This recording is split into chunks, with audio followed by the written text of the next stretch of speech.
In the apocalypse, the sky is torn apart, the earth trembles, countless monsters surge into the land and sky, and the dead rise from the ground one after another. Tong Jue has struggled for nearly 10 years in the apocalypse, constantly hunted and attacked, losing everyone she cares about. After 3 months of inhumane torture, she experienced all the sufferings of this world and ultimately ended her life in flames. Upon her rebirth, she vowed never to repeat the same mistakes, to protect those she cares about, and to ensure that evildoers fall into the abyss forever. She proceeds cautiously, not daring to make a single misstep, carefully selecting her companions for fear of being betrayed again. However, this carefully chosen companion is so strange. I treat you like a brother, and yet you want to pursue me?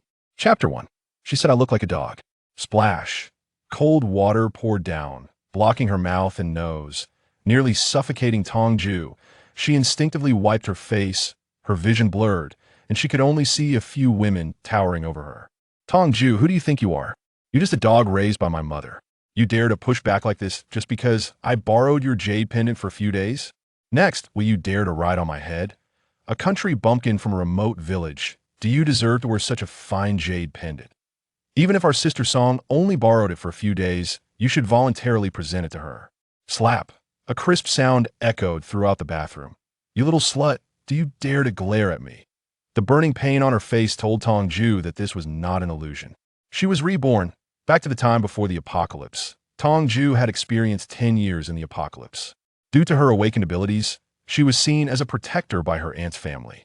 Later, she discovered her boyfriend cheating with Song Wan and accidentally learned that the jade pendant Song Wan stole had a planting space. After tearing her relationship with Song Wan, she was betrayed by her relatives and expelled from the team, dying in a pile of zombies. And today is the day Song Wan stole her jade pendant in her previous life. March 19th, she would always remember this day. Song Wan took her jade pendant, burying her for a lifetime. And now, there are only 3 days left until the apocalypse. Memories surged in her heart. Her vision gradually cleared, and upon seeing Song Wan's bright and captivating face, a strong killing intent immediately arose in Tong Jue's eyes. What a good cousin she is! In this new life, she would never repeat her past mistakes. Song Wan, what did you say? I can't hear you. Tong Jue changed from her previous weakness, her momentum shifting as she pressed forward against Song Wan. Song Wan thought she had misheard, staring at Tong Jue. The jade pendant. You must hand it over.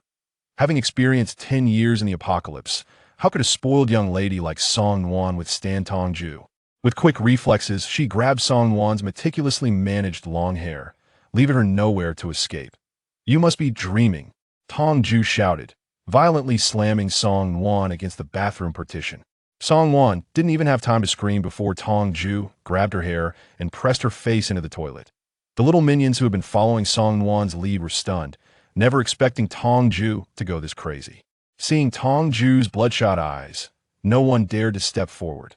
After struggling violently for a few moments, Tong Jue pulled Song Wan's head out of the bowl. What are you doing just standing there? Useless. Song Wan was infuriated. But with just one look from Tong Jue, Song Wan's minions still dared not approach. Tong Jue threw Song Wan aside like trash, her eyes filled with disgust. Noticing the stains on her hands, she calmly walked to the side to wash and wipe them. Tong Jue, you're different now. This strange thought popped into Song Wan's mind. From rising up in resistance to cleaning up bloodstains, Tong Jue maintained a calm demeanor throughout, like a cold-blooded killer. Did she discover something? Song Wan shook her head. No, she couldn't possibly know. Ignoring Song Wan and her minions' shocked and terrified expressions, Tong Jue elegantly arranged her disheveled clothing and walked out of the bathroom. As she stepped out of the building and saw the bustling traffic in the distance, glancing at the date on her phone, an expression finally appeared on Tong Jue's indifferent face. March 19th, Tong Jue raised her hand to touch the cool, smooth jade around her neck, lost in thought for a long time. Now, there are only 3 days left until the apocalypse. At 5 p.m., 3 days from now, the sky will tear apart, the earth will tremble, grotesque monsters that make one nauseous will suddenly appear, and the buried dead will rise one after another, attacking anyone they see without rest. There isn't much time left for her to prepare. The urgent task is to gather supplies to lay the foundation for future survival. To gather supplies, she needs to spend money.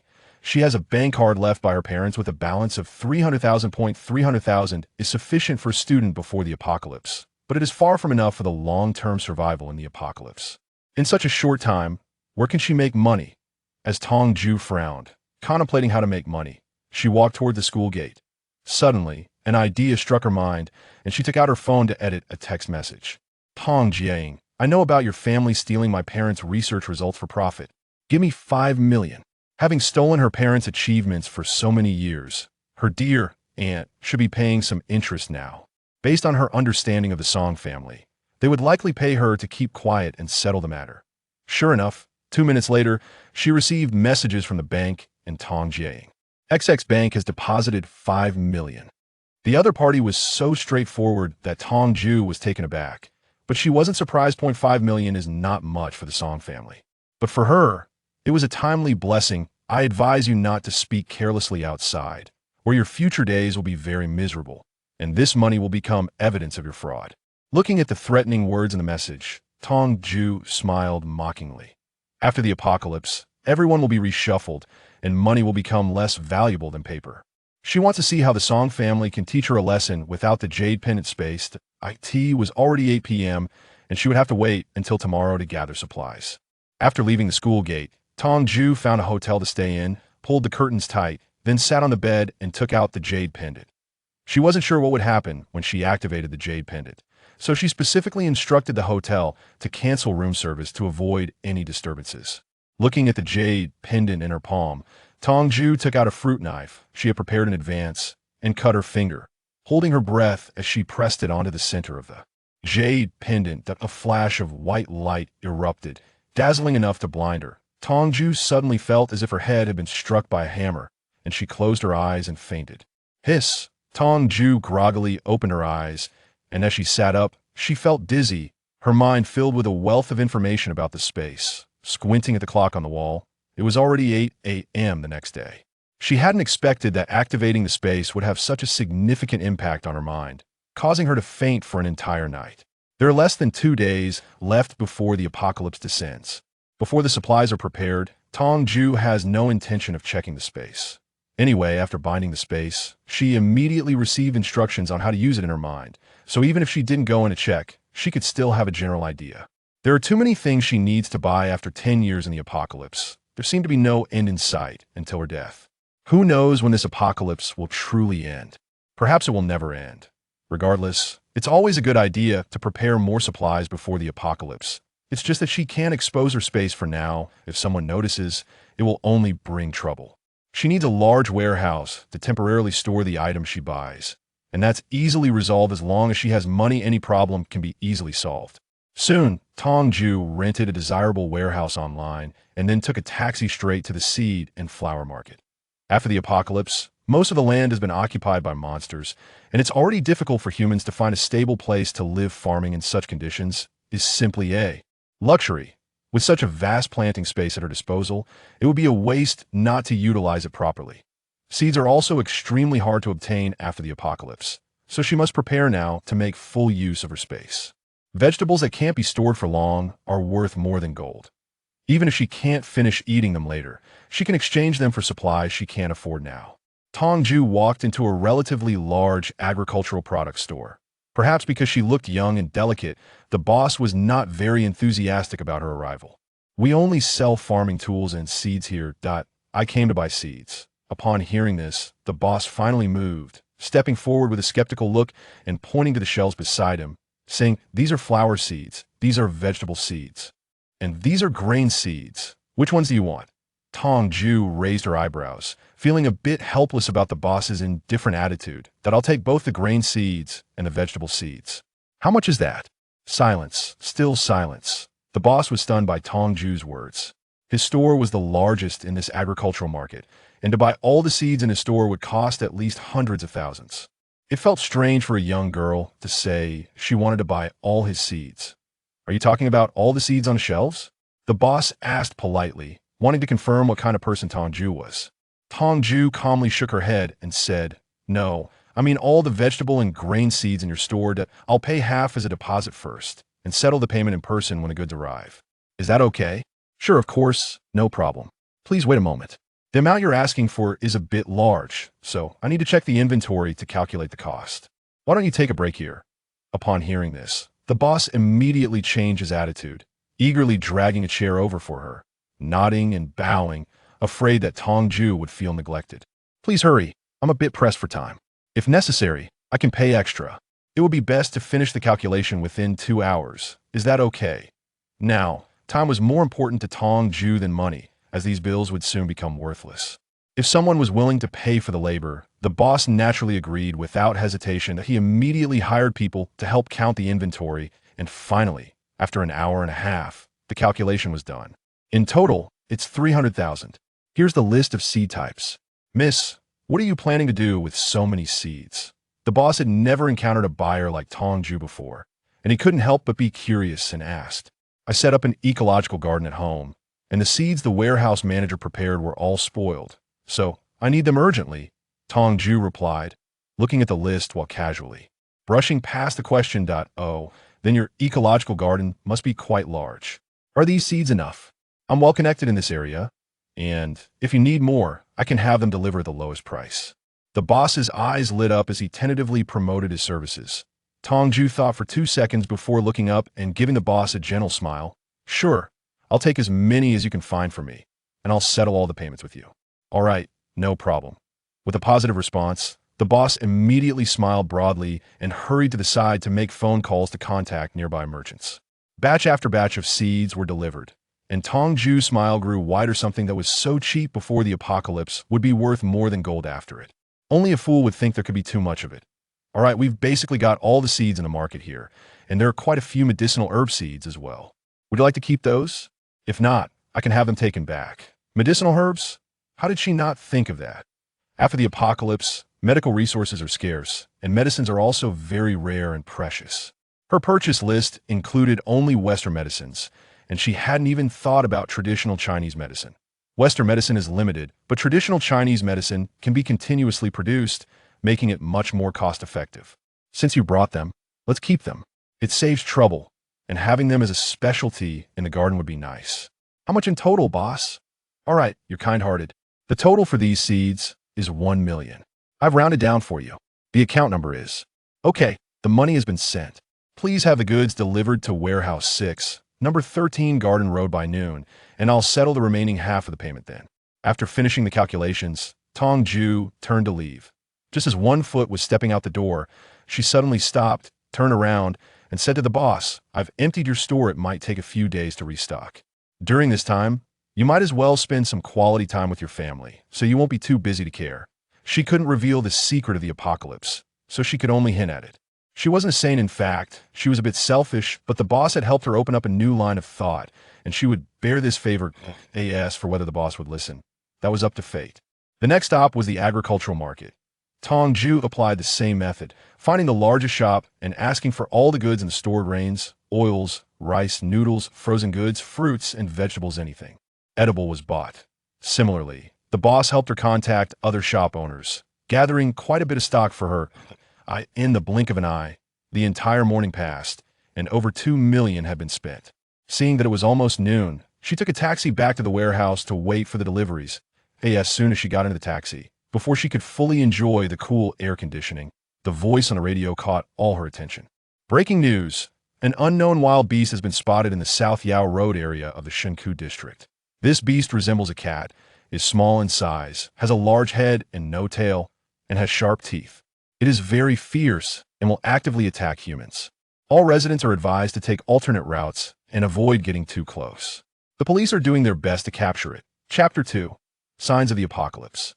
Resembling a cat, small in size, large-headed and tailless. Based on these descriptions, an image of a specific monster immediately appeared in Tong Jue's mind, almost identical to what was described on the radio. Is it a coincidence? Or is the apocalypse already showing signs? TSK, TSK, TSK, they've been trying to catch it for so long without success, and they say they're doing everything they can. Now everyone's is on edge, afraid to go out in broad daylight.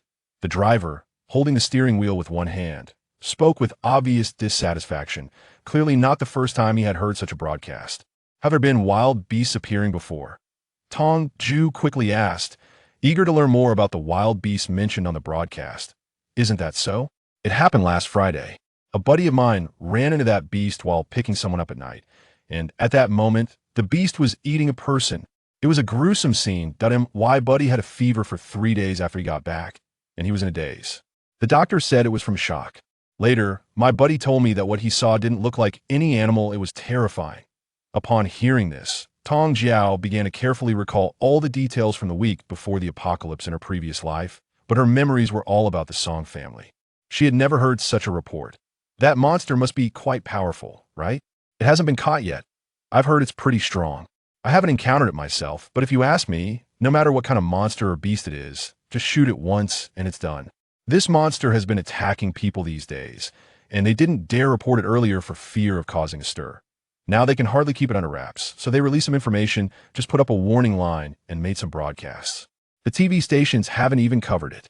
In this day and age, apart from us taxi drivers who are bored, how many people are actually listening to the radio? They clearly just don't want to announce it. With someone willing to chat, the driver was more than happy to share his opinions, his mouth running like a floodgate, chattering on about the beast.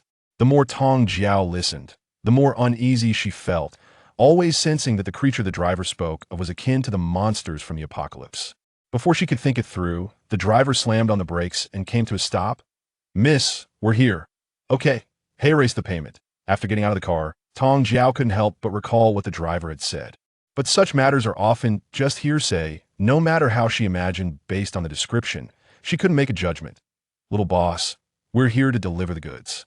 Tong Jue's thoughts were interrupted by a call. She looked up and saw it was the owner of the seed market. Regardless of whether that beast was a monster from the apocalypse, she had to speed up her collection of supplies to prevent future problems. Tong Jue decisively abandoned her thoughts. Even if the apocalypse really came early, there was nothing she could do about it. The priority was to hurry up. After an hour of unloading, Tong Jue seized the opportunity to order 500,000 liters of purified water from a water plant. Once the final payment was settled and the workers left, Tong Jue quickly closed the warehouse door and stored everything into her space. With water and food sorted, the next step was medicine. After the apocalypse, there was a shortage of talent and supplies. Many people, even if they were lucky enough to escape the monster's claws, ultimately died from infections, fevers, colds, and other minor ailments. Human civilization was, in this regard, thrown back 1,000 years by the apocalypse. No one could guarantee they wouldn't get sick, and Tong Jue was no exception. She had experienced high-intensity battles in heavy rain, ending up with a fever that lasted an entire week before it broke. During that time, there were several moments when she thought she might not see the sun the next day. Thus, she needed to stockpile medicine. She had bought quite a bit of traditional Chinese medicine from the seed owner, but it would take a lot of time to grow. In the early stages, she still had to rely on Western medicine. However, pharmacies generally wouldn't stockpile medications and couldn't meet her demand. After thinking it over, Tong Jue called the nearest medical equipment factory and purchased $1 million worth of trauma medications and supplies, offering extra to expedite the delivery to get a large quantity of medicine. This was the only way. Even if they rushed, it wouldn't arrive until tomorrow morning. Once the medicine was sorted, Tong Jue found a nearby factory to buy a second-hand generator and fully automated farming tools. With so much land and seeds, she couldn't manage it all alone. Even if these items were expensive, she felt no pain in spending and bought them without hesitation. She also needed to buy some books. She didn't know how to farm after her parents passed away. She hadn't come into contact with any information related to planting. The only thing she was somewhat skilled at was the technique her father had taught her to grow potatoes when she was young.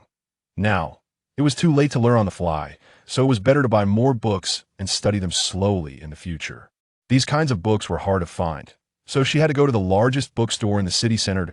It was crowded there, and she couldn't secretly put the books into her space, so she could only carry them slowly herself. At the bookstore, besides books on planting, Tong Jue also bought quite a few systematic instructional books on creation and encyclopedias of species.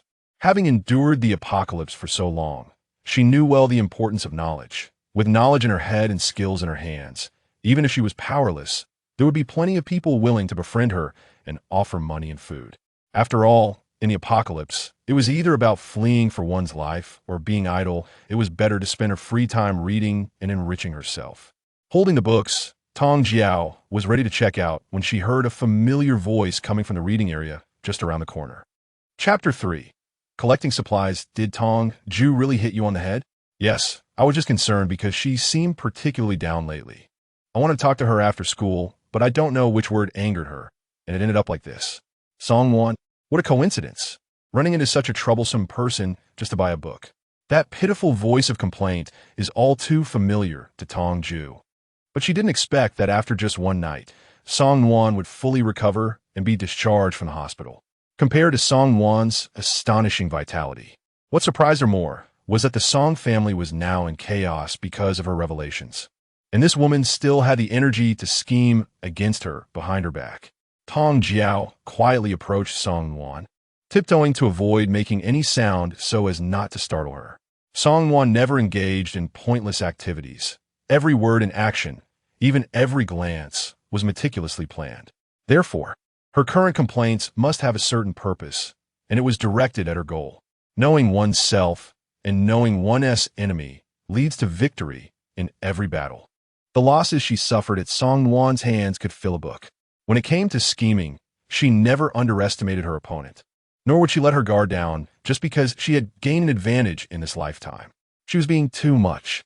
No, I have to confront her and help you take revenge. No need. Jue has been unreachable since last night, and no one knows where she went. Actually, I can handle a bit of grievance. This pain is nothing. It's just that since last night, rumors about our family have been rampant. My parents are not only dealing with these, but also busy looking for Jue, worried that something might happen to her as a girl alone outside. I can't help with anything, just watching anxiously, feeling upset. This Tong Jue really isn't a good person. With your family in such a situation, she still chooses to run away. Wan, don't worry. I'll talk to my dad about your family's issues. We can clarify everything. As for Tong Jue, I will help you find her. Really? That would be great. Chuan, you are indeed my best friend. But promise me, when you find Jue, don't provoke her anymore. I'm afraid she might do something extreme. She dares. You don't need to worry about this. I'll handle it for you. Hearing this, Tong Jue sneered. Song 1's double-edged strategy was truly impressive. If it weren't for the apocalypse, the dirt she could dig up would not only fail to shake the Song family, but would also bring her disaster. Unfortunately, the apocalypse would eventually come, and all of Song 1's plans would fall apart. Tong Jue paused for a moment. After a long time, all she heard was the ambiguous daily interactions between Song 1 and a term referring to someone who is overly infatuated. She found it really disgusting, and, seeing that there was no more important information, she hurriedly moved her feet and turned to leave. After exiting the bookstore, Tong Jue glanced at her bank card balance. So far, she had spent nearly 4 million. She planned to use the last more than 1 million to buy some daily necessities and instant food. Outdoor survival tools were essential.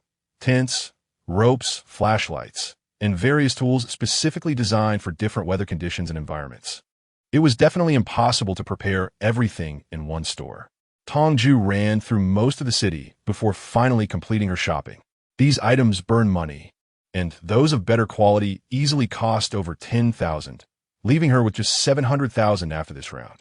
As the sun set and night fell, the neon lights on the street lit up, and the streets were still bustling with people, no less than during the day.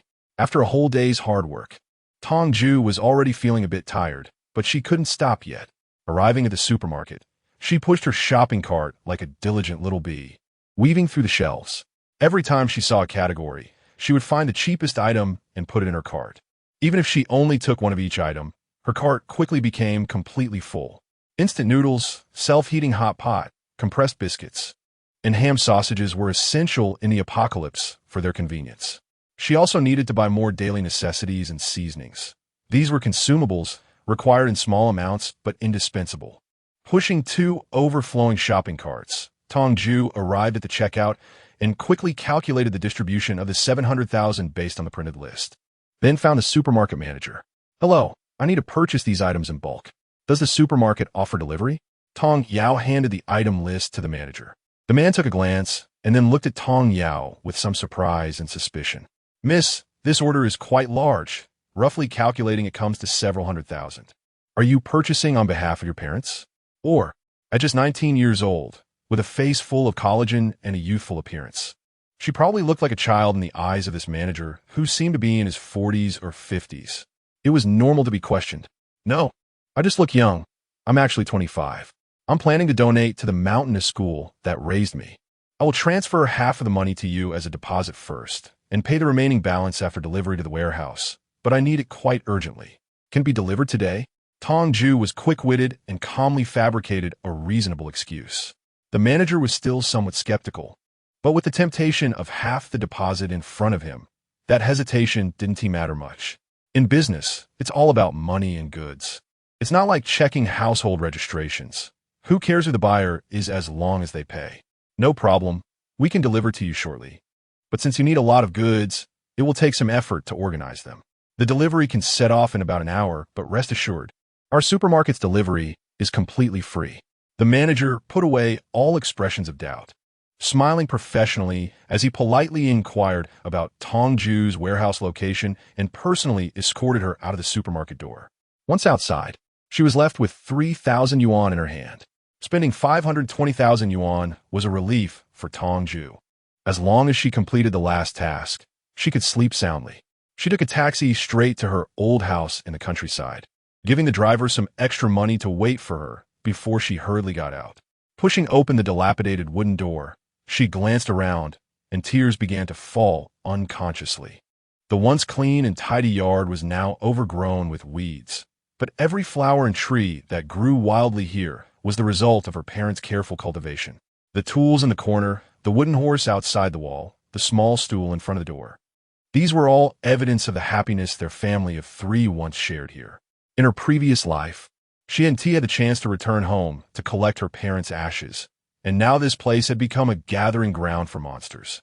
Having been reborn, she could not allow her parents to wander outside and be forever out of reach. Pushing open the old door, she found the inside covered in dust. The last time she returned was during the Qingming festival last year. The Song family never allowed her to come back for worship except on necessary holidays and memorial days. She didn't know if it was guilt or an attempt to make her forget her parents and rely on them. The urn and memorial tablet were placed in the center of the small room. Tong Jue carefully found a piece of cloth to wrap the urn and put it in her backpack before turning to leave. By the time she returned to the hotel, it was already 1 o'clock in the morning.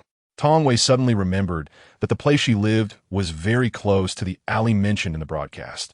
A sense of vigilance arose within her. Tong Yu subconsciously looked around and noticed a dark shadow swaying on a rooftop not far away. The figure was very familiar, and even though it was deep in the night, she could recognize it at a glance.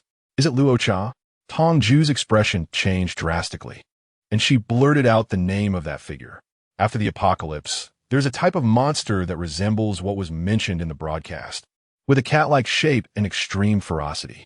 It was named after its appearance, which is similar to the folklore demon known as a Rakshasa. The Rakshasa is incredibly fast, and each time it appears, someone is guaranteed to lose their life. However, its behavior is peculiar. It only kills one person each time and then leaves without hesitation, making it difficult to eliminate. A terrified scream echoed through the sky, coming from the window where the Rakshasa stood. Many households were awakened by this scream, turning on their lights to check the situation, and at that moment, the Rakshasa swiftly disappeared into the night sky. Within seconds, the sound of police sirens could be heard on the street, and the area was cordoned off with police tape, while curious onlookers were sent away.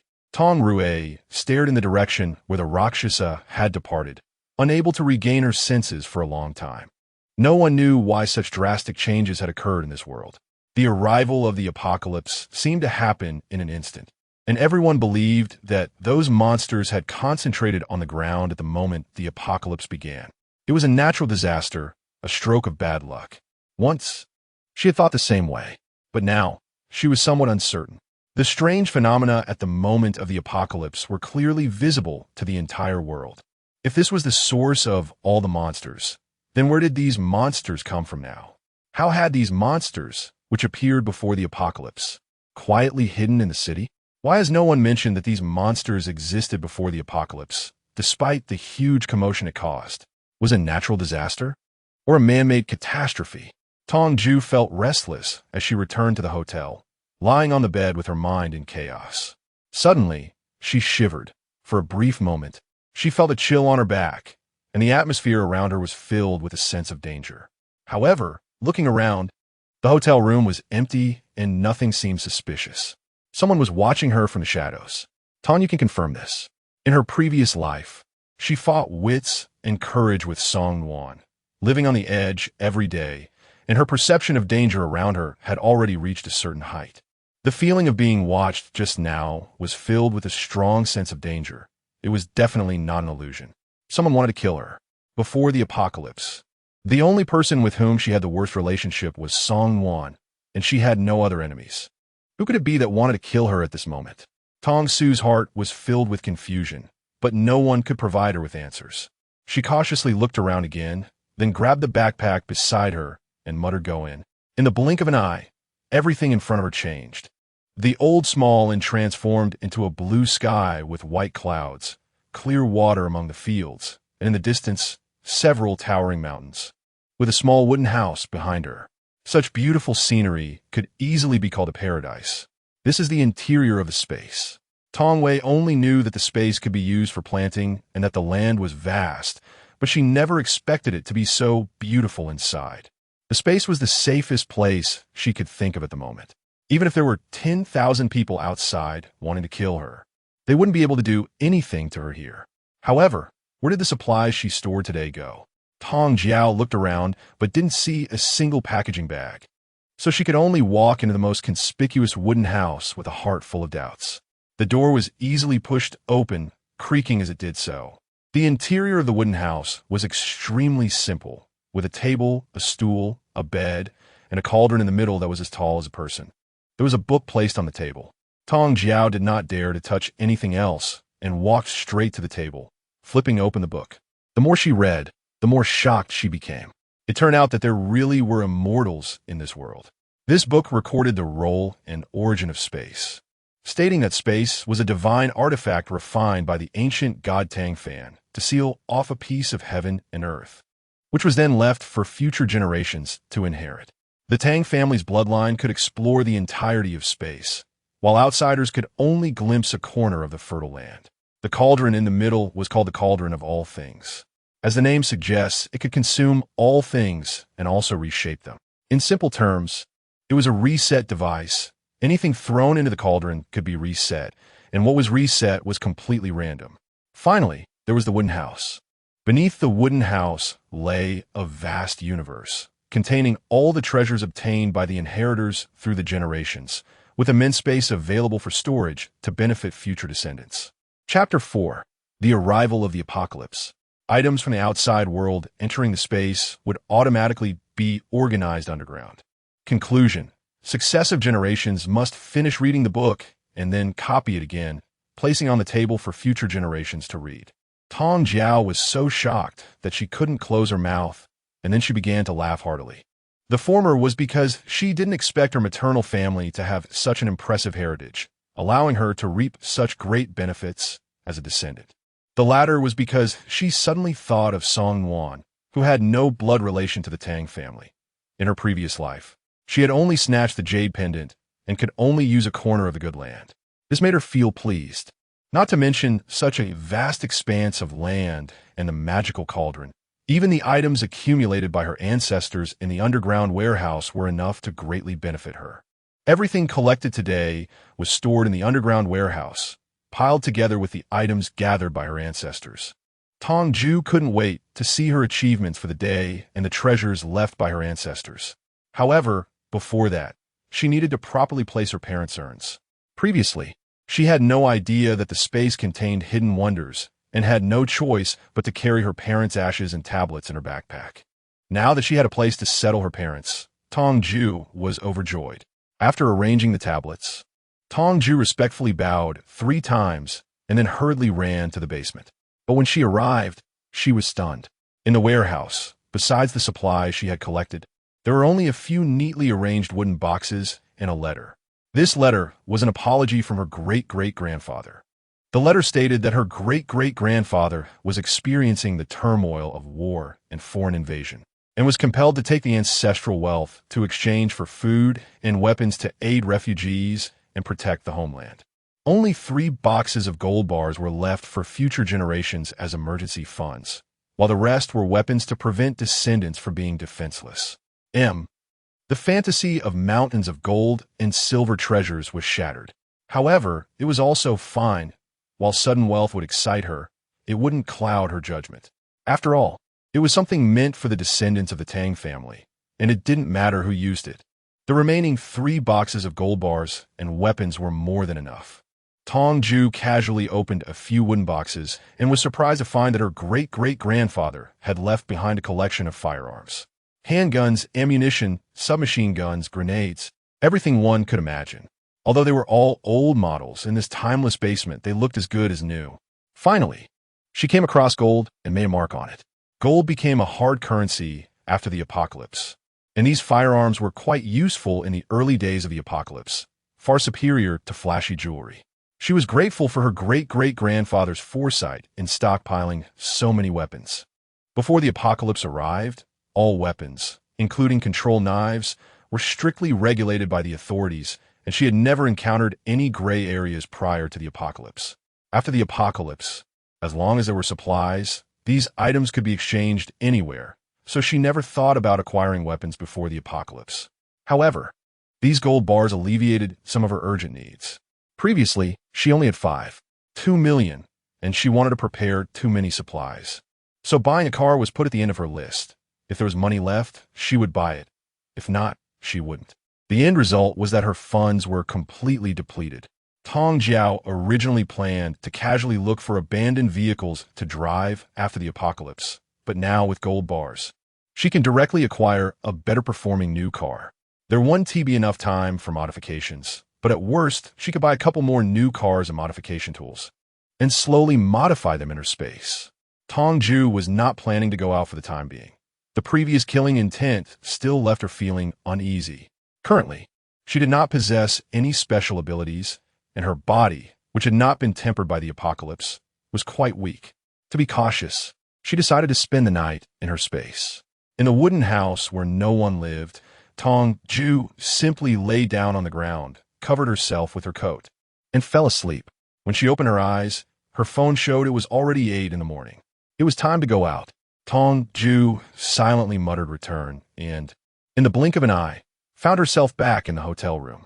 However, what shocked her was that outside the hotel window, it was still dark, with the moon hanging high in the sky, showing no signs of setting. Looking up at the clock in the hotel, she realized it was only 2 o'clock. Had only 6 minutes passed. This was incredible. She had slept for a full 6 hours in the space, yet only 6 minutes had passed outside. If such a time flow truly existed, then she could probably plan in there and everything would mature in just a few days. Amazing, truly amazing. To better verify the time difference between the space and the outside, Tong Jue decisively returned to the space. This time, she did not forget to bring the hotel's blanket and pillow. Just right, she hadn't gotten enough sleep, and her fatigue had not completely dissipated. She planned to remember the time and sleep until she naturally woke up before going out from the space, which would naturally test the time difference. After covering herself with the blanket, Tong Jue quickly fell into a deep sleep. This was probably the last peaceful sleep of her life, so she had to enjoy it well. She slept so soundly that she lost track of time, with no light from the sun or moon. Tong Jue woke up feeling refreshed, and her phone had been timing for 6 hours, while only 6 minutes had passed outside. It was clear that the time comparison between the space and the outside was 1:60. This discovery thrilled Tong Jue. But the problem was that after sleeping for so long, only 12 minutes had passed outside. What would she do for the long night ahead? Tong Jue sighed helplessly. Even if she wanted to go out in the middle of the night, there was nowhere to go. So she decided to spend her last moments of leisure reading in the hotel. Finally, it was 8 in the morning. Tong Jue rubbed her slightly sore eyes, took out the gold bars left by her ancestors, and headed straight to the gold store. Today's schedule was a bit tight. The goods she ordered yesterday would arrive at 9, and then she needed to buy car, gas, and modification tools. Calculating all that, she would have to run around most of the city. After successfully picking up 3 new cars from the 4S dealership and having the salesperson drive them to the garage, Tong Jue stored 2 of the cars in her space.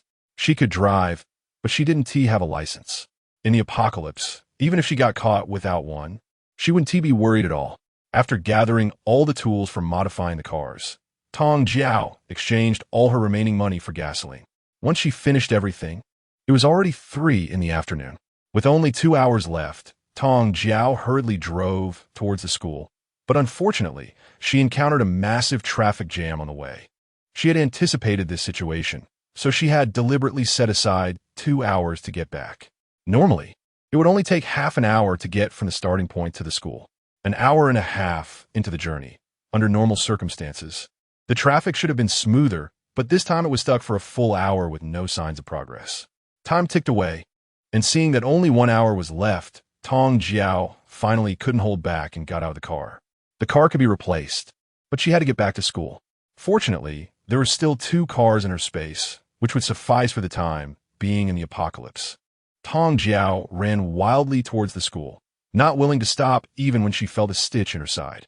Finally, she reached the opposite side of the school, at the bottom of the hotel where she was staying. She glanced at her phone. Only 2 minutes left until the apocalypse. There was no time, absolutely no time. With her current stamina, she wouldn't make it back to the dormitory building in 2 minutes, even if she exhausted herself. With no other choice, Tong Jue had to return to her hotel room to temporarily avoid the danger of the monster's arrival. Just as she closed the door, before she could step out of the entrance hall, she felt a sharp pain in her head, as if being hammered repeatedly by a heavy object. This was a sign of awakening her abilities. After the apocalypse, it was studied that everyone would experience such pain when the end times arrived. The longer one remained conscious during this pain, the stronger their abilities would become. If one fainted immediately, they would miss the opportunity to evolve their powers and remain an ordinary person forever. The headache would last only 5 minutes. But those 5 minutes felt incredibly long for everyone who was awake. Tong Jue was already in so much pain that her vision blurred and cold sweat poured down her body. She constantly recalled the tragic events of her past life, where she was oppressed, using those memories to ignite her will to survive and stay alert. Time passed second by second, and she was almost numb from the pain. Finally, 5 minutes went by. The pain instantly faded away, replaced by a warm current that spread throughout her body, washing away all discomfort and leaving her feeling refreshed. Chapter 5. Finding the most important person. The sun, not yet fully set, was blood red, its light staining the clouds, enveloping the entire world in an eerie crimson hue. Suddenly, a black hole appeared, as if the heavens had been punctured, from which many strange creatures surged forth, rapidly descending toward the ground. Those who noticed this bizarre scene looked up, completely ignoring their previous headaches. It wasn't until the unidentified objects were about to land that people saw their terrifying forms, prompting the first scream. What kind of monster is this? The scream awakened everyone who was still in a daze and ignited panic. People frantically scattered in all directions, screams rising and falling as they rushed to find safety. Some even pulled those next to them backward, as if being the first to run would guarantee their escape. The darker side of human nature began to reveal itself at that moment. Tong Jue stood by the window of the hotel, taking in everything. The apocalypse had begun, and danger had already arrived, but she couldn't act recklessly just yet.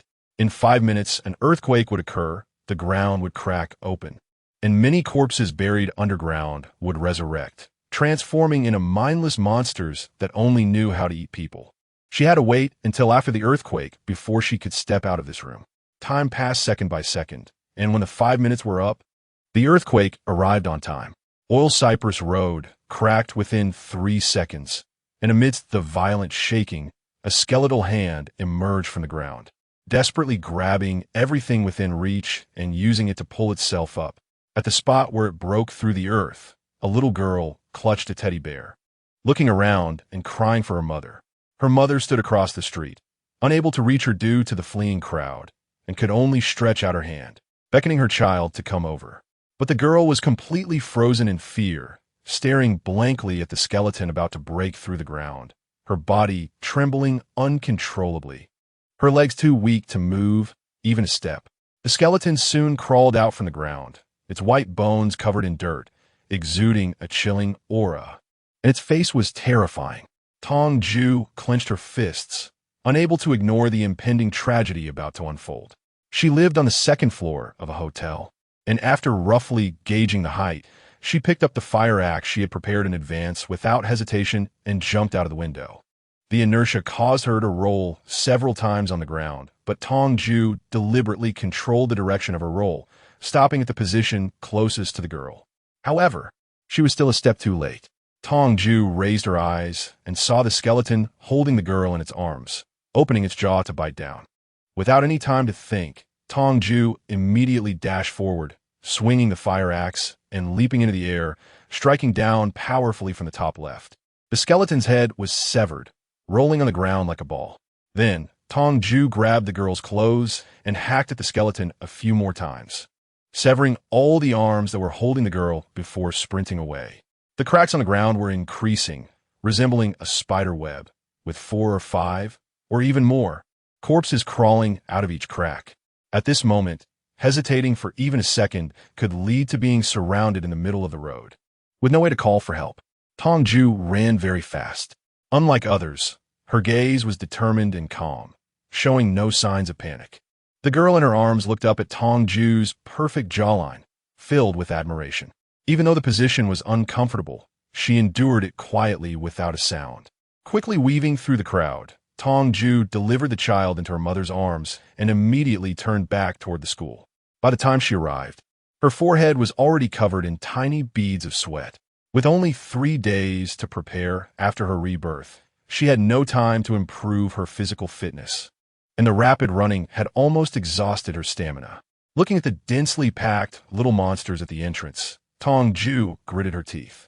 She recognized these monsters. Their massive heads occupied half of their bodies, with bulging eyes that looked ready to pop, and their limbs and torsos were small, moving only by crawling on their faces, their mouths opening and closing to reveal shark-like teeth. Because of their short stature and resemblance to babies, they were named Tongzi, child. They often gathered in groups. Individually, they were not strong attackers, but they were agile and mindlessly fierce. They had almost no sense of smell or sight, and their hearing was also poor. As long as one stayed out of their hearing range, they wouldn't be alerted. These little monsters were easy to deal with. But the terror of the monsters did not lie there. It was that they could never be completely killed. Many ants can bite an elephant to death. Breaking through such a large number of monsters was very dangerous. A moment's inattention could lead to death. But no matter how dangerous it was, she had to charge in. There were still important people inside that she needed to rescue, and after being reborn, she could not let the tragedy happen again. Tong Jue stored the fire axe in her space and replaced it with a Czech-style light machine gun, skillfully loading the magazine. She slung the machine gun over her shoulder, feeling immensely grateful to her ancestors for leaving her such valuable assets.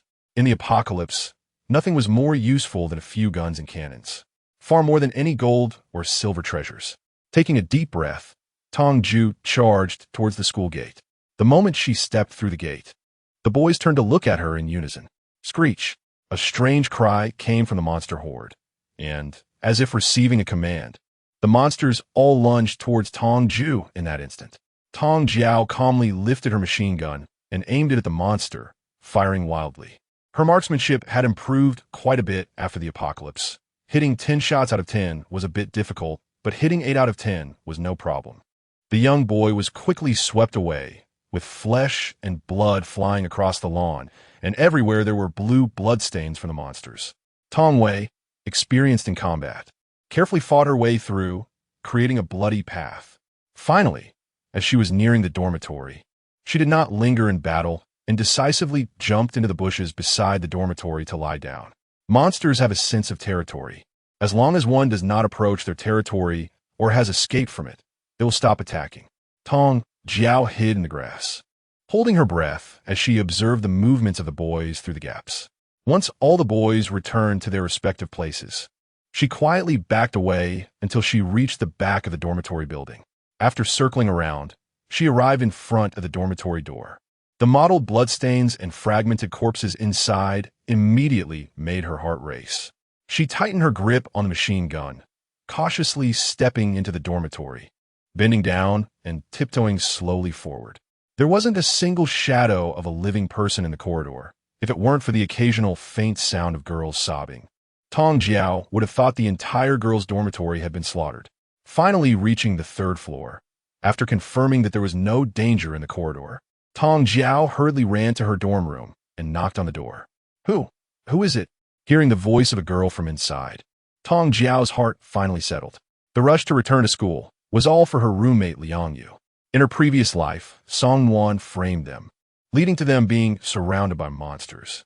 Liang Yu, in order to buy her time to escape, drew all the monsters away, leaving no trace behind. There were not many people who treated her well, and Liang Yu was among the best. She was the person Tong Jue cared about the most. "It's me, Tong Jue." Tong Jue pressed close to the door and whispered a message. A few seconds later, the door opened. Liang Yu saw Tong Jue and excitedly hugged her, tears streaming down her face. "Oh, Jue, it was so scary just now. A lot of monsters rushing to kill people. I was so scared I could die." "Woo, let's go in first." The door was still wide open, and it wasn't the time to talk. Tong Jue quickly pushed her inside, turned around, closed the door, and locked it with swift movements. Once inside, Tong Jue saw two unfamiliar boys standing in the corner of the room, looking out the window. She tilted her head in confusion and gave Liang Yu a questioning look, pointing at the two. These two are seniors in their third year. They came to check the fire safety in the dormitory today and got blocked by the monsters at the door. They just saved me. The unspoken understanding between the sisters allowed Liang Yu to immediately grasp Tong Jue's meaning and hurriedly stepped forward to explain. The two boys turned their heads at this moment, and Tong Jue recognized one of them. His name was Lu Yunan, a top student and campus heartthrob at their school, with a face that could enchant countless girls. He was rumored to be very difficult to approach, and all the girls who confessed to him ended up disappointed, making him a kind of unattainable dream for many. In her previous life, she had no interaction with his campus heartthrob and had only seen him briefly at the orientation meeting.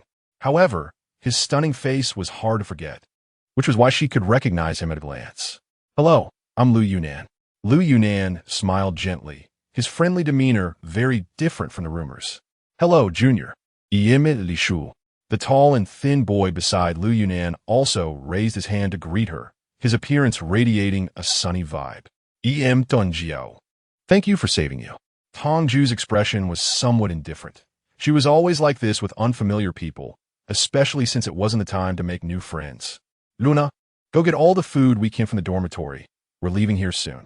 Looking at the blood-red sunset outside, Tong Jue urged. The dormitory is quite safe right now. Why don't we wait for rescue?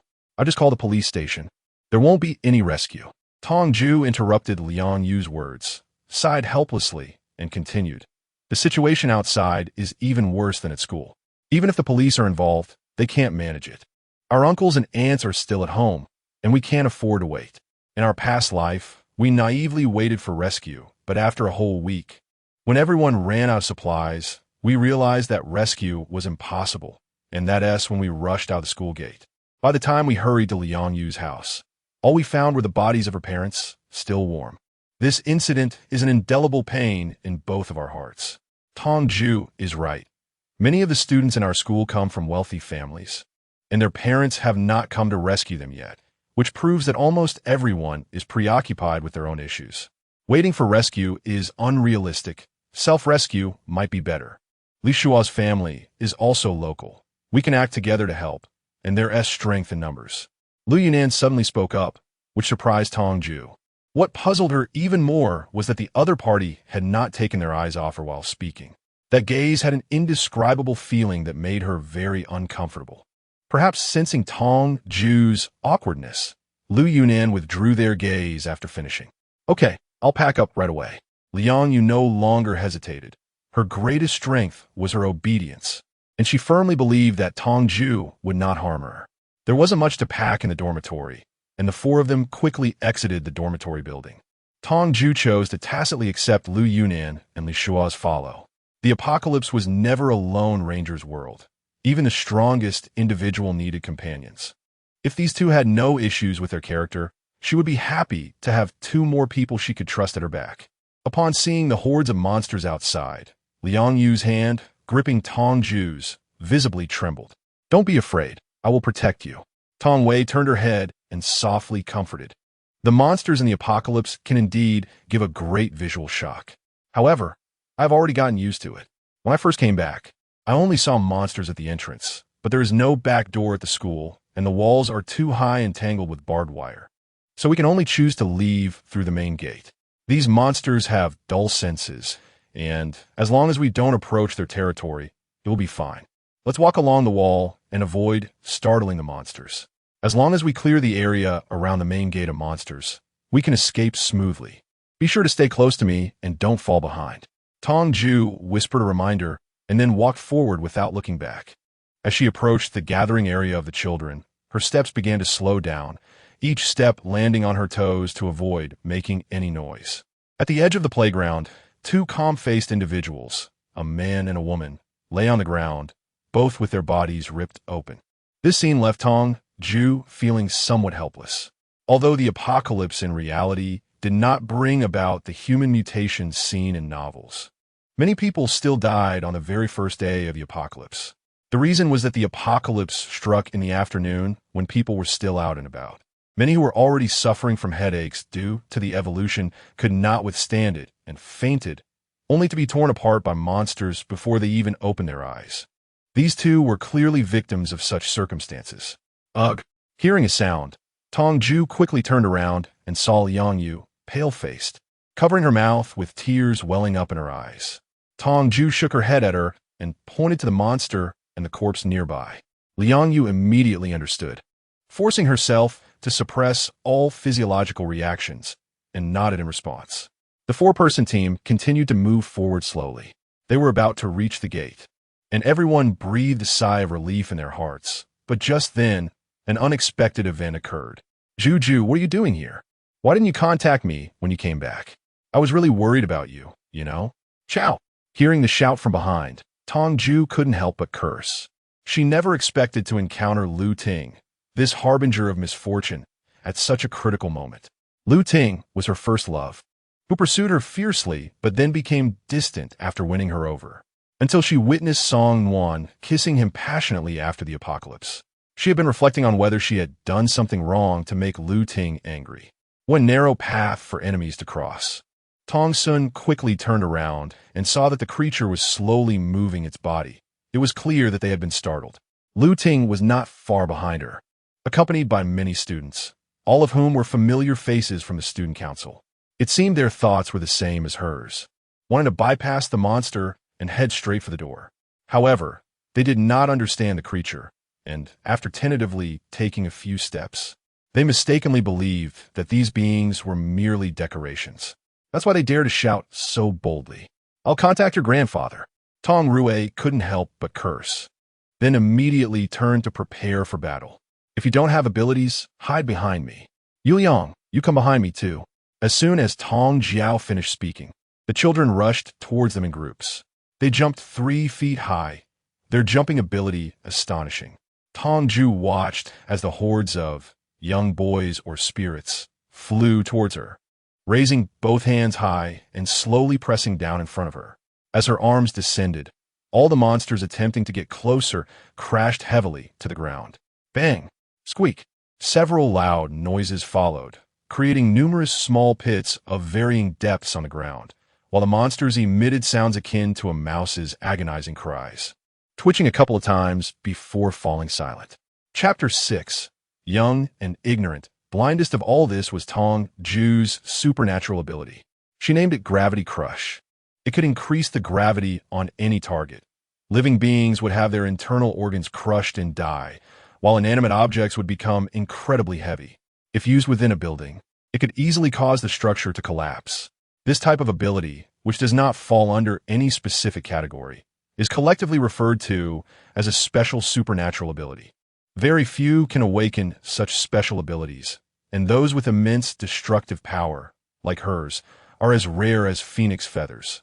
Otherwise, she wouldn't have been able to contend with the powerful Song Nuan for so long in her previous life. However, this type of ability has a fatal flaw. No matter how much one enhances it, it can only produce qualitative changes, not quantitative ones. The physical stamina consumed during use is immense. Even with enhanced physical abilities, she could only use it about 10 times at most. Given her current body, which hadn't had time to train, being able to use it 5 times might be her limit. After that, she would be left limp on the ground, at the mercy of others. Fortunately, there were not particularly difficult monsters to deal with. She could easily take out large groups with a single strike. As long as she left quickly before the others caught up, she would be fine. It would be too late to venture through again once they calmed down. She hurried to the nearby gymnasium. Tong Jue pulled Liang Yu and started running, while the two gentlemen reacted quickly and did not fall behind. However, Lu Ting and the others, who caused this crisis, were still howling in despair. "Help! Don't come over! Tong Jue, come back and help us!" The last sentence was shouted by Lu Ting. As Tong Jue was about to reach the gym, she heard this and slowly stopped. Lu Ting thought his shout had worked, and his tone softened as he added, "Jiao, come help us. Let's get out first and talk later. Is that so?"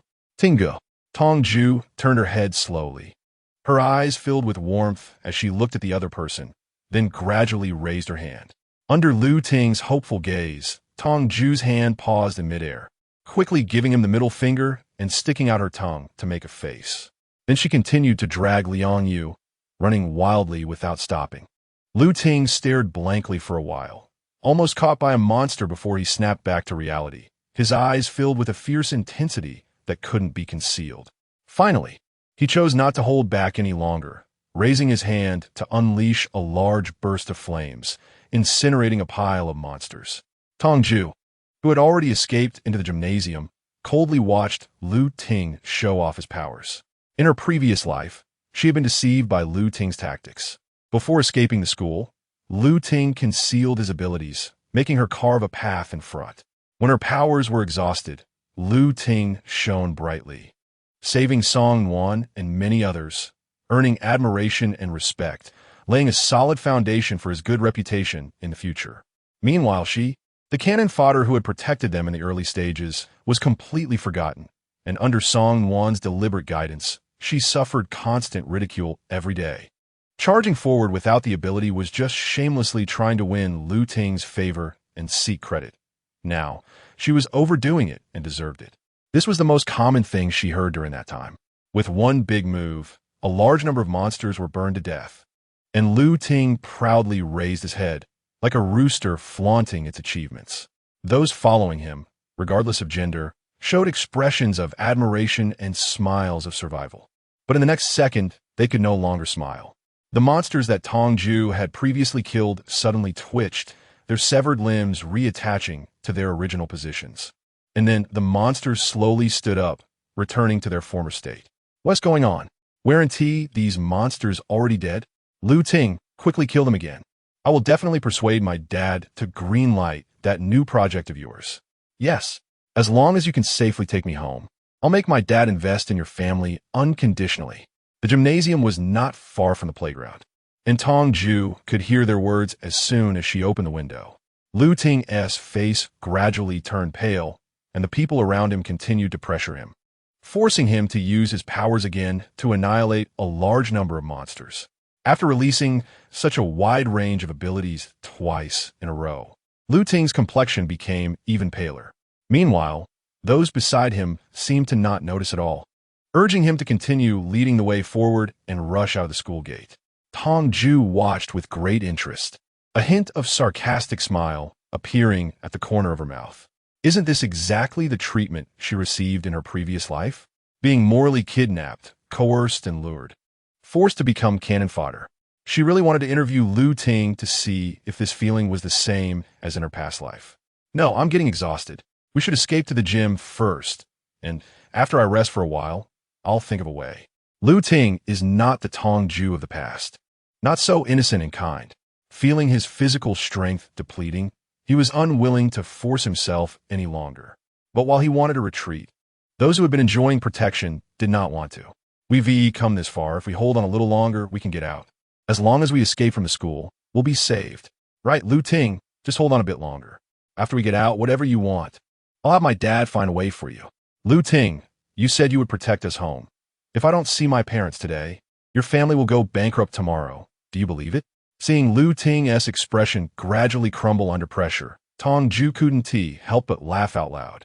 She didn't expect that even at this point, Lu Ting still had the mind to seek credit and gain benefits, only to bring trouble upon himself. Hui, don't you like Lu Ting anymore? Liang Yu, who had been by her side, asked in surprise, seeing that she was no longer the love-struck girl she used to be.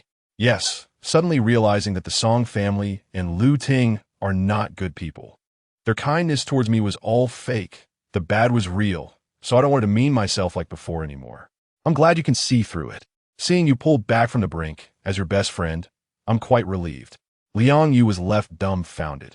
After all, she had witnessed Tong Jue's previous infatuation. Suddenly letting go was indeed unbelievable. But ultimately, it was a good thing. Tong Wei didn't respond to Liang Yu again. She stared straight at Lu Ting, her smile growing wider. She would feel sad if she missed even a second of such a refreshing and joyful scene. Your previous judgment didn't seem that great. Lu Yunan teased, having arrived behind her at some point. I admit that, thankfully, I'm not blind anymore. Watching him have bad luck now makes me quite happy. Tong Jue did not shy away from this topic. She wished the whole world knew about her experiences. It was unreasonable for her to suffer in silence without seeking revenge. It was quite a show. Lu Yunan's agreement was not insincere. Tong Jue felt a deeper sense of recognition in his smile. It seemed that this partner shared a similar worldview. I did say I would take you all out, but we never set a specific time. Now, I need to go to the gym to avoid the commotion. You can do whatever you want. The boy moved at lightning speed, waves of attacks coming one after another. After using his abilities several times, Lu Ting felt that his body was nearing its limit. Finally, he unleashed a burst of flames, leaving behind these words before turning and running towards the gymnasium. The others, seeing this, dared not linger and quickly followed suit.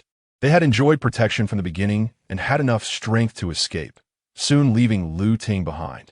The gymnasium's main door was not locked, and the group successfully ran inside.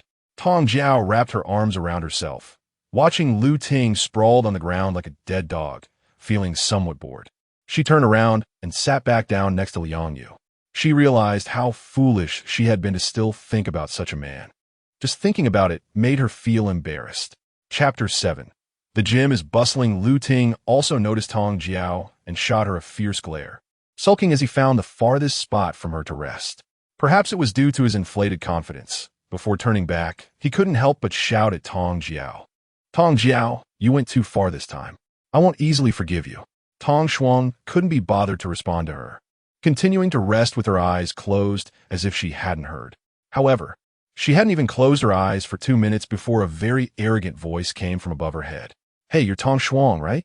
If you protect me home, I could get my dad to save your Song family's business. The one who approached Tong Shuang was a short-haired girl, dressed in an exquisite and expensive JK uniform, indicating that she came from a wealthy family. But no amount of wealth seemed to have given her any good demeanor. Her hands on her hips and commanding tone were quite ridiculous. Tong Shuang, my dad is the director of a TV station. If you protect me home, I will have him clear your Song family's name and suppress all the trending topics immediately. Tong Shuang, with the short-haired girl leading.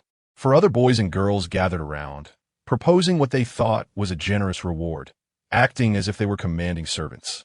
Tong Shuang had completely forgotten their names over time, but their ugly faces were deeply etched in her mind. It was the same in her past life, but the targets of their arrogance weren't her, but Song Nuan. After all, in their eyes, she was just a dog raised by the Song family. Ha! Tong Jue raised her head and let out a cold laugh, her eyes filled with mockery as she looked at them, as if they were a pile of trash. The proud children of heaven could not tolerate such a gaze and showed expressions of discontent. What do you mean by this attitude? Just say yes or no, but if you disagree, the Song family is finished. The short-haired girl was the most arrogant, threatening fiercely, unaware that this threat sounded like good news to Tong Jue. What does the Song family have to do with me? Please let this rude and arrogant young lady understand that my surname is Tong, not Song. If you want to bring down the Song family, go ahead. I might even cheer you on from behind, but if you think you can command me, that's absolutely impossible.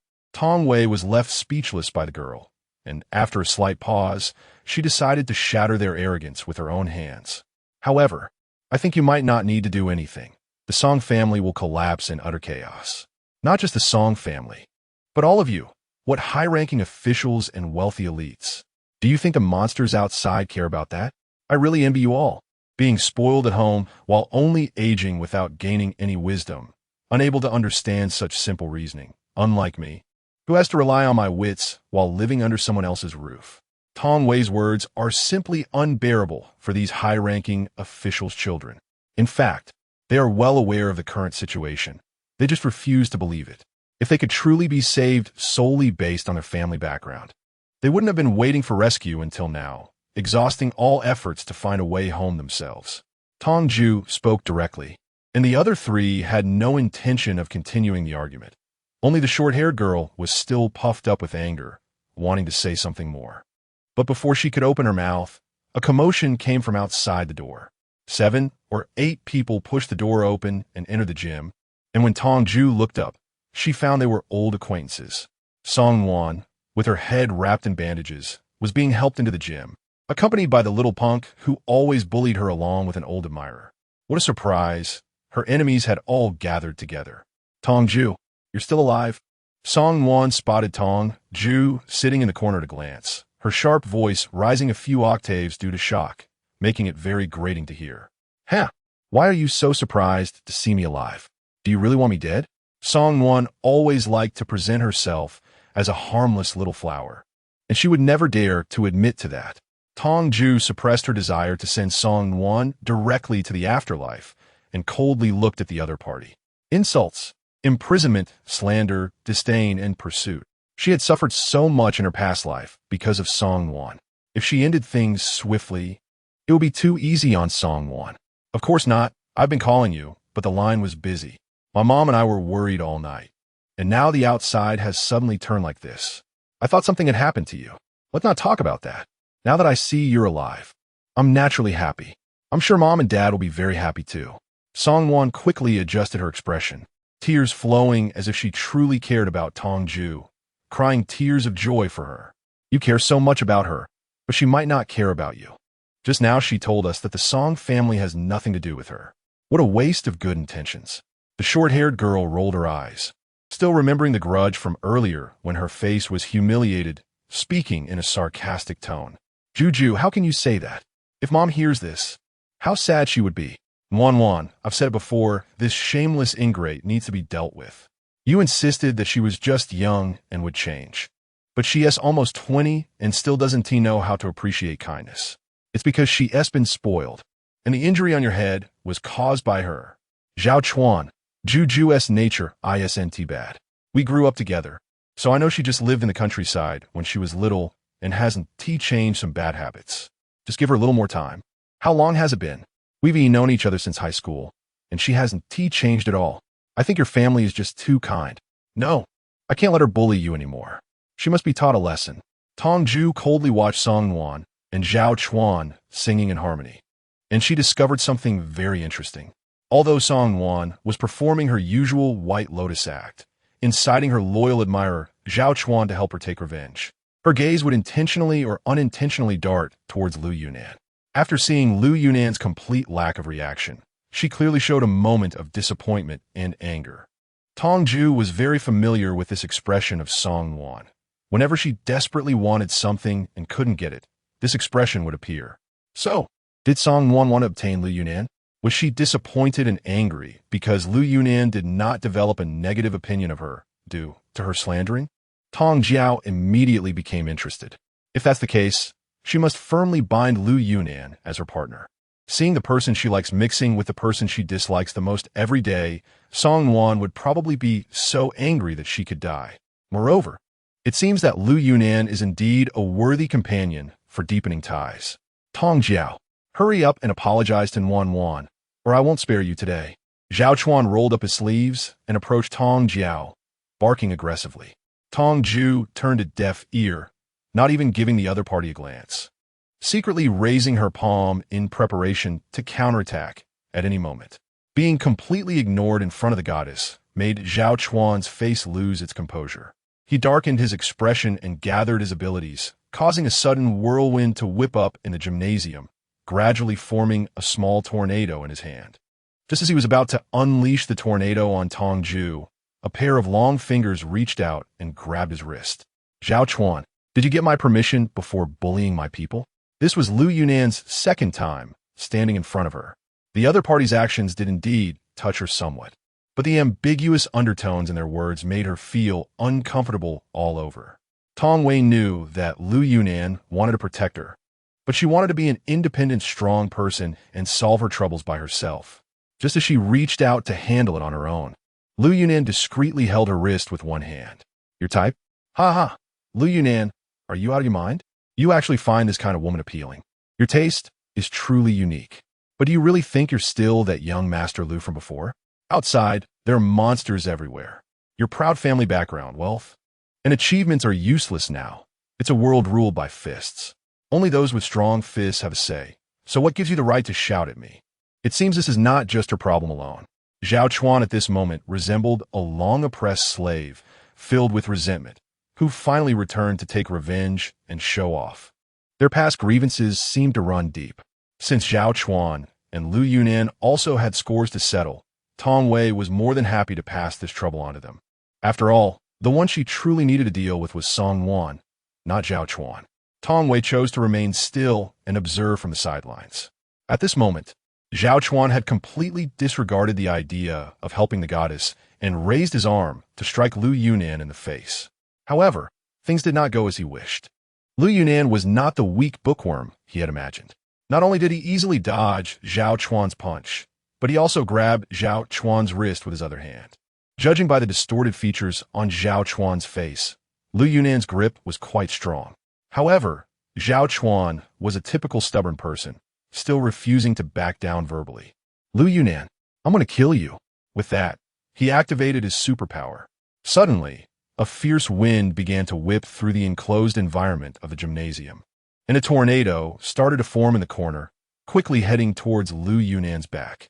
As the tornado approached within less than a meter of Lu Yunan, an almost frenzied joy appeared on Zhao Chuan's face.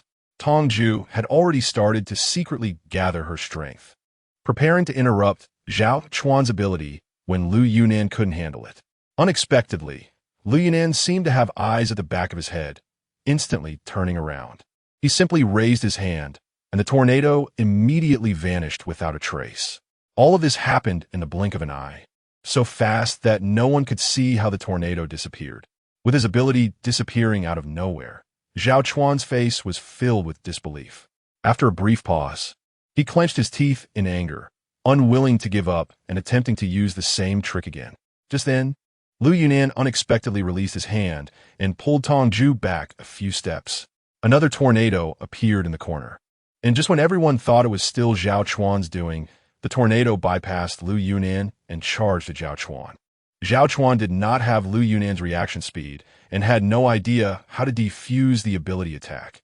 He was directly swept up by the wind, spun around violently, and crashed heavily against the wall, spitting out a mouthful of blood.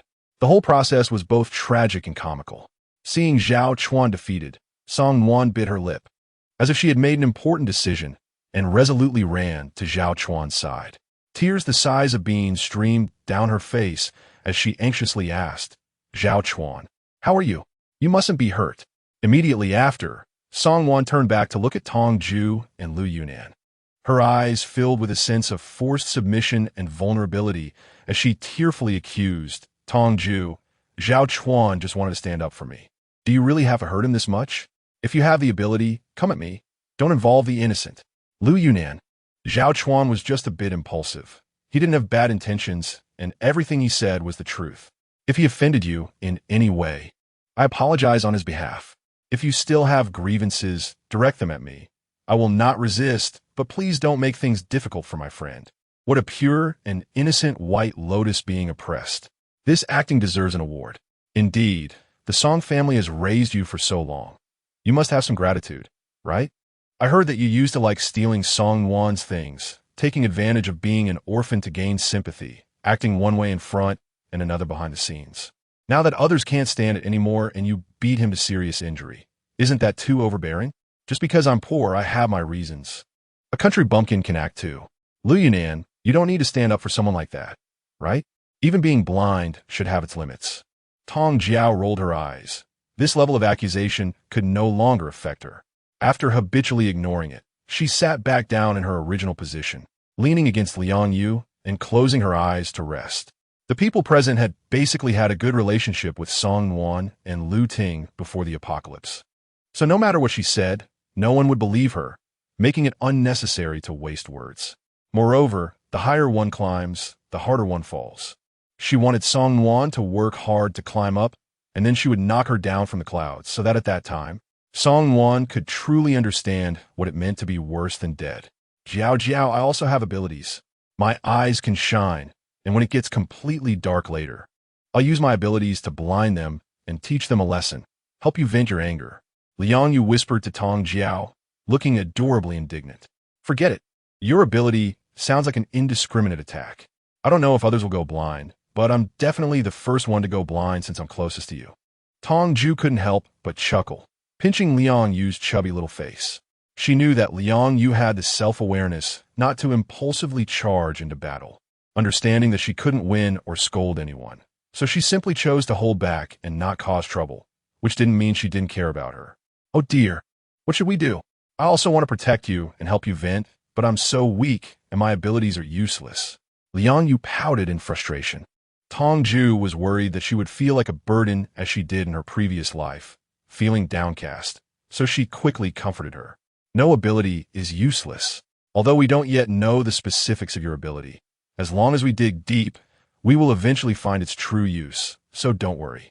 What she didn't say was that in the future, there would be a monster that was particularly afraid of bright light, a monster impervious to blades and guns, one that could not be dealt with by any ability, only appearing at night, and only strong light could destroy it. At that time, Liang Yu would become a walking, invincible weapon. However, Tong Jue didn't want to expose her rebirth. Such a secret was safest kept to herself, not out of distrust, but out of caution. After witnessing the power of Tong Jue and Lu Yunnan, the others stopped looking for trouble. Meanwhile, on the playground, there were continuous attempts to rush out of the school, attracting the monsters and blocking everyone from leaving. Most of those who failed to break through the door chose to flee to the gymnasium. The small gym was getting more and more crowded, and by nightfall it was completely packed. But even with so many people, there was still a vacuum zone around Tong Jue and the others. This was thanks to Song Nuan and Lu Ting's persistent promotion of what had just happened, which led everyone to unconsciously ostracize them. Chapter 8. The favor of a drop of water in youth. As it approached dawn, groups of monsters roamed outside, and no one dared to sleep peacefully. With the combination of staying up all night and the mental strain, everyone felt hungry. The aroma of food gradually wafted throughout the gym, and finally, someone could no longer resist and started to peek around for the source of the smell. It seems someone is eating. Can you smell it? Yes, I smell it. I'm so hungry, I wonder who's eating. The enticing aroma captured the attention of countless people, and before long, they had their eyes fixed on Tong Jue and her 3 companions. In front of them were 5 boxes of self-heating hot pot of various flavors, along with the takeout food they had packed before returning from shopping with Liang Yu. Such a rich and colorful spread made it hard to resist swallowing, and the wisps of steam made it even more enticing. Despite the numerous burning gazes, Tong Jue and her group acted as if they were oblivious, naturally picking up their chopsticks and enjoying their meal. Many people were on the brink of breaking down from the sound of their chewing, their minds consumed by one thought. How could they get a bite of that food? They don't seem as fierce and brutal as those people said. Should I go ask if they could share a bite? They've finished eating, and there is still so much left. Better to believe it exists than not. If I'm hungry, I'm hungry. I have no abilities. What if I get beaten up like that? The students discussed animatedly until the first person stepped forward towards Tong Jue, at which point they all fell silent. They were eager to see if this brave first person would succeed. Hello. I wanted to ask if you could share a little of the leftover food with me. Just a little is fine. I didn't eat anything for lunch or afternoon, and I'm really hungry.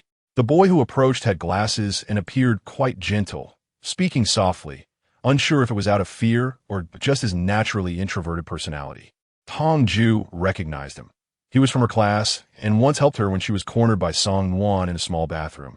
Saying a few words to her, and threatening to tell the teacher, which made Song Wan let her go for the time being.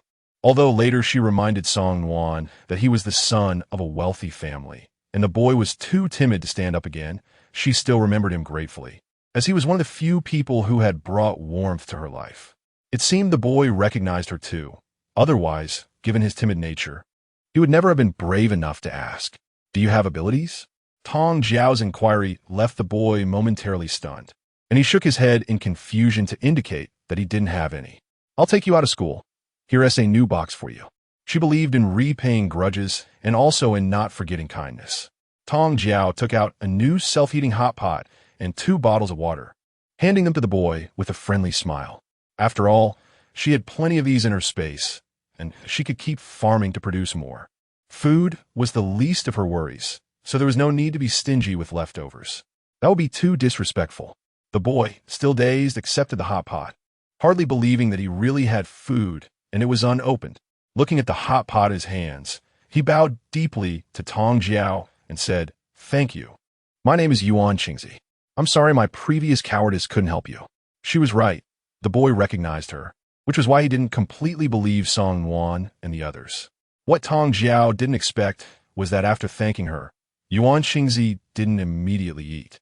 Instead, he turned around and shouted loudly to everyone, "This classmate has never been overbearing. She's not at all what you all have heard. When I first entered school, I personally saw that girl bully her, but because this classmate told me she is the daughter of a wealthy family, getting involved would be troublesome. I chose to keep quiet. Whether you believe it or not, I'm just stating the truth that I should have said long ago." To shout this, Yuan Qingzi must have used all his courage. Fearing the gazes of others, he quickly ran to the nearest spot behind Tong Jue and the others, and began to cook the hot pot. Tong Jue's smile grew brighter. While human nature has a selfish and dark side, it also has a brave and beautiful side. Even someone as timid as Yuan Qingzi could feel ashamed to the point of being unable to show her face due to a meal of gratitude, mustering the courage to break through her own cowardice to repay the kindness. Not everyone in this world is a black-hearted wolf. She didn't lose out by treating them to this meal. TCH, to think a box of hot pot worth a few dozen bucks will be dismissed so easily. What a lack of conscience. Song Wan, who had been so brutally exposed, turned pale, especially when all eyes were on her.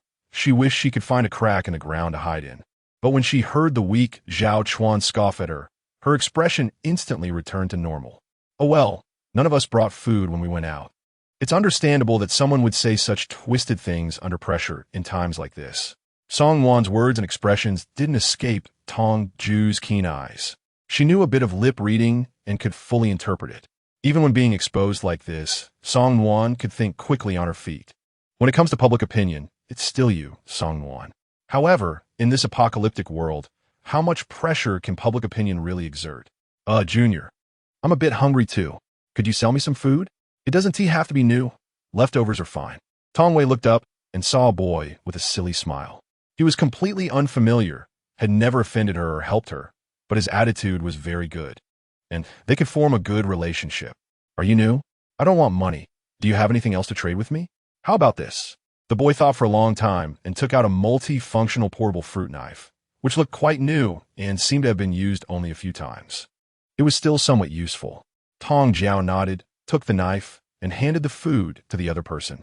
After receiving the food, the boy seemed a bit shy and added, "Junior, I bought that thing for $5 on Pinotto. It's not really useful against monsters. Is it really okay?" "It's fine. I use it to peel fruits." This person is quite honest. Tong Jue was amused and pulled out an apple from the plastic bag behind her, gesturing with it a couple of times. The boy chuckled and scratched his head, just like Yuan Qingzi, and found a place behind them to sit down and eat. As the two of them received their food, those who were observing no longer felt afraid. Soon, it was as if a supermarket had opened around Tong Jue, with countless people coming over to exchange food. Perhaps the way Song Wan and the others described it was too terrifying. Even though the students were anxious, there was no sign of fighting, as everyone lined up in an orderly manner to exchange. The food was all taken from her space. The backpack was just a cover. Others might not know what was going on, but Lu Yunan and Li Shuo, who were with her, could definitely sense something was off. This action was also a small test to see if Lu Yunan and Li Shuo would feel dissatisfied with her generosity after being well fed. Would they betray her because of their greed for the source of the food? After all, there was still a long road ahead, and they needed absolute trust to travel together for a long time. In the post-apocalyptic world, they would encounter various harsh environments and desperate situations. If they expressed dissatisfaction with her generosity at the beginning of the apocalypse, they would lose their kindness. Or perhaps they would become greedy and overly concerned. If that were the case, their companionship could only come to an end. Chapter 9. There are always those who cannot recognize reality. This is this year's limited purchase high-end bracelet. Give me 3 boxes. No, 5 boxes of self-heating hot pot, and also 10 bags of bread, and 10 bottles of water. It was that arrogant short-haired girl again.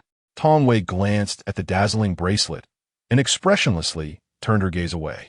Offending her and still wanting to exchange food? Not only was the request exorbitant, but the attitude remained arrogant.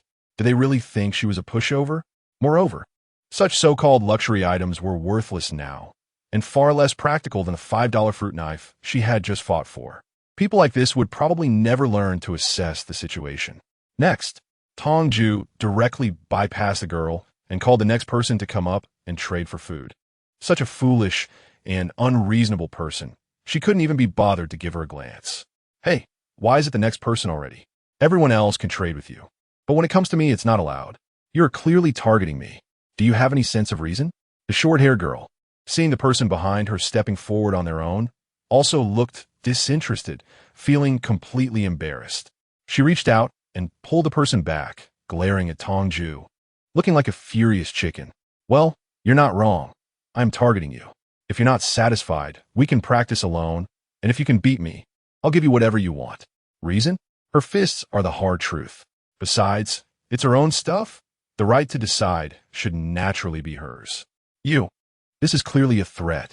The short-haired girl, recalling Tong Jue's previous strength, shrank her neck in fear, tears streaming down her face, feeling very wronged. Her commotion wasted a lot of time, and the students, already hungry, became increasingly irritated. Seeing her cry, no one felt sorry for her. Instead, they began to complain. Are you sick? They already said they don't want your junk. Why are you still bothering? Get up quickly. Don't delay us from eating. Yes, trading is supposed to be mutual willingness. It's perfectly normal that they don't want to buy. Move aside quickly, or we might just carry you away. The surrounding voices filled with resentment and threats made the short-haired girl quiet down completely. She didn't dare to offend the public's anger and had to leave in disgrace. This food trading event finally came to an end after an hour. There were over 100 students present, and the supplies in Tong Jue's space could fully satisfy their appetites. Except for those who had direct conflicts with her, the rest managed to trade for food, and those with good sense had already begun to distance themselves from those people. In just a few hours, the ostracized individuals turned the tide. Tong Jue was bored and observing the situation outside. Finally, at 3 a.m, no more students rushed out to disturb those young boys. Now is the best time to rush out. Tong Jue gently patted her drowsy companions one by one, signaling them with her eyes to get ready to leave, and also pulled along Yuan Qingzi, who had spoken up for her earlier. The 4 of them quickly got up and quietly followed Tong Jue out of the gymnasium, making sure not to disturb anyone. According to the plan made during the day, they silently approached the main entrance without making a sound, and finally arrived at a place where there was no turning back. Only then did Tong Jue take out a submachine gun from her space and strap it on. Tong Jue can conjure objects out of thin air. Seeing such a magical scene, Lu Yunan and the others understood something, but they all tacitly kept silent, with no one wanting to probe into this secret. Noticing that her companions appeared unfazed, Tong Jue smiled. Yuan Qingzi, a boy she wasn't familiar with but who had a kind heart, also shifted his gaze elsewhere, pretending he hadn't seen anything. She never minded exposing her formidable abilities. In the harsh environment of the apocalypse, being weak is original sin. Appropriately showcasing her capabilities can serve as a good deterrent and help avoid many unnecessary troubles. Space is not something that can be taken away casually, and there is no need to deliberately hide it from others, especially not from friends who will rely on each other in the future. The recoil of a gun is quite strong, and it's not suitable for keeping you alive at this critical moment. If not handled well, it could easily harm you. I had already adapted a bit when I fought my way back to school, so just follow closely behind me later and make sure not to get separated. Tong Jue finally explained, as she didn't want her friends to overthink and create any rifts. Lu Yunnan and the others were already indifferent to it and nodded to show their agreement. Yuan Qingzi knew she was just someone being taken along, so she had no objections. With everything ready, Tong Jue took the lead and hurried toward the school gate, with the other four closely following behind. Not falling behind by even half a step, the boys were also startled at this moment, rushing towards them. The small figures shot forward like arrows, incredibly fast. The monsters of the night would go into a frenzy, and their ability metrics were always stronger than during the day. If it weren't for the urgency to escape, Tong Jiao wouldn't have chosen to break through the encirclement in the dead of night. Fortunately, these were just easily dealt with E-level small monsters. Tong Jiao turned around, shooting as she ran, and in no time, she had taken down a large number of them. A lot of bullet casings were scattered on the ground, indicating how intense Tong Jiao's firepower was. In addition, there were many blood-stained pieces of clothing and small bits of flesh on the ground.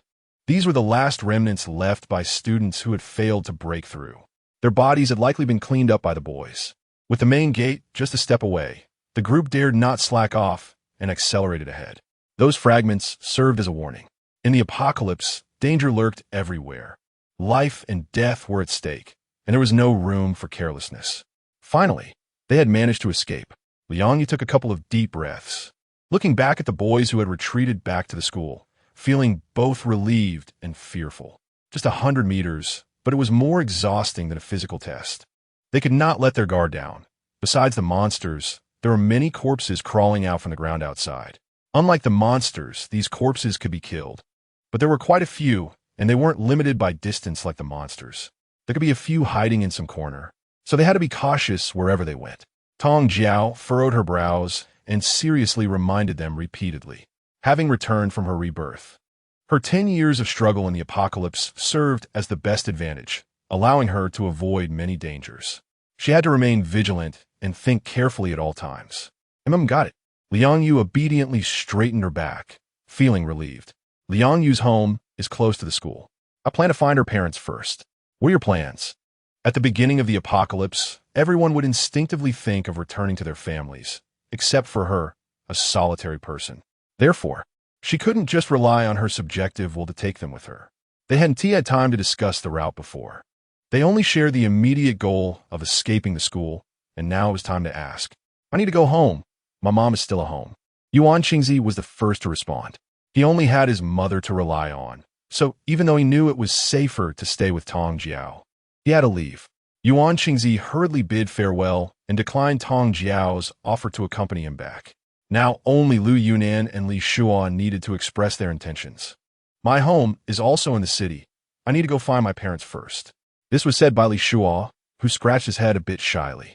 Just moments ago, they had been comrades relying on each other, and now they were about to part ways, leaving Li Shuan with a sense of guilt. Boys at this age often value camaraderie, and Tong Jiao could see his awkwardness. How about I accompany Li Shuan to find his parents first, and you can go back with Liang Yu? We can find a place to meet up later? Lu Yunnan tentatively suggested, as everyone was reluctant to part ways like this. Okay, I have no objections. The phone still works, so it's easy to stay in touch. Tong Jue nodded decisively. It was hard to find two teammates with decent character who were also comfortable to get along with, and she didn't want to part ways just yet. I live in the Dawn community, which is quite close to the school. We should be able to rescue my parents quickly. Which community are you guys going to? We can meet up later. Li Shua's words lit up Liang Yu's eyes. I live in the Dawn community too. What a coincidence. Really? That's great. Unexpectedly, Li Shua and Liang Yu lived in the same community. And even more coincidentally, after they asked a few more questions, they found out they lived in the same building. This way, we won't have to split up. The world is really small. By the way, how come I've never seen you before? Li Shuo remarked with a hint of confusion as he looked at Liang Yu. I just moved in less than a week ago. Except for the time I went back to help with the move, I've been living in the dormitory, so it's normal that we haven't run into each other. This isn't the place to talk. Let's go rescue the uncles and aunts first. During their conversation, Tong Jue had been keeping her eyes and ears open, and so far, there were no dangerous creatures around. But she couldn't let her guard down. She interrupted Li Shuo and Liang Yu's conversation and pulled out the other vehicle she had bought during the day from her space. It was a large off-road vehicle that could seat 8 people, just enough. The sudden appearance of such a massive vehicle left the 3 of them in awe. "Hui Hui, you're amazing," Liang Yu couldn't help but exclaim, while Li Shuo also gave a thumbs up in genuine admiration. Only Lu Yunnan maintained his calm demeanor, a gentle smile on his lips. "There will be even more amazing things later. Let's get in the car first. We need to hurry up and leave." Tong Jue skillfully opened the driver's door and sat down, expertly starting the vehicle. Once everyone was in the car, she pressed the gas pedal and sped away. The Dawn community is really close to the school, just a street away, and it only takes a few minutes to drive there. Along the way, when encountering zombies and not-so-difficult monsters, Tong Jue would just run them over, only taking a detour when faced with tricky creatures. This reckless driving style made Liang Yu and Li Shuo extremely anxious, fearing that Tong Jue might cause a disastrous accident with one careless move. When they finally arrived, the 2 little friends, who had been on edge the whole way, let out a sigh of relief. "Senior, do you drive this aggressively all the time? I feel a bit carsick and want to throw up." "Juju, where did you get your fake driver's license? You're driving like you're piloting a plane." Tong Jiao bit her lip and smiled shyly. When she first started driving, she was fully focused on observing the surroundings and, being used to being alone, unconsciously overlooked the fact that there were 3 living people in the car. "It's still my brother Nan," calm and collected. Li Shuo glanced at the silent Lu Yunnan and teased him. Lu Yunnan didn't pay much attention to the teasing. He slightly raised the corner of his mouth and glanced at Tong Jiao. "I'm used to it. Let's get out of the car. The situation outside doesn't look too optimistic." Tong Jue glanced out the window, her expression gradually becoming serious. When she first entered the community, she only saw the shambling zombies moving around like headless flies, and thought that there hadn't been an invasion by monsters here, which is why she felt at ease to chat with her friends. However, after careful observation, she noticed a strange green hue at the corner of the building directly opposite them. It was not the green of plants, but rather like a fluorescent substance that had lost some of its luster after being sprayed for a while. Unfortunately, that building was the one where Liang Yu and Li Shuo lived. "There are monsters ahead, so don't make any noise." They parked the car at the entrance of the community, and the monster didn't act, which proved that its sensory ability was not strong and its territory was relatively small. Generally speaking, a smaller territory means fewer monsters, and weaker sensory ability suggests stronger mobility for the monsters. There are many monsters that fit the current conditions, but it's unclear which one it is. I need to confirm the type of this monster first. I get out to take a look. You all stay in the car and don't move." Tong Yao quickly instructed with a few words, deftly opened the car door, jumped out, and walked towards the patch of green against the wall. The 3 people behind her, knowing their abilities were not strong, followed her out of the car, but only felt they would become a burden. Even though they were worried, they chose to obediently wait in place for Tong Yao, watching her move forward. Fortunately, the journey closer to the destination went smoothly. Tong Jue did not disturb any zombies and safely arrived next to the monster. It was a poison dragon cat. Recognizing the creature, Tong Jue let out a sigh of relief, but she wasn't completely at ease. The monster in front of her was entirely emerald green, round and plump from head to toe, resembling the Totoro from anime, and it looked quite cute. Chapter 10. Taking the Moon family away, the poison dragon cat would not actively attack any living being, even within its territory, as long as no one attacked it. It would not take any action. This seemingly harmless monster was the most troublesome to deal with. The poison dragon cat was filled with corrosive venom, toxic from the inside out, and even the air it breathed was poisonous, although it wouldn't take the initiative to attack. Just standing there would cause nearby creatures to be poisoned and objects to decay. The iron gate of the building closest to the poison dragon cat had already been corroded halfway. She had originally thought about resting at Liang Yu's parents' place, but it seemed that wouldn't be possible. No wonder Liang Yu's parents had died so quickly in the last life, with such a toxic creature around. Even gods would find it hard to survive. However, she didn't know why, but when they arrived, the poison dragon cat had completely vanished, turning Liang Yu's parents' deaths into an unsolved mystery. Fortunately, this time, she and Liang Yu arrived in time and did not waste a moment. If they had delayed for another 2 or 3 days, they would likely have witnessed the same outcome as in the last life. After confirming the monster's abilities, Tong Jue cautiously returned to the car. There's a monster right below your two families building. This monster won't actively attack people, but it is constantly releasing toxic gas. We must act quickly to rescue them. Hold your breath when getting close to the monster, and definitely do not inhale the poison. Let's stick to the plan we discussed earlier. Split up and return to the car as quickly as possible. Be careful not to provoke the zombies. There are quite a few in this community, and dealing with them won't be easy. Tong Jue displayed an extraordinary calmness throughout the journey. When she proposed a plan, everyone felt there was no reason to refuse. The four of them lined up to get off the vehicle, with Tong Jue leading the way, quietly moving towards the corridor along the route they had just explored. They did not disturb any of the zombies and successfully arrived at the stairwell. At night, the sound-activated lights in the stairwell flickered on and off, resembling a common scene in horror movies. There were some dried bloodstains around, but they couldn't see even half a corpse. They had no idea if the bloodstains were from a successful escape or if the body had been completely devoured. The elevator was still operational, and taking the elevator would be faster. They needed to be cautious when exiting the elevator, as there might be zombies attracted to the entrance. Tong Jue pressed the elevator button, holding the gun with a vigilant expression, fully focused on watching the elevator while not forgetting to remind a couple of things. Ding dong. The elevator door slowly opened. Fortunately, there were no monsters inside, not even a trace of blood. It seemed that no one had used this elevator since the apocalypse. The four of them breathed a sigh of relief as they stepped into the elevator. Coincidentally, Liang Yu and Li Shuo were on the same floor. Unexpectedly, we are neighbors. Li Shuo found it somewhat amusing. Such a coincidence was too coincidental. When they reached their floor, Liang Yu and Li Shuo were the first to exit the elevator, respectively knocking on their own doors. One door opened. One door remained silent. Xiao Yu, it's your dad. Xiao Yu is back. Liang's mother was overjoyed to see Liang Yu, completely ignoring the other people around her, grabbing her daughter with tears of joy. Auntie, I'm sorry to disturb you. Do you know where this family has gone?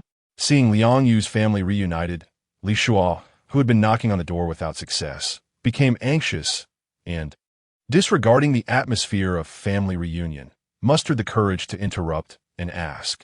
Liang's mother looked up at Li Shuo and, after hesitating for a moment, asked, "Are you the child of this family?" "Yes, Annie. Do you know where my parents are?" "Ah, your parents are with me." "Lao Li, your son is back too."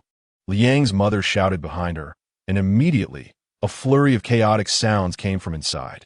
After a moment, a robust middle-aged man and a woman appeared at the door, locking eyes with Li Shuo. "Dad? Mom? How did you end up at Liang Yu's house?"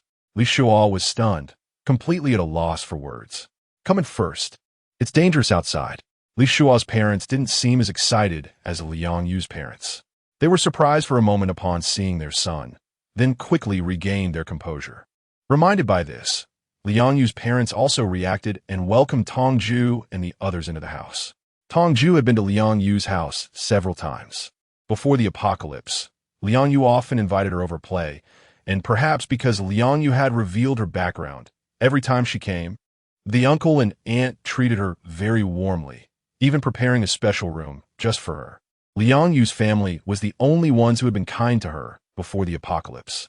This kindness stayed with Tong Jue until her death. Thank you. Thank you, Jue, for bringing Xiao Yu back safely. There is still quite a bit of food at home. If we save it, it should last about a week. The room isn't big enough, so you'll have to squeeze a bit, kids. Hearing about the encounter Tong Jue and Liang Yu had that night, Liang's mother was moved to tears. Knowing that it was because of Tong Jue that they could return home safely, she was even more grateful to her. We need to leave quickly. The monster's outside. Chapter 11. Encountering the rescue team. Tong Wei can understand that the elderly do not want to be on the move. They still hold hope for rescue. To be precise, everyone still has hope for rescue at this moment.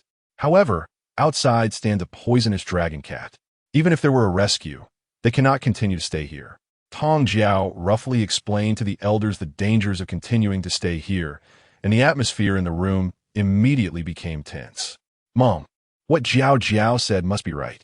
On our way back, We avoided many dangers thanks to Jiao's careful observation of those monsters. So this time, let's listen to her. A mother knows her child best. Liang Yu quickly noticed that her parents didn't want to leave and hurriedly persuaded them. Liang's mother was still a bit reluctant. They had just moved into this house not long ago, and there were many things inside that carried memories of their family. It was indeed hard to accept leaving just like that. However, when faced with life and death, these things didn't seem so important anymore. All right, let's listen to Jiao. Oldly, what do you two think? Liang's mother gritted her teeth and firmly decided to follow her daughter's advice. Their whole family believed in the principle of listening to others' advice for a better outcome, and after some hesitation, they decisively chose to obey. We will go with our son, too. The children have read a lot and understand more than we do. Since they can come back safely, they can go out safely as well. Dadley looked fierce, but he was very easy to talk to, had clear thoughts, and decisively gave up the home he had lived in for decades to leave with his children. Since they had decided to leave, they needed to pack their things first. Tong Jue did not hide her space and collected everything that could be taken away in the room. After confirming that nothing was left behind, Tong Jue took everyone up the elevator. Accidents always happen so suddenly. When they reached the first floor and the elevator doors opened, Tong Jue saw a dense pile of zombies at the entrance of the corridor. She didn't know what had attracted them there. Tong Jue made a gesture behind her, tightened her grip on the gun, and took 2 steps forward. Then she pulled the safety catch and began a new round of shooting. The zombies were relatively easy to deal with. They were just old bones resurrected, and besides their primitive attack methods of clawing, biting, and pouncing, they had no other skills. The machine gun's fire was very effective against the zombies. As long as she aimed for their heads, one shot would take out a whole group. Soon, a small breakthrough was cleared by Tong Jue at the entrance of the hallway. Tong Jiao hurriedly took a couple of steps forward and shouted behind her, "Stay close to me." As she walked, she fired her gun, the sound echoing continuously, attracting a new batch of aimless, wandering zombies. With Tong Jiao leading the way, the people behind her focused solely on escaping, ensuring they wouldn't trip and cause trouble. Fortunately, the car was not far from the hallway, and they quickly reached the car door and got in.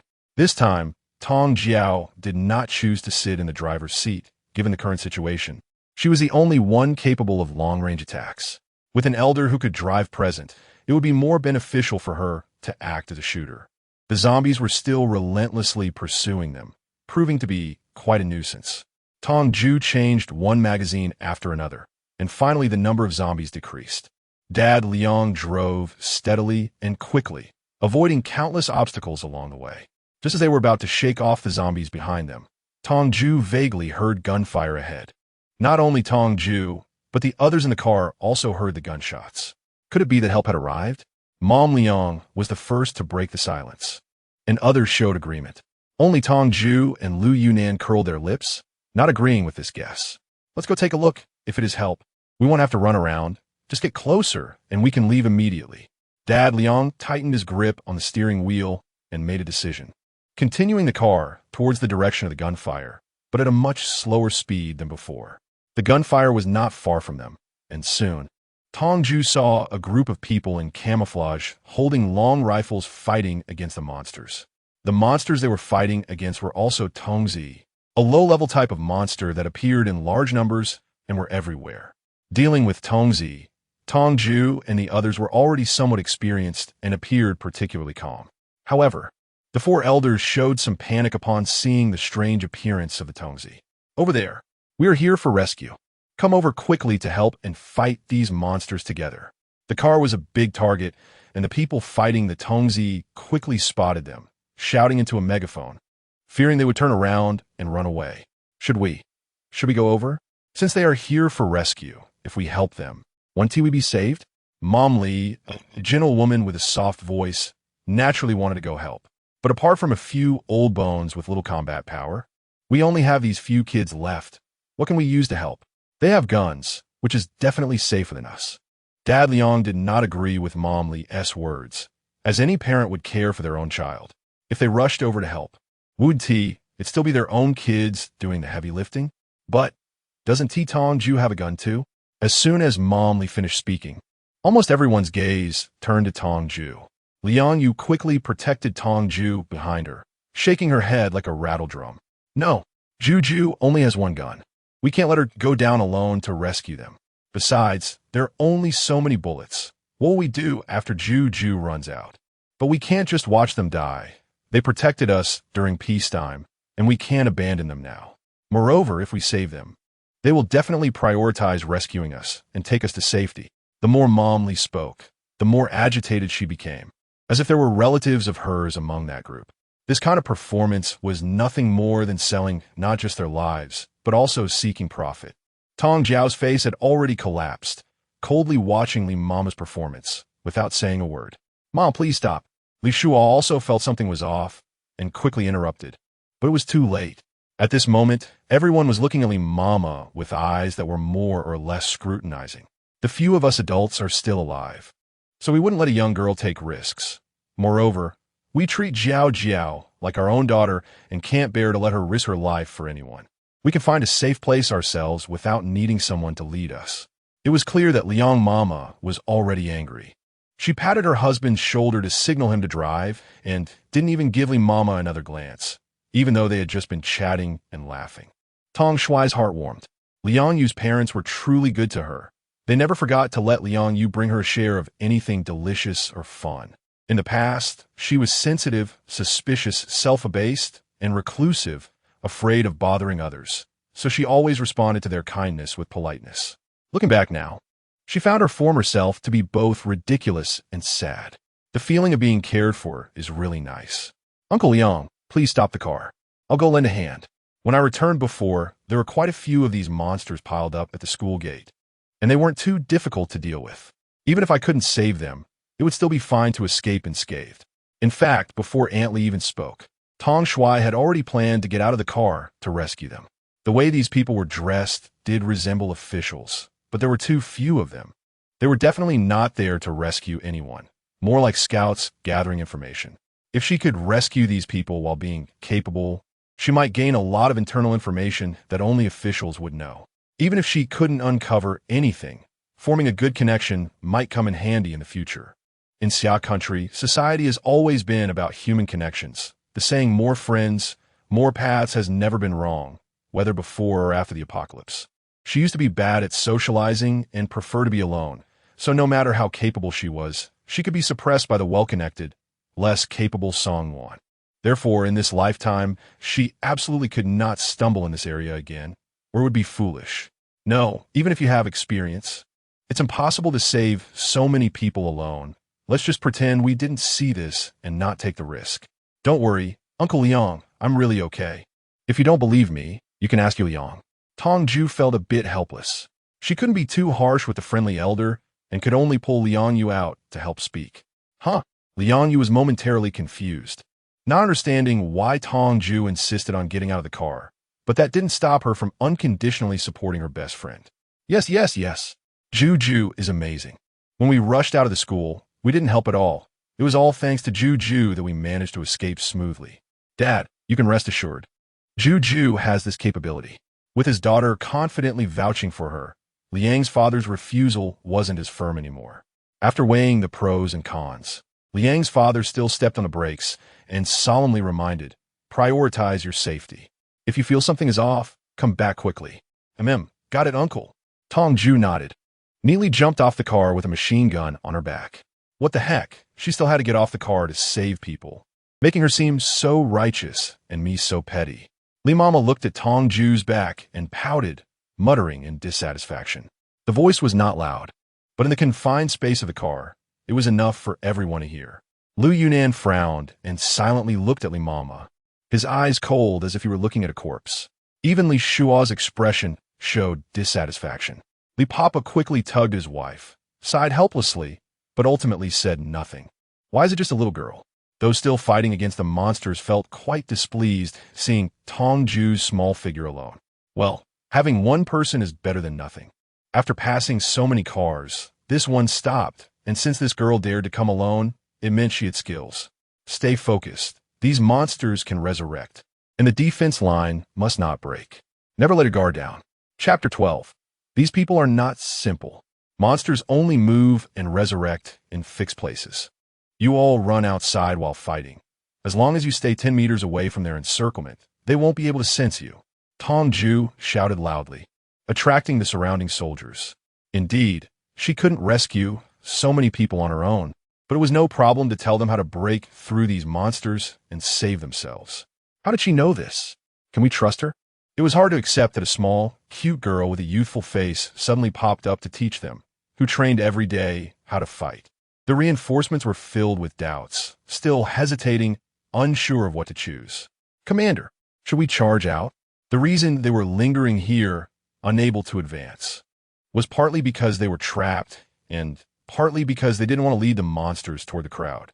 If it were just them in trouble, they could accept it. After all, once they donned this uniform, they had been ready to risk their lives at any moment. But if the monsters really only wandered in fixed areas, as the girl said, then their sacrifice would seem utterly useless and ridiculous. They had already run out of a magazine of bullets. The soldiers targeting her had died 4 or 5 times, yet the reinforcements hadn't moved an inch, which made Tong Jue a bit anxious. You better move quickly. The position I'm standing in is the maximum activity range of the monsters. Once you go beyond this range, they 1T continue attacking. If you don't believe me, I'll leave. Commander, should we break through? The reinforcements were also running low on bullets, and with life and death at stake, no one was calm, especially when there was a glimmer of hope. The commander looked at his brothers behind him and then at Tong Jue's figure, gritted his teeth, and decided to take a gamble. It was just a distance of a few dozen meters. Even if the monsters were attracted and moved that little bit, it wouldn't matter. Let us go charge out. With the command given, the gunfire became even more intense. Tong Jue still stood in place, but her finger pulled the trigger without hesitation.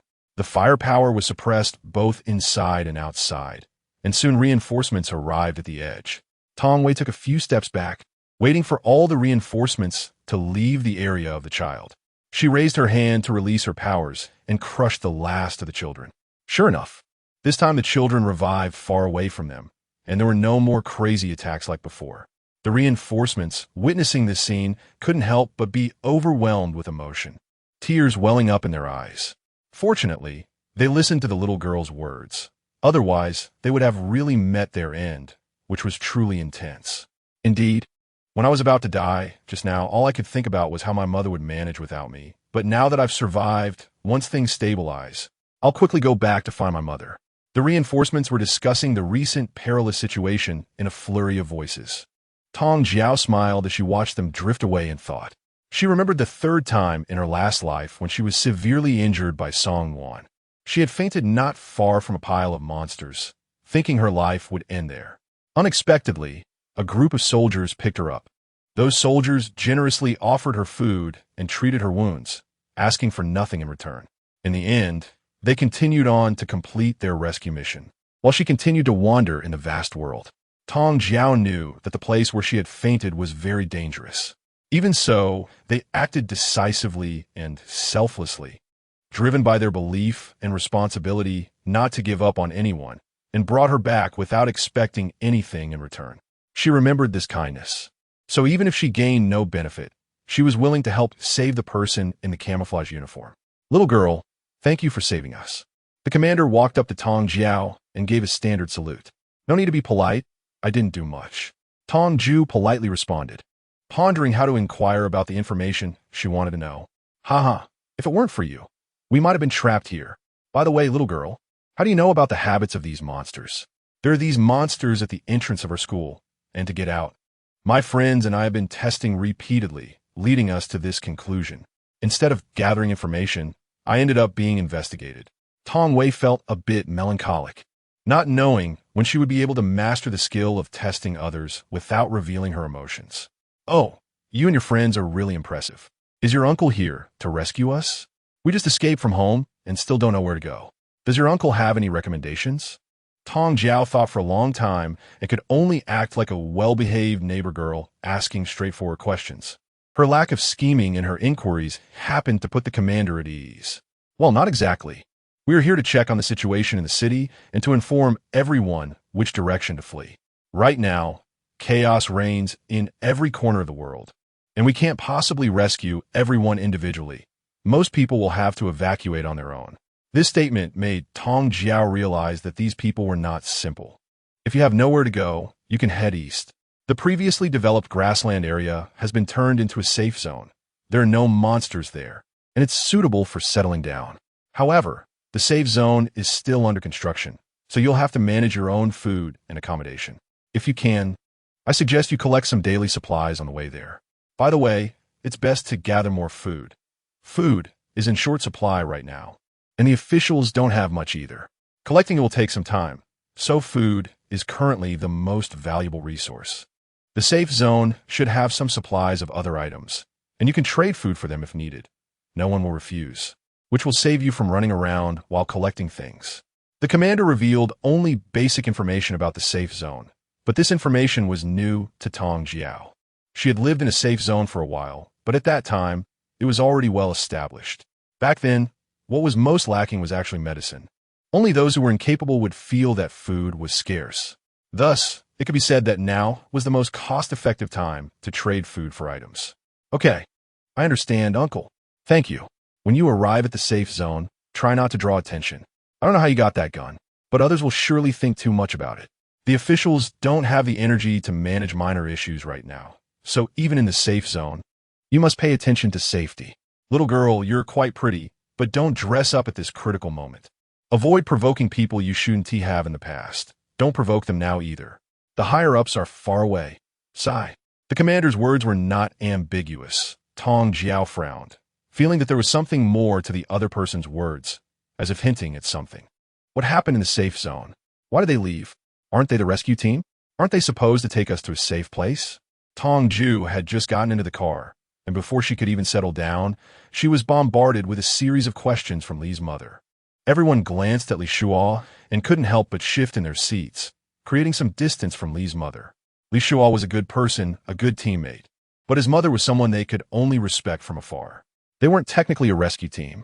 They were just a vanguard to scout the way and inform the residents to evacuate towards the eastern grassland development zone, where there were no monsters and a safe zone had been established. Tong Jue glanced at Li Mama and turned to Liang Fu, saying, "How can this be? Are the residents supposed to evacuate themselves?" This situation was completely unexpected for the elders, and Liang Fu's shock was evident, as he could hardly believe it. Yes, it is said that the monster outbreak is global, and the monsters can resurrect. So far, there has been no way to completely eliminate them. The authorities simply can't spare the manpower and can only let residents evacuate on their own. However, if anyone is unwilling to take the risk, they can find a safe place to wait. Once the authorities can spare personnel, they will organize a rescue. There are some things that the commander did not say, and Tong Jue filled in the gaps based on her past experience. Next, it was time to see everyone's choices. She would definitely choose to quickly take Liang Yu's family to the safe zone, and even if they were unwilling, she would try her best to persuade them. She also wanted to negotiate for Lu Yunnan, but as for Li Shuo, family ties are inseparable. If they really had to part ways, she could understand. Old man, let's find a place to wait. There are so many monsters outside, and what if those people aren't from the authorities and are giving us false information? What if we leave, and then someone comes to rescue us right after? I think wandering around outside is too uncertain. It's better to find a safe place to hide. Li Mama grasped her husband's hand, her eyes filled with tears as she looked at him. Li Papa nodded slightly and turned his gaze to Li Shuo, silently asking for his opinion. Let's take it step by step. Even if we want to stay and wait for rescue, we can't just wait on the street. We need to find a safe place first. So let's go with Nange and the others for now. Li Shuo looked troubled as he glanced between Tong Jue and Lu Yunnan, then at his parents, and responded ambiguously. I want to go to the safe zone to take a look, regardless of whether those people are from the authorities or not. At least they pointed us in a clear direction, so we won't be running around like headless flies. Even if it's fake, we can see it from a distance. And it's not too late to leave then. Anyway, monsters have a sense of territory and only wander in their own areas, as long as we don't disturb them. There won't be any danger. Lu Yunnan kept his eyes on Tong Jue when he expressed his opinion, making her feel quite uncomfortable. Tong Jue instinctively glanced at the rearview mirror. Is there something on her face? Let's just follow Jiao wherever she goes. Dad Liang trusts Tong Jue, and having witnessed her abilities twice has reinforced his decision to accompany her. I share the same thought as Lu Yunnan. Let's go check out the safe zone. Since the uncles and aunts want to wait for rescue here, We should first take you to a safe place before leaving, and we can conveniently gather some supplies along the way. Li Shuan noticed that Tong Jue clearly wanted to part ways and opened his mouth to say a few more words. But Tong Jue did not give him that opportunity. Their relationship was not that deep to begin with, and it was already generous enough to take them to a safe place. So there was no need to make it seem like a reluctant farewell. I remember there's a newly built shopping mall on the outskirts of the city. It's remote and less crowded, and it's close to the safe zone. We might as well go there if we drive fast. We can probably get there in about an hour. Chapter 13. In the apocalypse, there are still fools wanting to make money. Tong Jue recalled her past life carefully, choosing a place that was relatively safe and not lacking in resources. In her previous life, she waited for rescue with Song Wan, and the last place they went to was the safe zone in the east. However, she didn't stay there long before she severed ties with the Song family and left on her own. Before she left, she vaguely remembered someone saying that a mall next to the safe zone had never been invaded by monsters and had been incorporated into the safe zone for residential use. That mall must be the one, since it was only the first day of the apocalypse and there were no monsters there. The worst she would face would be some zombies, which shouldn't be too difficult to handle. All right, Li Shual weakly lowered his head, knowing that his elder's actions were indeed annoying. After all, tolerating someone he had just met for a day was already quite magnanimous. Asking for more would be asking too much. As the sky gradually brightened and the sun slowly climbed up the hillside, visibility became clearer. The route chosen by Dad Liang was all major roads, and if they saw any danger from a distance, they would immediately take a detour on smaller roads. The journey was surprisingly smooth, except for knocking a few zombies aside. But because of the detours, they ended up driving an extra 2 hours. Tong Jue couldn't help but recall the scenes from her past life when they escaped from the city to the safe zone with the main group. It was truly thrilling and dangerous. Perhaps it was due to the large number of people, or perhaps the monsters had been hungry for too long.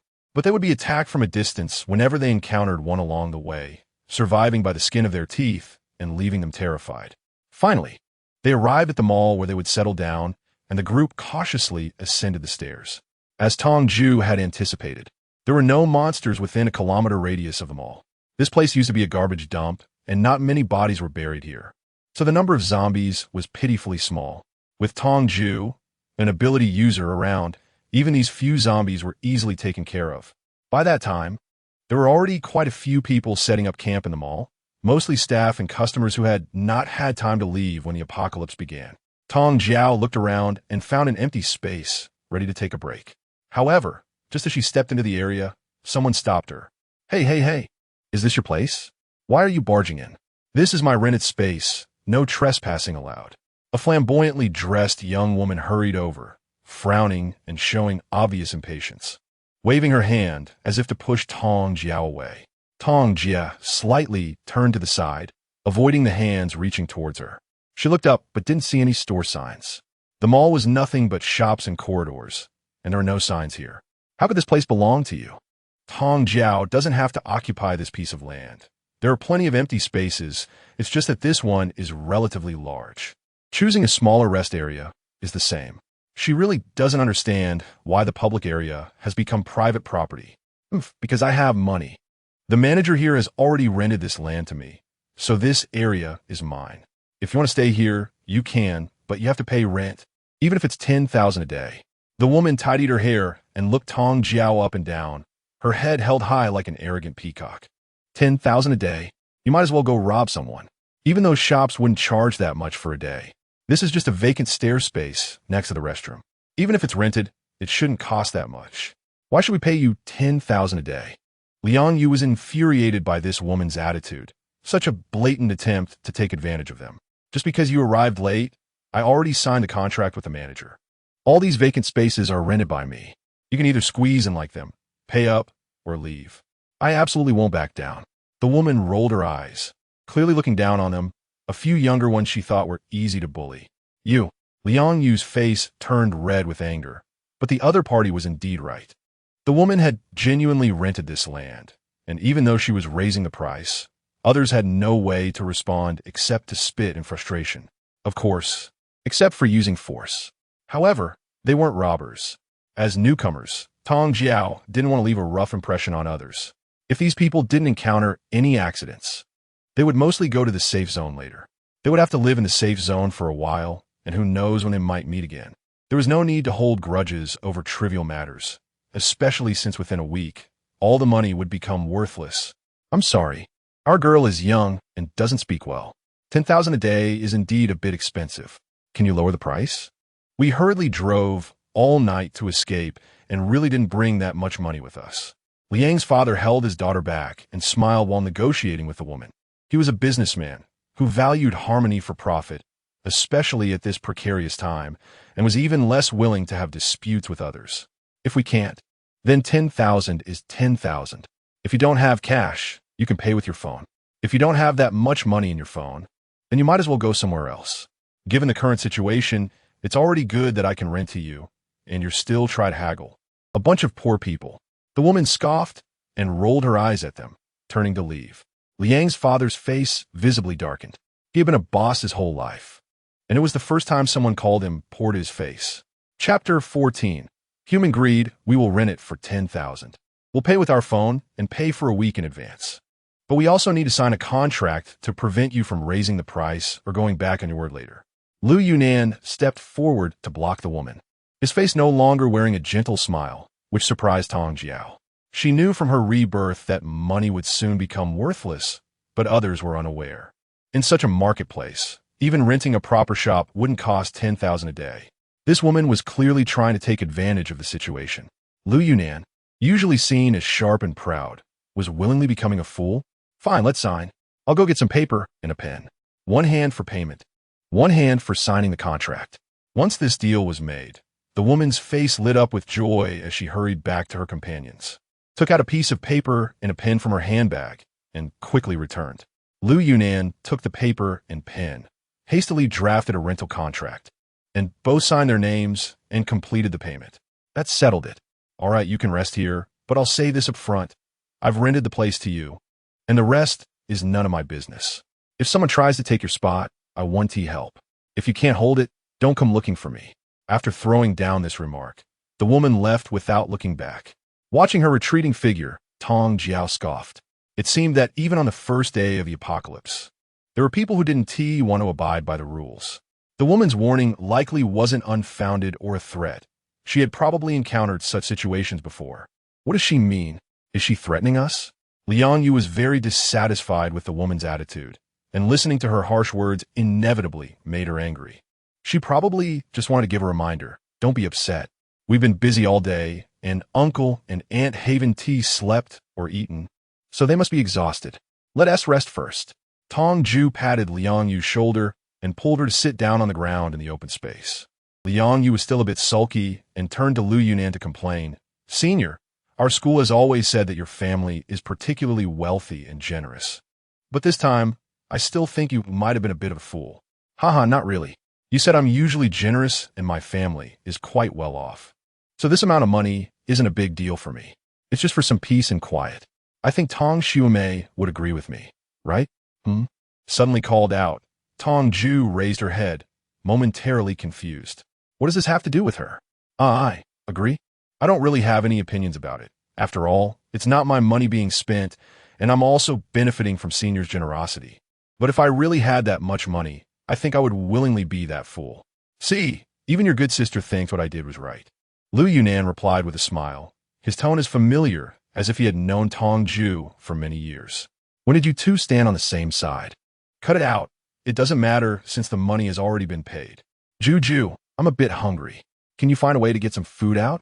Liang Yu whispered, cautiously leaning close to Tong Jue's ear. The warm breath tickled Tong Jue's earlobe, making her retreat repeatedly. No need to be so cautious. I didn't plan to keep this a secret. Sitting on the ground isn't comfortable anyway, so I'll just get some blankets. Liang Yu's sneaky appearance made Tong Jue find it somewhat amusing. She had openly used her space so many times, yet there was still something to hide. After saying that, Tong Jue took out several blankets and a lot of food from her space. Just now, during the argument between them and the woman, many people were eavesdropping, and seeing that they really did make this foolish decision, they couldn't help but glance over. Tong Jue's magical ability to conjure objects out of thin air caught the attention of almost everyone in the market. Many people's emotions changed. Some were envious, some were amazed, and others were greedy. "Hey, do you have food? Then I don't want my money anymore. You can pay our rent with food." The woman returned, looking down from a height at Tong Jue sitting on the ground, her commanding tone extremely unpleasant. Tong Jue frowned and opened her mouth to retort. But when she thought about the rent being paid by Lu Yunnan, she held back. She didn't like being in debt to others. Although money was basically worthless now, not everyone was aware of it yet. Lu Yunnan had paid in real money, and if she could use food to settle this favor, she would be fine with it. "How much do you want?" The female lead's eyes rolled around, seemingly calculating how to ask for a high price. After all, when she initially collected the rent, she had the intention of taking advantage of the situation. If she asked for less, she would definitely feel dissatisfied. "Just bring out all the food you have, and I'll refund you the money, several tens of thousands. Whatever you have in food is worth it." Did they want all her supplies? Tong Wei thought of the mountain of ready-to-eat products in the space, feeling that it was somewhat amusing for women. "What are you laughing at?" Tong Jue's smile was too obviously mocking, making the woman feel despised, and her temper flared up as she questioned loudly. "It's nothing. At most, I'll give you a box of instant noodles." Tong Jue was too lazy to waste words with this kind of person and offered a price she deemed appropriate. Upon hearing this, the woman immediately exploded with anger, her face turning red as she pointed at her. "Are you sending me off like a beggar? You think I don't want tens of thousands in rent, and you're giving me a box of instant noodles? Baby, what's wrong? Who made you angry?" Just as the woman finished speaking, a tattooed man with a swagger walked up, whistling at Tong Jue and wrapping his right arm around the woman's waist, clearly there to back her up. "Oh, Suge, you haven't eaten all day. I feel so sorry for you. This new girl just happens to have food, so I thought I'd let it go without charging her. I just wanted some food, but this stubborn girl returned me tens of thousands, and all I got was a box of instant noodles." The small rogue squinted, staring fiercely at Tong Jue.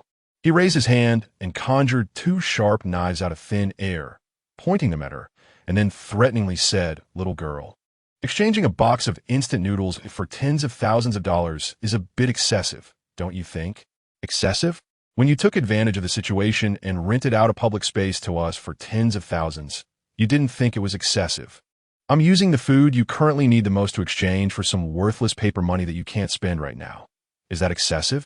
Tong Jue was not afraid of the thug's threats, standing tall and confronting them. When she first entered the mall, she glanced at the landmark sign at the entrance and discovered that this mall was a pure luxury goods outlet, with no supermarket or any place to buy food.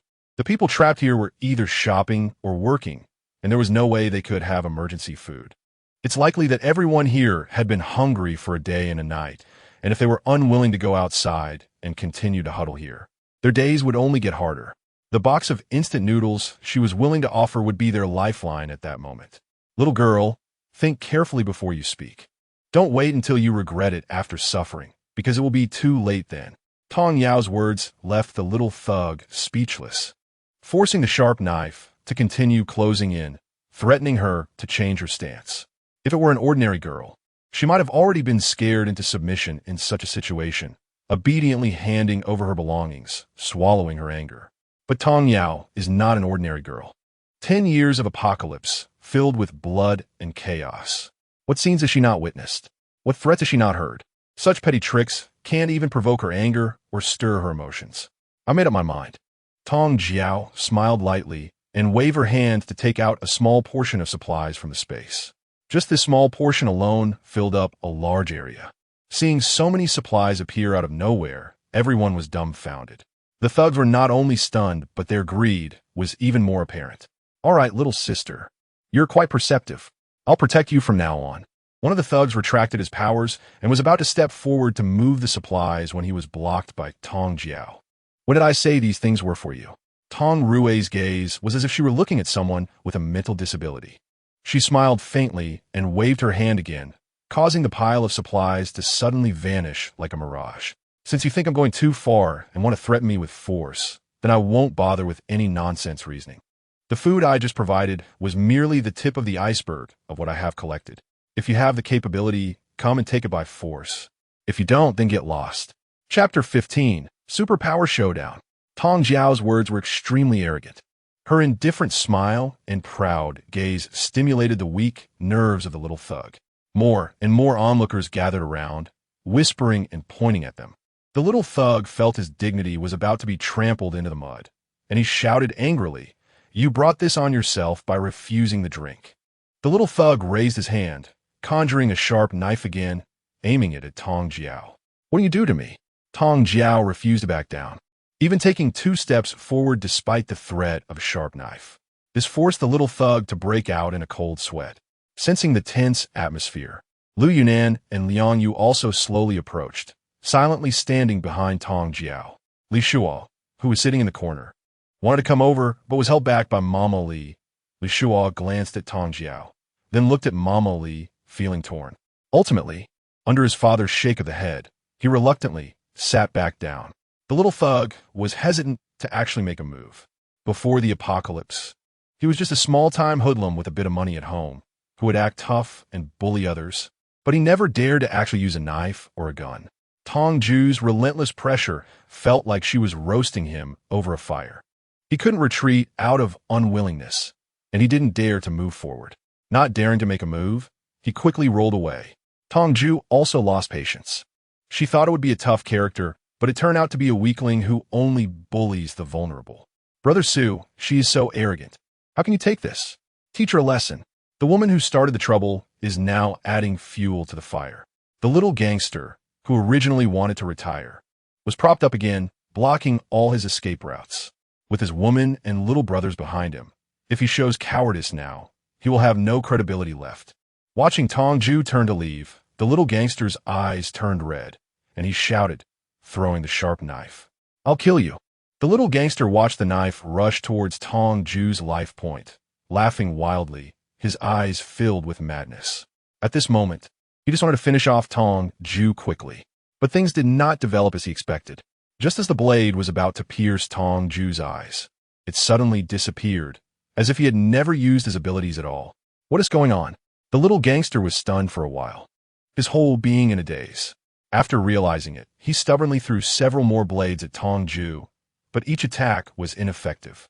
Realizing he had kicked an iron plate, the little gangster once again had thoughts of retreat. He pointed at Tong Jue as if he had seen a ghost. "You, what did you do?" "Huh." Tong Jue didn't explain anything and looked down on explaining to such people. She sneered and turned to leave. Thought he was so impressive, but is this all he can do? Yeah, he was so arrogant before, barking orders at us, and now that he's met someone tough, look how cowardly he is. Ha ha. Look at him. He looks like he's about to wet his pants. The little thug had offended quite a few people with his arrogant behavior before Tong Jue and the others arrived, and now seeing him fall from grace, many couldn't help but want to kick him while he was down. The murmurs around them penetrated their ears, and the mocking laughter crushed the little thug's last bit of sanity. The fear that Tong Jue brought him instantly vanished. At this moment, he just wanted to tear Tong Jue apart to prove his own strength and make everyone else shut their mouths. "You must have used some underhanded means. I don't believe I can't kill you today. Pengzi, come over and help me deal with him." The little thug called over his lackeys. And while Tong Jue had her back turned to them, they unleashed their abilities without holding back. But no matter what they tried, it was all in vain. Every strike would vanish without a trace, just like before. Tong Wei gave Lu Yunan a wink. She turned around and smiled at the two who were exhausted from overusing their abilities, looking as tired as dead dogs. The woman who had originally been causing trouble with them was now hiding far away, wishing that no one would notice her presence. Can't take a loss, so resorting to sneak attacks? Calling you a worthless piece of trash is really flattering you. Tong Jiao had a gloomy expression as she approached the little thug step by step. Her voice was not loud, but it was intimidating. The thug finally stopped what he was doing, retreating in panic and desperation, trying to cling to his already non-existent dignity. "Huh, you little bastard. You clearly did this on purpose. You not only have abilities, but you also deliberately provoked me just to see me make a fool of myself." "Yeah, I did it on purpose. What are you going to do about it?" At this moment, Tong Xiao was less than a meter away from the punk, her tall figure looking straight at him. With a faint smile, she spoke words that were infuriating yet costless. The punk quietly placed his hand behind him, holding back his breath as he waited for Tong Xiao to stand still. Taking advantage of the moment she was speaking, he instantly activated his ability, conjuring dozens of sharp knives to attack her vital points. Ha ha, at such a close distance, let's see how you dodge. Tong Jue raised her eyebrows, remaining unmoved. Oh, it seems the limit on physical strength is starting to take effect. The little thug had clearly reached the end of his rope. After this last blow, he would need at least 10 days to half a month to recover. During this time, the little thug would be even weaker than a 3-year-old child. What remains uncertain is whether his girlfriend, who had previously fawned over him, and his little subordinates would continue to treat him the same way while he was unable to recover. The blade had no effect at all. This was expected by everyone.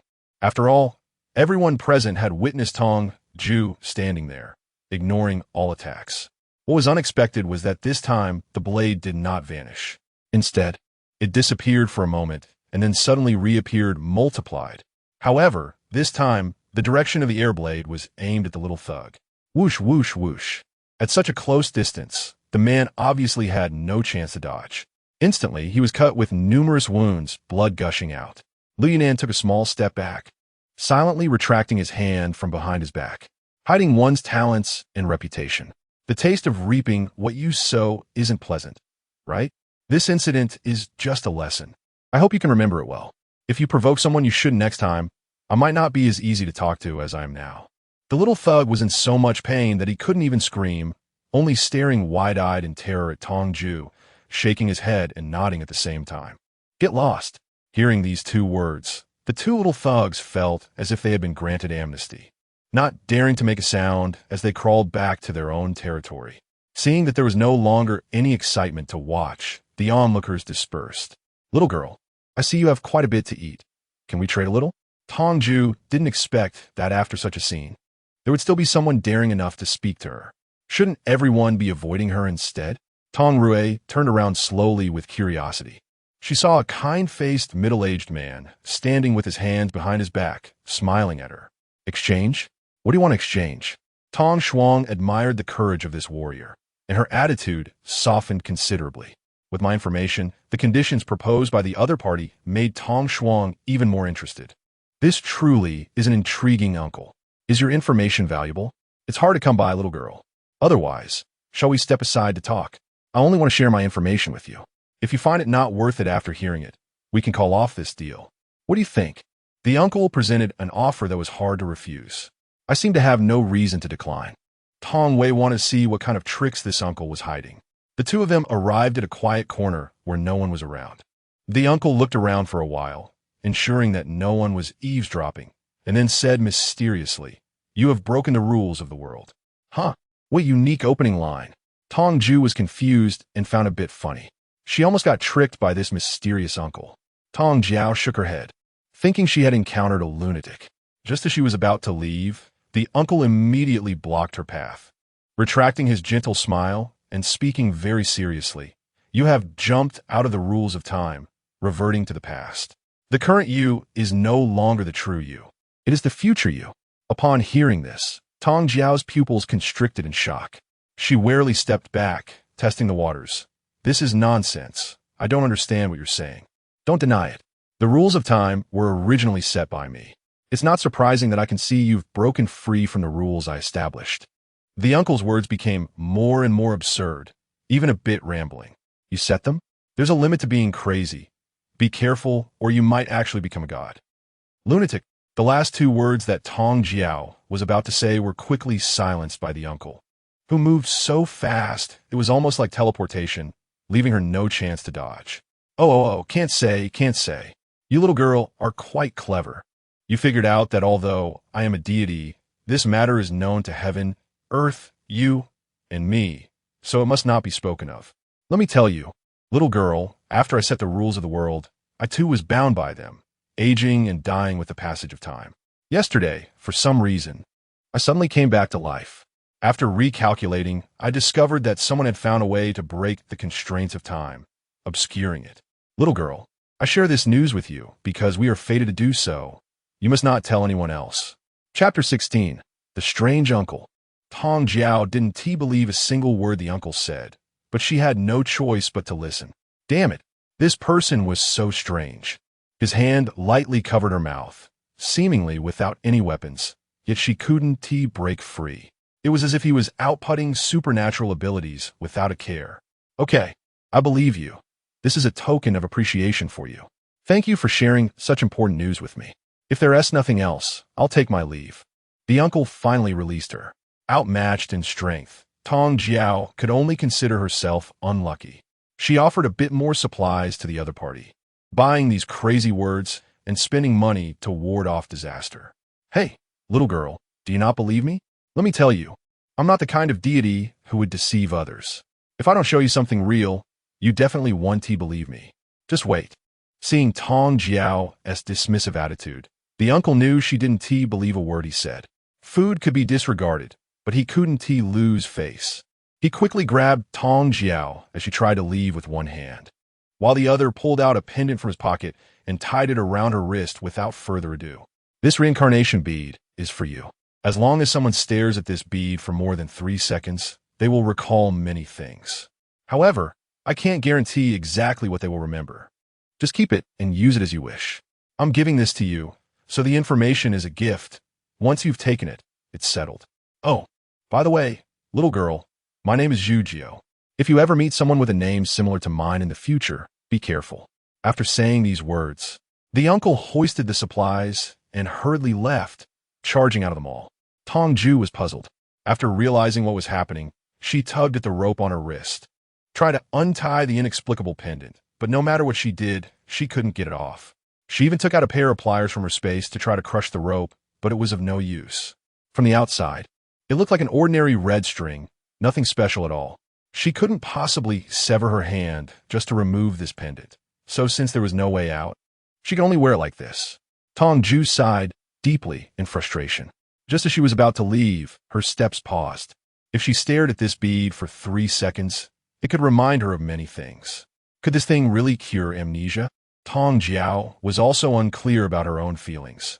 She inexplicably felt that returning so carelessly was not very wise. She took out a roll of bandage from her space and wrapped it around her wrist, covering the pendant before returning to Liang Yu's side. Huh? Jiao, why is your wrist wrapped in a bandage? Are you hurt? Liang Yu noticed the difference in Tong Jue with her sharp eyes. Tong Wei shook her head. It was indeed difficult to explain the neurotic remarks of that uncle just now. It was better to remain silent. Tong Jue was unwilling to speak, and Liang Yu, understanding the situation, did not continue to press the matter and directly skipped the topic. Jiao, my parents mean that this place is crowded and complicated. And if something happens, it's not good to call the police right now. It would be better if we don't rest and go directly to the official safety zone. It might be more secure. What do you think? Okay, since Uncle and Aunt have no objections, let's set off now. Tong Jue didn't plan to stay in the mall for long. Initially, she thought she could collect some supplies, but she never expected that the mall was filled with nothing but useless luxury goods. Even if she collected everything into her space, it would only turn into moldy junk, which wasn't worth it. It would be more convenient to search for supplies in the city once they reached a safe zone with a fixed residence. Since they decided to leave, they no longer wasted time and quickly packed up to set off. The Li family, who had initially resolved not to leave, also joined them. Previously, when someone stirred up trouble, the Li family had an indifferent attitude, which was quite unpleasant. Seeing this family get into the car with them, Liang Yu rolled her eyes and couldn't help but mock them. Oh, weren't you unwilling to go? Why are you following us now? If I had known you were also going to the safe zone, why bother coming to this mall and getting so worked up? How do you speak to your elders? If it weren't for your showy behavior attracting trouble, we wouldn't have to rush to the safe zone. You just leave so casually. But have you thought about what will happen if those people want to take revenge on us later? Li's mother, embarrassed by being reprimanded by a younger generation, immediately lost her temper and retorted. Her initial gentle and virtuous image completely vanished. Huh, you really have thick skin. Liang Yu huffed, turning her head away and muttering.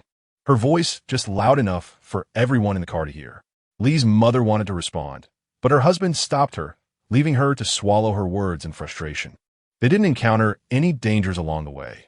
Occasionally, they saw a few groups of zombies, but they could quickly shake them off thanks to the car's speed. It was uncertain when these monsters would be completely eradicated. Looking out at the smoky chaotic scene and recalling the thrilling moments of this short time. Liang Yu let out a deep sigh. Tong Jue held the steering wheel and looked ahead, feeling deeply exhausted inside. 10 years. She died 10 years after the apocalypse. And until her death, she never saw any signs of the apocalypse coming to an end. That day would come.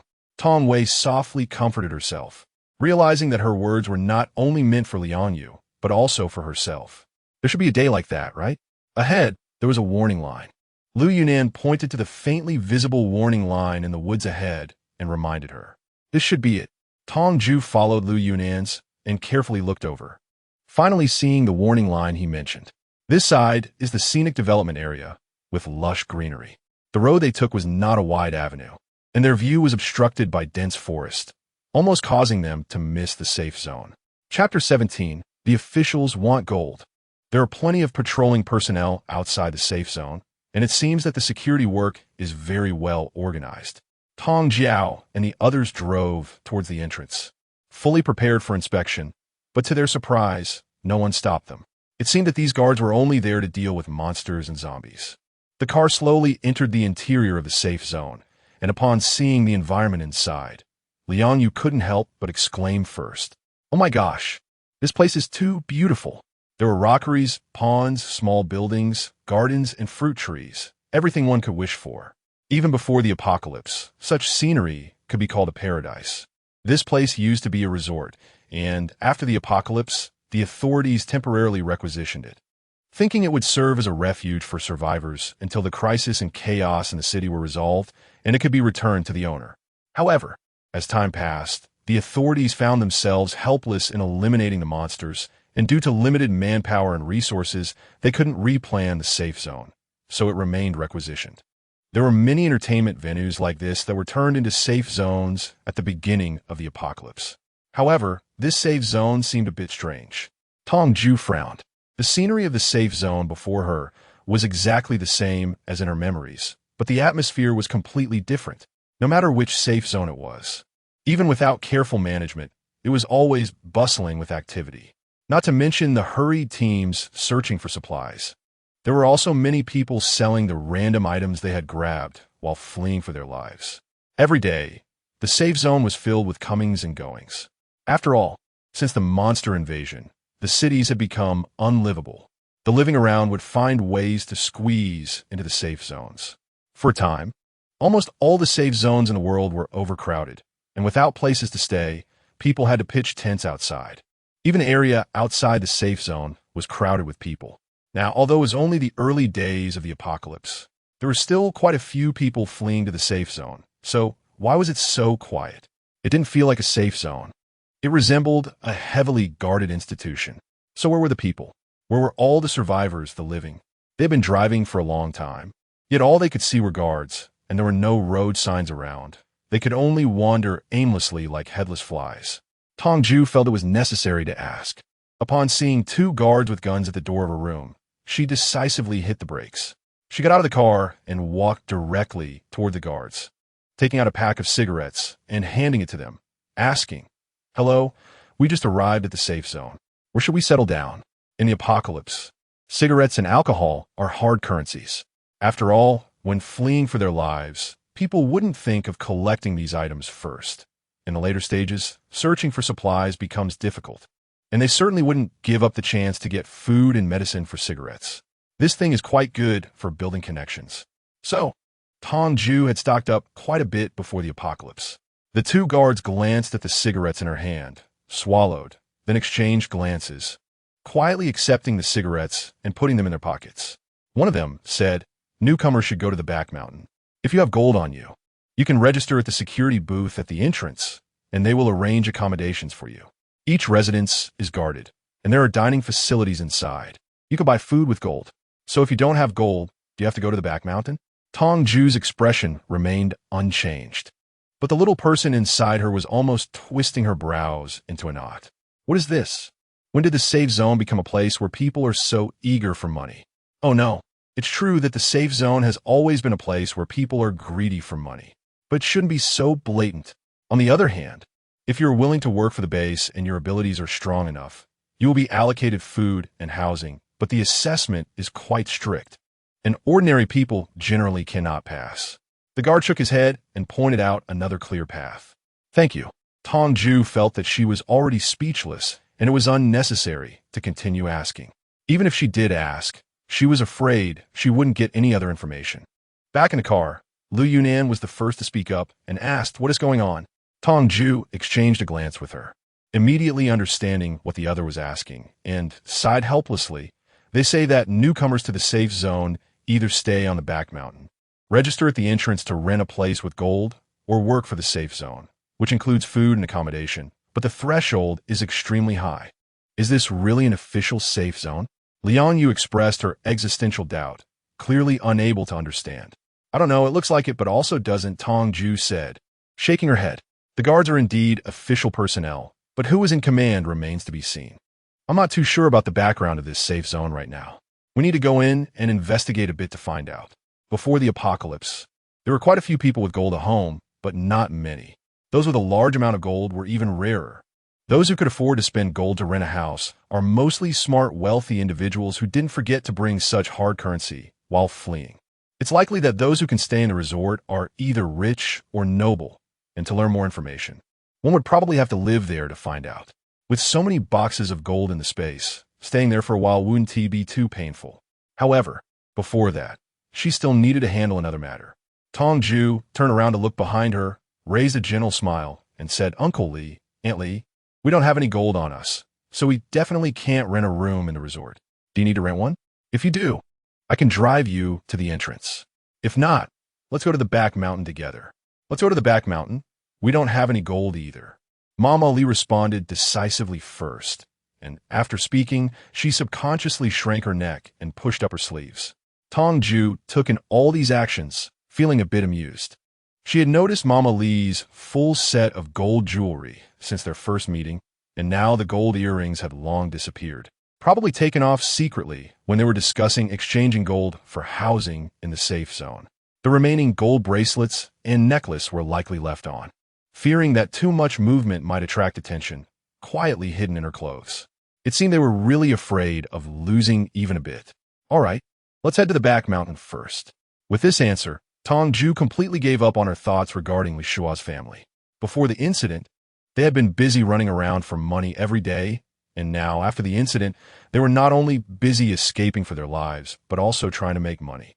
Life truly revolves around money, no matter what. Dad Liang couldn't help but feel emotional, mumbling to himself, driving towards the back mountain. They hadn't even arrived when they were met with a scene of crowds. Finally, there was a bit of liveliness. However, the atmosphere at the back mountain seemed somewhat dismal. Just less than 24 hours after the apocalypse, these people who had fled to the safe zone looked utterly dejected, as if mourning a loss. The surroundings clearly conveyed 4 big words: lifelessness. It shouldn't be this way. It was truly too unexpected. Such a scene should normally appear 6 months into the apocalypse. By then, the relatively easier supplies in the city would have been completely scavenged, mostly in the hands of those in power. No matter who you were, if you wanted to eat, you had to risk your life. Many ordinary people who couldn't face monsters waited to die on street corners, their eyes filled with despair, just like those now huddled in the back mountain. Here, Liang Yu felt somewhat at a loss. Her kind nature made her want to help so many helpless people, but just as she gathered her courage, it deflated in the next moment. She herself had no ability to provide anything to others. A sense of powerlessness surged within her, making her feel uncomfortable all over. Let's get out and take a look. Tong Wei randomly found a relatively flat, open space to park the car. Li Shua's mother knew that she was not well received in this group. So as soon as she got out of the car, she firmly took her husband and son and left directly, not even looking back. The behavior of this family of 3 would make even a dog shake its head. Tong Jiao didn't really care about this matter. What she had always pursued was that the team must be elite, not numerous. In the end, how many people could be by her side depended entirely on fate. Jiao, give the cigarette to Uncle. I'll go ask you what's going on now. When Dad Liang saw Tong Jiao skillfully take out a cigarette from her pocket, he knew what she was going to do and quickly stopped her, taking this task upon himself. Tong Jue briefly pondered before nodding and handing the cigarette to Dad Liang. Liang Yu's father was a retired police officer who had to leave the force due to injury. In his youth, he worked in the criminal investigation department and handled many significant and challenging cases, particularly skilled in communication and interrogation. It was most suitable for Dad Liang to handle such matters. He took the cigarette and quickly identified a target in the crowd, cheerfully walking over. The others had nothing much to do, so they took a few small stools from the car and rested in place. Dad Liang connected with one person after another using a pack of cigarettes, moving farther away, and soon disappeared from their sight, returning after more than half an hour. He had gathered quite a bit of information, but it could only be said that the person in charge of this place was quite untrustworthy. Dad Liang hurried back, and there was a hint of indignation on his face. Perhaps due to his background as a police officer, Dad Liang was particularly upright. And growing up in such a family atmosphere helped Liang Yu become a cheerful, honest, and kind girl. However, Dad Liang's personal experiences had given him a high tolerance for many unfair and frustrating situations. For something to provoke such a reaction from him was rare, indicating that the news he had learned was not optimistic and very infuriating. These people had returned with the search and rescue team last night, and on the way, the team had confiscated all their food with a very tough attitude, claiming it was for centralized management and distribution. They trusted the authorities and obediently handed it over. But when hunger struck, the person in charge immediately turned on them, driving them all to the back mountain and adamantly denying any food confiscation, saying it was all the search and rescue team's unilateral decision. Some people tried to reason with them, but ended up being threatened and intimidated, not only failing to get their food back, but also receiving a beating. Dad Liang was so furious that he gritted his teeth. The actions of his safety zone were truly unacceptable. Even if they weren't the ones being robbed of supplies, it still felt like a case of sympathy for the unfortunate. How could it be like this? Wasn't the search and rescue team part of the official personnel? How could they do such a thing? Chapter 18. The authorities abandoned ordinary people. Liang Yu's eyes were filled with disbelief. Even Tong Jue found it hard to believe her ears. In her past life, half a year after the apocalypse began, a blizzard suddenly struck, covering the entire world in ice and snow. The storm lasted for a whole month, and humanity suffered terribly during that time. Yet even so, the authorities never abandoned anyone, finding ways to bring supplies back from outside to ensure that everyone had a chance to survive. The authorities had never treated supernatural beings and ordinary people differently, nor had there ever been any situation of strong-arming or plundering. People at that time still felt somewhat protected by the authorities, with a glimmer of hope in their lives. If it weren't for the subsequent monster attacks that destroyed most of the safety zones established by the authorities, the order in the later stages of the apocalypse wouldn't have collapsed so severely. Moreover, in her past life, she had also returned to a safety zone with the search and rescue team and had never heard of the idea of submitting supplies for centralized distribution. If it weren't for the fact that every tree and blade of grass here looked exactly as she remembered, Tong Jue would think she had gone to the wrong safety zone. It was unclear. The messages were relayed by small fry, and no one had seen what the person in charge looked like or who they were.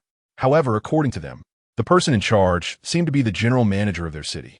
I had seen the general manager a few times, and he didn't seem like someone who would do such a thing.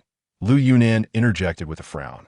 Although I am not a local, my family is well off, and before coming here for school, my parents took me to meet the local elites a few times. I have also interacted with the general manager.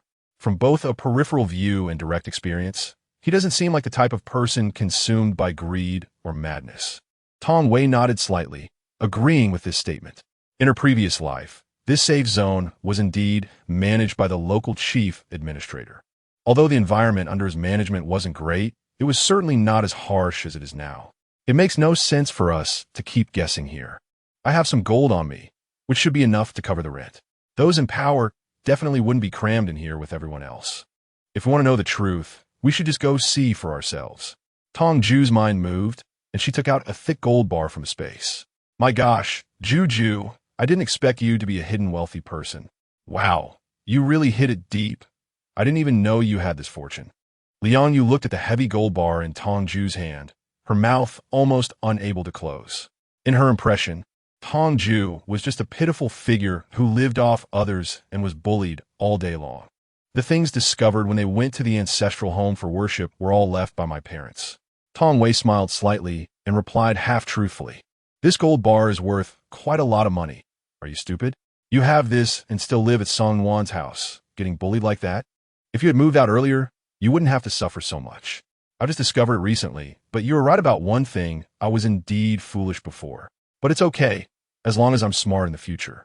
However, this gold bar is a bit large and inconvenient to take out, and the other party won't be able to give me change. Let's think of a way to divide this gold bar into smaller pieces. Tong Jue felt a bit melancholic. She didn't have anything sharp enough to divide the gold, and there were no fire-type ability users in the team. If she handed over such a large piece of gold all at once, it would surely break her heart. She still had some of the fire seeds from the thugs of the mall, but there were only 3 left, which might not be enough to melt the whole piece.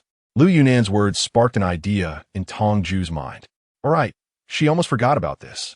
Previously, there were 2 little thugs at the mall, one with metal abilities and the other with fire abilities. Lu Yunan had only used the metal abilities to teach them a lesson, and the fire abilities hadn't been used yet. The temperature of an ability user's fire is not low. It would be more than enough to melt half a piece of gold. It's fine, we can't use up the whole piece anyway, so we can melt as much as we can. Cooling the gold requires water, so you all eat first, and I'll go prepare. She hadn't had the chance to organize the tools in her space, so she needed to go find a water bucket and other things in her space. Tong Jue finished speaking and quickly entered the space. This was her first time entering the space in front of everyone.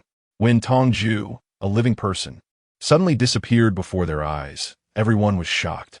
Even the usually calm Lu Yunan showed a look of surprise. Once in the space, Tong Jue searched through the basement, rummaging around for a long time before finally finding a suitable bucket.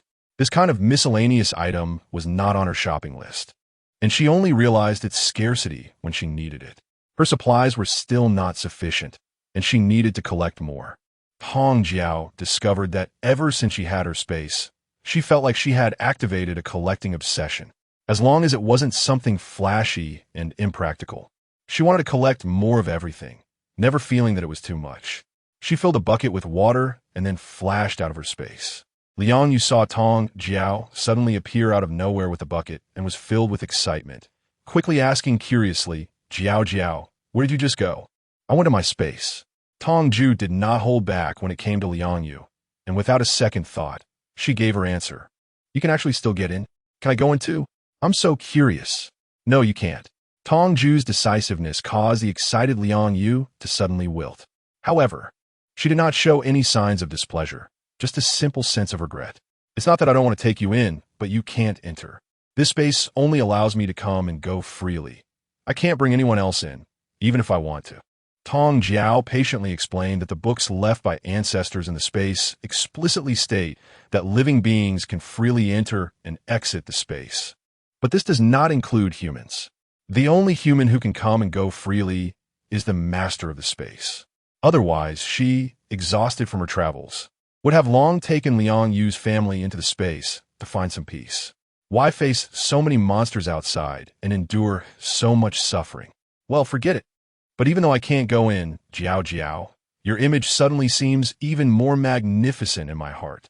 All right, enough flattery. We need to get down to business. Tong Jue handed the gold and the bucket to Lu Yunan.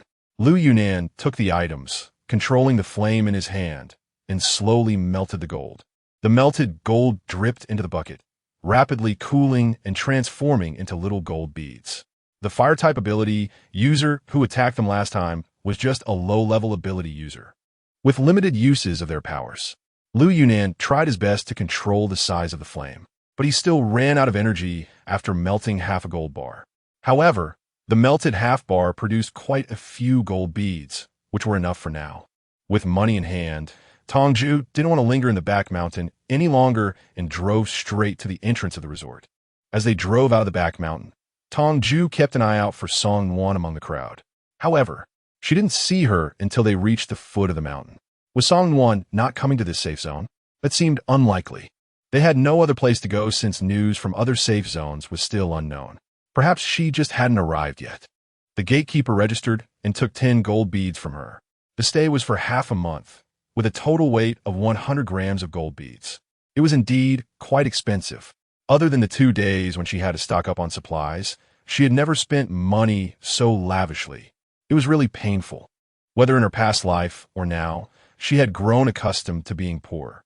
So even with several large boxes of gold bars and countless supplies in her space, she still wanted to save whenever possible. They were assigned to a well-decorated Western-style house. At the entrance of the house, two people in camouflage uniforms stood guard.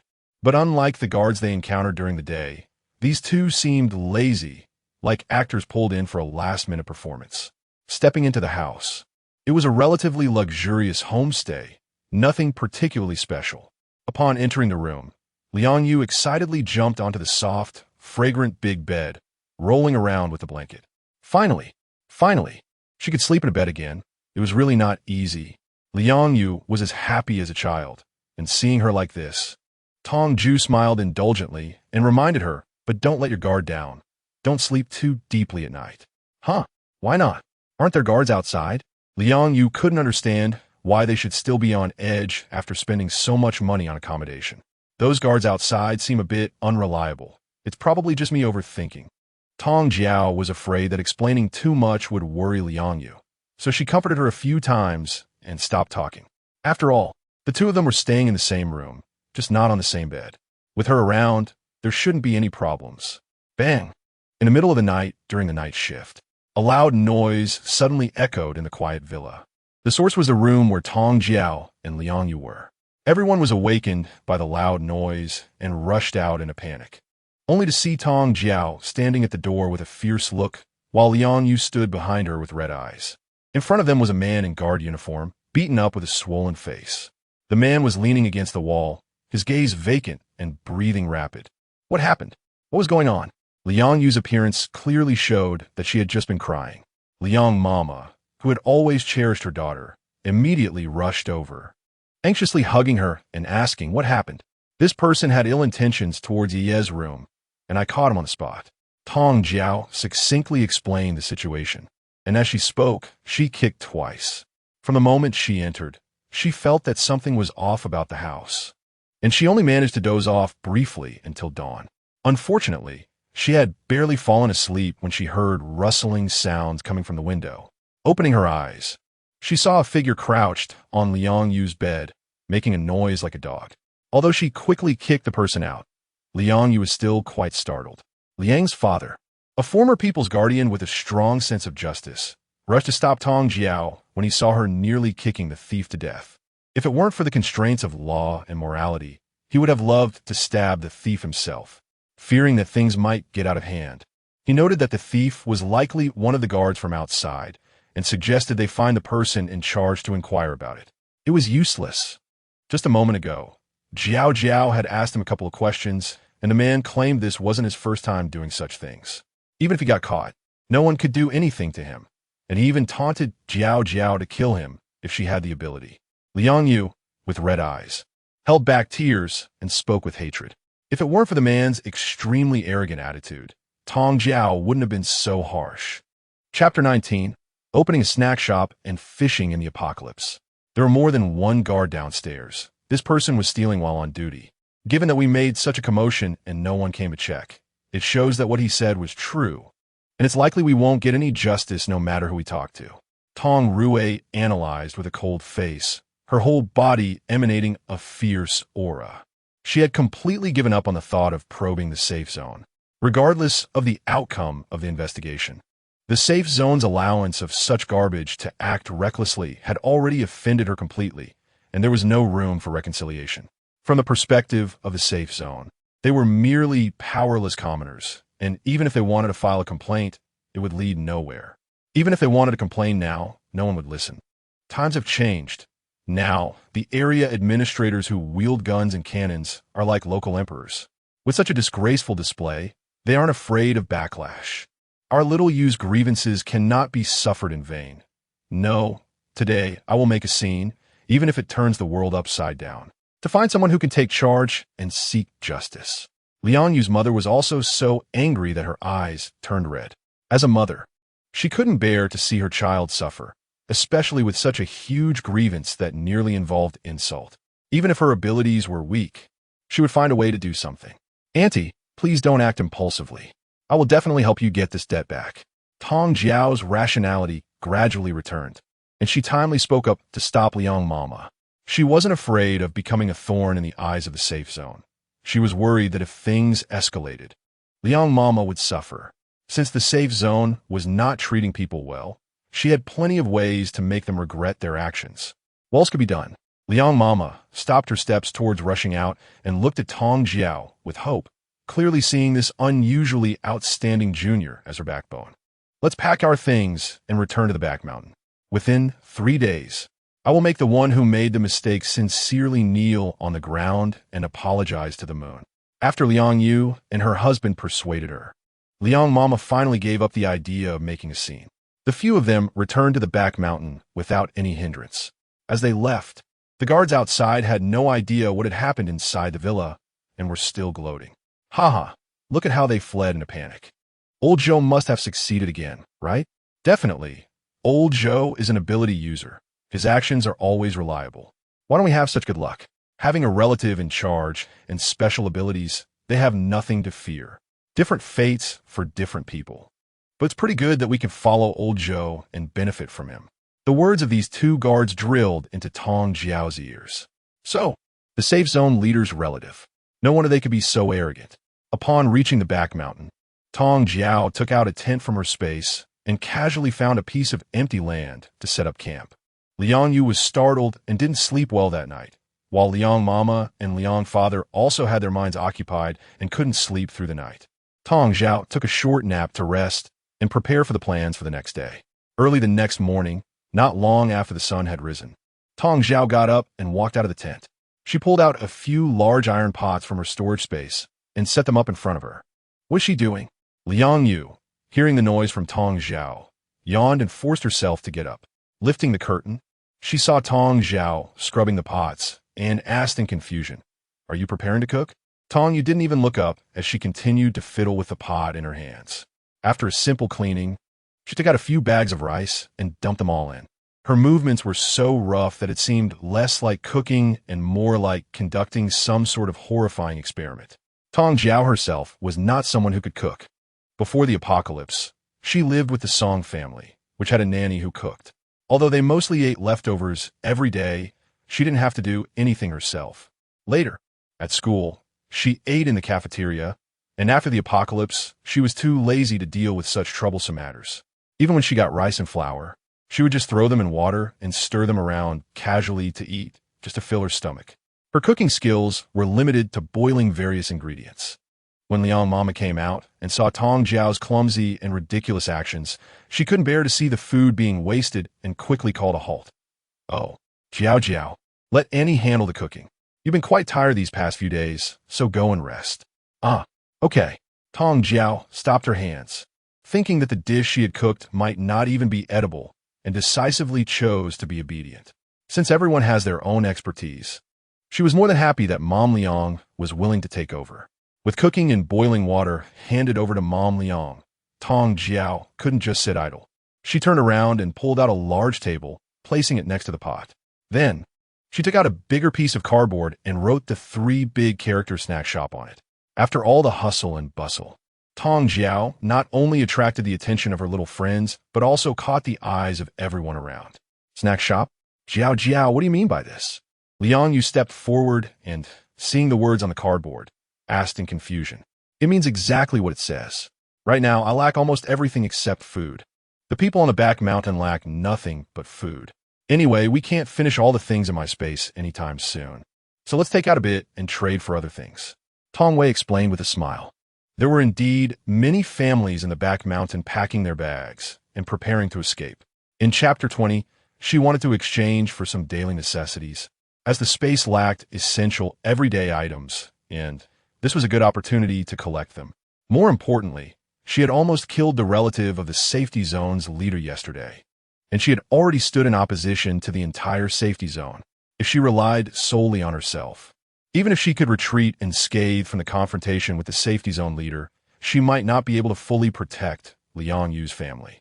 The people in the back mountain had their food taken by the safety zone and had been starving for 2 whole days. They were probably already dizzy and close to losing their sanity. At this time, her snack shop, which could sell food, would come into play. Even if it was an equivalent exchange, they would be grateful. No matter what scheme the safety zone was plotting, not providing these people with food and drink was ultimately driving them to desperation.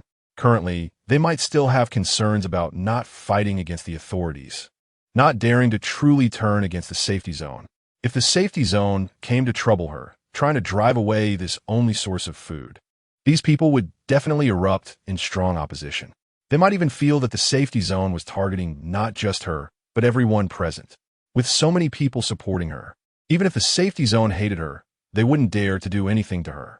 Hello, I see you seem to be selling food here. How much is it? Liang's mother quickly cooked the meal with nimble hands. Tong Jue handed the vegetables and seasonings to Mama Liang, and soon, a delicious aroma wafted through the air. After being hungry for 2 days, the people were nearly driven mad by the smell. Seeing Tong Jue, their eyes sparkled with greed, but fortunately, they still retained some rationality and did not resort to any desperate actions to snatch the food. Instead, they politely approached her to inquire. There is no fixed price. I'm not charging money. If you have something useful, we can trade. I'll see how much I can give you in exchange.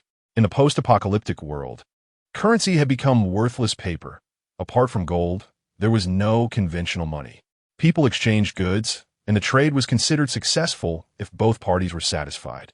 Tong Jue was preparing to make this deal through bartering, but it was hard to assess the value without seeing the items first. Items? The man was puzzled for a moment, then took off the backpack behind him and dumped everything inside onto the table. Take a look, take whatever you want. Just give me something to eat in exchange. Tong Jue glanced around briefly and realized that the person in front of her must have some assets in the post-apocalyptic world. Their bag was mostly filled with electronic products, all of which were particularly expensive. After looking around, Tong Jue finally fixed her gaze on an umbrella. In 3 months, most areas would experience acid rain, and if she wanted to go out, an umbrella would be essential. Moreover, the corrosive nature of the acid rain was particularly strong. Just an hour outside would render an umbrella useless. This item was originally meant to be reusable, but neither the safe zones nor the survivors had deliberately collected or hoarded them. As a result, they became single-use items, catching everyone off guard. For a long time, umbrellas turned into a luxury item that was hard to come by. Coincidentally, she needed one too. I'll take this umbrella. Do you have a lunchbox? Tong Jue chose the umbrella, which was unexpected for the man, who was stunned for a while before reacting. No, in the rush to escape. I only brought these valuable items. All right, then you take this bowl and chopsticks to get food. Take as much as you want, and if you're still hungry, you can get more. Remember to return the utensils to me after you're done. Tong Jue pulled out a set of bowls, chopsticks, and plates from the space, reluctantly handing them to the other person. Tableware, once broken, is irreplaceable. In a sense, it can be considered a consumable. Ironically, she had collected pots and pans, but forgot about the tableware, and this set was taken from Liang Yu's house. If it weren't for the fact that this was the first guest, she wouldn't have wanted to lend it out at all. The man took the tableware, thanked her profusely, and happily went to get his meal, looking as joyful as if it were the new year. With the first successful example of someone eating, many who were hesitant began to take action. In no time, Tong Jue's small table was bustling with people. Everyone except Liang's mother was busy, but they couldn't keep up. Make way, everyone, hurry and make way. Suddenly, a few arrogant shouts came from the crowd. Tong Jue stopped what she was doing and looked towards the source, only to see the guard from yesterday, who had been watching over the mansion, obsequiously escorting a middle-aged man towards her. The man, upon seeing her, looked as if he had encountered a sworn enemy, and immediately roared, "You little bitch, are you the one who hit my son?" "Your son?" Tong Jue knowingly asked with a rhetorical question. "Stop pretending. Last night, in the villa at the resort, you beat up a man, and that man is my son. Little girl, you're not very old, but you hit pretty hard. My son is now paralyzed in bed because of you, and he's barely hanging on a life. How should we settle this account?"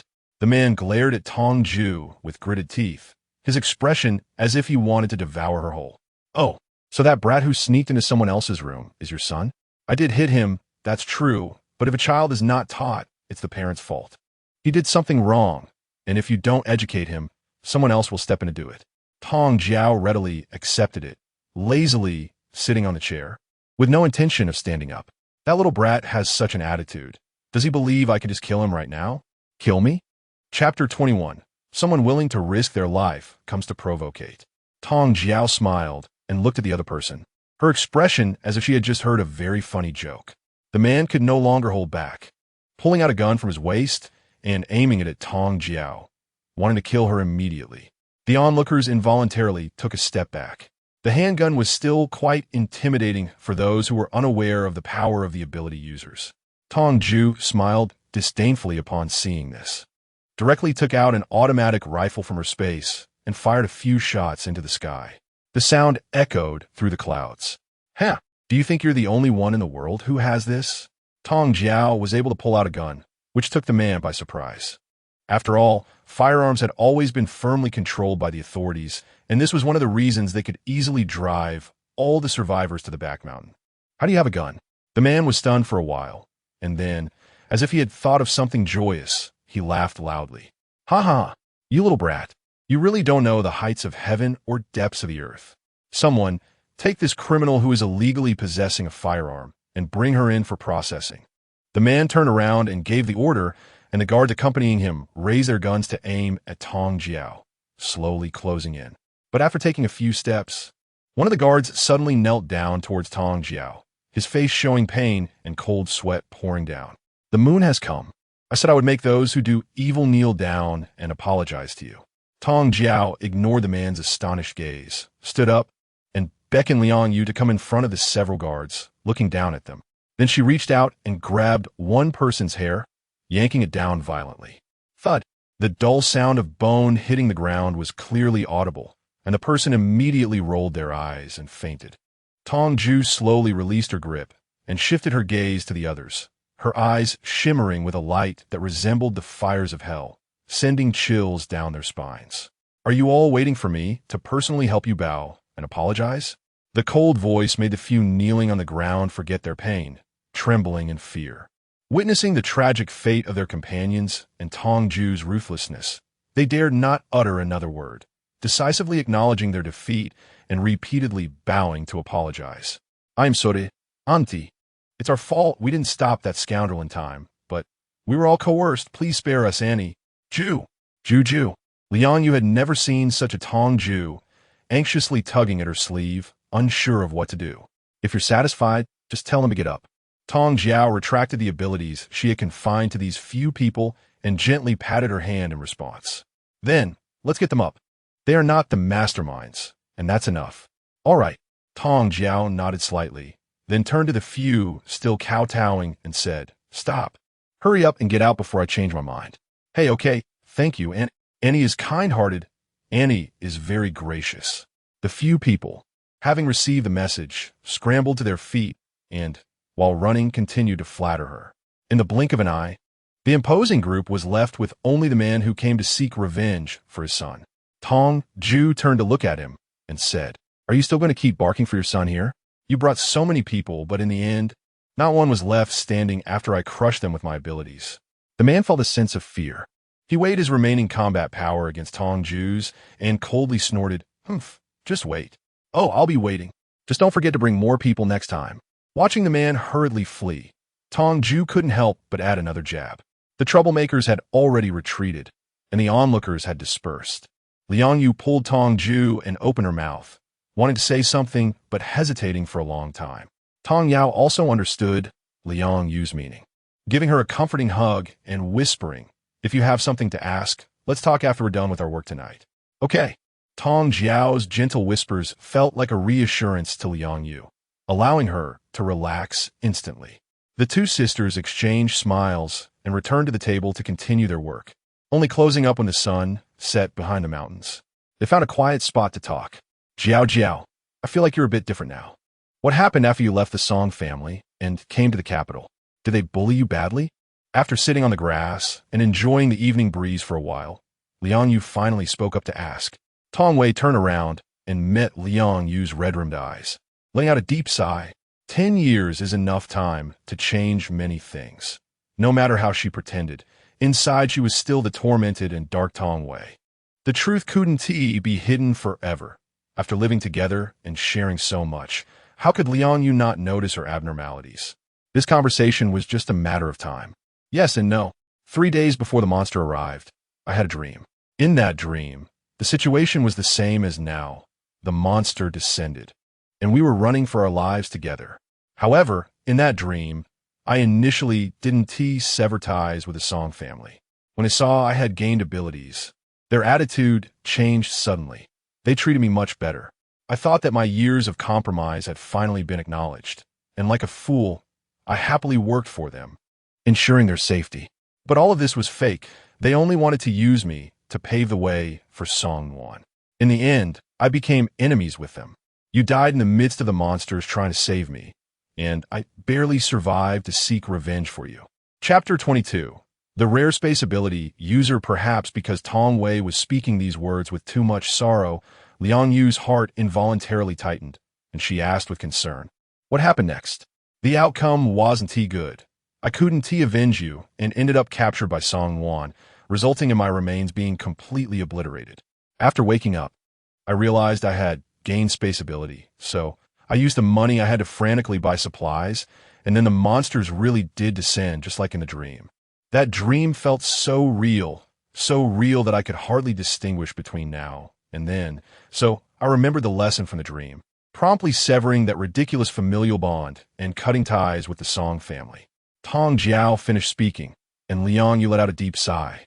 She could imagine that without the dream mentioned by Tong Jue, they would likely have ended up in a similar situation. Jiao, we are close friends, so no matter what, I will always stand by your side. But I still hope you can be happy and live a joyful life. What nonsense, Song Wan and the Song family. We don't need relatives like that. We must live exceptionally well and make them regret their decisions. Liang Yu and Tong Jue tacitly chose not to mention the events of the day. The two sisters exchanged a smile, and everything was understood without words. Tong Jue knew that no matter how she changed, Liang Yu would always steadfastly choose her. Liang Yu knew that no matter how Tong Jue changed, she would never hurt herself. For them, this was enough. The next morning, Master Tong woke up early again, set up the pot, and began a new day of busyness. Tong Jue was originally waiting for the man from yesterday to settle scores, but she waited until the afternoon without seeing anyone looking for trouble. Instead, she only encountered a wave of probing. "You are a spatial ability user?" A young man with a baby face squeezed through the crowd, his eyes lighting up when he saw Tong Jue, and he eagerly ran over to ask, "Yes, what is up?" Seeing that the boy was full of energy, dressed appropriately, and seemed to be in uniform, Tong Jue knew he wasn't from the back mountain and coldly replied, "Hey, don't be so cold. My name is Liang. I'm the son of the deputy head of the safe zone. Nice to meet you. What's your name?" The boy didn't mind Tong Jue's attitude at all. Instead, he became even more excited and started introducing himself. "Excuse me, could you please move? You're blocking my business." Tong Wei didn't really want to pay attention to this person who inexplicably approached her. Yesterday, she had a bountiful harvest in her business, and the variety of supplies in her space gradually increased. Although they were all small items, she found each one useful and liked them very much. When she returned to her space in the evening to take stock, she felt quite satisfied. She had started to fall in love with the feeling of doing business, which is why she set up her stall early today. Right now, she was in high spirits and no one could disturb her. Don't chase me away. I really mean no harm." Liang scratched his head, feeling a bit at a loss. He had heard this morning that a space ability user had come to the back mountain, so he hurried over to try to befriend her. However, since morning, there had been a crowd around Tong Wei, and he couldn't squeeze in at all. After finally managing to get in and exchange a few words, there was no way it could end there. "Well, I know you mean no harm, but you're interrupting my business. If you're here to trade with me, you're welcome. But if not, please step aside and come back after I'm done." Tong Jue didn't care and waved her hand. Anyway, she had no good feelings toward the person in charge of the safe zone, and she didn't want to deal with anyone associated with that person, regardless of their identity. The baby-faced girl looked around at the long line of survivors waiting to buy food and noticed that many people were looking at her unfavorably, which made her awkwardly move to the side. She found a spot that was neither too far nor too close to Tong Jue and didn't block the way.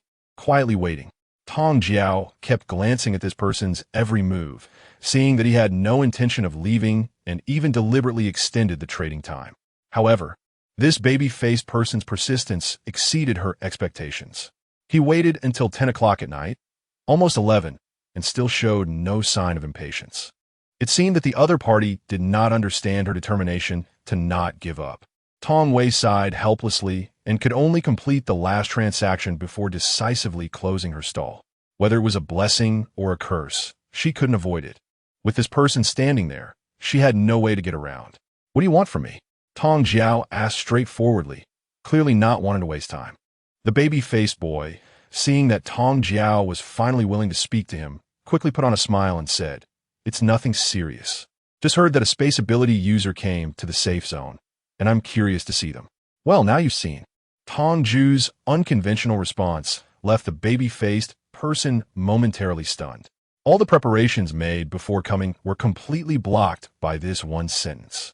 The baby-faced person anxiously rubbed their face, realizing that no matter how the conversation continued, this time it was definitely a waste of effort. So they quickly changed their attitude. "Here's the situation. Right now, all the supplies in the safe zone are controlled by one person, and our family is the second in command, which means we don't have much say. As you can see, the top person is not behaving like a human, hoarding the supplies, and unwilling to share, even if they go bad. So, our family thinks this is a good opportunity to rise in status and want your help to go to the granary and bring back some food." "Exactly. This is the right way to start a conversation." Tong Jue cast an approving glance at the other party, thinking that no matter how many twists and turns there are, in the end, it's all about seeking benefits. Being straightforward and talking about cooperation without emotions is much simpler. "Granary? How big a granary?" Tong Jue has already begun to calculate how much profit she could reap from this cooperation in her heart. Chapter 23. The Lion's Big Mouth. The grain depot of the second-in-command in the safe zone shouldn't be too small, right? It's quite large. It's the official grain depot of our city and also the largest in the city. Seeing that there might be a deal, the baby-faced guy quickly submitted the information eagerly. "What is my reward?" "The reward?" The baby-faced guy hesitated a little. He had originally thought that this time he could at most just have a conversation with Tong Jue. He came in a rush and hadn't discussed anything with his family. He didn't expect things to develop so smoothly. He hadn't even thought about the reward. "Do you expect me to work for free?" Tong Jue frowned in displeasure when the other party did not respond for a long time. "What's going on? Do they really think they can take advantage of the situation?" No, well, I came to find you on a whim this time, so I haven't prepared anything yet. Otherwise, just give me a number, and if it's acceptable, I'll make a decision right away." There's only one powerful space ability user in the entire safe zone, and with a baby face. They wouldn't offend anyone no matter what they said. Especially now that they happen to be in need of help, he has to compromise quickly. Tong Jue looked up and calculated carefully. In the city's largest granary, there would definitely be no shortage of grain and strategic reserve materials. Just opening 2 or 3 warehouses would probably match her current total supplies. She hasn't had time to study farming these past few days while setting up her stall, and the consumption of supplies is rapid. She estimates it won't last long. 1/3. Tong Jue suddenly made an outrageous demand that caught the baby-faced person off guard, causing their knees to go weak and almost kneel on the spot. "I want 1/3 of the food in the granary. All the other supplies I collect during the mission belong solely to me." The baby-faced person widened their eyes, stunned and speechless. After a long time, they finally found their voice. "Miss, the granaries we're going to this time number 20 in total, and each granary holds 7,500 tons of food. 1/3 is 50,000 tons. It's not that I'm reluctant, but does your space even have enough room to hold that? As long as you can pay this price, I can bring it all back for you in one trip, regardless of the total number of granaries. I only want 1/3. Tong Jue raised her eyebrows, very confident. "Just kidding. Her space area is comparable to that of a country. The underground warehouse and the total area of the space are equally large, more than enough to store 50,000 tons of grain." The baby-faced girl swallowed hard, her brows furrowed in deep concern. Tong Jue's bid is too high, far beyond his expectations. "The price you're asking for is a bit high, and we will also send someone to escort you the whole way. In fact, you can think of it as a sightseeing trip. I can guarantee you that even if all our people were to die, your safety would still be assured. If you insist on this price, I can only go home and discuss it before giving you an answer. Tong Wei knew that such a large quantity of supplies could not be decided by just one person with a baby face. She nodded slightly to acknowledge the other person's words. She would slowly gather the supplies. She could collect this amount eventually. For her, this task was fine whether it was better or not. There's no rush. Take your time to consider. I can wait. Moreover, it's this little brat. She hit my son and also beat so many guards. Tong Wei was halfway through her words when she was interrupted by a rough, angry shout. She slowly turned around and saw the face of the middle-aged man from yesterday, and she smiled slightly. Oh, here you are. Finally made it. Oh, so you finally dare to bring your master for backup? Tong Jue could choke someone just by opening her mouth. The man who had come in aggressively forgot to complain and instinctively retorted, "You little brat, you still have time to kneel and beg for mercy. Otherwise, I will make you regret coming into this world." I already regret it. Tong Jue pouted and coldly laughed before continuing. I regret not making your son leave this world. You. The man's eyes were filled with rage as he looked at her, but remembering yesterday's lesson, he dared not say more, fearing Tong Jue would focus all her attention on him and retaliate. However, he had backing today, so even if he was afraid, he felt much bolder than when he had fled in panic yesterday. Did you hear that? This little brat is so arrogant after hitting someone. I came yesterday to reason with her, and she forced the guards to kneel and apologize, even threatening me. Enough. We all know what kind of person your son is. No need to complain anymore. I'm here today to mediate this matter, regardless of the reason. The man, who had powerful backing, rolled his eyes and interrupted him. Then he turned to Tong Jue and said, "Little girl, this could be easily resolved. I know it was his son who started it, but you beat him a bit too badly, and you don't have the upper hand in this. Plus, you hit 5 of our guards yesterday, who are all official personnel. Handling disputes fairly is important, and your actions are a bit too lawless. So, here's the deal. You also kneel and apologize to those guards, and serve his son at home until he recovers, then we can consider this matter settled." Tong Jue felt that the man in front of her, who was backing someone up with nonsense, looked somewhat familiar. After recalling for a long time, she finally found the figure of this person in the corners of her memory. He was indeed the head of the safe zone. He seemed to be Feng Chaochuan, a capable lackey of Ma Chong, the son of the safe zone's leader. After Song Wan entered the safe zone, she quickly got involved with Ma Chong, and they were sweet on each other for a while, so she often saw this man. However, she heard that he died not long after the apocalypse began. What if I don't? No. Feng Chaochuan didn't expect Tong Jue to be so unyielding. He had brought quite a few people today, with over 20 armed ability users behind him, and being refused in such a situation was a blow to his pride. Little girl, I'm not here to negotiate with you today, but to inform you. I know you have abilities, and it's understandable to feel a bit high and mighty at such a young age with newfound power, but being unaware of your own limits is not good. The people I brought today are also ability users. If you comply, they one team move a muscle. If you insist on being uncooperative, we'll have to take coercive measures. These people are rough and may do something inappropriate in the chaos, or be too harsh or too lenient. I can't control that. This blatant threat didn't faze Tong Jue much, but the man who brought people with him seemed to brighten up at his own words. With over 20 armed ability users behind him, he felt empowered. Right? Don't refuse a toast only to drink a forfeit. Otherwise, I'll make sure you can't eat or sleep in peace, unable to survive or die. So many ability users? I'm so scared. Tong Jue sneered, and the mocking smile on her face grew even more pronounced. Didn't your mother ever tell you that humans come in all shapes and sizes? As soon as Tong Xiao's voice fell, one of the eager ability users behind Feng Chaochuan instantly turned into a cloud of blood mist. She clearly saw that when Feng Chaochuan threatened her, this person wore a malicious, greedy, and lewd smile that made her feel disgusted. They could show such blatant looks and say such things without restraint, and it was not the first time they had done such things.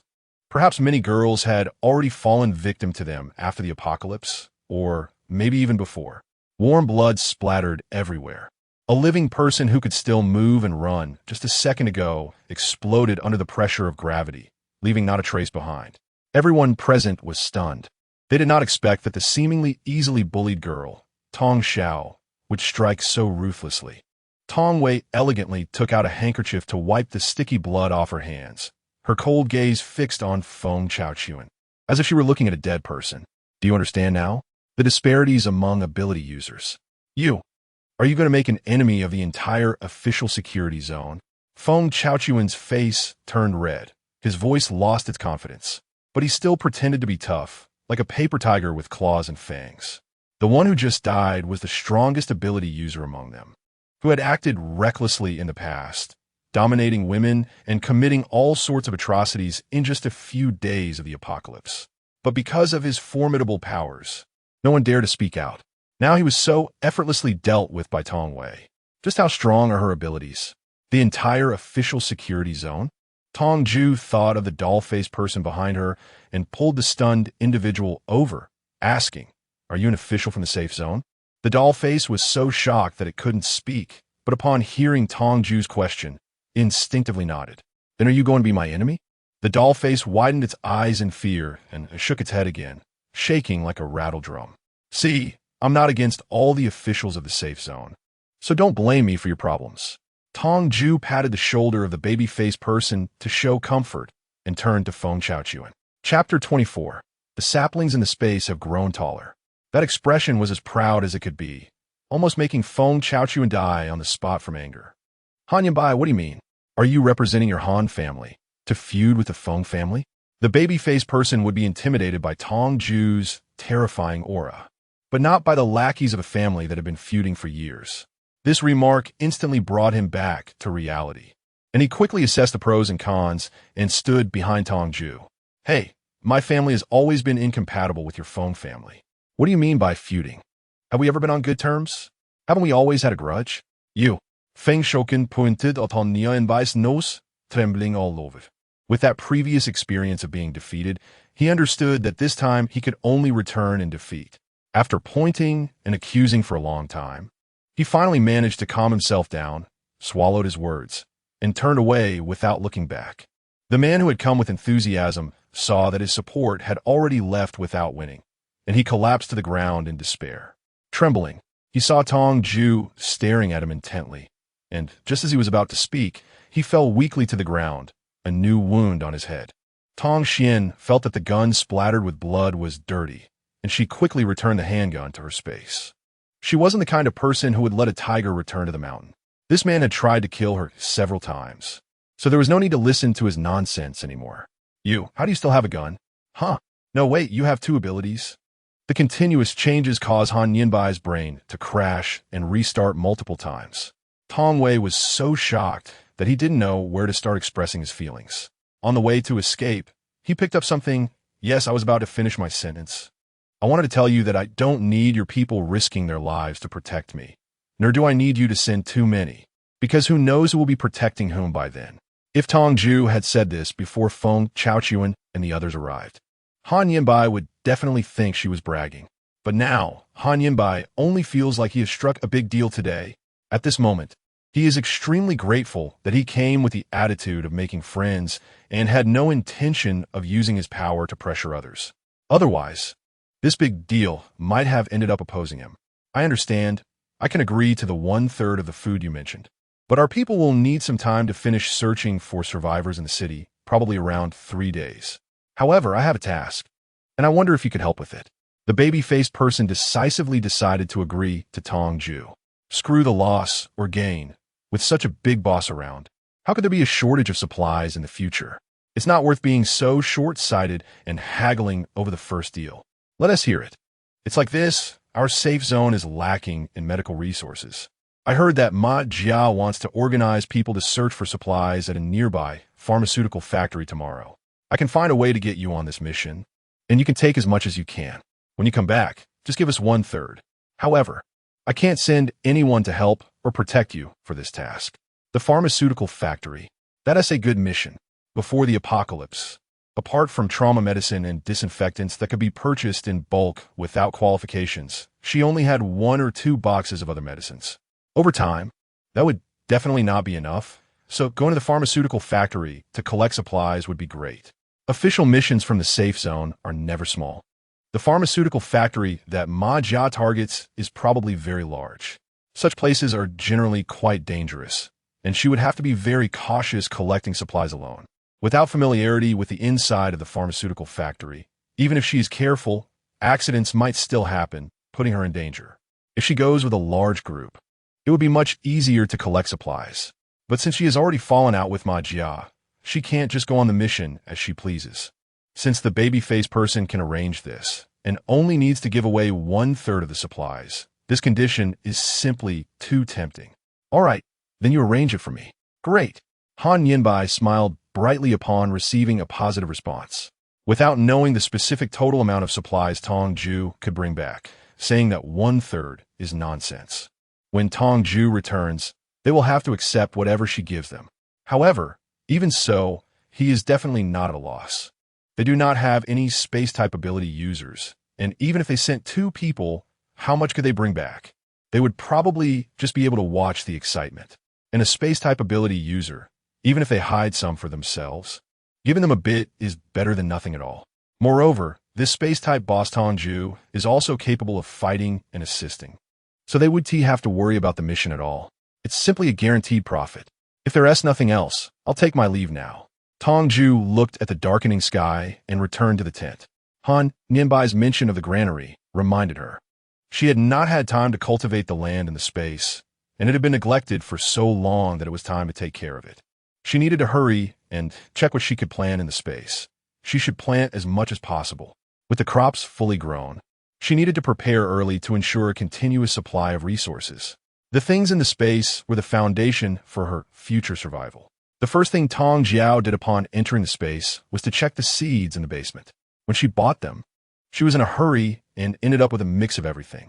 Now, after a rough inspection, she realized that the most she had were vegetable seeds, while the grain seeds were relatively few.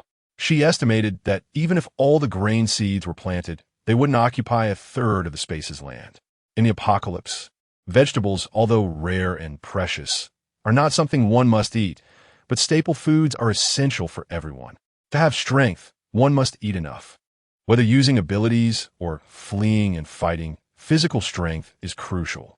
Without food, one cannot survive.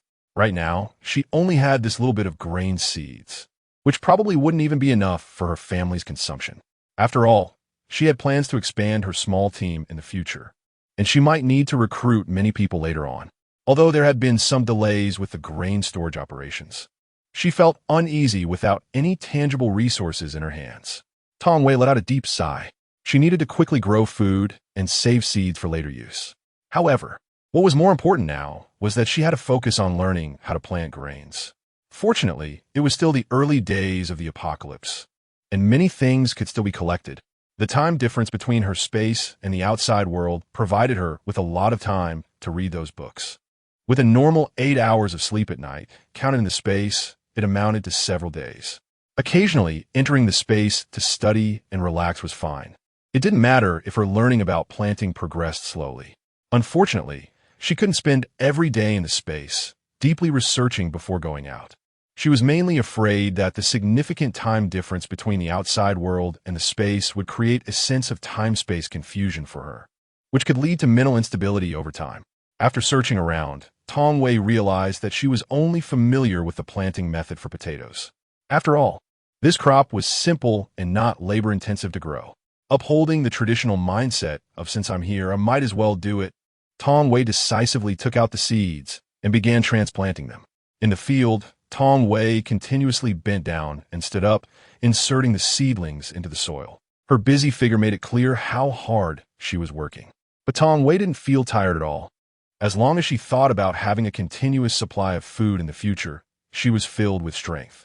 She was tired of being hungry.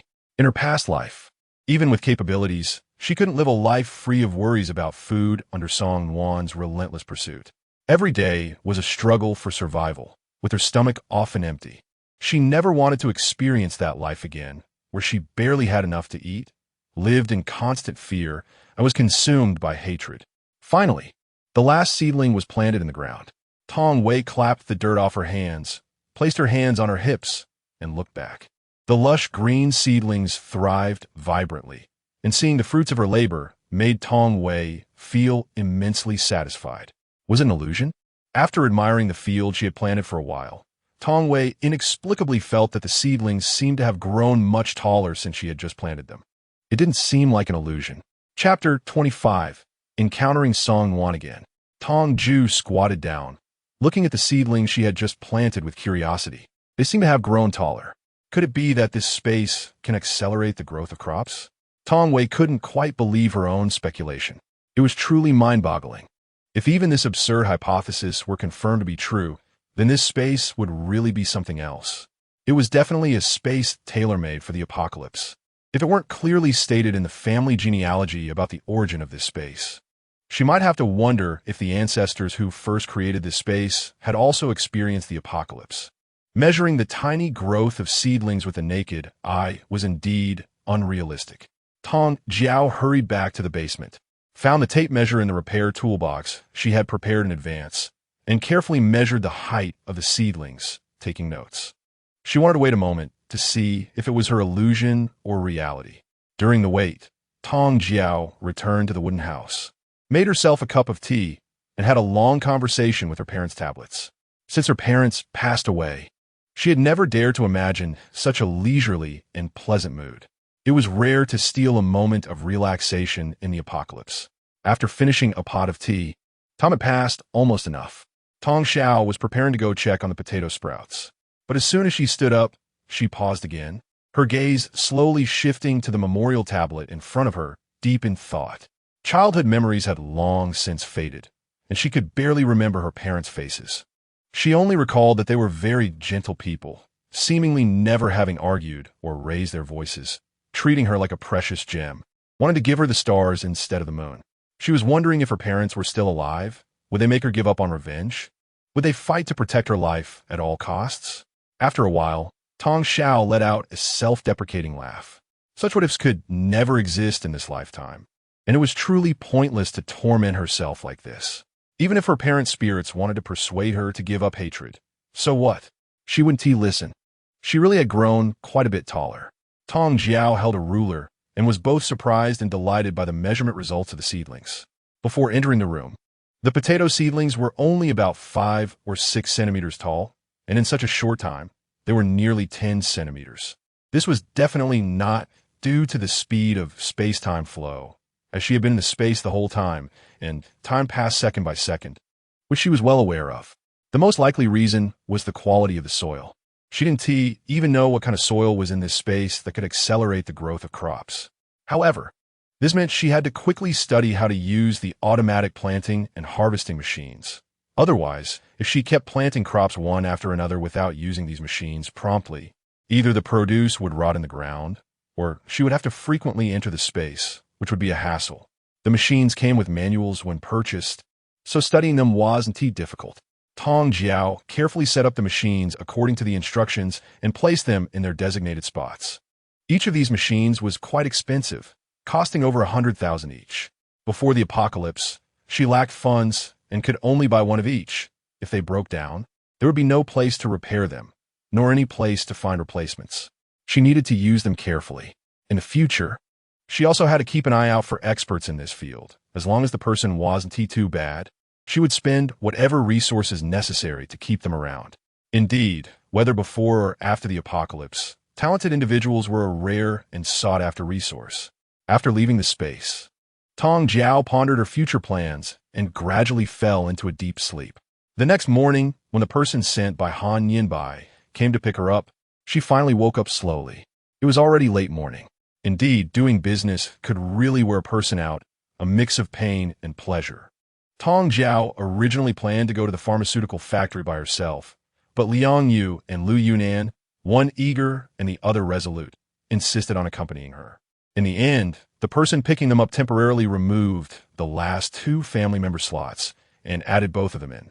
When they arrived at the meeting place, Tong Jue never expected to meet Song Wan, whom she hadn't seen in a long time. "Sister, I didn't expect to see you here. I thought I would never see you again. Mom and Dad and I were so worried. We were planning to look for you, but we didn't know where you were, so we could only follow the main group to the safe zone. It's good that you're all right. I thought about it for a long time that night. I shouldn't have spoken to you that way.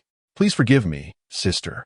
Song Wan pushed through the crowd and rushed to Tong Jue, tears in her eyes, her voice soft and delicate, and her body slightly trembling, easily evoking a protective instinct from those around them. Tong Jue had long been immune to her tea talk. After years of confrontation, she quickly thought of a retort. What is most important for us now is to complete the mission. Reminiscing like this will waste everyone's time. The city will be even more dangerous at night. If we delay and something unexpected happens because of this little time wasted, can you bear the responsibility for it? Song Wan was speechless. She wanted to maintain her pure, kind, and beautiful image, but Tong Jue's accusation of being inconsiderate of others' lives would greatly damage her reputation. With the conversation reaching this point, even if Song Wan wanted to slander Tong Jue to make herself look better, she had to stop there. I'm sorry. I just haven't seen my sister in a long time, and I got a bit emotional. I'll rejoin the team now, and we can catch up when I return.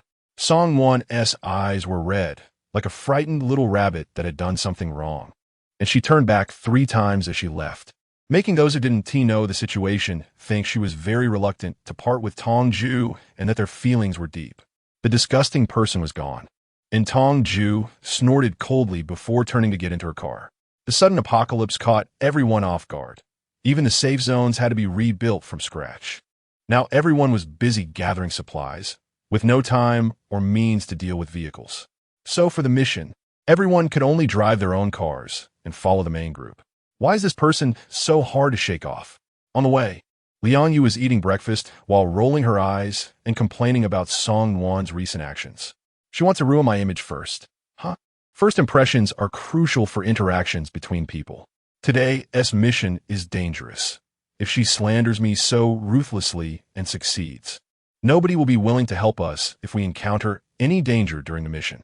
Liang Yu was inexperienced and hadn't interacted much with Song Wan. Other than knowing that the other party had always targeted her and hated her, she was not very clear about anything else. Tong Jue specifically explained to her in order to make Liang Yu understand what kind of person Song Wan is, so that she wouldn't be deceived in the future. My goodness, Song Green Tea really wants to put us in a dead end. I just thought she was being pathetic, knowing that you have become powerful now. So she came to flatter you. Liang Yu imagined for a moment the situations and encounters they would face if Song Wan successfully instigated them during their mission, and she felt a bit creeped out. So, it's best not to believe even a punctuation mark of what she says. Song Wan is very good with her words, and neither of us is particularly eloquent. In the future, if we encounter such situations again, we should try to treat it as background noise and just avoid being taken advantage of. Tong Wei patiently analyzed and reminded Liang Yu that while others may be urged to grow through stormy experiences, Liang Yu prefers to grow up nurtured like flowers in a greenhouse. There are some losses she would rather not let Liang Yu experience. As for whether this approach might be a double standard, that's not within her consideration. Learn a lesson. Tisk, those who play psychological games are truly dirty-minded. Ha ha ha. My response to Song Wan was also a psychological game, and I won it. Does that mean my heart is dirtier than Song Wan's? Tong Jiao was very pleased to see Song Wan speechless and at a loss. At this moment, she also felt like joking with Liang Yu. No, what you said is just being honest, but it's different from those heartless people. Our Jiao Jiao is the best Jiao Jiao in the world. Liang Yu's double standards were clear, and her logic was impressively rigorous. Tong Jue was amused by her words, but regardless of the jokes, going on a mission was still very dangerous even with her protection. Before they arrived at the location, she needed to remind her promptly. Once we get there, stay by my side and don't wander off. Don't pay attention to anyone else, and if you encounter danger, stick close to me. You must protect yourself. I know. Liang Yu nodded repeatedly, stuffing the last piece of marinated chicken feet into her mouth. Her cheeks puffed up like a little hamster afraid of being robbed of food. She knew her abilities were limited, but she still wanted to adapt to the current environment and strive for self-improvement. The dream that Tong Jue mentioned last time made her somewhat convinced. If it was true as the dream suggested, the apocalypse could last a long time. She couldn't hide behind her sisters for her entire life seeking protection. Arriving at the location, they saw a factory ahead. Everyone got off the vehicle and walked towards it. Chapter 26. Why protect her? The vast open field revealed a factory with high walls in the distance. This was the place they were tasked with today. From the outside, it appeared peaceful, and the scenery could be described as pleasant. It was unlikely that monsters were hiding in the open environment, so the real danger was likely inside the pharmaceutical factory. Everyone gather around. I'll explain the situation and formulate a battle plan. The person who brought them for the mission seemed to have held a command position before, with a serious expression and sharp gaze, exuding a leadership aura. However, the abilities users here seem to have no concept of obedience or discipline. When called, they leisurely gathered around, showing no signs of seriousness or discipline. This mission is very important and extremely dangerous. The people we sent to scout were trapped inside for 3 days and nights, and almost all were wiped out. Therefore, I hope everyone can be fully alert and not slack off at all. This is being responsible for the team and for your own safety. It seemed the commander noticed their lax attitude and started off with a reprimand before explaining the situation inside. In summary, there were many monsters in the drug factory, and they were not of a single type. Once they entered, it would be like Tang Sung entering a den of monsters. Moreover, these monsters were peculiar.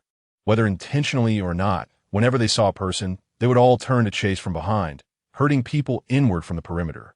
Those who were lucky enough to escape the monster's jaws would find themselves inevitably drawn to the center of the factory during the chase, making it difficult to break free.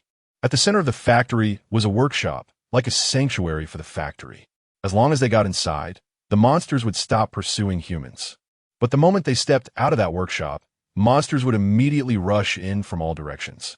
Strangely, this workshop-like sanctuary would inexplicably have deaths occur inside once the sun set. The deceased appeared unscathed on the surface, yet their organs were completely removed. However, only 4 or 5 people would die each night, sometimes just 1 or 2, compared to the monsters outside, even if the survivors turned into expendables. They had to enter that workshop under the dire circumstances. Slowly dying alongside others might still offer a glimmer of hope. But if they continued to fight outside against those endlessly respawning monsters, they could easily face total annihilation. After explaining the situation inside, many abilities users were unhappy. Before setting off, the safe zone only provided them with the task of collecting medicines and medical equipment, without disclosing any other details. No matter how much they inquired, they wouldn't reveal a word. Now that they had arrived, they were only just informed of the dangerous situation inside, likely fearing they would back out upon learning of the risks involved. Everyone could guess the safe zone's intentions. It felt like they were being forced into this mission to sacrifice themselves, which was quite unfair and infuriating. Before we came, you didn't tell us this place was a monster den. We're at the door now, and you're telling us this? We're completely unprepared. Are you just waiting for us to go die? Once the first person expressed their dissatisfaction, a second and third followed suit. Yes, what does the safe zone mean? Are you unwilling to send your own people into danger and instead want us ordinary civilians to charge in? Such important information was not disclosed before the mission, leaving us with no preparation.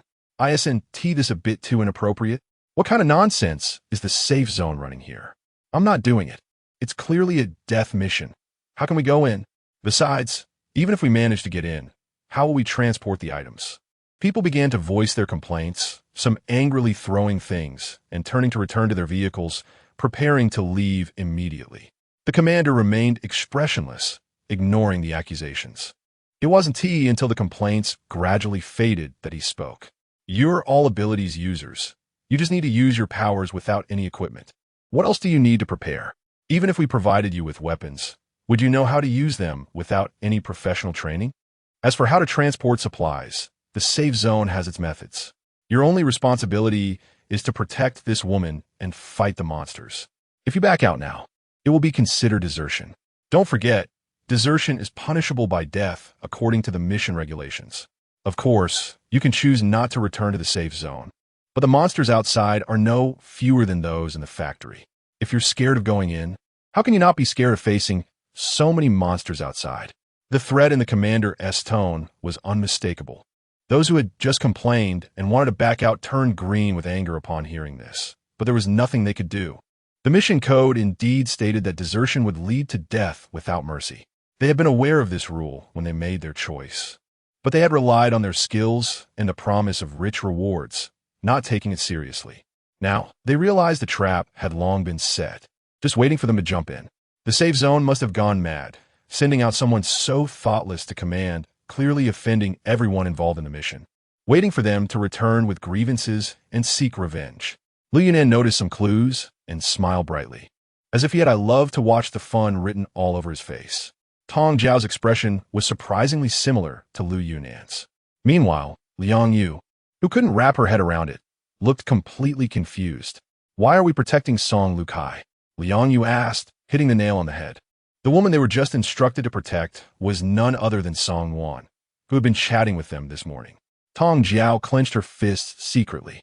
This time on the mission, the safe zone did not send any large vehicles to follow, and the target was a pharmaceutical factory with a large stockpile of goods, which showed that the safe zone already had a comprehensive plan to transport supplies out. And Song Wan, who was forced to be protected by everyone, was probably the key. What qualifications did Song Wan have? Could it be that in this lifetime, the other party didn't take away her space and instead awaken her spatial abilities? In her previous life, Song Wan was known as the #1 spatial ability user in the apocalypse. This title not only represented the power exhibited by her space, but also that she was the first and only spatial ability user. If the other party truly awakened spatial abilities, this title would indeed be justified. Heaven was truly blind to give so many opportunities to such a cold-hearted person. As long as they understood this, the base would not support idlers. All right, everyone, let us stick together. No one should fall behind. And no matter what situation we encounter, we must not affect the team. Those who disobey will be killed without mercy. Okay, everyone, let's take a break for now. We will set off collectively in 10 minutes. The commander's words were very lacking in humanity, and the already resentful people felt even more bitterness. 10 minutes later, everyone reluctantly moved closer to the factory together. Even before entering, the commander was protecting Song Wan as if she were a precious gem. It was one thing to arrange her in the safest position in the crowd, but he also personally provided close protection, completely disregarding what others thought. Why should we risk our lives to protect this woman? The safe zone didn't treat us like humans. Who knows why? Just look at her weak appearance. I bet I could kill her with one punch. I don't know how she got into this task force. She is pretty, right? Isn't it always the case in this society that beauty is justice?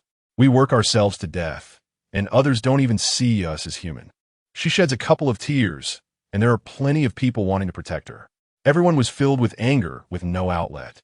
And the way the safe zone treated Song Wan so specially obviously put her on the hot seat. The task assigned to everyone was to search for supplies.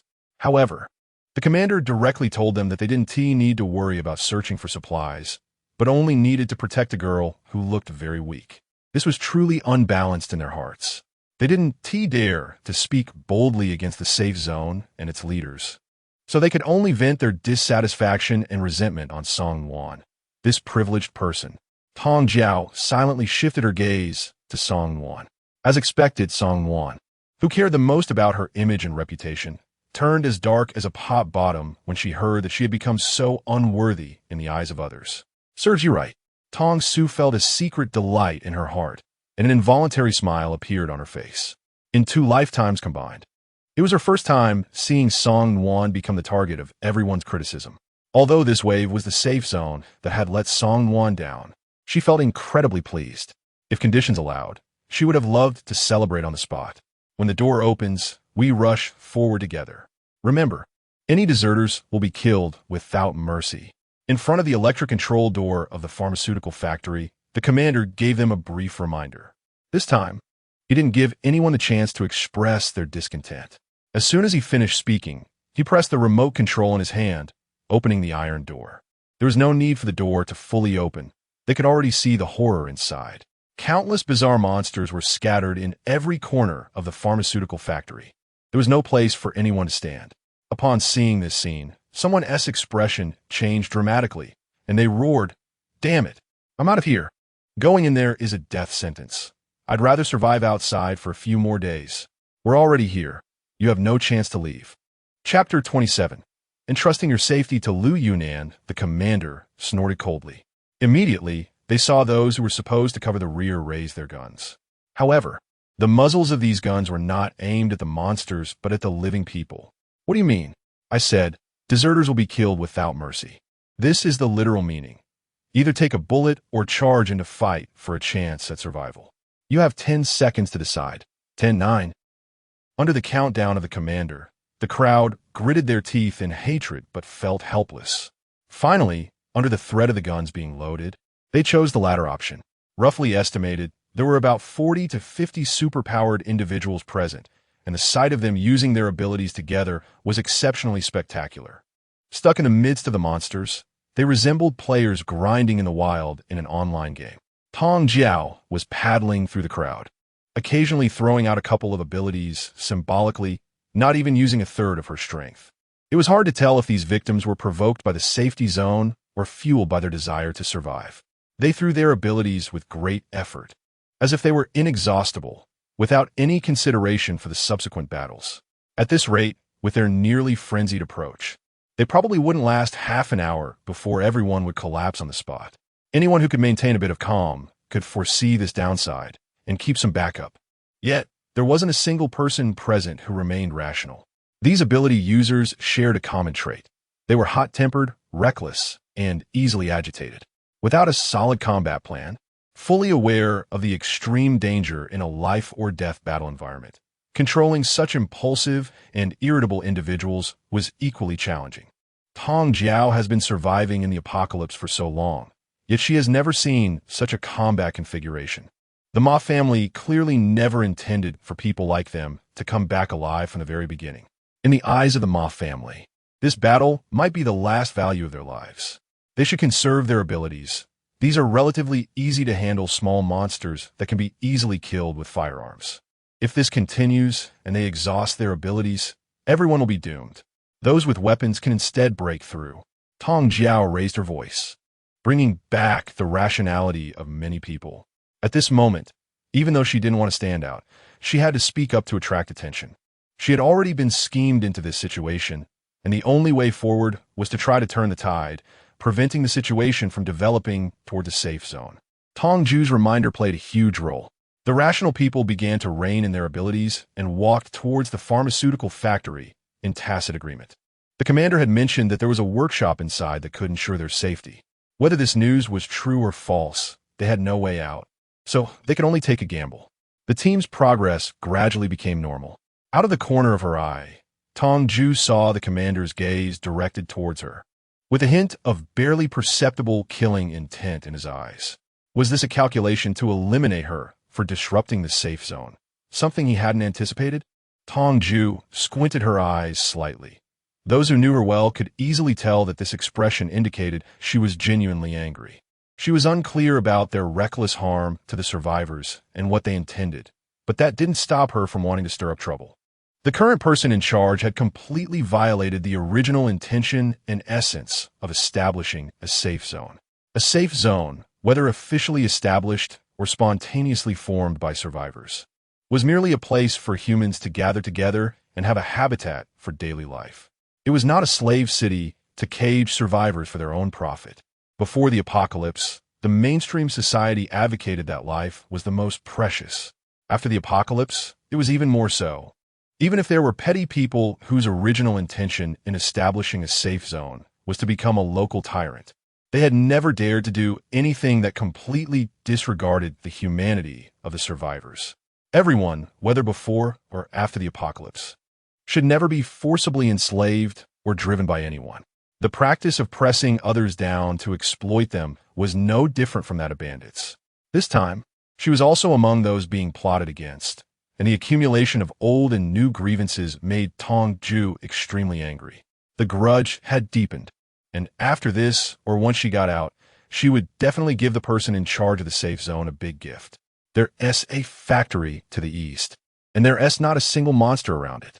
Let us hurry and evacuate towards that direction, someone shouted in the crowd, and those fighting the monsters paused to glance towards the east.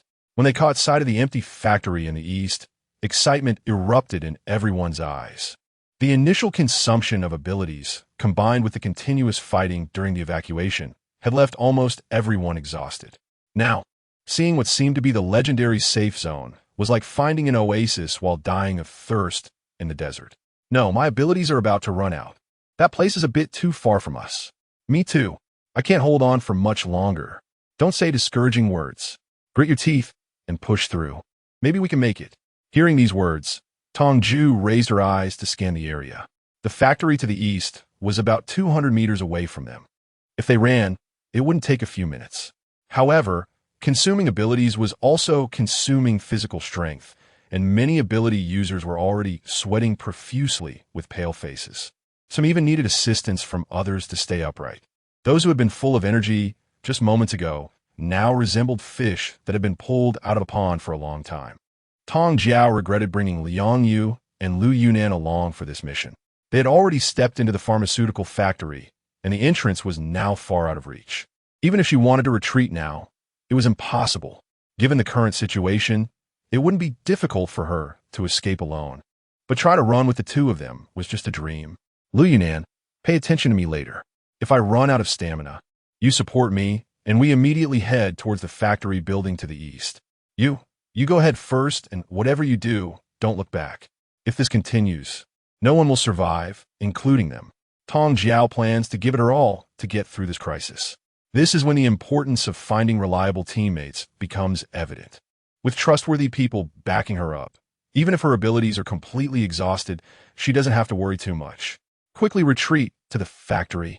Don't look back. Tong Jue shouted at the top of her lungs, ensuring that everyone could hear her.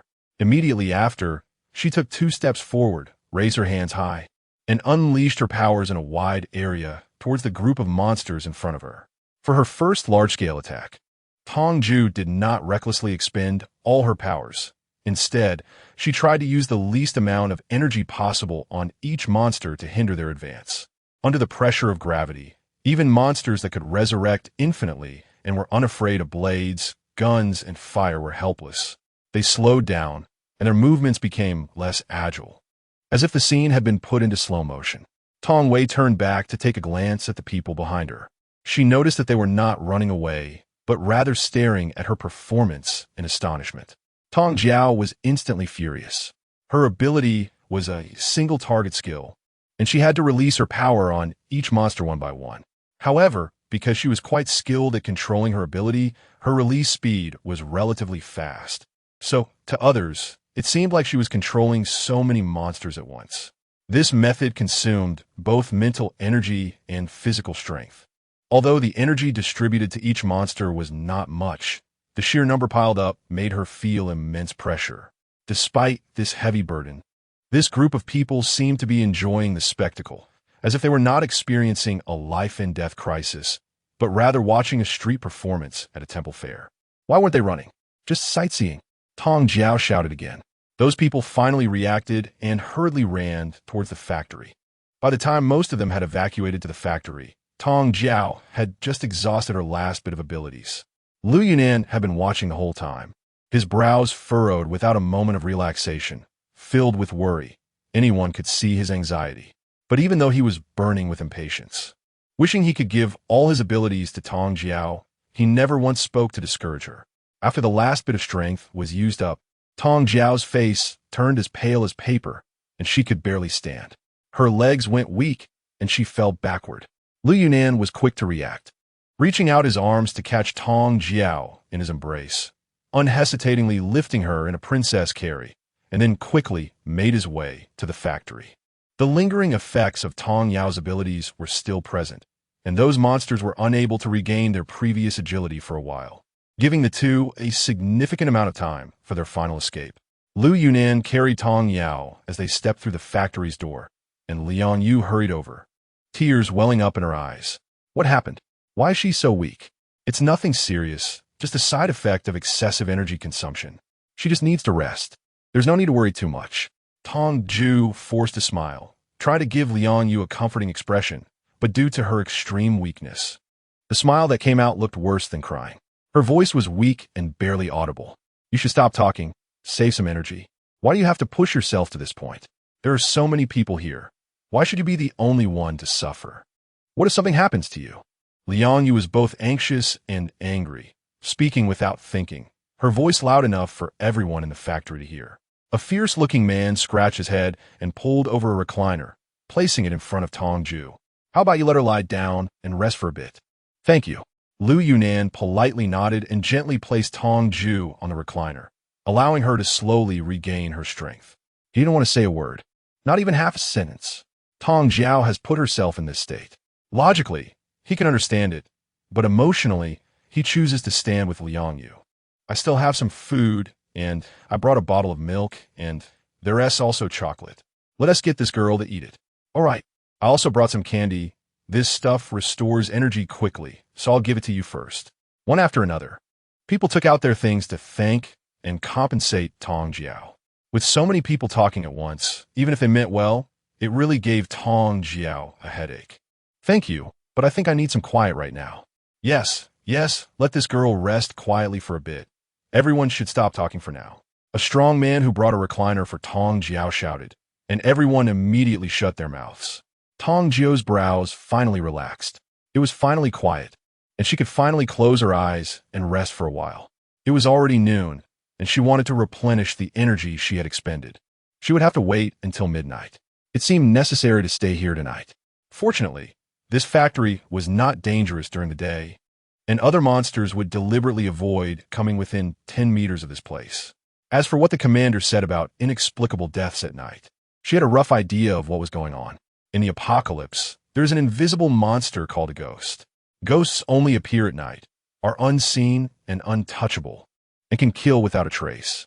The way ghosts kill is by devouring a person's internal organs, just as the commander described. The deceased show no external injuries, as if they were merely sleeping. To deal with ghosts, people have come up with many methods, whether it's spreading flour all over the room or spraying fluorescent substances everywhere. But none have been able to reveal the specific form of the ghost. Those who are doomed still die. In the end, people could only conclude one thing. Ghosts are invincible in the dark. No weapon or supernatural ability is effective against them. However, dealing with this monster is not entirely hopeless. Ghosts are only invincible in darkness, but as long as there is light, they cannot approach. To expel ghosts, the light source must be strong. Ordinary flashlights are completely ineffective. If others were in this factory, they would definitely face numerous dangers at night, having no choice but to pray that they were not the ghost as target. But they were different. Tong Jue silently shifted her gaze to Liang Yu. Moving the strong spotlight, really useful. Chapter 28, The Moon's Worry. All right, don't be angry. I promise I won't do this again next time. If I don't do it this way, with just the three of us, it's impossible to rush out. This is also for self-rescue. We can't really just give up and die here, can we? Tong Wei struggled to lift her hand and tugged at Liang Yu's sleeve. Seeing her still angrily wiping her tears, she couldn't help but coax. I know, I don't blame you either, but I just feel so useless, unable to help at all, relying solely on you for protection. I really don't want to be like this. I originally wanted to come out and do tasks with you to improve myself, but in the end, I couldn't help at all and became a burden. Liang Yu lowered her head, her voice trembling and choked with emotion as she spoke, feeling increasingly guilty and self-reproachful. You have never been a burden. I haven't had a single happy day before I met you. I lived like a wandering ghost, without a home. After meeting you, I gradually found the feeling of being alive again. So you have never been a burden. You are the reason I live. And who says our moon is useless? It's your turn to contribute now. Tong Yao gently coaxed Liang Yu, expressing her thoughts very directly. Liang Yu sniffed, wiped away the last of her tears, then raised her head and nodded heavily, saying, "Just tell me what you need me to do. I promise to take it on without hesitation." Do you remember when the commander said that people mysteriously die here at night? I've dreamed of such monsters killing invisibly, and people can't see them. I also have a solution in my dream. Use your ability to light up the entire factory, that way no one will die. Okay, but my ability is very glaring when it shines, and if you don't close your eyes, you could easily go blind. If I act as a light bulb for a whole night, will they get angry? Liang Yu hesitated for a moment and voiced her concerns. We are saving them, not harming them. Don't worry, even if someone is unhappy and causes trouble, I can help you fend them off. Just use your ability as usual. Tong Jue quickly dispelled Liang Yu's concerns with a few words. The protection of good sisters was her greatest confidence. All right, I'll listen to you. My image as a beautiful girl ends here today. This eye-glowing ability is really hard to explain. Even though I'm fair-skinned, beautiful, and have long legs, I can't be like Subing Yu, nor can I be like Sun Wukong. Liang Yu expressed her frustration with her ability, but at most, she would just complain. If given the choice to give up this ability, she wouldn't be able to part with it. Haha, it's pretty good. At least Sun Wukong is the childhood idol of everyone. It's better than being given the skills of Sha Sung or Zhu Beiji. I'll rest for a while longer, and by evening, I should be able to regain some strength. Okay, you take a good rest. Just let me know if you need anything. Liang Yu sat down on the ground beside Tong Jue, determined to hold her ground. Huh? What about the commander and the soldiers from the safe zone? Didn't they evacuate with us? Yeah, where are they? Suddenly, someone in the crowd noticed something was missing and asked in confusion after looking around. Everyone looked left and right, realizing this issue. The commander and the soldiers who should have been with them had disappeared at some point. They hadn't heard a single gunshot during the previous battle, which proved these people hadn't encountered any danger. Now that people had vanished for no reason, it was most likely that they had abandoned them, looking for an opportunity to slip away quietly. Damn it, the safe zone is really something. We risk our lives here, and they just took the chance to run off? Could it be that there's some kind of monster we've never seen before? One that can kill silently? Even if they want to treat us as cannon fodder, they shouldn't have abandoned us right from the start, right? Even if there really is such a monster. Is it possible for so many people to die in an instant? Besides, even if they died, they should leave something behind. Monsters don't eat guns. If people die, do they swallow their guns too? I think they did this on purpose, deliberately letting us forge ahead and then abandoning us. Wait, I think I heard gunfire from the back of the factory. Someone's keen ears caught the faint sound of gunfire coming from behind the factory. The sound was extremely faint, likely coming from a distance, but if one listened closely, it could be heard. Many people noticed the gunfire and hurried to peek out the windows at the back of the factory. Finally, they saw the commander and the soldiers from the safe zone rushing out to confront the monsters at the back door of the pharmaceutical factory. MD, these people really left us behind. Are they crazy? Don't they want supplies anymore? They just came and ran off, deliberately putting us in danger just for us to die. Seeing this scene, the ability users finally realized that they had been set up and abandoned here. Their anger was beyond words as they watched the people who brought them become more distant, feeling helpless. Until those people burst through the back door and ruthlessly closed the iron gate. They couldn't process the rage and hatred boiling inside them. What do we do now? We really have been abandoned. Yeah, what do we do now? When someone in the crowd asked this question, everyone instinctively turned their gaze to Tong Jue. Tong Jue, what use do you think I am? Am I like a key to the door? Miss, with your abilities, it should be easy for you to take us out, right? A woman wearing large glasses cautiously approached Tong Jue, but her words of seeking help were filled with a sense of entitlement. From your appearance, I can indeed deduce that your eyesight isn't very good, but you're wearing glasses right now, so how can you ask such nonsense? The person is already so weak. What do you think she is capable of? Tong Jue hadn't spoken yet, but Lu Yunan couldn't help but retort first, her face like ice. The woman was left speechless by the retort, her face flushed with anger, but unable to find any reason to refute. In the end, she could only grit her teeth in frustration and lower her head to retreat. Lu Yunan slowly raised her head and scanned everyone present. Feeling that her previous words were not harsh enough, she snorted coldly. With so many of you here, you can't be relying on a single student to save you, right? When faced with trouble, you just cry out for help, acting like turtles hiding in their shells. Not even as good as a weaned baby. If this is truly what you think, I advise you to clean yourselves up and wait to die, so that one day when you call for help, neither heaven nor earth will respond. You'll be left in despair. Lu Yunan's sharp tongue left no room for mercy. In just a few words, she had offended everyone present. With so many monsters outside, we, together, are barely surviving, yet she can handle it all alone. Since she is so capable, why can't she help a little more? It's just a temporary weakness due to her powers being depleted. It's not like there's no way to recover. Besides, I'm just asking. I'm not forcing her to help us. If she doesn't want to, then so be it. Why speak so harshly? The bespectacled woman was left without a comeback, angrily retorting. After all, she was the one who had asked the question. And even though Lu Yunan didn't name her directly, she naturally believed Lu Yunan was targeting her. This question shouldn't even be asked. You said it yourself. She can handle that group of monsters alone. So why doesn't She just leave you behind and run away? It would be easier to escape without you burdens anyway.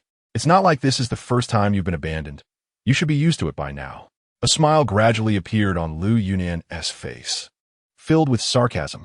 Just having been abandoned by the safe zone, the disappointment and anger in these people's hearts had subsided. And now they were being continuously provoked and mocked by Lu Yunan, which only made them more furious. On what basis do you say that about us? Aren't you all abandoned too? Besides, we're not asking for your help. What does it have to do with you? The bespectacled woman realized she was in the wrong on this topic, as she had no moral grounds to impose on Tong Jue. If they continued to argue about this, she could never win, so she cleverly chose to change the subject. She mistakenly thought that Tong Jue, who had just saved them, was a naive and kind-hearted girl. So, she attempted to silence Lu Yunan by morally pressuring Tong Jue. Who am I? Lu Yunan pointed to herself, her smile deepening as she slowly stood up from her chair, walked around the lounge chair, and continued, I'm just a suitor who has admired her for a long time without receiving a response. But that's not important. What you need to know is that if you want her to risk her life for you, you must first get past me. I'm more than willing to spar with you all on my boredom. Perhaps Lu Yunan's strong protective attitude towards Tong Jue or her overwhelming aura was too intimidating. Those who wanted to continue speaking unanimously chose to fall silent, and everyone tacitly dispersed, no longer bringing up the matter of seeking help. They simply gathered in small groups, scattered in various corners of the factory, occasionally whispering something. Seeing that everyone had dispersed, Lu Yunan snorted coldly and turned back to Tong Jue, returning to her usual aloof demeanor. Meanwhile, Tong Jue and Liang were both shocked, unable to react for a long time. Neither of them had expected the aloof campus heartthrob Lu Yunan to say something like that in front of so many people. Jiao, when did that happen? Liang Yu asked, wide-eyed, hardly believing her ears. I don't even know when it happened. Tong Jue was even more shocked than Liang Yu. As the leading lady of this outrageous confession, she had no idea at all. However, why did she feel that Lu Yunan seemed to be in a very bad mood? Just now, he was at odds with someone, and it wasn't just to defend her. It seemed more like he was venting his anger on someone else. Lu Yunan, are you in a bad mood? Or are you angry? Tong Jue didn't know how to bring up the topic of confession, so she chose to pretend to have amnesia. A woman's sixth sense told her that Lu Yunan's bad mood was likely related to her, whether as a friend or to thank him for not abandoning her. She should take the initiative to show some concern. Sigh. It was the first time Lu Yunan saw Tong Jue so cautiously probing his emotions, and the anger in his heart instantly disappeared, turning into a helpless sigh. I'm indeed a bit angry. Next time, before doing something, you could actually discuss it with us. I think both Liang Yu and I don't really like being forced into arrangements. Tong Wei smiled dryly. She admitted her mistake. She was indeed used to being independent and had a habit of not consulting others, neglecting their true thoughts and forgetting that they were companions, not anyone's appendages. They had the right to express their opinions and thoughts. All right, I just explained it to the moon, so don't be angry anymore. You have such a handsome face. It won't look good if you're angry. Tong Jue currently doesn't have much energy, and explaining it again would be quite troublesome. She doesn't believe that Lu Yunan, being so clever, wouldn't understand her intentions. Do you take me for Liang Yu? Why is the way you try to coax me exactly the same as how you coax her? Seeing Tong Jue's forced smile, Lu Yunan's anger instantly dissipated. I'm not very good at comforting people. These two sentences are just what I've learned from spending time with the moon. Chapter 29. You can always trust me. Tong Wei chuckled lightly. This move of hers had always worked well in front of Liang Yu, and she had used it her entire life. It seemed to be quite effective with Lu Yunan as well. Fine, I accept your very insincere consolation. I respect your choice, which is why I didn't stop you, but I hope you will think twice before taking action in the future. Whether you believe it or not, I still want to say this. You can always trust me. You don't have to solve everything by yourself. You can always trust me. It had been a long time since she had heard someone say this to her. In her previous life, someone had once told her that she could always trust him. The image of Lu Yunan before her gradually overlapped with the tall figure that had covered his face all day in her memories, causing her to be lost in thought and reminisce. He was the last person who had brought her warmth in her life. They had met outside the safe zone controlled by Song Wan, under the city wall. That night was dark and windy, She had gone there to scout, thinking of causing some trouble for Song-won. Then she saw Lu Ting and a sycophant of Song-won quietly throwing something into the garbage disposal outside. At that time, these two were already in a position of great prominence within the safe zone, so whatever they were sneaking out to throw away was definitely not simple. Out of curiosity, she had been hiding by the garbage disposal, waiting until there was no one around before approaching to check. Inside the package they had thrown out was a curled-up man. His face was disfigured by something, making it impossible to see his features. He was so weak that he could barely breathe. A living person being thrown out like garbage likely had some enmity with Song-won and the others, perhaps out of shared suffering, or perhaps because of extreme loneliness. She chose to save him. 3 days later, the man miraculously came back to life, thanks to his powerful self-healing ability. They tacitly agreed not to ask each other where they came from or where they were going. They simply walked together and supported each other wherever they went. Later, he died. The night before he died, they decided to break out of the besieged city. On that day, while discussing battle plans, he had also said, "You can always trust me." Even now, she still didn't know that man's name. Her greatest regret was that she had never asked him for his name. Lu Yunan was really very similar to that man. So much so that several times in a daze, she felt that Lu Yunan was that person. But the two of them were different. One was an ability user with devouring powers, and the other was a healer. It was unlikely that they could be the same person. "You can always trust me." Tong Jue pulled away from her memories and gave Lu Yunan a sincere smile. This was what she wanted to say to that person, and she also wanted to say it to Lu Yunan now. "I have always trusted you. Close your eyes and take a rest. If your mind can't relax, your physical recovery will slow down." Lu Yunan boldly reached out and touched Tong Jue's head, his gaze gentle as water. "Here it comes again." Tong Xiao didn't know how to respond to such gentleness from the other person, nor did she know how to refuse it. In order to prevent others from noticing her inner turmoil, she quickly closed her eyes and chose to escape. As night approached, Tong Xiao felt the cold of the evening and immediately woke up from her dreams. The sky outside was growing dimmer, and it was estimated that in less than an hour, it would be completely dark. Liang Yu was dozing off beside her, occasionally opening her eyes to glance outside, keeping her mission in mind. Soon, she would see the moon. Tong Jue whispered a reminder that no matter how much she cared for Liang Yu absolutely could not fall asleep tonight. "Don't worry, I've got everything ready." Liang Yu nodded heavily and lightly slapped her cheeks twice with both hands to wake herself up.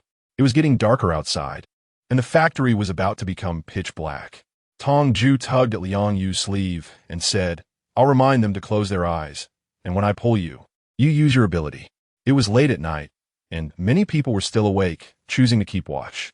Once Liang Yu's ability was activated, those who were still awake would likely experience temporary blindness, so she needed to give a warning. "Everyone close your eyes. Right now." Tong Jue shouted and then closed her eyes, tugging at Liang Yu. Liang Yu understood the signal and immediately activated her ability. Suddenly, the entire factory was illuminated by a beam of strong light, so bright that it was blinding, creating a white haze as if one were staring directly at the sun. Some people, still caught off guard, felt a sharp pain in their eyes and began cursing. "What's going on? Where did such strong light come from?" Everyone quickly started looking for anything that might have been touched, checking if someone had turned on some equipment in the factory, urging to turn it off quickly. As it was almost blinding, I just heard that the girl who saved us during the day shouted for us to close our eyes. "Is this someone's ability? Please, hurry up and withdraw it. I really can't see." The factory was filled with complaints, but Liang Yu remembered Tong Jue's words and, no matter what others said, did not retract her ability, her eyes shining resolutely. "I heard it too. It was that little girl shouting. You can't be serious, right? We just wanted you to help us rush out together. If you're unwilling to help, fine. But is it necessary to retaliate against us with such strong light late at night? Can't we sleep? My eyes are almost blind. Are you crazy?" Tong Jue recognized that the voice belonged to the glasses girl from the day and immediately retorted, "Do you think I'm retaliating against you? Fine. I can take back the light, but can you bear the consequences after it's taken back? What consequences could there be? It's better than letting everyone be restless like this, right? All right, I'll bear it. Just hurry up and take it back." Tong Jue laughed upon hearing this. Originally, she had asked Liang Yu to use her abilities for self-protection, and saving these people was just a side benefit.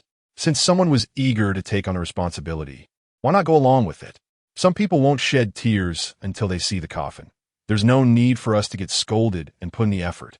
Liang Yu, withdraw some of your abilities, ensuring that the light only needs to reach the three of us. The light source doesn't need to be too strong. They will come to beg us. Tong Jue is not the kind of person who lets others take advantage of her, and she doesn't like the idea of doing good deeds anonymously. Her first half of life has been spent adhering to such principles, living in a very ridiculous way. After enduring for so long, she has come to see herself as a turtle, ultimately meeting a tragic end. These people have already spoken so harshly. Enduring this humiliation truly makes them seem like soft persimmons, easily squeezed by others. Liang Yu is also furious. Everyone knows that using abilities consumes physical strength. She has worked hard to control her powers to save these people less lives, but in the end, she gets scolded, which is hard to bear. With Tong Jue's directive, she did not hesitate to retract her powers, casting the minimal output of light over them. The light that enveloped them was blinding. But as long as they didn't look in that direction, it wouldn't feel any different from the soft moonlight. It should have been this way long ago. Showing off abilities shouldn't affect others, making it seem like no one else has any powers. The glasses-wearing girl rolled her eyes and turned away disdainfully. Without Liang Yu's glaring light, the others stopped talking and closed their eyes to fall back asleep. The entire factory was extremely quiet, as everyone tacitly lowered their voices to avoid disturbing others' rest. Suddenly, a brief and urgent scream woke everyone up. People opened their eyes groggily and looked around until someone discovered that the person next to them had already become a corpse. Ah-chung, wake up. Don't scare me. What happened? How could someone suddenly die? I remember the commander said before that inexplicable deaths happen in this factory every night. But I've been on watch and haven't dozed off at all. I didn't see any monsters or anyone approaching him. Is there something unclean harming people? Seeing someone die inexplicably, everyone panicked. Compared to monsters they could fight, this unknown, elusive danger made them even more fearful. People were discussing in a jumble, but they couldn't reach any conclusions until someone suddenly remembered the light Liang Yu had just released. It was just nightfall. If it were true that people died as soon as it got dark, there should have been deaths long before now, but everyone was fine earlier. It was dark outside, but didn't we have someone using their powers to light up the whole factory like it was daytime? Could it be related to this? I think it's possible. Look, they're still using this light now. If it were just to show off their powers, it wouldn't last this long. They must know something, so they used their abilities as soon as it got dark. Xiao Dang. Before they could discuss further, another person collapsed. This time it was right in front of everyone. Everyone clearly saw that the fallen person's stomach was visibly shrinking, lying on the ground with eyes wide open, unable to close them in death. This person had just been talking to a companion a moment ago. Just about 10 minutes had passed, and now there was another corpse, which made them even more terrified. Regardless of the situation, seeing one inexplicable death after another is unbearable for anyone, and they feared the next to fall would be themselves. Once people fall into panic, they become disoriented. No matter how likely a solution to their predicament seems, they will want to try it. Someone had just suggested that Liang Yu's abilities might be the key to their survival tonight. Hearing this, everyone unconsciously wanted to test the feasibility of this method. Could the glowing ability, "User please make the light a bit brighter"? Someone tentatively called out. Liang Yu chose to ignore it. She was only responsible for listening to Tong Jue's words. Negotiating was not within her consideration. Just a moment ago, she was complaining that the light was too blinding and kept them from sleeping. Now, they want her to make it brighter? It's not right either way. What do they want? Tong Wei mocked the help seekers knowingly, asking them questions they already knew the answers to. These people would shout at them when nothing was wrong. And now that they were in trouble, they expected to be helped as a matter of course.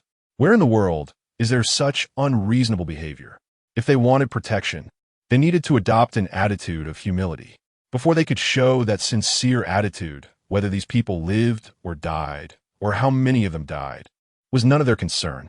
Bai was merely protecting those she wanted to safeguard. Saving them was just a side note.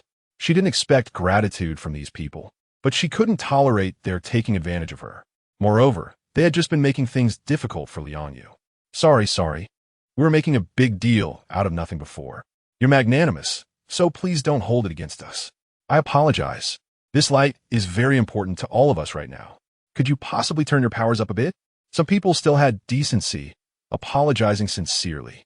However, one person's sincerity was not enough for Tong Jue to easily forgive. Bai Ri took advantage of her weakness and inability to speak.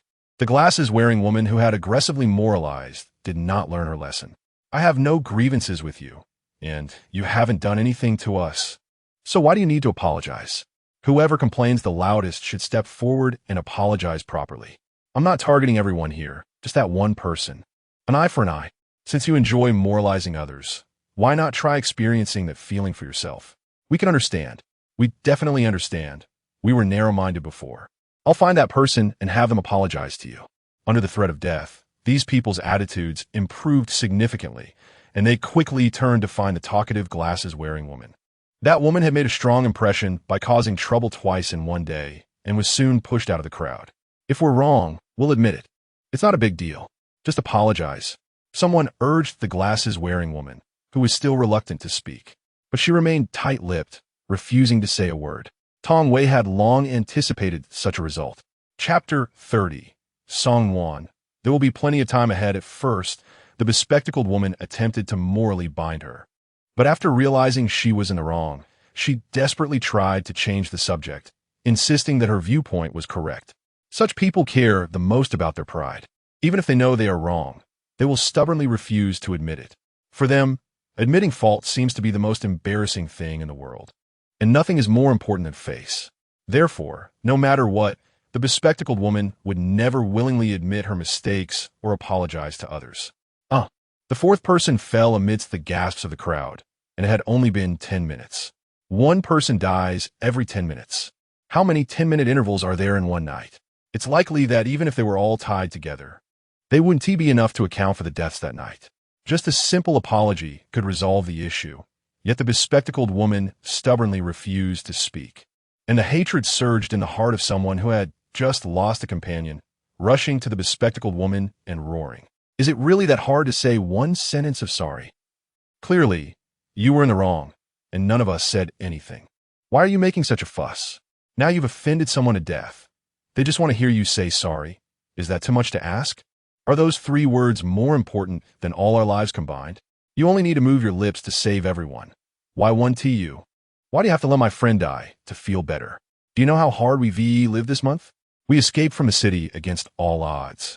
Survived, only to die at your hands. I think you did it on purpose. The person who lost their companion shouted hoarsely, pointing at the bespectacled woman and cursing. I didn't do anything wrong. Why should I apologize? I merely said what you all wanted to say, but didn't dare to. What is wrong with that? The bespectacled woman retorted, not noticing that the gazes of others were growing increasingly hostile. What do I want to say? Are you a parasite in our stomachs? How do you know everything when we haven't even spoken? Today, you must apologize, whether you want to or not. The person who said this gritted their teeth in anger, using their ability to conjure a few ice spikes and send them towards the bespectacled woman. Seeing that someone had taken action, others who wanted to survive quickly followed suit, showcasing their abilities. Sigh. I can probably understand why the safe zone chose to abandon these people. Liang Yu listened to the commotion outside, her brow furrowed, and she sighed deeply. It's just a matter of getting used to it. Human nature is like this, and it's not just them. Forget it. I've heard enough of the drama. Tong Jue raised her eyebrows slightly, already accustomed to such scenes. In the apocalypse, what is most abundant is the camaraderie of 1 second turning into blades drawn the next. But no matter how these people waver like reeds in the wind, it has nothing to do with her. She just wanted to teach the bespectacled girl a lesson, without dragging so many people down with her. All they wanted was the respect they deserved and to vent their frustrations. Now that the anger has been released, that's enough. Moreover, the more tolerant and magnanimous she appears now, the more grateful they will be. With so many powerful individuals, they might be of great use in the future. It's a win-win situation, so why not? Forget it. This matter doesn't concern everyone. It's not worth letting a single rotten apple spoil the whole barrel. Tong Jue displayed great magnanimity, allowing Liang Yu to amplify her supernatural powers, illuminating the entire factory with bright light. This time, more people did not have time to close their eyes. But even though their eyes were painfully stung, no one complained anymore. Instead, they all expressed gratitude for their benevolence in return for grievances. As for the bespectacled girl, everyone unanimously excluded her, including her former companions and friends, who also kept their distance. The bespectacled girl's face turned pale. Her fists clenched tightly as she lowered her head and casually found an empty corner to crouch down, unwilling to say a word. It seems we have offended another person deeply. Tong Jue knew, without looking, that the glasses-wearing girl harbored deep resentment towards them. But you have gained the support of more people. Lu Yunan continued, this is just the first step. The people in the factory harbor resentment towards the safe zone, hating themselves for being so easily abandoned. And Song Wan, who was escorted away with much fanfare, would also become a target for their misplaced anger. Once they return to the safe zone, these people will undoubtedly demand an explanation, and even if there is no result, they will spread rumors about the injustices faced during this mission. The gossip that spreads will certainly affect Song Wan, and the perfect persona she has painstakingly built will collapse to some extent. There will no longer be scenes where everyone praises Song Wan as they did in her previous life.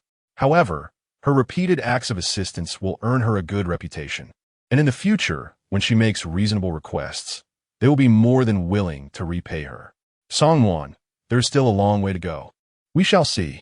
Tong Xiao peacefully entered Dreamland. The implementation of the next plan must have the premise of returning to a safe zone, and she would need to exert more effort to bring everyone out. If she could restore her physical strength and abilities earlier, she could return sooner. As long as Liang Yu's abilities continued through the night in this factory, everyone would be safe, allowing her to rest assuredly. However, what puzzled her was that although the ghostly creature was uncommon, it was not rare either. She had encountered it countless times, but she had never seen a ghost that killed a person every 10 minutes. The shortest interval had been an hour. Moreover, monsters generally had a territorial awareness, and usually, only one type of monster would appear within a kilometer, and recently, within 500 meters. Yet, in this pharmaceutical factory, monsters were everywhere, with different species of monsters less than 50 meters apart, which was indeed strange. Chapter 31. Collecting Supplies. If given the chance, she really wanted to figure out what was going on. With countless questions in her mind, Tong Xiao gradually drifted into sleep, and she slept very soundly. When she woke up early the next morning, her physical strength had recovered by about 70 to 80%. Taking advantage of the dim light and the fact that the people in the factory could no longer hold on and had fallen asleep, Tong Xiao quickly took food out from her space and distributed it to Liang Yu and the others. Liang Yu hurriedly ate a few bites to fill her stomach and then fell asleep directly. After staying awake all night and continuously using her abilities, she was utterly exhausted. Seeing that Liang Yu had already fallen asleep, Tong Xiao urged Lu Yunan to rest quickly as well. They were preparing to rush out of the factory soon, and they definitely couldn't do it without resting. Once Liang Yu and the others guarding her also fell asleep, Tong Xiao quietly slipped out of the factory through the window. She had not forgotten the purpose of this operation, collecting supplies. Tong Jiao moved swiftly through the crowd of monsters and successfully found the location of the warehouse. Generally, warehouses in such factories are not far from the production buildings, and the layout is relatively fixed, so it's not difficult to find them. This pharmaceutical factory has about 20 warehouses, and Tong Jiao used her abilities to unlock the locked warehouses, quickly retrieving the items inside into her space. She didn't bother to look at what she was collecting.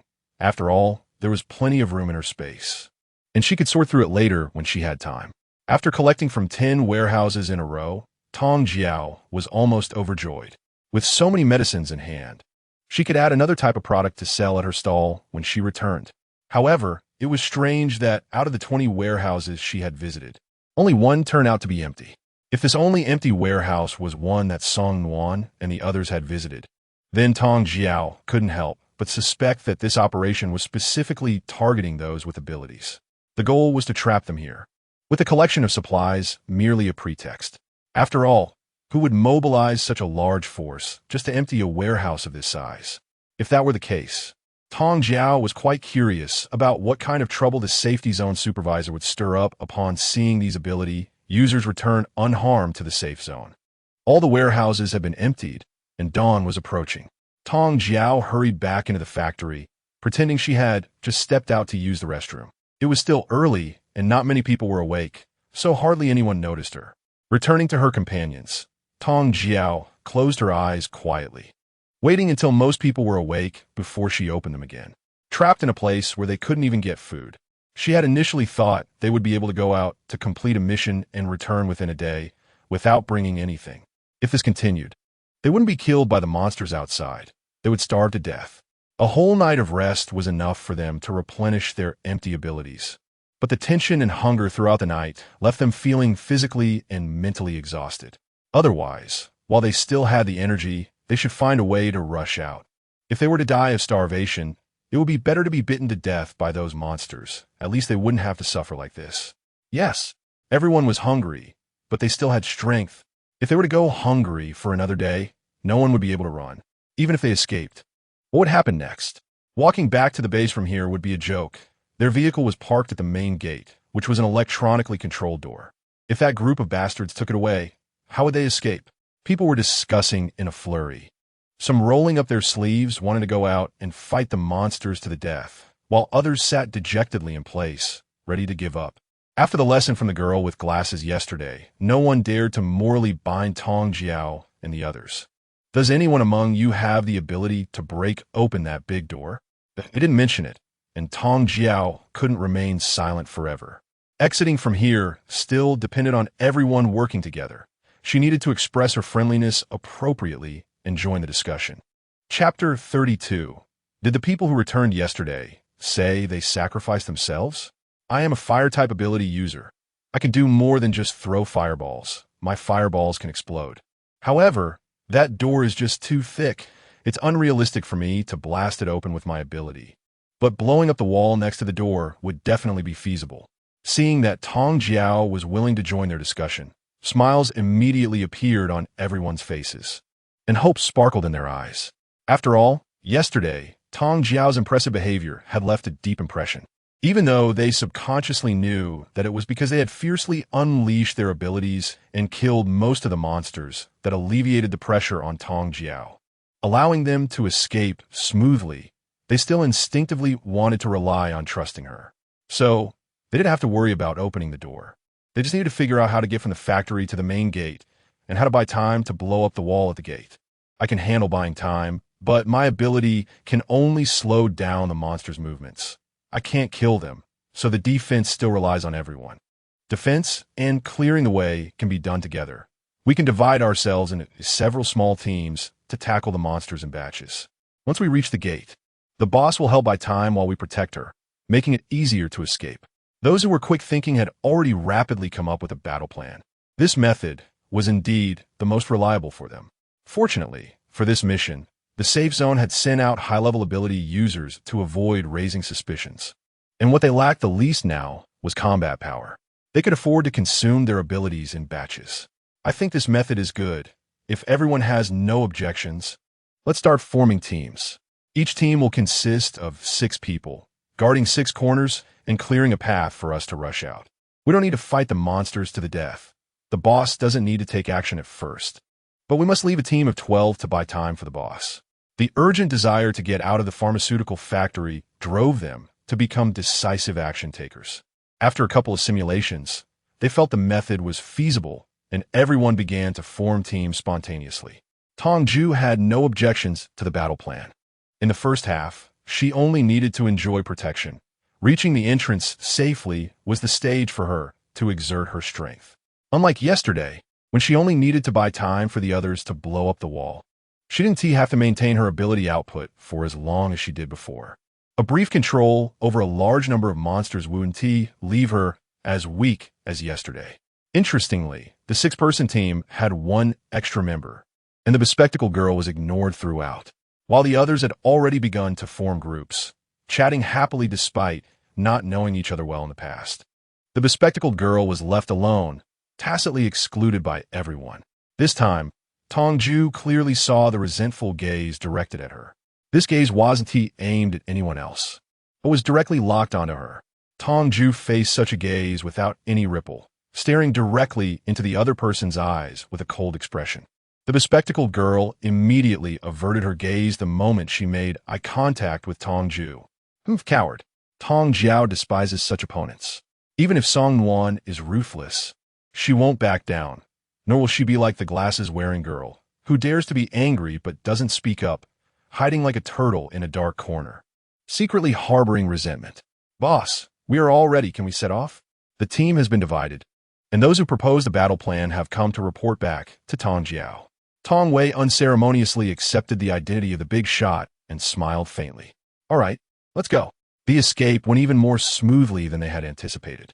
For some reason, the monsters that had been frantically attacking humans yesterday seemed to have lost interest in them today. It was as if someone had suppressed their actions, and they were desperately trying to break free from this restraint, instinctively wanting to attack humans. Tong Zhao swore that this matter had nothing to do with her at all. Today's escape had not taken much effort on her part. Her abilities had not been exhausted much either. Fortunately, the people from the safe zone had left through the back door, and they had not taken the vehicles in front back with them, leaving transportation available to return to the safe zone. Once she smoothly returned to her car, Tong Zhao started the engine and looked back reluctantly one last time. The pharmaceutical factory was filled with oddities. If she had the chance to come back to this factory in the future, she would definitely investigate it thoroughly. She had a hunch that both the mystery of her rebirth and the killing intent she sensed before the apocalypse could find some answers in this pharmaceutical factory. Upon returning to the safe zone, the guards at the entrance were dumbfounded at the sight of their vehicle. Their expressions were as if they had seen a ghost. How did you come back? A guard couldn't help but exclaim. The people present did not forget how the safe zone had abandoned them, and the guard's astonished reaction only added fuel to their anger. Why can't we come back? Just because we went on a mission. Does that mean we've been stripped of our nationality and are unqualified to enter the safe zone? You're surprised we can return? What? Do you wish for all of us to die out there? With so many angry eyes fixed on him, the guard was so frightened that he broke out in a cold sweat and didn't dare to breathe. No, that's not what I meant. It's just that a group of people with supplies came back yesterday and said you all had perished, so I was a bit surprised to see you today. I spoke without thinking. I really didn't mean anything else. I'll let you all in right now. A wise man knows when to yield. As a guard at the door, he certainly couldn't be arrogant and confront this group of powerful ability users. He quickly put on a smiling face and said nice things to coax them inside. Once they entered the safe zone, many people rushed out to watch them.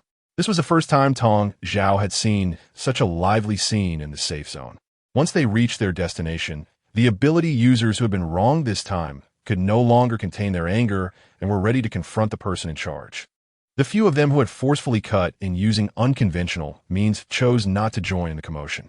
Tong Xiang was just about to head back to the back mountain when a disheartening voice came from behind. Senior Yunnan, it's so good to see you back. I was worried all night yesterday and couldn't sleep, afraid that something happened to you and my sister.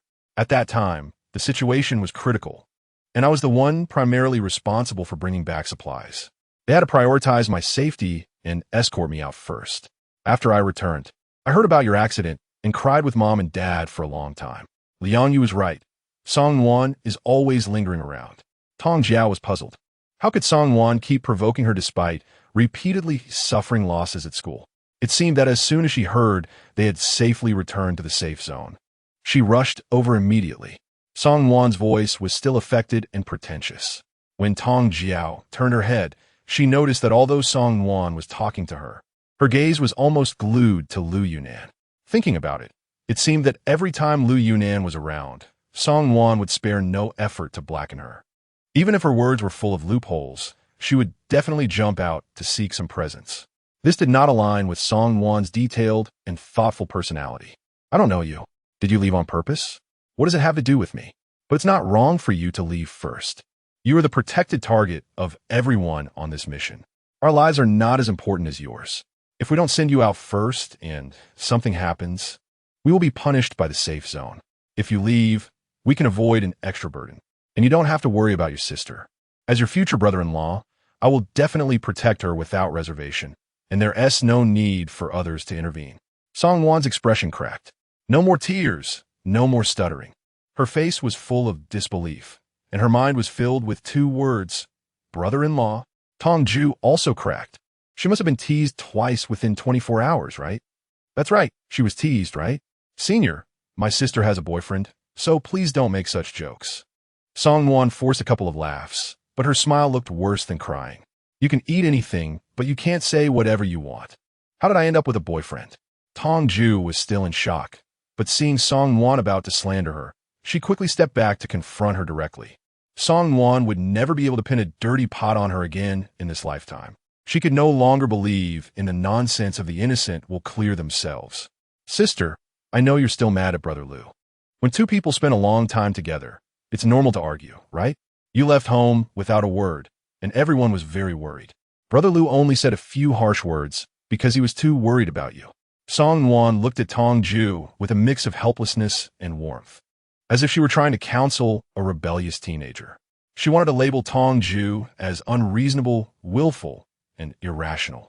Lu Ting, when I saw you two kissing under the moonlight, I thought you were deeply in love. I didn't want to take someone else's beloved, so I voluntarily withdrew. Shouldn't you be happy? Why are you turning around to act as a mediator? If it were an ordinary girl who had done something wrong and was exposed in public, she would either feel embarrassed or angry. But Song Wan remained completely unfazed, as if she had no knowledge of the incident at all.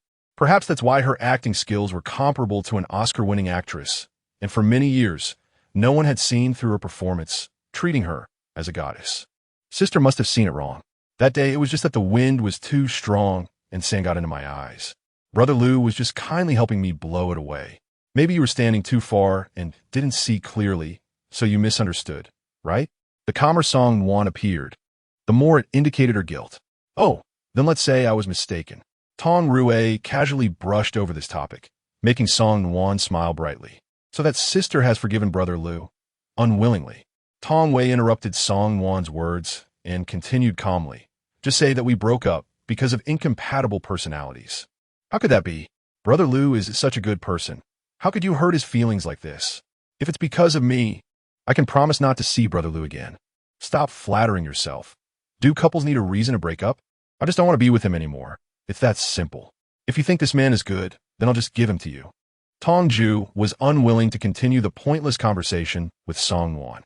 She threw down those words and turned to leave, but was interrupted by a male voice. You're in Wan's sister? I advise you to speak with more respect and not be so ungrateful. Otherwise, no matter what your identity is, I won't let you off. Chapter 33. The head of the Ma family is missing. Ma Chong suddenly appeared, striding up to Song Wan, resembling a chivalrous protector.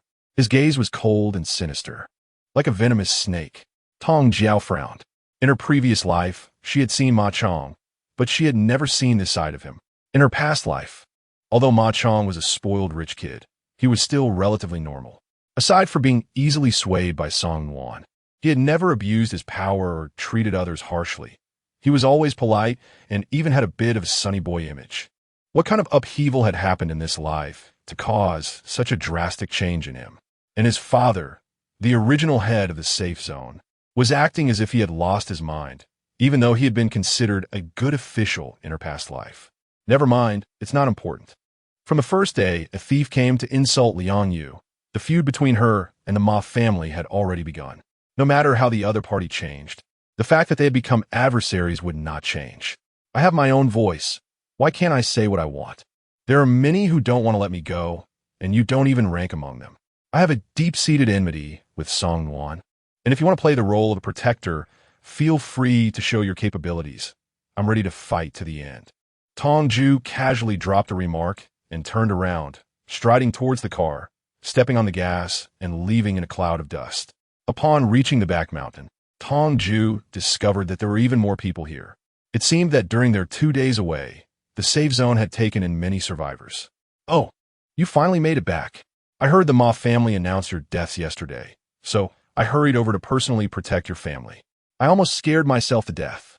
As soon as the three got out of the car, Han Yinbai, who had been waiting for a long time, rushed excitedly towards them. The safe zone had already announced that their entire team was wiped out, and Han Yinbai, as a partner, came to help protect Liang Yu's parents under the pretext of their demise, showing his righteousness. Thank you. I managed to bring back quite a bit of medicine, and I'll share some with you later. Oh, no need for that. Just give me what we agreed on. I didn't expect anything in return when I came to help. This mission was originally set up by me for you, so the reason you encounter danger is still partly my fault. I don't have the face to ask for more supplies. Just having you back is enough. Han Yinbai smiled awkwardly. He had heard that everyone who went on the mission had run into trouble, and only the official guards returned, which made him realize something was wrong. Unable to provide rescue for Tong Jue, he could only rush to the back mountain to protect her family. He spent the whole night immersed in guilt. Tong Jue was very satisfied with the character of this collaborator, so she didn't continue the conversation. She was well aware of the amount of supplies in the space, which others did not know. The final amount given away was entirely up to her discretion, and she felt comfortable quietly giving away a bit more. It didn't require the other party to remember this kindness. It's time for meals, it's time for meals. Hurry over to line up for food, or there won't be any left. Suddenly, the sound of gongs and drums came from not far away, attracting Tong Jue's attention. The source of the noise was several people dressed in safety zone work uniforms, who were currently shouting through a loudspeaker while unloading items from a vehicle. Mealtime? Are these your people? Tong Jue asked uncertainly. She remembered Han Yinbai saying that what they needed the most right now was food supplies. No, it's the Ma family. Our family is in urgent need of grain, and even our own family members are tightening their belts to get by, so how could there be extra food to spare? Han Yinbai rolled his eyes, his tone filled with resentment. Wasn't it you guys who did this? The Ma family has suddenly found their conscience and is willing to give the people on the back mountain a way out? Such an answer was both reasonable and unexpected. Tong Jue was very surprised by the Ma family's behavior of taking away all the survivors' food after stirring up a wave of hatred, then compromising by serving food in a ridiculous manner. With some curiosity, Tong Jue stepped forward to take a look. What she saw was nothing more than a bowl of coarse grain porridge with no visible rice and a few bites of wilted, moldy pickles. Look at this plain porridge and side dish. Even dogs would shake their heads at it. Yet the Ma family thinks they are doing a great favor. Ever since their family head went missing, the Ma family has been acting as if they've lost their minds, doing things that are beyond what any person would do. Han Yinbai also stepped forward, curled his lips, and loudly complained. The person serving the food heard this and was about to retort, but upon seeing his face, silently shut his mouth. The head of the Ma family is missing? Tong Wei frowned slightly. If she remembered correctly, the head of the Ma family was the person in charge of the safe zone in her previous life. Yes, although our family had a bad relationship with theirs before, it was mainly due to differing stances and hadn't reached the point of hatred. To be fair, the head of their family was considered a good official, so our family didn't really confront them aggressively over the position of the overall person in charge of the safe zone. However, unexpectedly, right after they obtained the position, the head of the Ma family went missing, and the old man from the Ma family took the opportunity to rise to power, which led to a series of troublesome actions targeting our family, and that's how the feud began. Tong Jue couldn't help but feel a sense of dread upon deeper reflection. Is there really such a coincidence in the world? The disappearance of a Ma family head is probably not that simple. They're treating people this way, so why hasn't your family taken action against them in a timely manner? Tong Jue was somewhat curious. The things Han Yinbai was doing now were all to pave the way for seizing power, but they clearly had simpler and more direct ways to take control. Sigh, if they don't act like humans, we can't follow suit. There are still many survivors in the city who haven't been rescued. After my dad sensed something was wrong, he was afraid that the Ma family would harm the remaining survivors, so he sent all available manpower for rescue. Seeing that our family was sending people out, the Ma family quickly withdrew their troops from the secured area. Therefore, before our people returned, our family actually had no say. Moreover, not having food was a big problem. If we couldn't even fill our stomachs, how could we have the mood to seize power? When Han Yinbai talked about this matter, he wore a worried expression and kept sighing. Do you have gasoline or diesel? Tong Yao's mind became active. It wasn't easy to buy gasoline and diesel in large quantities before the end of the world. Conventional methods simply wouldn't work. The little gasoline stored in her space. under the condition of not traveling long distances, would only last her for another 2 or 3 months. Not to mention that there were many automated farming tools in the space that required gasoline and diesel engines to operate. Without enough energy, she wouldn't be able to fully implement automated management of the space. So, what she lacked the most right now was this type of resource. The potatoes in the space had grown in batches, and since she couldn't grow anything else at the moment, she could only plant potatoes. Now, her warehouse was piled high with potatoes, and if she could exchange these potatoes with Han Yinbai for gasoline and diesel, that would be perfect. Yes, Han Yinbai replied dazedly, somewhat perplexed. He didn't quite understand how Tong Yao suddenly jumped from complaining about the person in charge to gasoline. 1 liter of gasoline or 1 liter of diesel? How about I trade you for 5 kilograms of potatoes? Would you do this deal? Tong Wei's eyes brightened, feeling that there was potential for success. Han Yinbai wanted food, and she wanted scarce energy resources which could perfectly align their needs. The price she offered was reasonable compared to the prices before the apocalypse. It was only about 3 to 4 times higher. Potatoes? Han Yinbai did not immediately give an answer, her expression still somewhat dazed. Right now, I only have a large quantity of potatoes. Even if we exchange for other supplies, it would be a drop in the bucket for you. The simple dishes allocated by the person in charge are nowhere near enough to fill you up compared to potatoes. Although the variety of food is limited, at least it can satisfy hunger. Tong Jue thought Han Yinbai was just picky about the variety of food, so she hurriedly analyzed the pros and cons for him. Perhaps because she had tasted the sweetness of doing business, she was becoming more and more money-minded and shrewd. No, I'm not being picky. I'm calculating how much food I can exchange from you. By the way, boss, how many potatoes do you have? Their family had a gas station business before the apocalypse, so they had no shortage of this stuff. It all depended on how many you had, and I would match that amount. Han Yinbai didn't have much hope for the number of potatoes Tong Jue mentioned. After all, having been in the apocalypse for a few days, even if Tong Jue's family grew potatoes on their land before the apocalypse, it was unlikely to meet their family's food demand.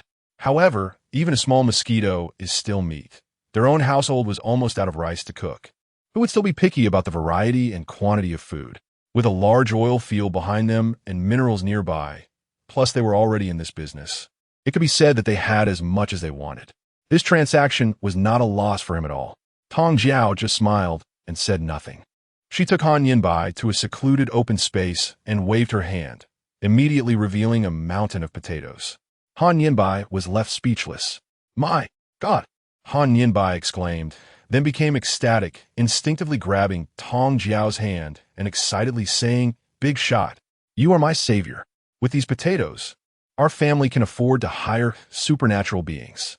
Big shot, if you have more good stuff like this in the future, please don't hesitate to trade with our family." Tong Jue silently focused her gaze on her hand without replying. Han Yinbai then realized that he had been holding on to Tong Jue's hand the whole time due to his excitement, and it had even turned a bit red. He quickly released his grip and smiled apologetically. Sorry about that. Big shot, I got too excited earlier. By the way, did you offend someone before? Han Yinbai was worried that his earlier rashness might upset Tong Jue, so he hurriedly changed the subject. I've offended quite a few people. Didn't you see that the other day? Tong Jue responded somewhat confusedly. Given her personality, offending people was the most normal thing. If you're not from the safe zone. After you left, the small stall that exchanged food was closed, and then an old woman started spreading rumors about your spatial abilities, claiming that you deliberately used small items to trade for food and then left just to cut off their supplies, engaging in hunger marketing to raise prices. She even said you must have left a lot of supplies for your family and encouraged survivors to cause trouble, pressuring your family to exchange food. She claimed everyone should help each other now, and you were just preparing to profit from the disaster, urging everyone to force you to produce food to get through the tough times and that you shouldn't succeed. In the past few days, several groups of people have come to cause trouble after listening to her instigation, and I have dealt with them, but things haven't calmed down much. Survivors? She never took the initiative to cause trouble. Her relationship with the people on the back mountain was merely a transactional one for food exchange, and she had never offended anyone. Tong Jue furrowed her brows and thought carefully, unable to recall who could have done such a thing. Did this person have any distinguishing features? Yes, she had dyed yellow hair, a mole at the corner of her eye, and another mole at the corner of her mouth. She wore a tattered floral dress that looked quite dirty, suggesting she hadn't changed clothes in a while. She had a husband and a son, both of whom were quite reasonable and always tried to get her to keep quiet, stopping her from tarnishing her reputation. But this crazy woman seemed possessed, seizing every opportunity to gossip, and couldn't be restrained at all. Han Yinbai thought carefully and described this person's appearance. Tong Jue knew right away who it was. A mole at the corner of her eye and mouth, yellow hair, and a floral dress. Wasn't this Li Shua's mother? Chapter 34. Take care of yourself. Tong Xian felt both angry and amused. She wasn't particularly close to Li Shua's family, but it wasn't bad either. They treated them well with food and drinks along the way and even ensured their safety. Yet in the end, Li Shua's mother actually held a grudge against her. Thank you, I understand. I'll handle this myself when I get back. I'll send you more supplies tomorrow. After Tong Jue finished speaking, she didn't wait for Han Yinbai to respond and turned to leave. She was a bit anxious to go back and check on Liang Yu's parents. If what Han Yinbai said was true, they must have been quite worried during the 2 days they were out. As soon as she entered the tent, Liang Yu immediately came over.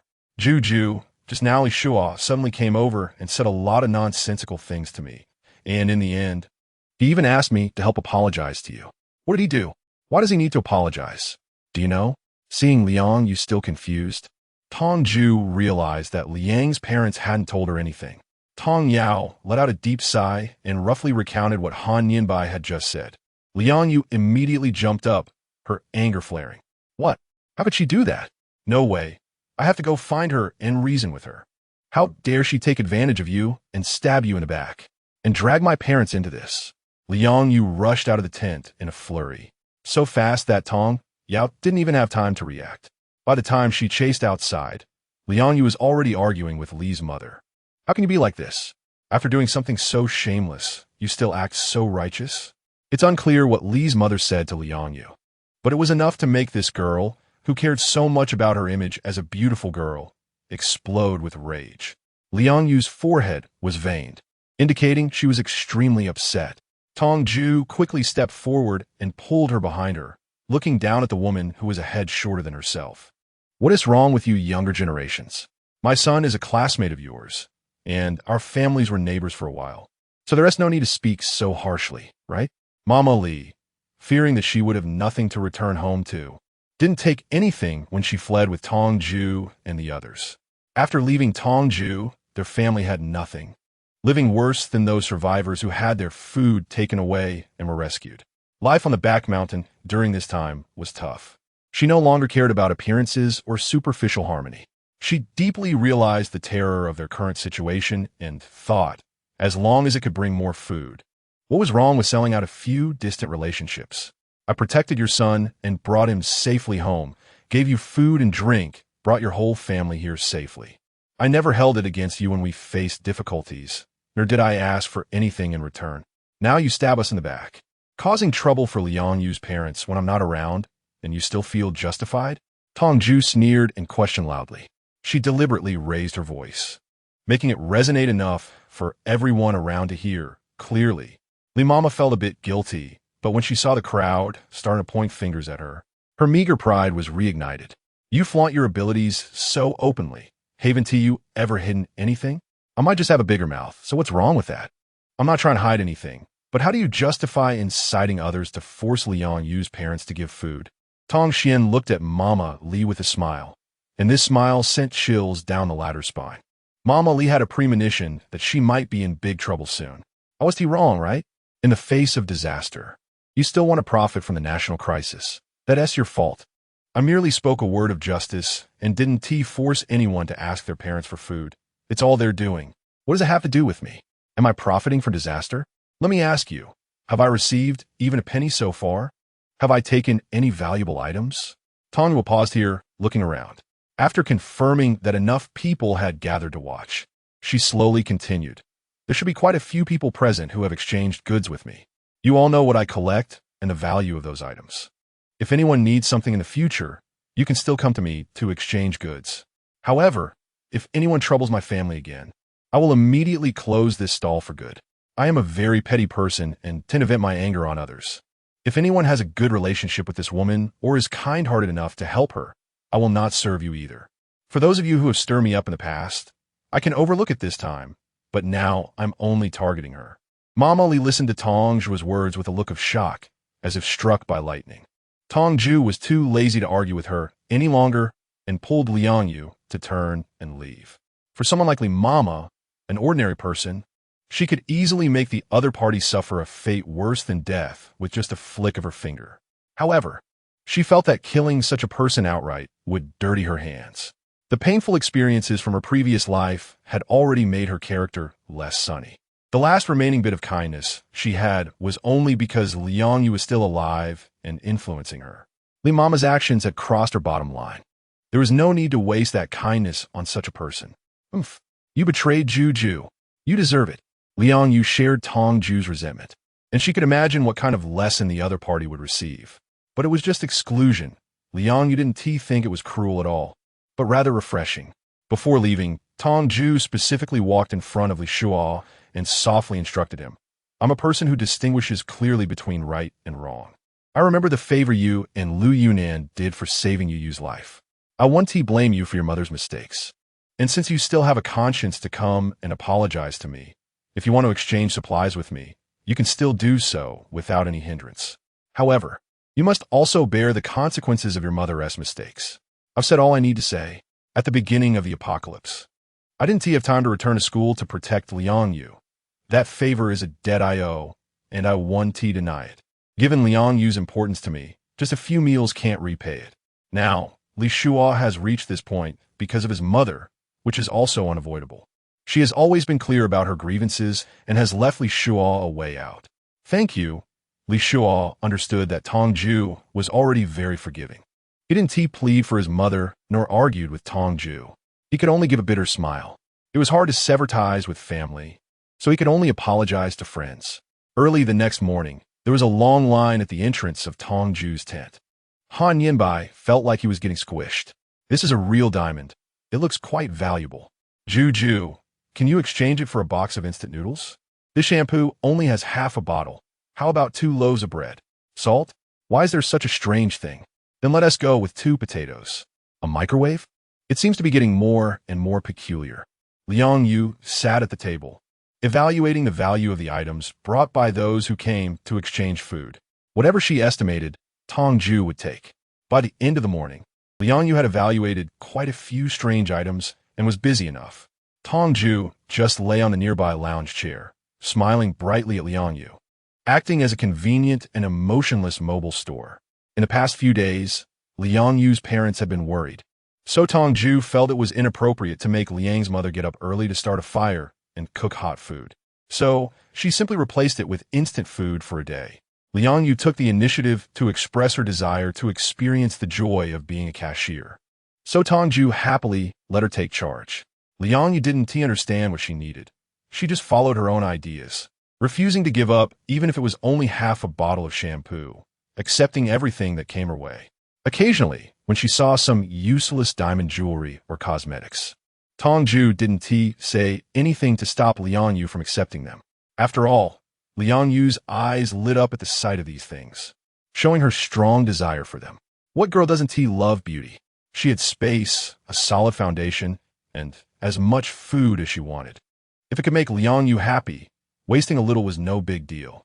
"It's so lively here," Han Yinbai observed for a long time and finally found an opportunity to interject.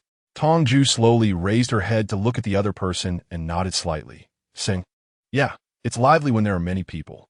Boss, I have brought what you wanted today. When can we start the exchange?" Han Yinbai was a bit afraid of disturbing Tong Jue's enthusiasm, but he had brought several trucks of gasoline and was anxiously watching others exchange food. He mustered the courage to ask, "We can start now." Tong Jue got up from the lounge chair, walked behind Liang Yu, and patted her shoulder, saying, "I'll step away for a bit. You take care of dividing these foods. If there isn't enough, just wait for me to come back and continue." After saying that, Tong Jue took out a good amount of food and placed it next to Liang Yu. She also instructed Lu Yunnan to watch over the place and protect Liang Yu before leaving with Han Yinbai. Upon arriving at the location, Tong Jue looked at the 3 large tankers full of gasoline and was very pleased. Are they all full? Tong Jue looked at the oil tanker and could already imagine the beautiful scene of 24-hour automated planting management in the space. Well, today these 3 trucks are all gasoline. And tomorrow there will be 3 trucks of diesel, all full. If you have the capacity, you can measure and pack some. No need. There's still some trust between us in this cooperation. However, I currently don't have the tools to pack this gasoline. Otherwise, can you include the oil truck as well? I can exchange it all for food. Tong Jue waved her hand dismissively. Chapter 35 likes to play around. You can run away from the monk, but you can't run away from the temple. Han Yinbai is not a transient person.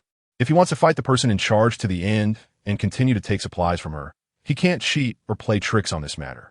Splitting and measuring, for instance. If she really did that, it would make her seem petty. That would be even better. Han Yinbai smiled happily. Who wouldn't be happy to get more supplies? Tong Wei readily took out the supplies that had been discussed in advance and distributed some of the medicine she brought back from the pharmaceutical factory before collecting the 3 fuel tankers and returning to the tent with satisfaction. Outside, there was still a lot of food beside Liang Yu, and with the current exchange rate, it wouldn't be consumed anytime soon. She was eager to use the automatic farming tools she had previously hesitated to activate. As soon as she entered the space, Tong Wei started fueling all the automatic farming equipment. She activated everything that could be used, including harvesters, seeders, and tillers. However, once the farm's fields were finally automated, Tong Wei encountered a new problem. These tools did indeed help free her hands, but the issue now was that before the apocalypse, her budget was limited, and she could only buy one of each tool. Now that she was actually using them, she realized that such a small number of tools was simply not enough to meet the planting needs of all her land in the space. She would still need to think of ways to acquire a few more. Tong Jue carefully recalled the location of the manufacturers where she purchased these tools. Coincidentally, it was right around the pharmaceutical factory from the last mission. Just in time, she also wanted to explore the secrets within the pharmaceutical factory. Otherwise, she could take the opportunity to collect farming tools and explore the pharmaceutical factory at the same time. Tong Wei thinks this idea is feasible. However, this time she does not plan to bring anyone with her. The pharmaceutical factory is dangerous, and she is confident that she can come and go freely, but having one more person would complicate things. However, it may not be possible in the next few days, as the people in the back mountain need her supplies to survive, and there will definitely be someone keeping an eye on her movements at all times. It would be better to wait until their enthusiasm for exchanging supplies fades before going. Once she exits the space, Liang Yu has just finished exchanging supplies. Tong Jue lay back on the lounge chair, contently playing her role as a tool person. There were too many people on the back mountain, and they were still lined up until the sun set behind the mountains. After a whole day of busyness, Liang Yu was already exhausted. Tong Jue also called to stop in time, asking them to come back tomorrow morning. Back at the tent, Liang Yu looked at the row of diamond jewelry luxury items arranged by Tong Jue, her eyes sparkling. Wow, you want to give me all of these? I don't even like this kind of stuff. If you like it, just take it and play with it. Tong Jue seemed to be comforting a child. It made sense. After experiencing the end of the world for 10 years and being reborn, her heart could not feel young again. Looking at Liang Yu, who was still 19, it was just like looking at a child. Do these things have no other use? Liang Yu felt a bit hesitant to accept it. These things were too precious in her world. No, they're indeed useless to me. Then why didn't you stop me when I was collecting these things? I thought they would be useful to you. If you're happy, then that's useful. Do you want them or not? No, can I take them away? Tong Jue could see that although Liang Yu was hastily questioning her, she was actually overjoyed inside. This made her want to tease her a bit. Why not? Not wanting it would be foolish. I always told you that once you become successful, you must take care of me. Finally, I've waited for the day you became successful. When rich and noble, do not forget the past. Jiao, I really love you so much. Liang Yu smiled brightly, and Tong Jue was also infected by her mood, feeling as if she had received a good remedy. Oh, I heard someone generously donating supplies and wanted to pay a visit, but I didn't expect it would be you, the impoverished relative living under the roof of the Song family. What is this? Now that you have the ability, you won't let go of the Song family? Didn't your mother tell you that barging into someone else's home is very impolite? Tong Jue raised her eyes and saw a bright and enchanting face. And she retorted without any courtesy. You might have forgotten that some people don't have mothers, like me, so it's only natural for me to be unrefined. Isn't it? The person didn't mind Tong Jue's words at all, and even mocked themselves, their shamelessness astonishing. It's been a few days, and your skin has grown thicker again. But what are you doing here? Why are you looking for me? Tong Jue smiled. The woman in front of her had no connection to her. This person was named Song Jue, the half-sister of Song Nuan. She was the illegitimate daughter of the Song family. Her mother was a typical mistress, chasing after wealth without any bottom line. Song's father was biased towards sons. When her mother was pregnant, she was told she was having a boy and thought she could gain status through her child. But in the end, it was all for nothing. After that, Song Jue began a daily life of domestic violence. Song Nuan was aware of this illegitimate daughter's existence. And for the sake of family reputation, she didn't tell anyone, but secretly tormented Song Jue, and sometimes even dealt with both of them together. Song Jue was different from her. In her previous life, she was completely brainwashed and controlled by the Song family. While Song Jue had harbored seeds of hatred in her heart since childhood, always looking for opportunities to retaliate and trouble the Song family. This sister was also ruthless. After the apocalypse, Song Jue would rather harm 1,000 enemies than hurt herself 800 times, fiercely seeking revenge on the Song family. Even her mother, who abused her daily, was tortured by her to the point of being unrecognizable. Of course, it was all to form alliances and make things difficult for the Song family scum. What else could it be? Sigh. I initially thought I would meet some powerful big shot today, but seeing you, I instantly lost interest. Song Jue sighed and shook her head in disappointment. Then please turn left and leave. I cannot accommodate such a revered figure here. Tong Jue had no intention of getting involved in the grievances between Song Jue. This girl had a dark heart and would stop at nothing to achieve her goals. As long as there was something to gain, she would stab anyone in the back. The world has changed, yet why are you still so cowardly like a bun? Have you forgotten how that bunch of animals from the Song family treated you before? With your abilities, if you're not thinking about getting revenge, are you still planning to complain with virtue? Song Jue looked at Tong Jue with disdain and mocked her. Tong Jue did not accept such provocation. She knew exactly what kind of person the other party was. I haven't forgotten, but as for retaliating, the timing isn't mature enough yet. We're not on the same path, and we haven't just met. Put away your little thoughts. I won't take the bait. Timing isn't mature enough? Ha! That shameless Song Nuan is thriving in the safe zone. What more do you want for it to mature? Are you waiting for their family to become prosperous again? Just continue living in this suffocating way. No matter how strong your abilities are, they are wasted on someone like you. You deserve to live such a miserable life, abandoned like a dog. Keep this up, and be careful not to end up with nothing left of you, living even shorter than I do. Song Jue pointed at Tong Jue's nose, almost shouting the word waste. However, she still had a bit of rationality, knowing that Tong Jue was no longer the same as before. To avoid making enemies, she didn't really curse her out. Watching Song Jue's departing figure, Liang Yu finally snapped out her days. Who is that person? Juju, do you know her? It's not important. You should hurry and sleep with your treasures. I have some matters to attend to and may need to be away for a few days. During this time, if anyone bullies you or causes trouble, try to avoid it. If you can't avoid it, let Lu Yunnan handle it. With his abilities, he can protect you well. Tong Yao finished speaking and quickly got up and walked out of the tent. Liang Yu still hadn't figured anything out when she could no longer see her figure. Tong Wei drove to the pharmaceutical factory at high speed, not wasting a moment. Song Jue shared a kind of sympathy with her, whether before or after the apocalypse. They had never been at odds. However, due to their differing personalities and views, they could never become friends. In her past life, Song Jue was well aware of this. She looked down on Tong Wei's weakness after being pooed by the Song family. She never sought her out for revenge. You deserve to live such a miserable life, abandoned like a dog. And if this continues, be careful not to end up with your bones left behind, living even shorter than I did. Song Jue's last words made her reflect deeply. The first part could still be interpreted as Song Jue talking about how she was bullied and abandoned by the Song family before the apocalypse. But what about the latter part? No bones left. In her past life, she died in the flames, with no bones left. And when she died, Song Jiaodi was still living well. The other party's complete revelation of the ending sent chills down her spine. Chapter 36. The monsters labeled as test subjects inside the pharmaceutical factory. Coupled with various differences in people and events after her rebirth, it was all very subtle. This led her to a bold guess. In this world, perhaps she was not the only one who had been reborn. When she last left the pharmaceutical factory, her sixth sense told her that perhaps she could find a clue about her rebirth in this place.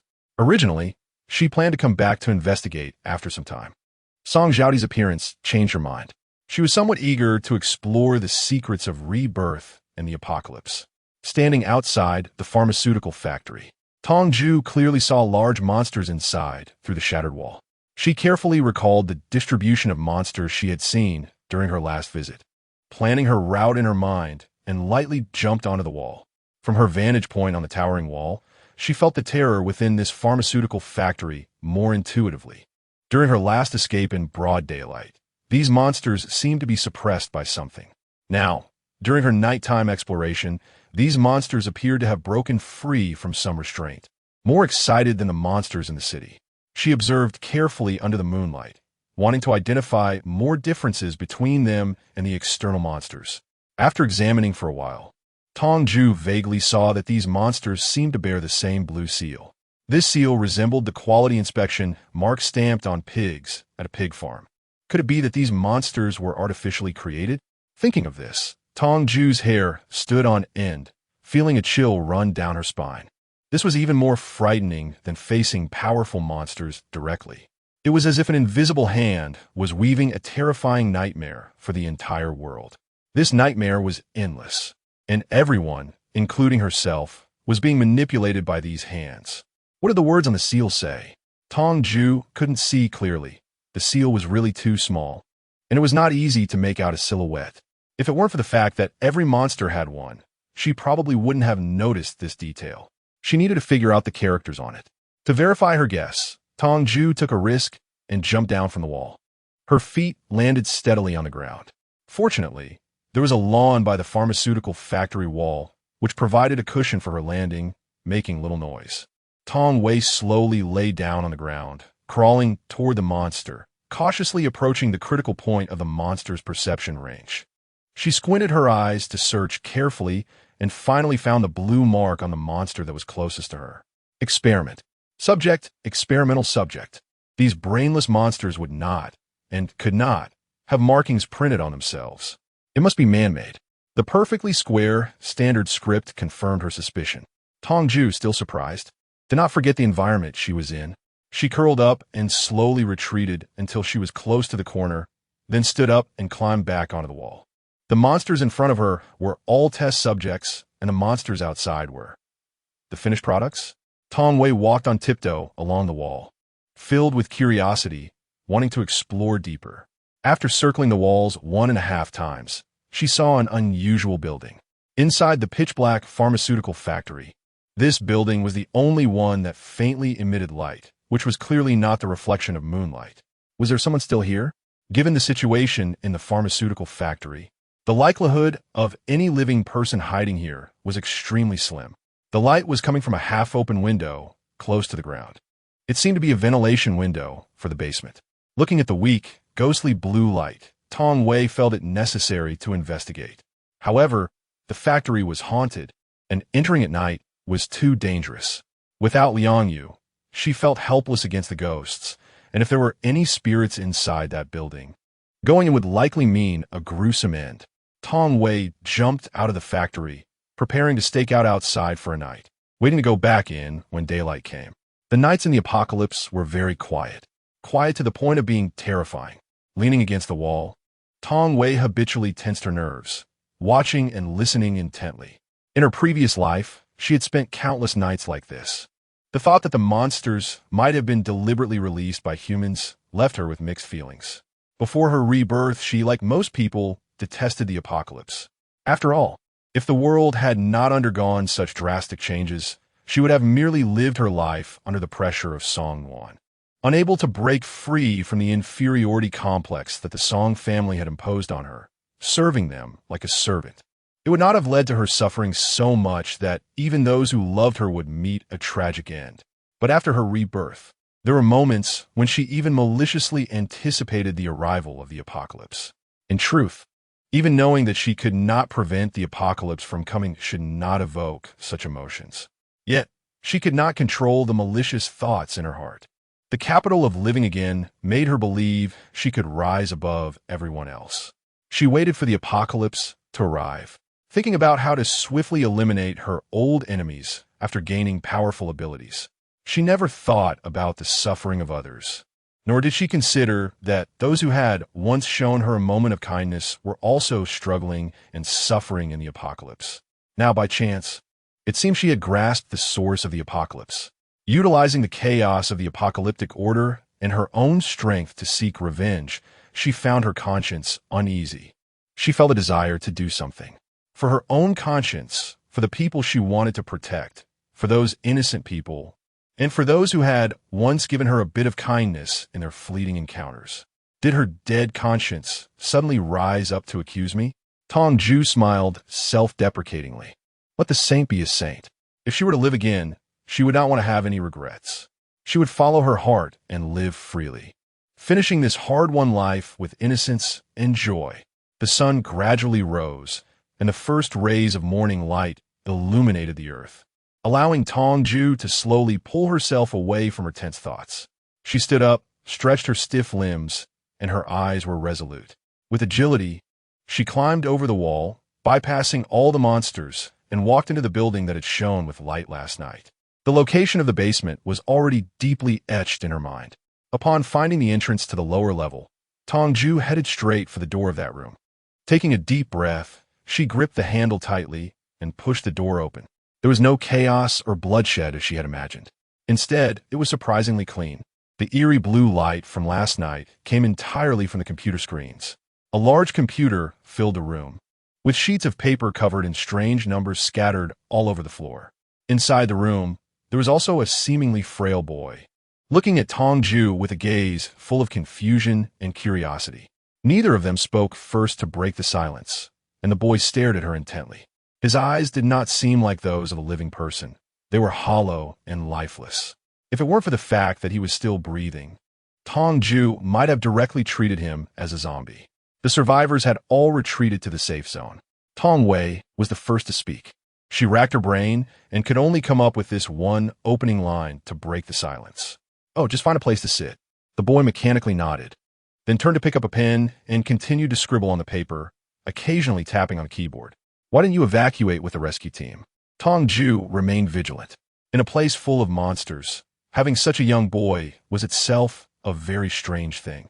Evacuate?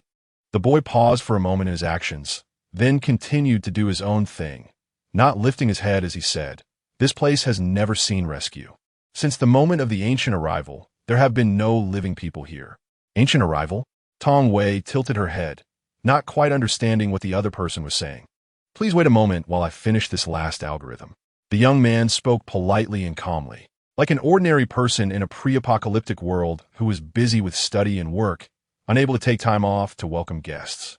Tong Jue didn't know what kind of person the other was, so she dared not act rashly. She just hid her hand behind her back and quietly pulled out a small firearm from her space. When dealing with people, this kind of weapon was the most practical. About 10 minutes later, the boy suddenly looked up, his expression ecstatic as he held a piece of paper. He excitedly turned around and began typing on a keyboard, his fingers flying swiftly. Once he pressed the last letter, he stood up and let out a sigh of relief. At that moment, the boy slowly turned back, smiling brightly at Tong Jue, and explained, "Oh, right, I forgot to introduce myself. Hello, I'm a programmer, and my name is Gu. I created a game and manifested it into reality. The little cuties outside are all my creations.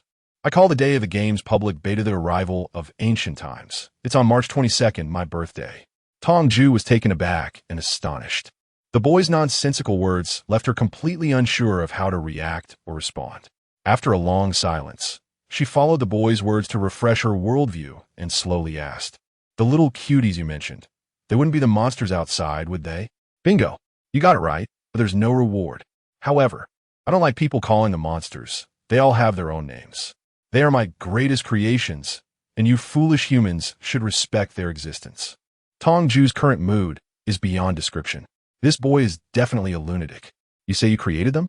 Why did you have to bring so many monsters to destroy this world? Tong Jue actually still doesn't believe it. With so many monsters suddenly appearing on Earth, it's hard to think that this could be accomplished by one person's strength alone. Even if the apocalypse was man-made, according to her expectations, it should be a well-organized conspiracy. Looking at your expression, I can tell you don't believe it. Do you not believe that these monsters were created by someone? Or do you not believe that I created them? The boy's expression clearly showed some displeasure, but Tong Jue couldn't understand what he was unhappy about. I don't believe the latter. Tong Jue's verit truthfully. Since the conversation had already come this far, even if she found it utterly perplexing, she should continue. It seems you are much smarter than most people, able to guess that these monsters did not appear out of thin air. Those foolish people have been fighting against the treasures I created for 10 years, yet no one has discovered that all of this was man-made. However, I'm somewhat unhappy about your doubt towards me. I am a genius, a one-of-a-kind genius in this world. I can change this world, change everyone's fate, create life, even create gods. How can you doubt a genius? The young man was very proud, and his almost mad eyes were filled with disdain and arrogance. 10 years of fighting. The monsters have only appeared for a month. Tong Jue felt a shiver in her heart, always sensing that what the other person was referring to was the 10 years from the last life. But until the information was clear, she couldn't reveal a hint about her rebirth or the 10 years of the apocalypse from her previous life. In an instant, Tong Jue's expression returned to normal. The young man retracted his smile and stared at her with his hollow eyes for a long time, as if he wanted to see through this beautiful shell and understand the soul inside. After a while, the young man suddenly laughed again. Ha! Stop pretending. How could you not know? The rules of this world are completely set by me. Let me tell you a secret. I just restarted this world 4 days ago. What you are seeing and experiencing now is the result of my time rewind. I know you're probably thinking I'm insane, right? That's okay, I don't care. So many people think that way about me. It's precisely because there are so many foolish people like you that I want to change this world into a different form. But I'm not lying to you. I really am a programmer, a genius programmer. I created a holographic game when I was 10 years old, but when I sought investment to continue its development, they took my invention because I was young. They even locked me up, claiming that the games I created were dangerous. While they developed them deeply themselves, they wouldn't allow me to continue my research, brainwash me, saying that what I created would eventually harm this world.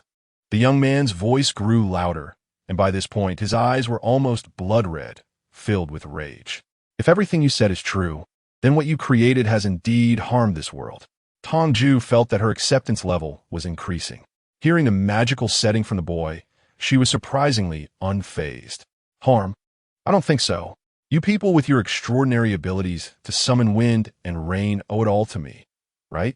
I merely facilitated the evolution of this world along with everyone else. This is a qualitative leap, the founding of a new era. Sigh, while you're somewhat clever, you are far inferior to me and, of course, cannot understand the thoughts of a genius like mine. However, you are the beneficiary of my time, rewind with memories brought back to the past, and you should not question what I say. If it weren't for the many bugs that appeared in the last game, I wouldn't have restarted this world. You should be grateful for my meticulous approach as a genius. Otherwise, you wouldn't even have the chance to start over. Tong Jue, what should she say? Thank you for giving me a second chance at life? Thank you for creating the apocalypse? Hee. Let me tell you, last time I only activated the monsters, but the activation of the dungeons and NPCs failed. So I spent 10 years researching and calculating in this place, finally finding the way to activate them. I confidently restarted this world, but after the restart, I realized that because of players like you who restarted with memories, many bugs appeared again, so I had to recalculate, wasting a lot of time. Why aren't you speaking? Aren't you curious about how I did it? I discovered that the binary calculation method of computers can be applied to biological DNA. I cracked the biological DNA code with a computer, as long as I calculated it using binary algorithms in the computer and then applied it to biological DNA. I could restore everything created in the computer to the real world. This is simply the greatest invention in the world, bar none. Those who once looked down on me and thought I was crazy would be stunned if they knew this news. Ha ha ha ha ha. The boy seemed unconcerned about Tong Jue's reaction. When he mentioned his invention, he was as excited as a child who just got their favorite toy. He spoke about his actions to himself rather than to Tong Jue. So, your experiment was successful. I admit you're the greatest programmer in the world. Can you end this game? Tong Jue interrupted the other person's monologue without hesitation, slowly pulling out the gun in her hand and aiming it at the boy's head. Terminate? How is that possible? What are you talking about, dreaming? This is the culmination of my life's work over 2 lifetimes. If I can't have the whole world witness it, then what is the point of creating it? Moreover, the program settings of this game are irreversible. Even I don't have the ability to terminate it. The boy seemed oblivious to Tong Jue's gun, his expression unchanged. He appeared very confident that he wouldn't die. Or perhaps, he simply wasn't afraid of death. You so-called reborn ones are just an unexpected occurrence in my program settings. As annoying as a virus in the code. I really wish I could wipe you all out in one go. But you're different. I actually appreciate you a bit. So I've changed my mind about erasing you as an anomaly. As the creator of this ancient game, I must remind you of something. This time, I am very satisfied with the improved game. So this world will no longer have time cycles, and you'll not have another chance to restart. As a player, you only have one life, and this time I've added many unusual new gameplay elements and dungeons you've never seen before, so don't be overly confident in your memories. You must cherish your one and only life. Of course, I'm not so cruel as to leave humanity with no way out. After all, without players, the game would be meaningless. So this time, every player has the opportunity to level up. But the way to level up will require you to use your brains and explore on your own. After saying this, the boy easily landed, turned around, and pressed the enter key on the keyboard. Tong Jue raised her gun, watching the other person's actions in confusion. This is insane. She actually somewhat believed what the other person was saying.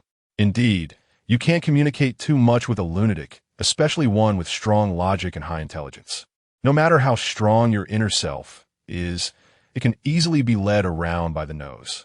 Why are you telling me so much? Aren't you afraid I'll go out and expose you, making everyone attack you? The reason I'm telling you all this is purely because I feel I should leave a name in this world. Such a great feat, yet there are no witnesses? I was a bit regretful that after doing so much, no one discovered it, and I could only be an unknown great person. Chapter 37. The crystal core that she had never seen in her past life appeared. Your appearance today just fills this regret of mine. If you're willing to go out and help me spread the word, I would be even happier. I hope the whole world remembers my name and remembers the name of this game. As he said this, the boy's excited expression suddenly wilted. All right, I've said so much. I'm tired now. I just input the last string of code, and all the programs have officially started. Even without external interference, they can operate as usual. For this game, I'm no longer important. You don't need to hold a gun at me. Whether you dare to shoot or can shoot makes no difference to me. I've already accomplished the lifelong goal I set for myself. Whether in life or death, I am fulfilled and approve the perfection of this game. I would decisively choose the latter. Hurry up and leave. This place is about to collapse. As soon as the boy's voice fell, the ground suddenly began to tremble. Tong Jue could clearly feel that this earthquake was even more intense than when the zombies broke ground. The ground beneath her feet had already begun to sink. The boy showed no intention of leaving, and the monsters outside had inexplicably come to a halt, frozen in a grotesque pose, like ugly dolls. If you have the leisure, you can wait a little outside this factory, and you will witness the key to human survival. Consider it a thank you gift for you, the listener. The experimental subjects in the factory all have flaws, and I will destroy them all. You can go out with confidence, and no creature will attack you. Farewell, clever one. After calmly saying this, the boy opened the drawer beside him. He took out a small silver pistol, aimed it at his temple, and without hesitation pulled the trigger. With a bang, blood splattered. The boy ended his life in this manner. The house began to collapse immediately, and Tong Jue had no time to think more. She could only quickly run outside. Just as she dashed out of the pharmaceutical factory, all the buildings behind her collapsed with a roar. Dust instantly filled the air, blurring Tong Jue's vision. Tong Jue covered her mouth and nose until the smoke and dust dissipated. When she turned around, all she saw was devastation. Those monsters really were, as the boy had said, pinned under the ruins, completely lifeless. This was the first time in her life that she had seen a monster that was utterly dead. In the ruins, at the spot where the boy had been in the basement, a blue gemstone was lying on the ground, shimmering. The key to humanity's survival. Remembering what the boy had said before he died, Tong Jue hesitated to leave and walked slowly to the gemstone to pick it up. The moment her fingers touched the gemstone, she felt a surge of immense power rushing into her body. This power, though strong and overwhelming, didn't make her feel uncomfortable at all. Tong Wei furrowed her brow, staring intently at the gem in her palm until its flickering light grew fainter and fainter, the color fading until it finally turned into a pile of dust. Her special ability had actually upgraded. A single gem had allowed her, a unique ability user, to achieve a qualitative leap in her powers. This was truly a shocking discovery. In her previous life, humanity had discovered early on that continuously using their abilities could slowly enhance their quality through training methods. However, even with the correct enhancement methods, the first ability user to upgrade their powers did not appear until long after the apocalypse began. Now, just 2 days into the apocalypse, her abilities had already upgraded. Tong Xiao slowly raised her head to look at the ruins scattered around, her expression blank. The boy named Shanggu was probably telling the truth. Realizing this, Tong Xiao didn't know whether to cry or laugh. The chance of human survival that the boy mentioned must be related to these gems. With these gems that could enhance supernatural abilities, the survival rate of humanity in the apocalypse would significantly increase. This was surprisingly good news. But damn it, whether good or bad, it was all caused by that little bastard Shanggu. Thinking about the endless battles ahead, having to struggle for a lifetime in this damn apocalypse brought on by this ridiculous game, a nameless anger churned inside her. But Shanggu was already dead, clean and neat, leaving her with no way to vent her frustration. She could only let this anger suffocate her. Tong Wei sat in the ruins, gazing into the distance. After finally calming down, she couldn't help but start recalling everything Shanggu had said to her. What concerned her the most were the mentions of copies and NPCs. These were things she had never encountered in her previous life. This meant that despite her belief that she understood the apocalypse thoroughly, she would likely have to risk her life again to explore this world. Additionally, the notion that reincarnators were like program viruses was troubling. If she remembered correctly, Shanggu had said you instead of I. This indicated that her suspicion was correct. She was not the only reincarnator in this world, and the distant yet Closong Zhaodi was very likely similar to her. What about Ma Chong, who was completely different from her previous life? And then there was the uncle who claimed to be a god, who clearly knew a lot about her reincarnation. Who was he? Even if she racked her brain now, she couldn't come up with answers to these questions. The only thing she could be thankful for was that she was probably the first person in this world to upgrade her abilities. In this apocalypse altered by Shanggu, her starting line was already far ahead of others. That could be considered the best outcome of this journey. Tong Wei sighed. Life must go on. As long as she wanted to live, she couldn't give up. No matter what dangers lay ahead, she had to face them without fear. Unfortunately, the pharmaceutical factory had become a wasteland. Chapter 38. Collecting crystals. Many supplies were buried beneath the rubble and could not be retrieved. Forget it. She would look for medicines and medical equipment slowly later. Tong Rue got into the car and headed to the farm tool factory as originally planned. On the way, she encountered a few small monster groups and tested her abilities a bit. Her abilities after reaching level 2 were the same as in her previous life, with no significant changes, just requiring less stamina than before. The monsters also hadn't changed much. The only difference was that after a monster died, there was a chance it would leave behind a crystal. The crystal had the same function as the one left by Shanggu, but it was slightly smaller in size and could deliver much less energy. Additionally, the resurrection of monsters would not affect the gems that had already dropped. However, the resurrected monsters would not drop new crystals for a short period. Even the smallest mosquito is still meat, especially since there are several ability users at home to support. Tong Jue recalled that the world in the future would be even more difficult than in her previous life. After gathering the farming tools, she decisively found a relatively easy monster to deal with and began hunting. After receiving rewards, killing monsters became almost addictive. Tong Wei openly unleashed her powers, crushing a group of monsters without hesitation. After collecting the dropped crystals, she found a safe place to rest and replenished her energy with instant noodles. She repeated this tirelessly for 2 days until a team searching for supplies tried to steal her vehicle, forcing her grinding session to come to an end. Tong Jue leaned against the car door, looking at the person in the driver's seat, and coldly commanded, "Get your ass in, I see you're alive too. Hurry up and get in the car, there are monsters chasing us. If you don't get in now, we're all done for." The man in the driver's seat retorted irritably, not feeling that his hijacking behavior was wrong at all, and stubbornly refused to get out of the car. Tong Jue frowned and looked back, and indeed saw a large group of monsters rushing towards them in droves. At such speed, they would probably reach them in less than 2 minutes. Greedy wolves? It's really speechless. Tong Jue saw the monster and couldn't be bothered to waste more time talking to the man. She used her powers to suppress his movements, reached out, and directly pulled him out, taking the driver's seat herself. The man was stunned for a moment, seemingly unable to comprehend why he suddenly couldn't move, while this little girl had the strength to drag him, a muscular man, out. During his moment of confusion, Tong Jue swiftly closed the car door and pressed the gas pedal. Hearing the roar of the engine, the man finally came to his senses and hurriedly opened the back door, skillfully climbing inside as the car started moving. Tong Jue didn't say much about it. Escaping was the priority. The group of monsters behind her was called greedy wolves.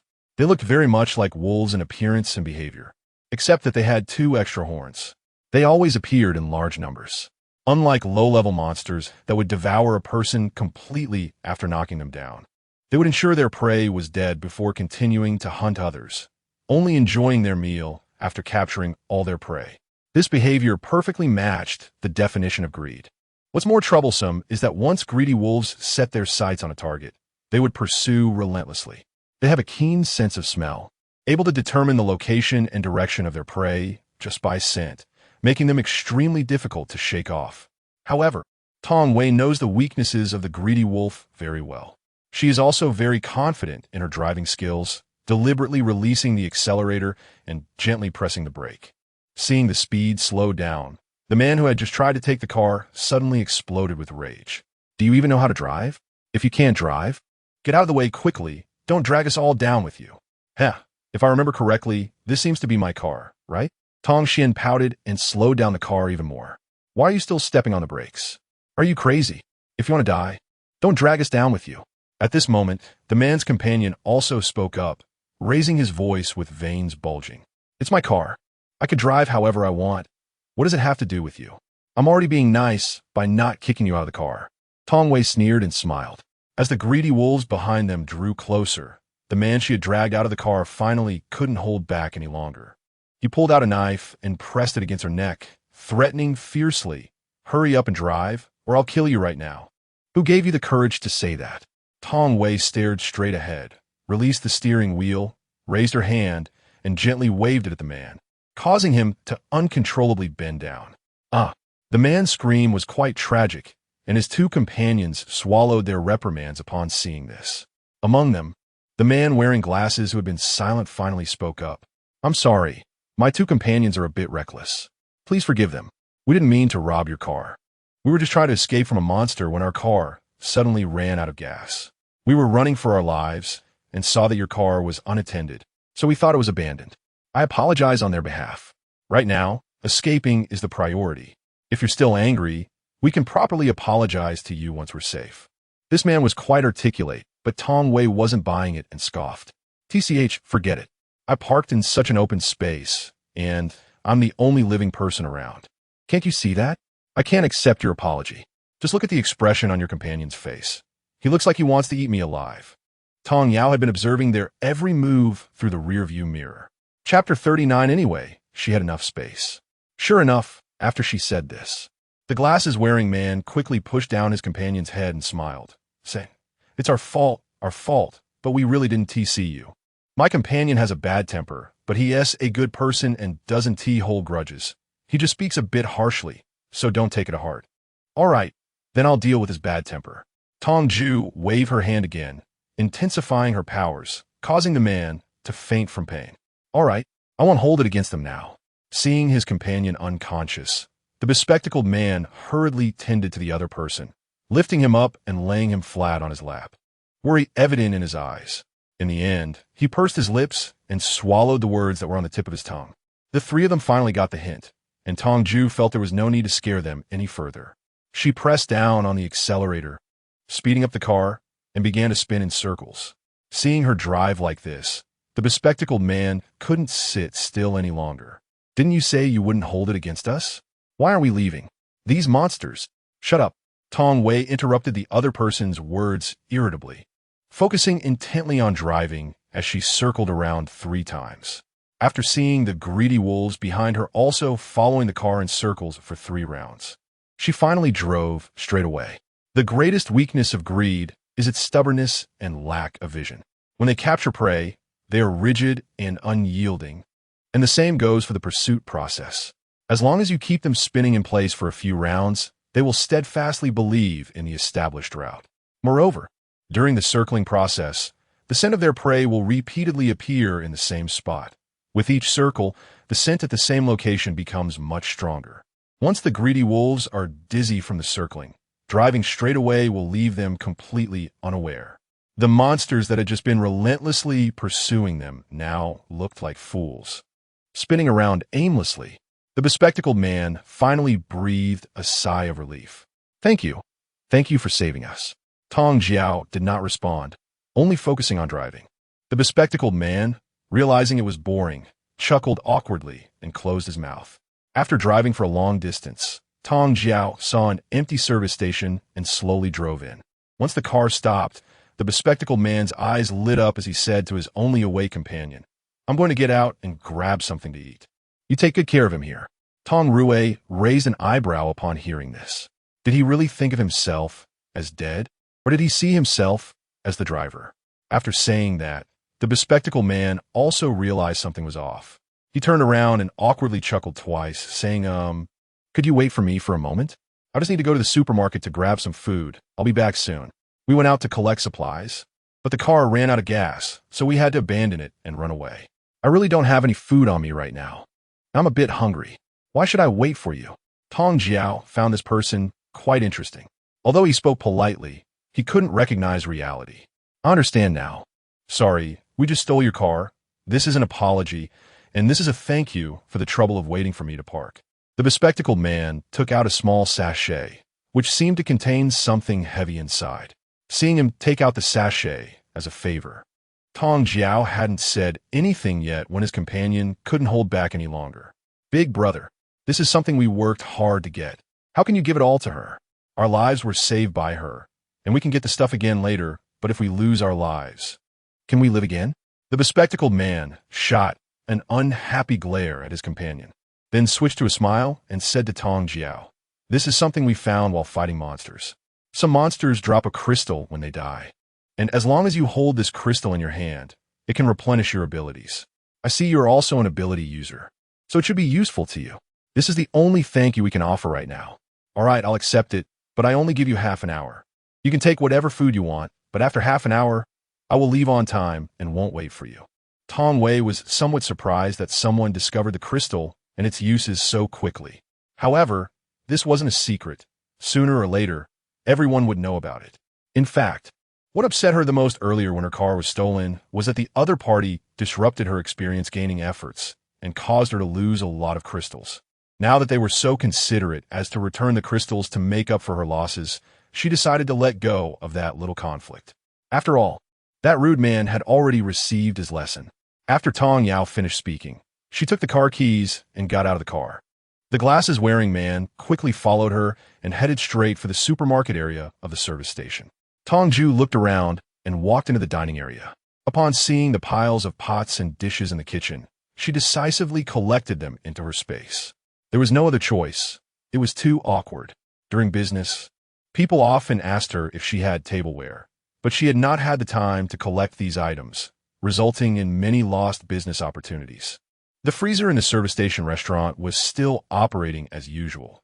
In the early days of the apocalypse, the power stations in various places were still functioning normally.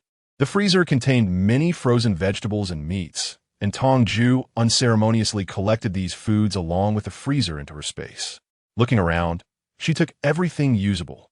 Not even the tables and chairs were spared. In no time, The large restaurant was left as an empty shell. Chapter 40. Space. Dual element Tong Jue actually didn't know what use all these miscellaneous items would have, but she always felt that they would definitely come in handy someday. After emptying the restaurant, she strolled out slowly and, seeing the supermarket entrance, hesitated for a moment before stepping inside.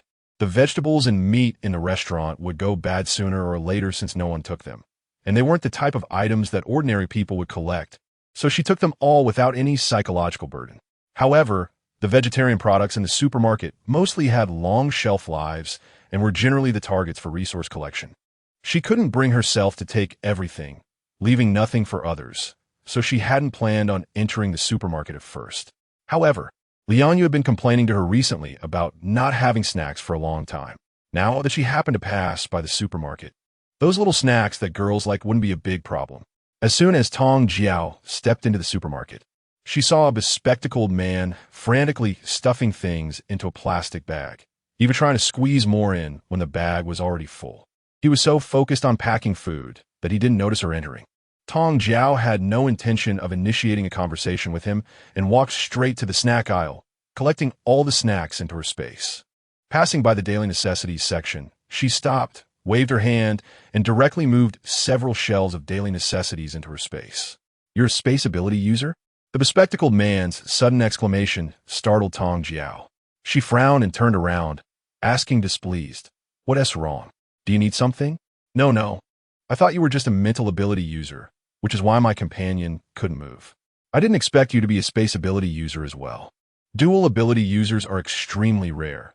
I've only heard of them and never seen one. So I couldn't help but be surprised, the bespectacled man quickly explained, realizing how inappropriate his reaction had been. Heard of them? Very few dual ability users exist in this world. Those who possess dual abilities eventually become influential figures, renowned far and wide. Tong Jue had never heard of such a big shot around her city.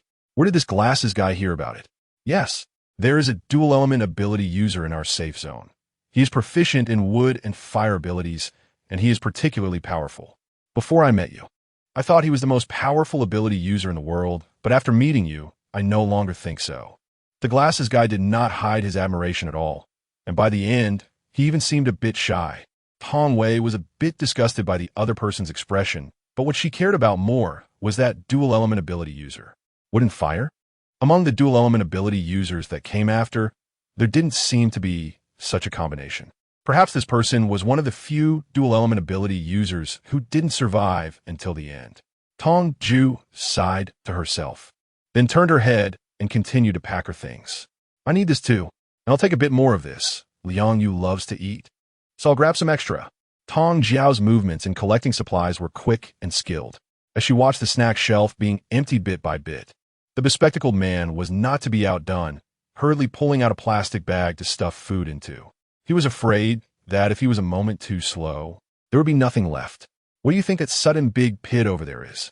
My intuition keeps telling me to go take a look inside. Should we go or not?" Suddenly, voices were heard at the entrance. Tong Jue and the bespectacled man turned around together to see four handsome guys wearing sunglasses and black trench coats walking in. These four were indeed handsome, but it was hard to understand why their hair was dyed like a boy band ready to perform. One had red hair, another blue, one purple, and the last one brown. It really is true that you shouldn't talk about someone behind their back. Just as you mention them, they show up. The bespectacled man muttered something behind them, and Tong Jue happened to catch it. Talking about someone behind their back? The only person they had just mentioned was the dual element ability user that Yin Jin had spoken of. Who would have thought it would be so coincidental to see them so soon? But among these four, which one is the dual element ability user? Boss. The one in the middle who looks the most serious is the other boss I just mentioned to you. The bespectacled man subtly pointed him out to Tong Jue. Tong Wei responded with a look that suggested the other person was quite teachable. The bespectacled man was indeed a clever one, with exceptional skills in reading the room. "I want to argue with you about calling my boss a big shot. That's a fact. But calling this young girl a big shot." The boy with blue hair watched the two of them with great interest and didn't hesitate to expose their whispered conversation. "An auditory ability user?" Tong Jue raised her eyebrows and retorted, "No, what I have evolved are the five senses, not just hearing, little girl. What abilities do you have? Tong Jue could tell that Lan Mao had no malice, just curiosity and teasing. The other three were also staring at her, seemingly wanting to find out more. Tong Jue smiled slightly, reached out to the shelf beside her, and collected everything on the shelf into her space right in front of them. Then, she took out a can of cola from her space and placed it back on the shelf. With a thought, the can of cola was instantly crushed. Space? Dual abilities? The blue-haired person exclaimed in surprise. Chapter 41. Dividing the spoils. The other three also showed expressions of surprise and admiration. No wonder she was called a big shot. It turned out she was a dual ability user like our boss. It seems like we're out of luck today, having come to the wrong place. We will leave now, and you can take your time collecting supplies. The blue-haired person chuckled cheerfully and was about to leave with his companions. There are monsters outside. Instead of lying safely in the safe zone, they appeared in a supermarket in the wilderness, and the reason is obvious. Both parties were after supplies and conveniently chose the same place. If they stayed here, it would only lead to conflict over the supplies. There was no need to offend a dual ability big shot like Tong Jue over such a small amount of supplies in the supermarket. It would be better to leave voluntarily and amicably, which might lead to mutual help if they crossed paths again in the future. As for the supplies in the supermarket, I only want these snacks. The rest is up to you. Tong Xian tentatively tried to keep the four people in front of her. She hadn't forgotten her desire to expand her small team, especially after learning from Shanggu that the apocalypse would be even more difficult in the future. Her resolve became even firmer. The principles of survival in the apocalypse are simple. Snatch people, snatch money, snatch equipment. She doesn't currently lack money or equipment, but she is truly in need of people. Right now, everyone's ability levels are very low, and originally, she was already above most ability users due to her special powers. After unconsciously accepting Shanggu's gifts, she has become even more powerful, sweeping away all opponents. But this is only temporary. When everyone's abilities gradually level up in the future, she might still rely on her innate advantages to crush anyone in one-on-one combat. However, if it turns into a group fight, her strength alone is limited, and she could be worn down. In her previous life, those powerful ability users surrounded Song Wan, almost all of them having a grudge against her. It is really difficult to find an ability user who has no connection to Song Wan and is also strong. Today, she just happened to encounter someone who meets these requirements. Tong Jiao thought it was worth a try to bring this person over to their side. You only want snacks? The blue-haired person turned around in surprise, unable to believe that there were still people who could remain unperturbed in the face of resources in this day and age. But then, thinking it over, it made sense. How could space ability users, who are not like them and unable to stockpile goods, possibly lack resources? That was really something to be grateful for. The blue-haired person understood this reasoning and immediately smiled brightly, accepting the kindness and pulling their companion towards the shelves. Without caring about their image, they picked up a piece of bread, tore open the packaging, and began to gobble it down. It seemed they must have been hungry for quite a while. Have you guys not eaten for a long time? Tong Wei was not satisfied. Their conversation stalled at thank you before casually starting again. It hadn't been that long, just one night without food, but the amount of energy consumed that night was truly too much. Now, his stomach felt like it was about to collapse, and he felt embarrassed, sorry for the laughter. The blue-haired one responded indistinctly, his mouth moving frantically, wishing he could just fill his stomach in one bite. Going on a mission? Tong Jiao followed the other person's words and probed a little. It's related to our mission, I guess. We took on a task to map the area around the safe zone, and we've been out and about these past few days. We almost finished the task yesterday, and were planning to head back, but just as we were nearing the safe zone, the road ahead inexplicably collapsed. The area of the collapse was quite large, destroying the road completely. We had no choice but to find a way to detour. But suddenly there were a lot of monsters that weren't there before, and we fought all night long. The blue-haired one complained bitterly. Last night's experience was truly nightmarish. There wasn't a single moment to catch our breath. We were constantly on the run. We're planning to take a look inside the collapse. Do you want to join us? The dual-type ability user, who had been silent, suddenly spoke up. The direct invitation took Tong Jiao by surprise for a moment. This straightforward personality was quite to her liking. Sure, but if you want to get back to the safe zone, why go inside to take a look? Even if she felt okay with moving with these people, she had to inquire about the plan. She couldn't just follow along blindly because she wanted to team up with them. He is a precognitive ability user, and he can vaguely sense danger and opportunities. He has a strong feeling that there are great opportunities beneath the collapse, but there are also significant dangers. The dual-type ability user pointed at the red-haired one, speaking in a mechanical, robotic manner, his expression blank. It's hard to tell if this person is just cold-hearted or really has a poker face. Are there only the 5 of us? Tong Jue didn't expect that just a team of 4 could have such talents. One had dual abilities, another had precognitive abilities, and one had evolved senses, although she didn't know what ability the purple-haired one had. Just looking at the configuration of these 3 people was already quite impressive.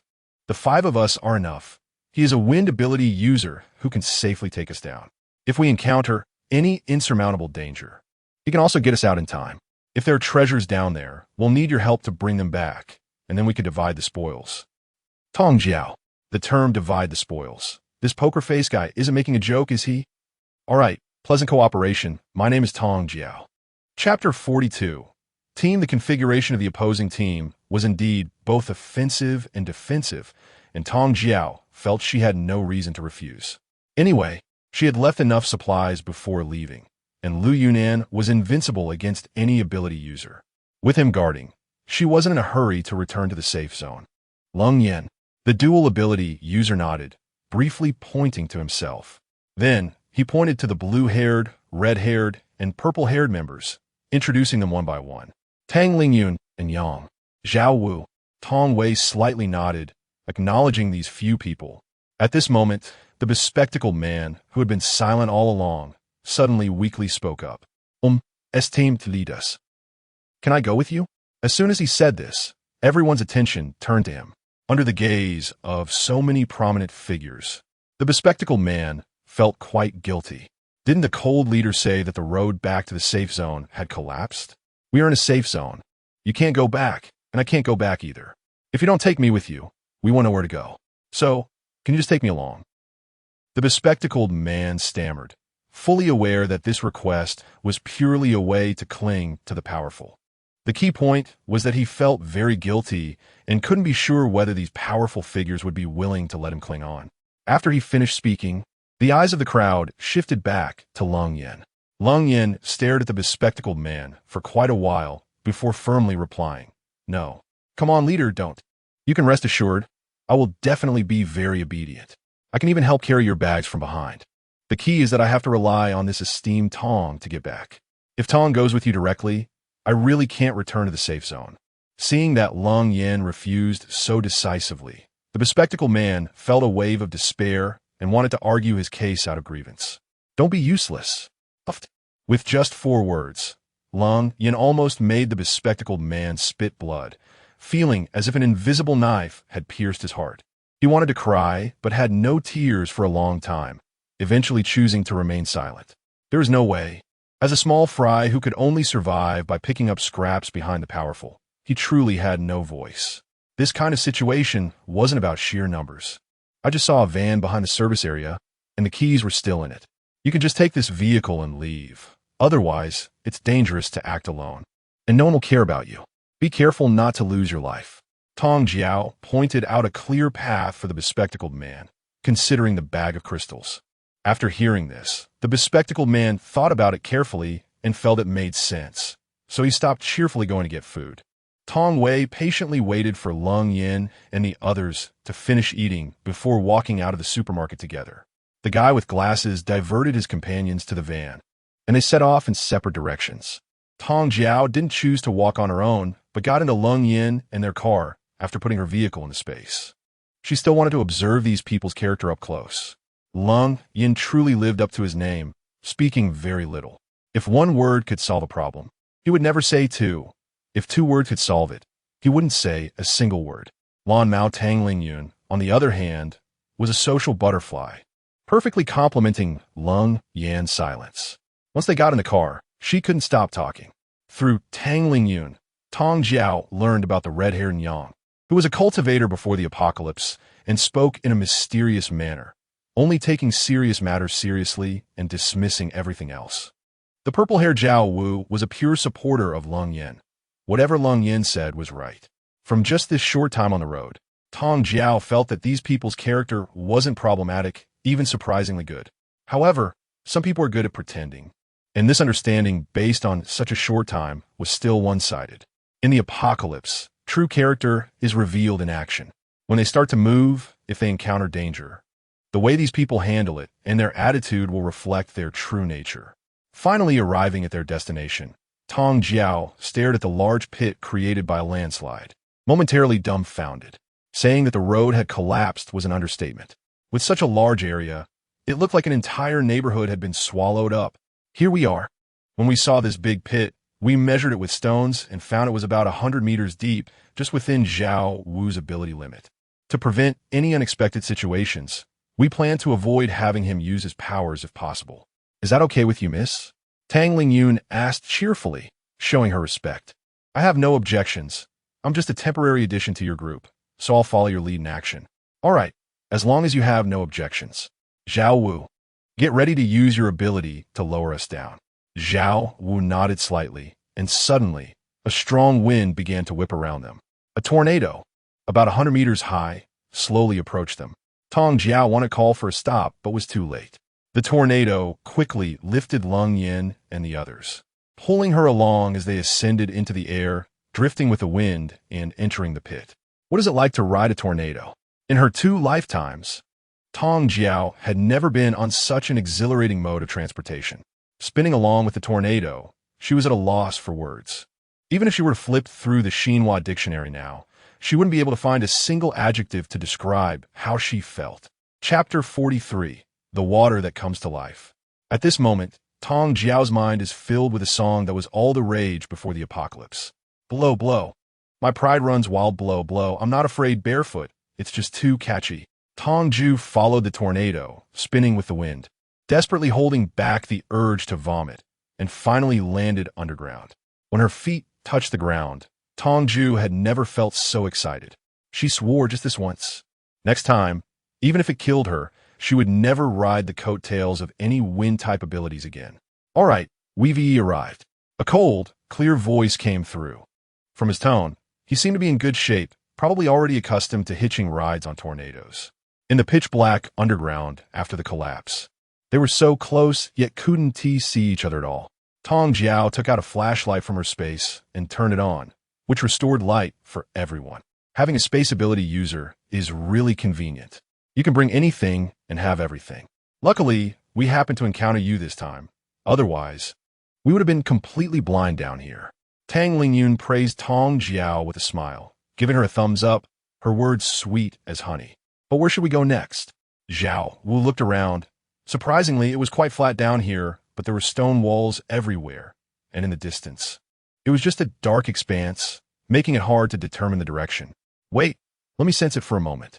And Yang stretched out his hand to stop everyone from talking, closed his eyes, and directly sat cross-legged on the ground.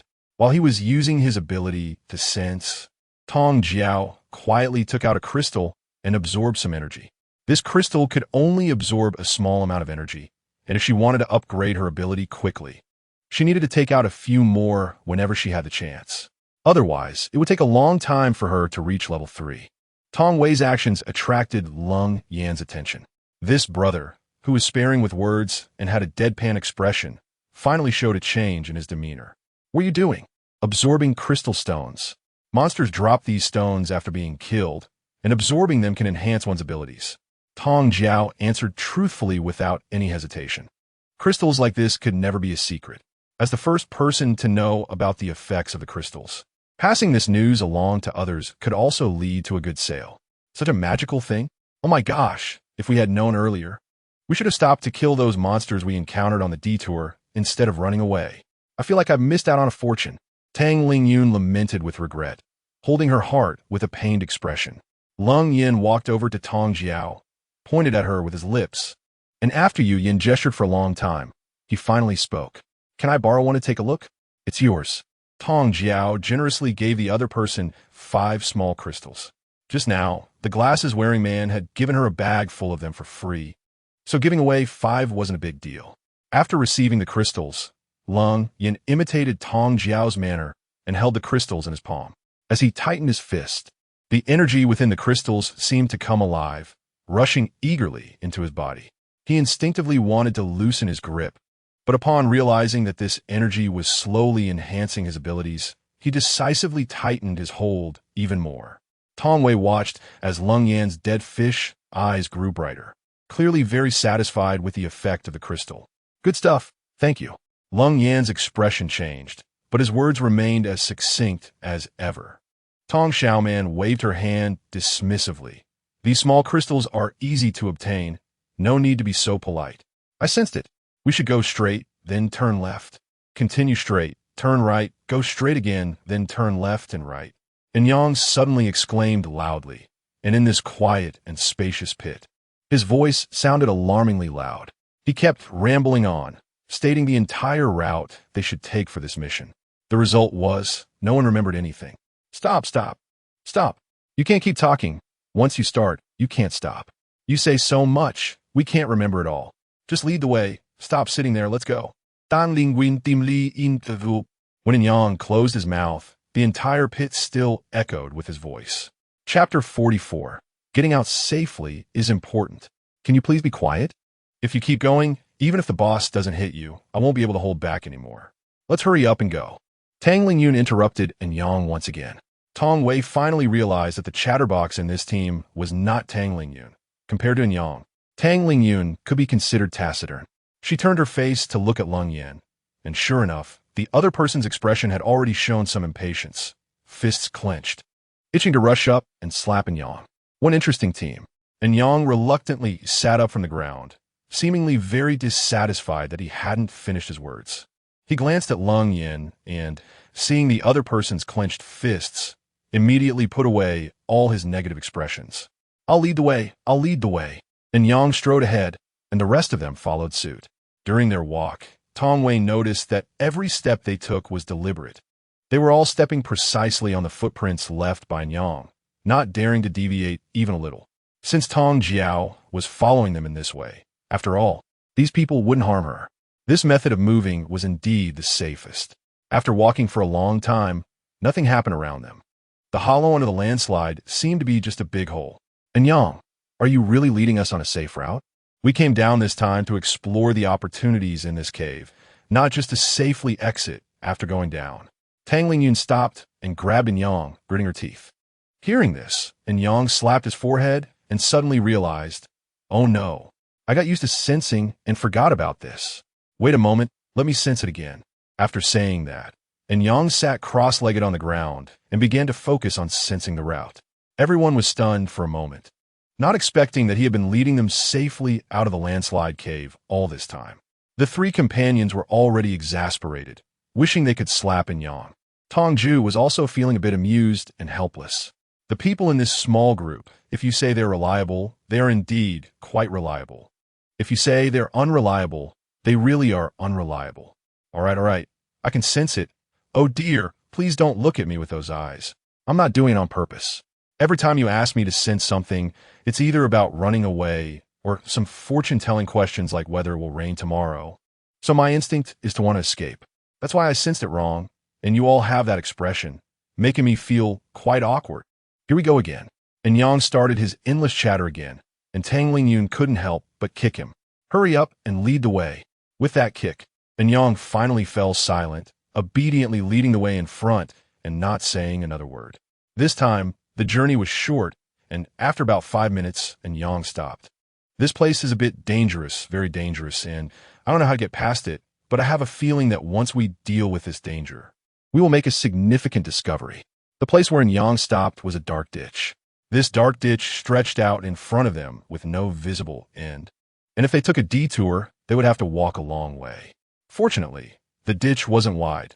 An adult could easily jump over it with a little run-up. What danger could there be? It's just a broken drainage ditch, but then again, the water in this ditch is so dark. Could it be a wastewater outlet from some factory? Zhao Wu squatted beside the ditch and observed carefully for a while. He got up nonchalantly, raised his leg, and was about to try to jump over the ditch when Tong Jue rushed forward, grabbed his collar, and pulled him back. Zhao Wu stumbled and nearly fell to the ground. And when he came to his senses, he looked at Tong Jue in confusion, not understanding what was happening. Why did you pull me? I used to be a long jump athlete. I can totally jump over this ditch. You didn't need to pull me. Shut up. Don't blame the lady. Look at the water. Chapter 45 Multiple Experiments. Zhao Wu sounded a bit dissatisfied, and Tang Lingyun and Lung Yin both turned around and glared at him. Following the direction Tang Lingyun pointed, Zhao Wu saw that the previously calm water surface had suddenly become agitated at some point. Strangely, the water inside seemed almost alive, bubbling up in a small but concentrated manner, without even a single droplet splashing out, especially the way it was slapping around, completely defying normal scientific understanding. This state didn't look like water. It looked more like mercury. Tong Jiao looked around and found a stone that was neither too big nor too small. After weighing it in her hand, she threw it across to the other side of the dark canal. The stone formed a perfect parabola as it soared towards the opposite bank, but just as it was about to cross the water surface, the water in the canal suddenly surged wildly, creating a water column that completely enveloped the stone. The wrapped stone did not sink immediately. Instead, it descended slowly with the water column until it hit the water surface with a dull thud. Tong Yu raised her eyebrows and casually found another stone, throwing it even higher. The water, following the same pattern, once again dragged the stone down into its depths. Big ones, small ones, high ones, low ones. Tong Yu threw the stones in various ways, and without exception, they were all pulled down by the water. After so many experiments, Zhao Wu was already astonished. His mouth agape, his heart racing, cold sweat pouring down his back, filled with fear. Just a moment ago, if Tong Yu had hesitated for even a second, he might have jumped in. Once a person is airborne, that force can't be controlled, and at that moment he would probably end up like those stones, dragged down by the dark water. I'm sorry, I spoke too harshly just now and misunderstood you. Zhao Wu was a man who admitted his mistakes and changed when wrong. Without hesitation, he bowed to Tong Yu in apology. It's all minor things, no worries. Tong Wei nodded slightly. If it weren't for the apocalypse, struggling cautiously for 10 years, she would probably have jumped over recklessly like Zhao Wu. The carefulness she has now is a result of having suffered too many losses. Before she was even aware, Zhao Wu was inexplicably pulled into a dangerous situation, and she could understand his attitude. I said, you really are something. Even if you don't trust the sister, you have to believe in Yang's intuition, right? He may be unreliable in other aspects, but has he ever missed with his abilities? He has already said that this place is very dangerous. How can you still be so reckless? There's nothing here, just a drainage ditch. Can't you figure out where the danger is? Tang Lingyun frowned as she lectured Zhao Wu. It's not easy for anyone to survive until now. Although they adhere to the principle of seeking wealth in danger, they shouldn't act so recklessly. Zhao Wu was scolded to the point where he couldn't lift his head, but he showed no signs of bad emotions. Tong Jiao watched everything with keen eyes, feeling that she had stumbled upon a treasure. This trip, even if she could only recruit the 4 people she was tired of into her team, it would still be worth it. The ditch was too long, and she couldn't see the end at all. It would be better to just head back home rather than trying to go around it. What do you think? Is there some kind of monster in the water? Or is there something wrong with the water itself? After teaching Zhao Wu a lesson, Tang Lingyun turned back and asked while stroking her chin. For the answer to this question, Tong Jiao actually leaned towards the latter. Just now, the water column had risen several times, dragging away anything that tried to pass over it, regardless of height. During this time, her flashlight hadn't illuminated anywhere else, and when the water column stretched high enough, she could clearly see that it was transparent water. Lung Yin shared the same thought, also feeling that the problem lay with the water itself. I think so too, but we need to think of a way to get across. We can't just turn back now that we've come this far, right? If it really doesn't work, let's take a detour. Tang Lingyun hit the nail on the head. No matter why the water is like this, they will find a way to get across. Now is not the time to trace the source, but to think of a solution. Once these words were spoken, everyone fell silent, frowning as they contemplated various possibilities. Tong Jiao was also racking her brains. In her previous life, she had never encountered such water. The current situation had completely exceeded her understanding, and she could only explore it. Water. She had the ability to alter gravity, and water being immutable liquid, could completely immunize her power. After a long silence, Zhao Wu suddenly raised his hand, summoning a whirlwind that lifted several pieces of rubble and directed the whirlwind towards the water surface. Tong Wei slowly focused her gaze on the tornado. If I could really rely on the wind to fight against this pool of water, it wouldn't be a bad idea. She could barely endure the thrill of riding the tornado again. Unfortunately, this method failed. The moment the tornado touched the water's surface, the wind vanished without trace, and the stones were swept away by the rising water column once more. Everyone let out a disappointed sigh. If even the wind could be swallowed. Just how terrifying was the water in this channel? Chapter 46. Dry it out. Otherwise, shall we try to take some of this water back for research? Prepare ourselves and come back later? And Yang tentatively asked. Their descent for this adventure was purely impulsive, with absolutely no preparation. If they could come up with some black technology, or perhaps take the water back for research, they might find a solution. Lung Yin slightly nodded, seemingly agreeing with Yang's suggestion.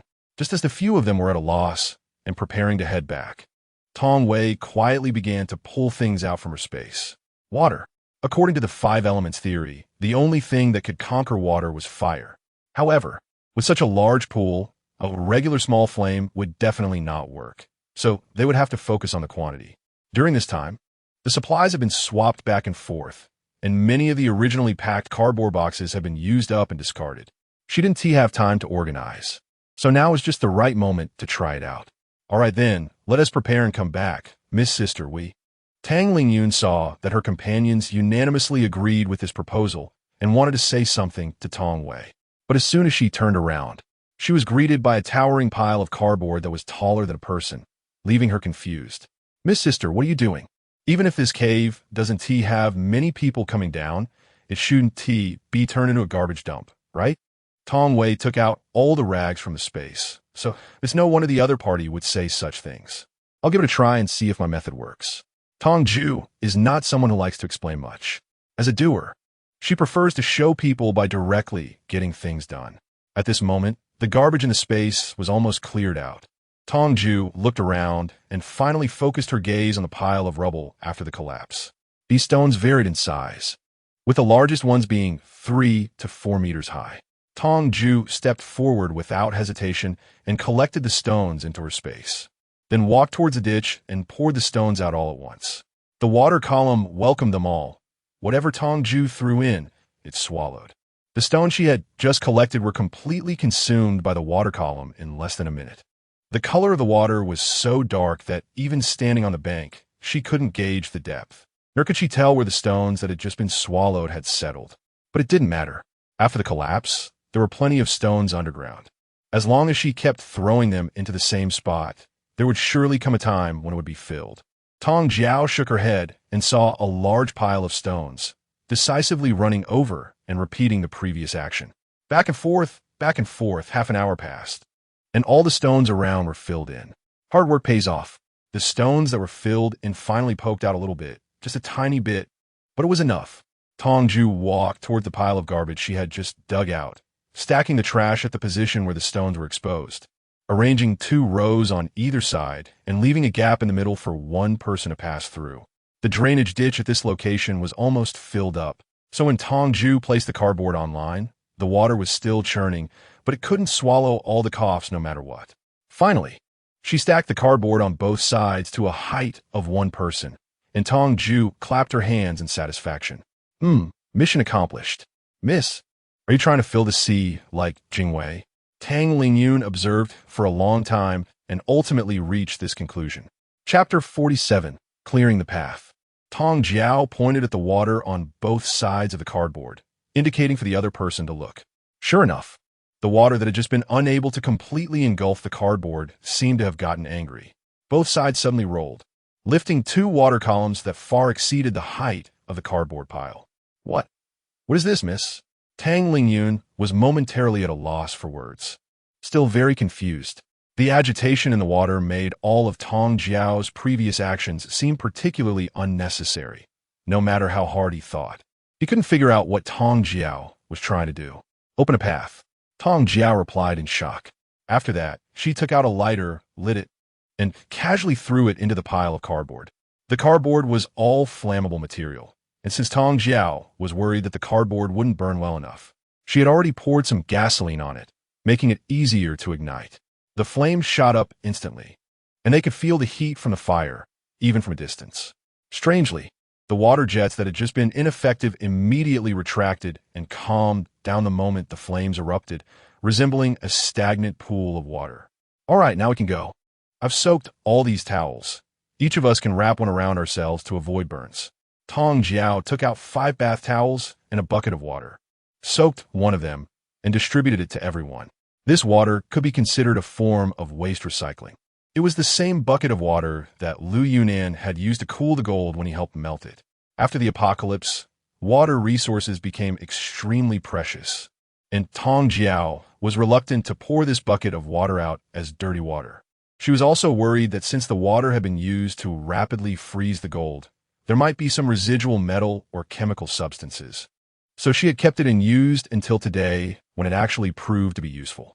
Indeed, the principle of survival in the apocalypse is to never underestimate the usefulness of small things. Anything can be useful if the situation is right. And Yang and the others hesitated, seemingly conflicted about the feasibility of Tong Jue's method. As the fire began to weaken, Tong Jue quickly urged, "If we don't go now, it will be too late. This is all the junk I have in my space, and I can only use this method once." The 4 of them were still somewhat reluctant, as they all knew how terrifying the water in the channel was. They instinctively thought it wasn't ordinary water and that regular fire wouldn't work on it. "Miss, I think we should just go down." "Hey, what are you doing?" "Boss, you don't really plan to rush over, do you? If something goes wrong, we won't even have a chance to regret it." Tang Lingyun was about to firmly refuse when Lung Yin walked towards Tong Jue. He decisively wrapped himself in a bath towel and quickly ran into the flames.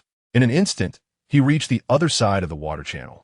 During this process, the water in the channel did indeed stir slightly, but once it came into contact with the burning flames, it obediently retreated. Seeing that this method was indeed effective, the remaining 3 were inspired and hurriedly took their own bath towels, rushing forward together. Tong Jue chose to be the last to cross. Just as her feet touched the opposite shore, the fire had just finished burning. Old man. Is she a genius?" Tang Lingyun pointed at Tong Jue, stammering, unable to speak properly. Tong Yao looked back in confusion and saw the water in the ditch rapidly gathering, forming a water column that grew wider and larger, even taking on the shape of hands and feet. The glossy black surface of the water shimmered, and the water column rose to a height of 3 stories. Such a colossal entity was clearly extremely dangerous. Tong Jue quickly turned around and shouted, "Run!" Chapter 48. The Corroded Monster. This shout startled the 4 who had been watching, and they hurriedly turned around to run wildly with Tong Jue. The monster formed from the gathered ditch water was also pursuing them in a grotesquely twisted shape. The whooshing sound of the rushing water behind them constantly reminded Tong Jue that the creature was relentlessly chasing them. Their rapid sprint caused the group to start breathing heavily before they had run very far. Tong Jue pulled out a small mirror from space, running while looking back at the reflection. The surface of the mirror revealed the twisted form of the water monster, and Tong Jue noticed that wherever the water spread, everything except the stones was completely corroded. "What the hell is this thing?" Tang Lingyun was nearly out of breath. Among the group, he had the worst stamina. He had never engaged in such high-intensity exercise, whether before or after the apocalypse. Who the hell knows what this creepy thing is? Damn, my legs are about to break. This won't do. My intuition tells me we must find a way to deal with it, or we won't escape at all. And Yang took a moment to use his supernatural ability, but the result was not optimistic. Tong Jue, who hadn't exercised much after the apocalypse, was also gradually running out of energy. She steadied her rapid breathing, forcing herself to calm down, and focused intently on the mirror, trying to find a flaw. Lung Yin furrowed his brows and suddenly stopped, and the others instinctively halted their steps as well. Suddenly, a tangle of vines sprang up in front of the water monster, quickly growing tall and intertwining to form a net. Just as the water monster approached the vines, they were instantly ignited, flames soaring into the sky. The water monster, wanting to squeeze through the gaps in the vines, was frightened and kept retreating in the face of the raging fire. Tong Jue's eyes lit up. She almost forgot that the person in front of her was a dual-element ability user, possessing both wood and fire powers. The wood element could stimulate the growth of plants, while the fire element could ignite them. As long as there were plants underground, Lung Yin could unleash his abilities. My goodness, the boss is impressive. Finally managed to stop this monster. Tang Lingyun was gasping for breath, wiping the beads of sweat from her forehead, and gave Lung Yin a thumbs up. Just when everyone thought they were out of danger, the water monster suddenly made a gurgling sound and crashed into the burning vine net. Gurgle, gurgle, sizzle. The power of the water mass was not to be underestimated, like a high-pressure water gun. Although crashing into the flames caused it to evaporate a small portion, it also extinguished some of the fire. Meanwhile, the vines that had been firmly rooted in the ground, stimulated to grow by Lung Yin, loosened significantly under this violent impact. The water monster relentlessly continued to crash into the vine net. The soil at the base of the vines began to crack, seemingly on the verge of collapse. Tong Jue had a sudden idea and took out a few grape seeds from her space, scattering them on the ground. She said to Lung Yin, "I have seeds here, quickly make this grapevine grow." Seeing that the burning vine was on the verge of dying, Lung Yin didn't dare to hesitate for a moment. He abandoned the vine that was almost burned out and quickly stimulated the growth of the grapevine, weaving a vine net. Tong Xian, in coordination with Lung Yin, cautiously intensified the gravity of the tongue net using her abilities, allowing the roots of the grapevine to sink deeply into the ground. As long as the root remained intact, Lung Yin could continuously promote the growth of the grapevine, and no matter how fierce the fire blazed, there would be no worries about the vines being burned out. Zhao Wu, blow some wind to make the fire burn even hotter. Blow towards the water monster. We must exhaust it completely. Tong Wei was running at the front during the escape. She led 4 people through twists and turns, trying various ways, but couldn't shake off the water monster. Given the current situation, she had no time for other tests against the creature. Since the enemy was determined to fight to the death, there was no way to avoid it. They could only confront it head-on and eliminate it to prevent future troubles. Chapter 49. The vine trials. Every seed that Tong Wei scattered made her heart ache. But now, she had no other choice. There were no other plants in the space that could grow into vines. At worst, she would collect more in the future or simply never eat grapes again in this lifetime.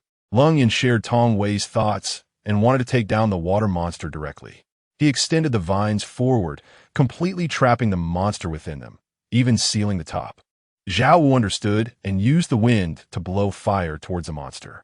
Tong Wei feared that the fire wouldn't be strong enough, so she took out 3 barrels of gasoline and had Lung Yin control the plants to bring the barrels to the water surface.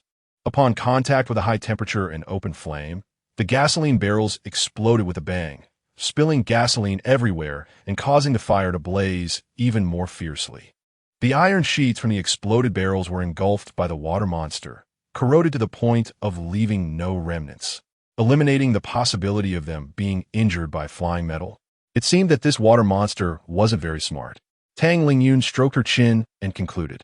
She saw the exploding metal sheets about to break through the vines and charge towards them, just as she was about to turn and dodge. The water monster swallowed the metal sheets. The explosive force of the gasoline barrels shook them, and if the metal sheets really came at them, the outcome would be disastrous. They would probably have no time to dodge and would be split in 2 by the metal. The water monster, in its haste to devour everything around it, inadvertently saved them. It truly didn't seem very intelligent. Tong Wei strongly agrees with this conclusion.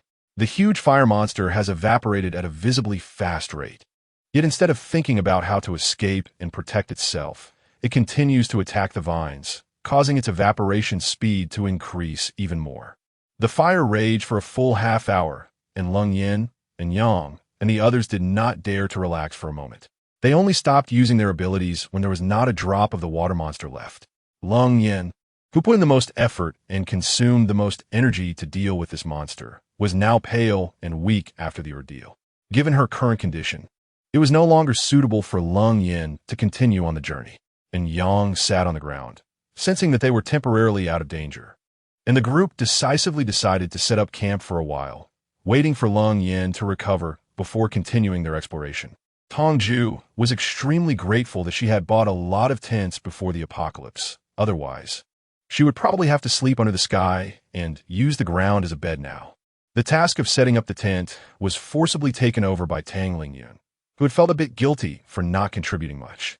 Tong Jiao felt a bit bored while waiting, walking several laps around the place where the water monster had just been defeated.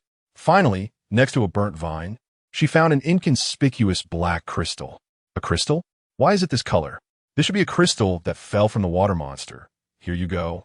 Tong Jiao held the crystal and walked up to Leng Yan. The water monster was dealt with by Leng Yan's efforts, so this crystal should belong to him. No, it's yours. Leng Yan simply lifted his eyelids, glanced at the crystal, and decisively refused. Tong Wei thought for a moment, and then understood the other person's meaning. They're still thinking about the few crystals she gave away. All right, then I'll accept this crystal. You're currently quite weak, so I'll give these to you. Recover your strength soon, and you all can set off early. Tong Wei smiled and took back the crystal stone, giving the bag of crystal stones that the glasses-wearing man had given her to Leng Yan, along with enough food for the four of them to eat their fill. This crystal stone was special. She had killed so many monsters but had never seen a colored crystal stone before, and she really wanted to study whether this one was different from the others. As for the previous crystals, she said they were a gift, and once she said it, there was no reason to take them back. Now, she considered these items as an exchange for this crystal stone. There were quite a few crystals in the bag, at least 30 or so. Leng Yan initially wanted to refuse, but seeing the eager gazes of his three companions behind him, he swallowed the words back down. Thank you. Tong Yao smiled and didn't respond further. She originally had the intention of luring all four of them back to her team, so being generous was never a mistake. Chapter 50. Devour, taking advantage of the four of them being engrossed in studying the crystal. Tong Yao casually found a place to sit down and started observing the unique crystal in her hand. Besides its shiny black color, it didn't seem to have any other special features on its surface. Tong Jue placed the crystal in the palm of her hand and slowly tightened her grip. In that moment, the energy of her supernatural ability surged uncontrollably toward the crystal. Realizing something was wrong, Tong Jue tried to loosen her hand, but she couldn't open her palm no matter what. What was going on? Other crystals were used to transfer energy, but why was this one forcibly drawing energy from her body? If this continued, would her supernatural ability be drained completely? If the energy was consumed excessively, a person could die. Tong Jiao was even considering whether to cut her losses to save her life. The spirit stone had drained half of her abilities and finally stopped absorbing. Now, Tong Jiao was extremely grateful that she hadn't given this crystal to Leng Yan. She was a level 2 ability user, with more than half again the abilities of a level 1 user. If Leng Yan had taken it, he might have been completely drained by this crystal. Finally able to let go, Tong Jiao hurriedly tried to throw the crystal away, but at that moment, the dark crystal actually cracked, accompanied by a series of small popping sounds, and it exploded in her hand. Tong Jiao had a face full of question marks. The shells of the crystal exploded and scattered everywhere, leaving only a ball of pitch-black water droplets in her palm. Gurgle. The water droplet made a sound similar to that of the water monster before, causing Tong Jiao to tense up immediately and prepare for battle. However, she did not encounter the attack she had anticipated. This water droplet seemed to have a consciousness, rolling around in her hand, appearing to be affectionate. Tong Jue stretched out her finger and poked at the little water droplet, a bit confused. When the droplet came into contact with her finger, it elongated into a water column, swirling around her fingertip and forming a water ring, like a ring on her index finger. The droplet's affectionate behavior just now was not an illusion. Tong Jue suddenly had a bold idea and murmured to the water droplet, "Can it get bigger?" The droplet responded, slowly expanding until it completely enveloped Tong Jue's entire hand before stopping its growth. "Can it get smaller?" In the blink of an eye, the droplet transformed back into a small ring. "Can it be swallowed?" Tong Jue took out a bag of small bread from the space, tore open the packaging, and ate the bread, then handed the empty bag to the little water droplet. The little water droplet immediately flew towards the bag, expanding in size to envelop the entire bag. After being wrapped by the water droplet, the plastic bag dissolved at a visibly fast rate until it completely disappeared. After devouring the plastic bag, the little water droplet obediently flew back to Tong Jue's hand, quietly continuing to be a decoration. After completing this series of experiments, Tong Jue felt a mix of amusement and frustration. If her guess was correct, the water monster they had defeated and suppressed should have left its essence inside the crystal. The crystal's absorption of abilities didn't seem to be harming her, but rather was part of a bonding ritual. Or perhaps the absorbed abilities were the key to activating the water monster within the Spirit Stone. Now, the water monster inside the crystal seemed to have become her pet, obedient and compliant. However, if one were to consider it, this opportunity originally didn't belong to her. It should have been Cold Yan's. They all witnessed how powerful the water monster was earlier. If Cold Yan's ability hadn't coincidentally targeted water, they might not have survived this ordeal. Now, after eliminating the water monster, this opportunity had inadvertently fallen into her lap. Could she still achieve her goal of picking up teammates? Chapter 51. Pet, huh? Miss, when did you get such a unique accessory? Tang Lingyun suddenly leaned in, interrupting Tong Jue's thoughts as he noticed the unique ring that had evolved from the water monster and curiously inquired. Tong Jue allowed a deep sigh and told them her guesses and the changes in the crystal core in detail. She despised the petty behavior of deceiving and hiding the truth to profit from others' ignorance. As for what kind of conclusion would come after revealing all this, she could accept it. Wow, no wonder Anyang said that after dealing with this monster, we would gain a great opportunity. It turns out the opportunity is right here. I didn't expect that the monster could actually be tamed as a pet. If we could capture a few more, wouldn't we be incredibly powerful when we go out? Tang Lingyun exclaimed loudly, her eyes filled with excitement. Tong Wei has been observing the reactions of these four people, but she hasn't seen a trace of negative emotion.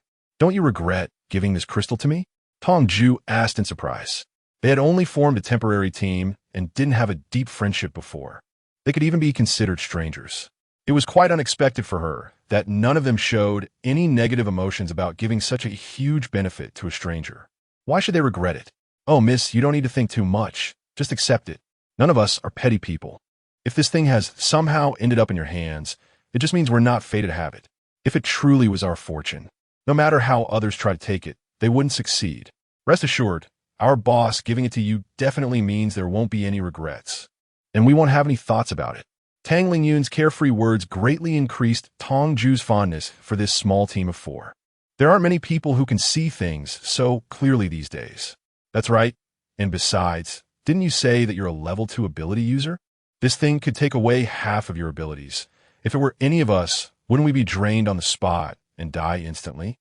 We can take it, but we can't enjoy it. Just relax and accept it. We're already very satisfied that you're willing to share this news with us. And Yang also comforted Tong Jue alongside Tang Lingyun, while the usually taciturn Lung Yin silently nodded in agreement. Even his devoted fan, Zhao Wu, didn't show any signs of dissatisfaction. It seems I was being overly suspicious. Tong Jiao smiled. Since the other party had already said it so clearly, if she continued to worry about this or that, it would seem a bit ungrateful.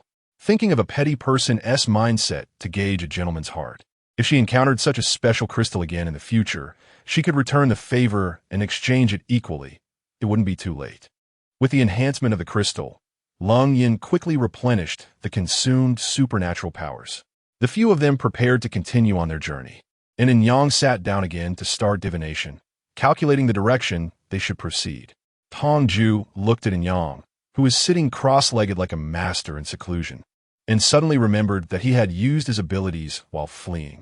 Out of curiosity, she asked Tang Lingyun, does Yang have to sit on the ground every time he uses his abilities? Tang Lingyun replied that it was purely for the sake of ritual.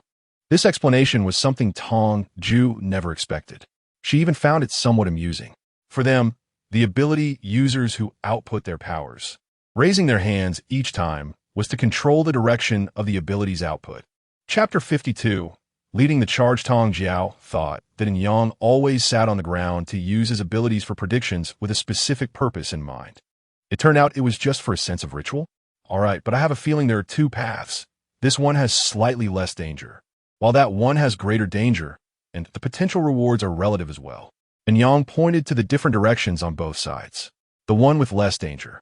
How does it compare to the water monster we just encountered? It's the same. Tong Jue was taken aback.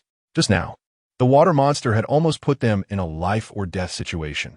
How dangerous could the greater danger be? Was there any chance of coming back if they went there? Let's go for the smaller one. Lung Yin was the first to express his opinion, and Tong Jue agreed.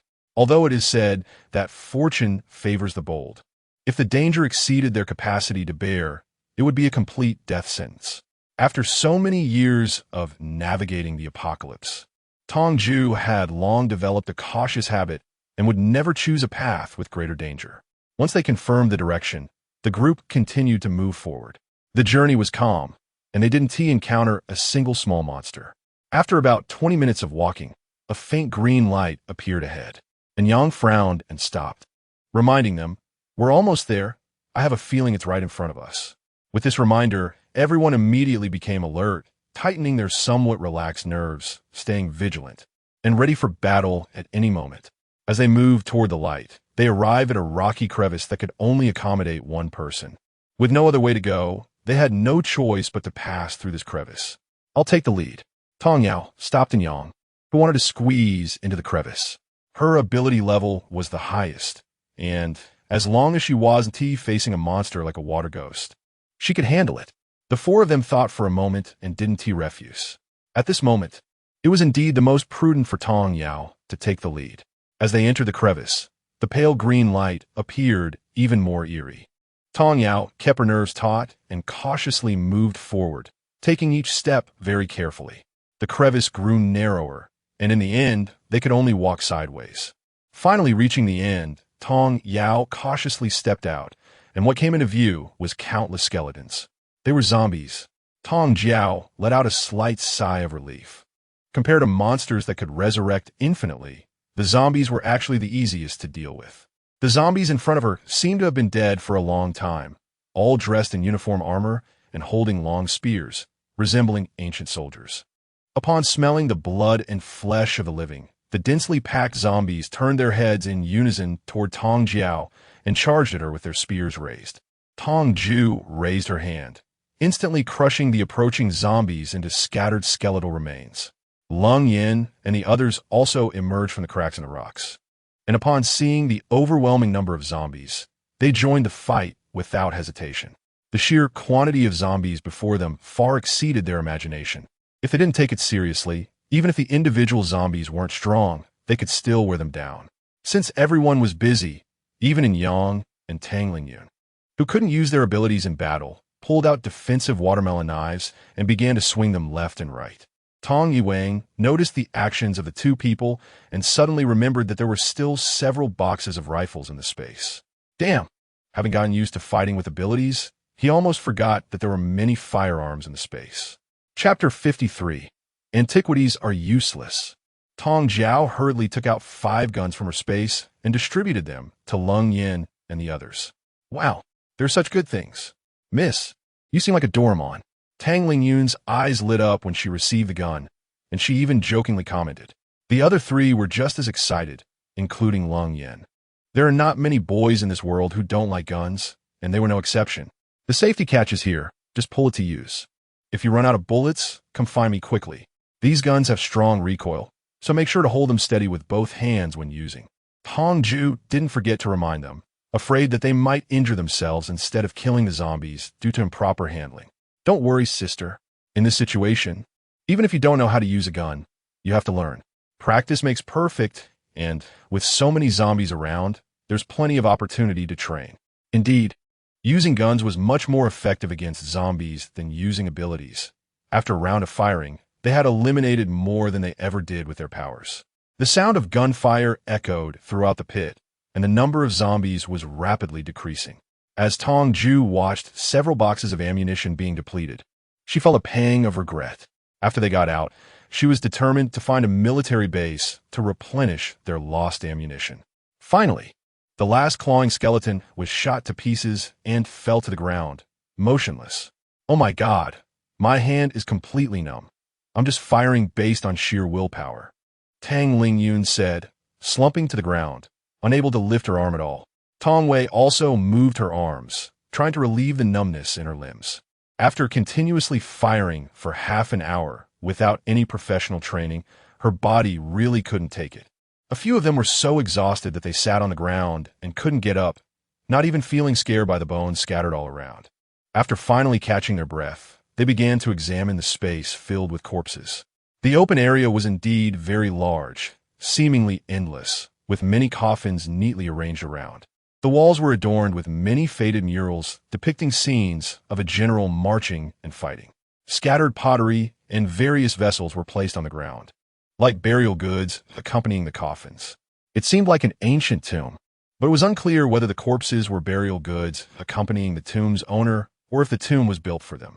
After all this effort, they found that this broken place had nothing but some antiques. In this day and age, money was almost useless, so what was the point of having antiques? Tang Lingyun turned around, a bit disappointed, and muttered, "Indeed, in this day and age, even money was useless, let alone these antiques that only had collectible value. You guys, come and look. There's a really magical branch here." And Yang's sudden shout drew everyone's attention. Tong Wei hurriedly walked forward and saw a branch full of lush leaves emitting a shimmering green light, floating upright in midair.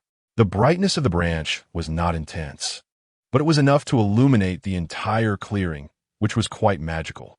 Tong Jue was bold and reached out to swipe above and below the branch. She confirmed that there was nothing assisting the branch's floating. It was indeed magical, but ever since the monster invasion, this world has seen all sorts of strange occurrences. A floating branch might not be so surprising after all. Tang Lingyun also came over, examined the branch for a long time, and finally spoke. "Lung Yin, why don't you try to see if you can control this branch?" Tong Yao pushed Lung Yin to the front. Among them, only Lung Yin was a wood-type ability user, so he was the only one qualified to explore plants. Lung Yin nodded slightly and raised his hand to channel his ability towards the branches. Soon, they saw the short branches rapidly grow and wildly spread, reaching an unimaginable height in just an instant. From the looks of it, the tops of the branches were almost reaching from the ground below to the surface. "How does it feel?" Tong Yao curiously asked. "It's useful, but my abilities aren't enough. Otherwise, I could grow infinitely." This was the first time Lung Yin had said so many words, which shows the magical nature of this branch. Chapter 54, Monster Rewards. Is this the monster reward?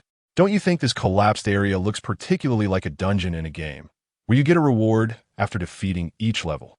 After defeating the water monster lady, we got a water monster pet, and after taking down these zombies, the boss got a matching weapon. It's really interesting. Tang Lingyun's words enlightened Tong Yao. "Yeah, how did I not think of that?" Shanggu mentioned before his death that he left a lot of troubles for this world, including mentioning dungeons. This madman is truly trying to bring the game into reality, whether it's the monsters he created or the pits they are exploring. Everything is made according to the rules of conventional games. At this moment, Tong Wei finally understood why the other party had gone to such lengths to find a way to restart this world. In the last world's end, there were no spirit stones to help humans level up, nor were there any dungeons, let alone equipment like weapons and pets. It was purely a struggle for survival, with humanity being suppressed by monsters almost to the point of extinction. Even though there were high-level, superpowered individuals, they were extremely rare. By the 10th year of the apocalypse, the highest superpowered individual who had improved through their own efforts, despite their abilities surpassing all humans, was still helpless in the face of certain monsters. If one were to view this apocalypse as a game, then such a situation would completely lose game balance. Shanggu, who was determined to create the perfect game, of course could not tolerate the idea that the game he created was flawed, which is why he restarted this world and introduced many items to help humans maintain balance. Tong Jiao understood these things, feeling a mix of emotions. With these balancing tools, humanity had indeed improved its survival rate and was no longer helpless against monsters. But this also meant that humanity had truly fallen into the game created by Shanggu. The game was an infinite loop mechanism. Humanity's entrapment in it represented that this apocalypse would be endless. There was no way forward. If they wanted to explore further, they would have to return to the point where they had defeated the water monster and take another, more dangerous route. However, My calculations indicated that this route would lead to no return. And Yang had quietly calculated this at some point, frowning as he spoke, dousing the still excited Tang Lingyun with a bucket of cold water. Having the examples of Tong Jue and Lung Yin, who had obtained magical treasures, their hearts inevitably stirred with desire. This cold water dousing quelled their restless hearts. Sigh, it seems our fate hasn't arrived yet, so be it. This adventure has been quite fruitful. With such a good treasure in hand, the boss could walk even more boldly. We could also benefit from it. And it didn't matter whether we had such magical tools or not. Tang Lingyun was the type of person who was easygoing, never envious or jealous of others, happily enjoying the spoils with her leader. This was where it ended for now. They could return in the future. Lung Yin, having obtained a suitable weapon, maintained enough rationality to immediately decide to head back home. The means of transportation from the underground was finally no longer Zhao Wu's terrifying tornado.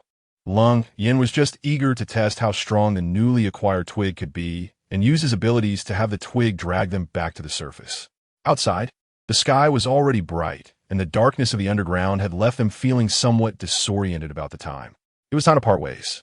They had formed this temporary team, and it was time to go their separate ways. Tong Wei extended an invitation to Lung Yin, which was predictably and bluntly declined. They still had relatives in the safe zone, and it was impossible for them to leave everything behind and follow her to another safe zone just for an adventure. Tong Jue expressed her understanding, saying that it wouldn't be too late to discuss future cooperation opportunities after they had more interactions. Driving back to the safe zone alone, as soon as she arrived at the back mountain, Tong Jue saw the excited Han Nianbai rushing over with tears in her eyes. "Boss, you're finally back. If you hadn't returned, we would have run out of supplies in the back mountain. You have no idea how we managed to get through these 3 days and nights." 3 days and nights? Had she been gone for that long? Chapter 55, Reclaiming Supplies. Tong Wei felt a bit dazed, always thinking that she had only been away for 2 days at most. "Didn't I give you a lot of potatoes before I left? How could we run out of food?" Tong Rue pushed away Han Nianbai, who was trying to get closer, and asked with confusion. "Yes, you did trade a lot of potatoes with me last time you left. But that group of bastards from a Ma family insisted that what I exchanged was public supplies from the safe zone. They brought people and took all my trucks of potatoes. They had the numbers, and we simply couldn't fight back, so I could only watch them take the supplies away. The day before yesterday, the people we sent out for rescue brought back a large group of survivors. If it weren't for the food you left for Sister Yu when you left, the people in the back mountain would have probably starved by now." Han Nianbai, with a mournful face, poured out the essence of her experiences over the past 3 days. "Since your people have returned, why don't you get the supplies back?" Tong Wei frowned and continued to ask. The current situation couldn't be resolved just by her providing supplies. If the Ma family continued to be this overbearing, Han Nianbai wouldn't be able to protect her supplies each time. Even if she filled everything in her space, it would just be for others' benefit.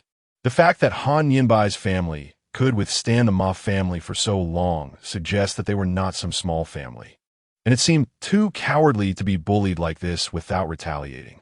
It's not that we don't want to fight back, it's that we can't. "Boss, you may not know, but after the Ma family robbed the survivor supplies, they used those supplies to recruit many superpowered individuals. Anyone with a bit of strength in the safe zone has been lured away by them. To maintain their position, they guard the supply warehouse tightly. Even if we really did clash with them, we might not be able to win. To put it in perspective, even if we did win, our family would be severely weakened and could easily be taken out by other greedy individuals. So now our family is trapped in a vicious cycle. If we get supplies, they're taken away, and we can't recruit new people. If we don't take supplies, we will always be under pressure. I'm going crazy." Han Nianbai expressed her difficulties with a downcast spirit. At this moment, she wasn't looking to Tong Wei for help. She simply wanted to vent her frustrations about the suffocating life she was living. "Then why do you have to take care of that group of survivors in the back mountain? When they get desperate, they will naturally look for food. At that time, the Ma family will definitely be in chaos. It's not a matter that you can solve with just a few troops. Why make it so complicated?" Tong Wei still couldn't understand Han Nianbai's actions. She was worried about the apocalypse, purely because she herself was struggling in the end times. She didn't really care about the lives of others. "Sigh, Let me tell you the truth, the higher-ups have no way to deal with the monsters outside. Although everyone shouts slogans like never abandon, never give up, we all know in our hearts that the future days will likely be the same. Each safe zone is distant and detached, and order cannot be maintained as peacefully as before, especially for powerful families like the Moth family. The undead will become even more unrestrained. If these survivors really cause a stir, do you think they will compromise or suppress with an iron fist? The answer to Han Yinbai's question is obvious. According to the current conduct of the Ma family, even if the survivors do cause trouble, they will mostly be violently suppressed. In intense conflict, it's normal for a few people, or even many, to die. By then, the survivors will be forever suppressed by the Ma family, unable to lift their heads, and class division will become even more pronounced. Chapter 56. Do your job. Well, you probably have the answer in your heart as well. Speaking of which, if our family truly were the kind that only cares about its own interests, we could just take our troops and run away, start anew somewhere else. That would be better than being suppressed by the Ma family here. But we haven't done that. We want to do our utmost to protect every living person. When Han Yinbai said this, she changed from her usual indifferent demeanor, her eyes firm and serious. Tong Jue slightly nodded, feeling a sense of respect for this rather unconventional young man. She lived selfishly, yet admired someone like Han Yinbai, who had such a great love for humanity. If it weren't for people like him who were still persevering, humanity might have already faced extinction in the last life, unable to last even 10 years. I have a way to break the current awkward situation in your family, but this method is a bit risky, and you'll have to figure out how to arrange it yourself. Tong Jue decided to wade through this murky water. After several interactions with Han Yinbai, they had become friends who could talk to each other. Whether out of humanitarianism or friendship, she could help with this task. Moreover, there were significant benefits to be gained from her plan. What? Speak quickly, big shot. As long as it can bring down the Ma family. No matter how difficult it is, I will rack my brains to arrange it for you. Han Yinbai's eyes sparkled with excitement. He seemed to have great confidence in Tong Jue, even rolling up his sleeves, eager to get started. Tong Jue whispered in his ear for a long time, and Han Yinbai's eyes grew brighter the more he listened, until he almost jumped up in excitement at the end. Great!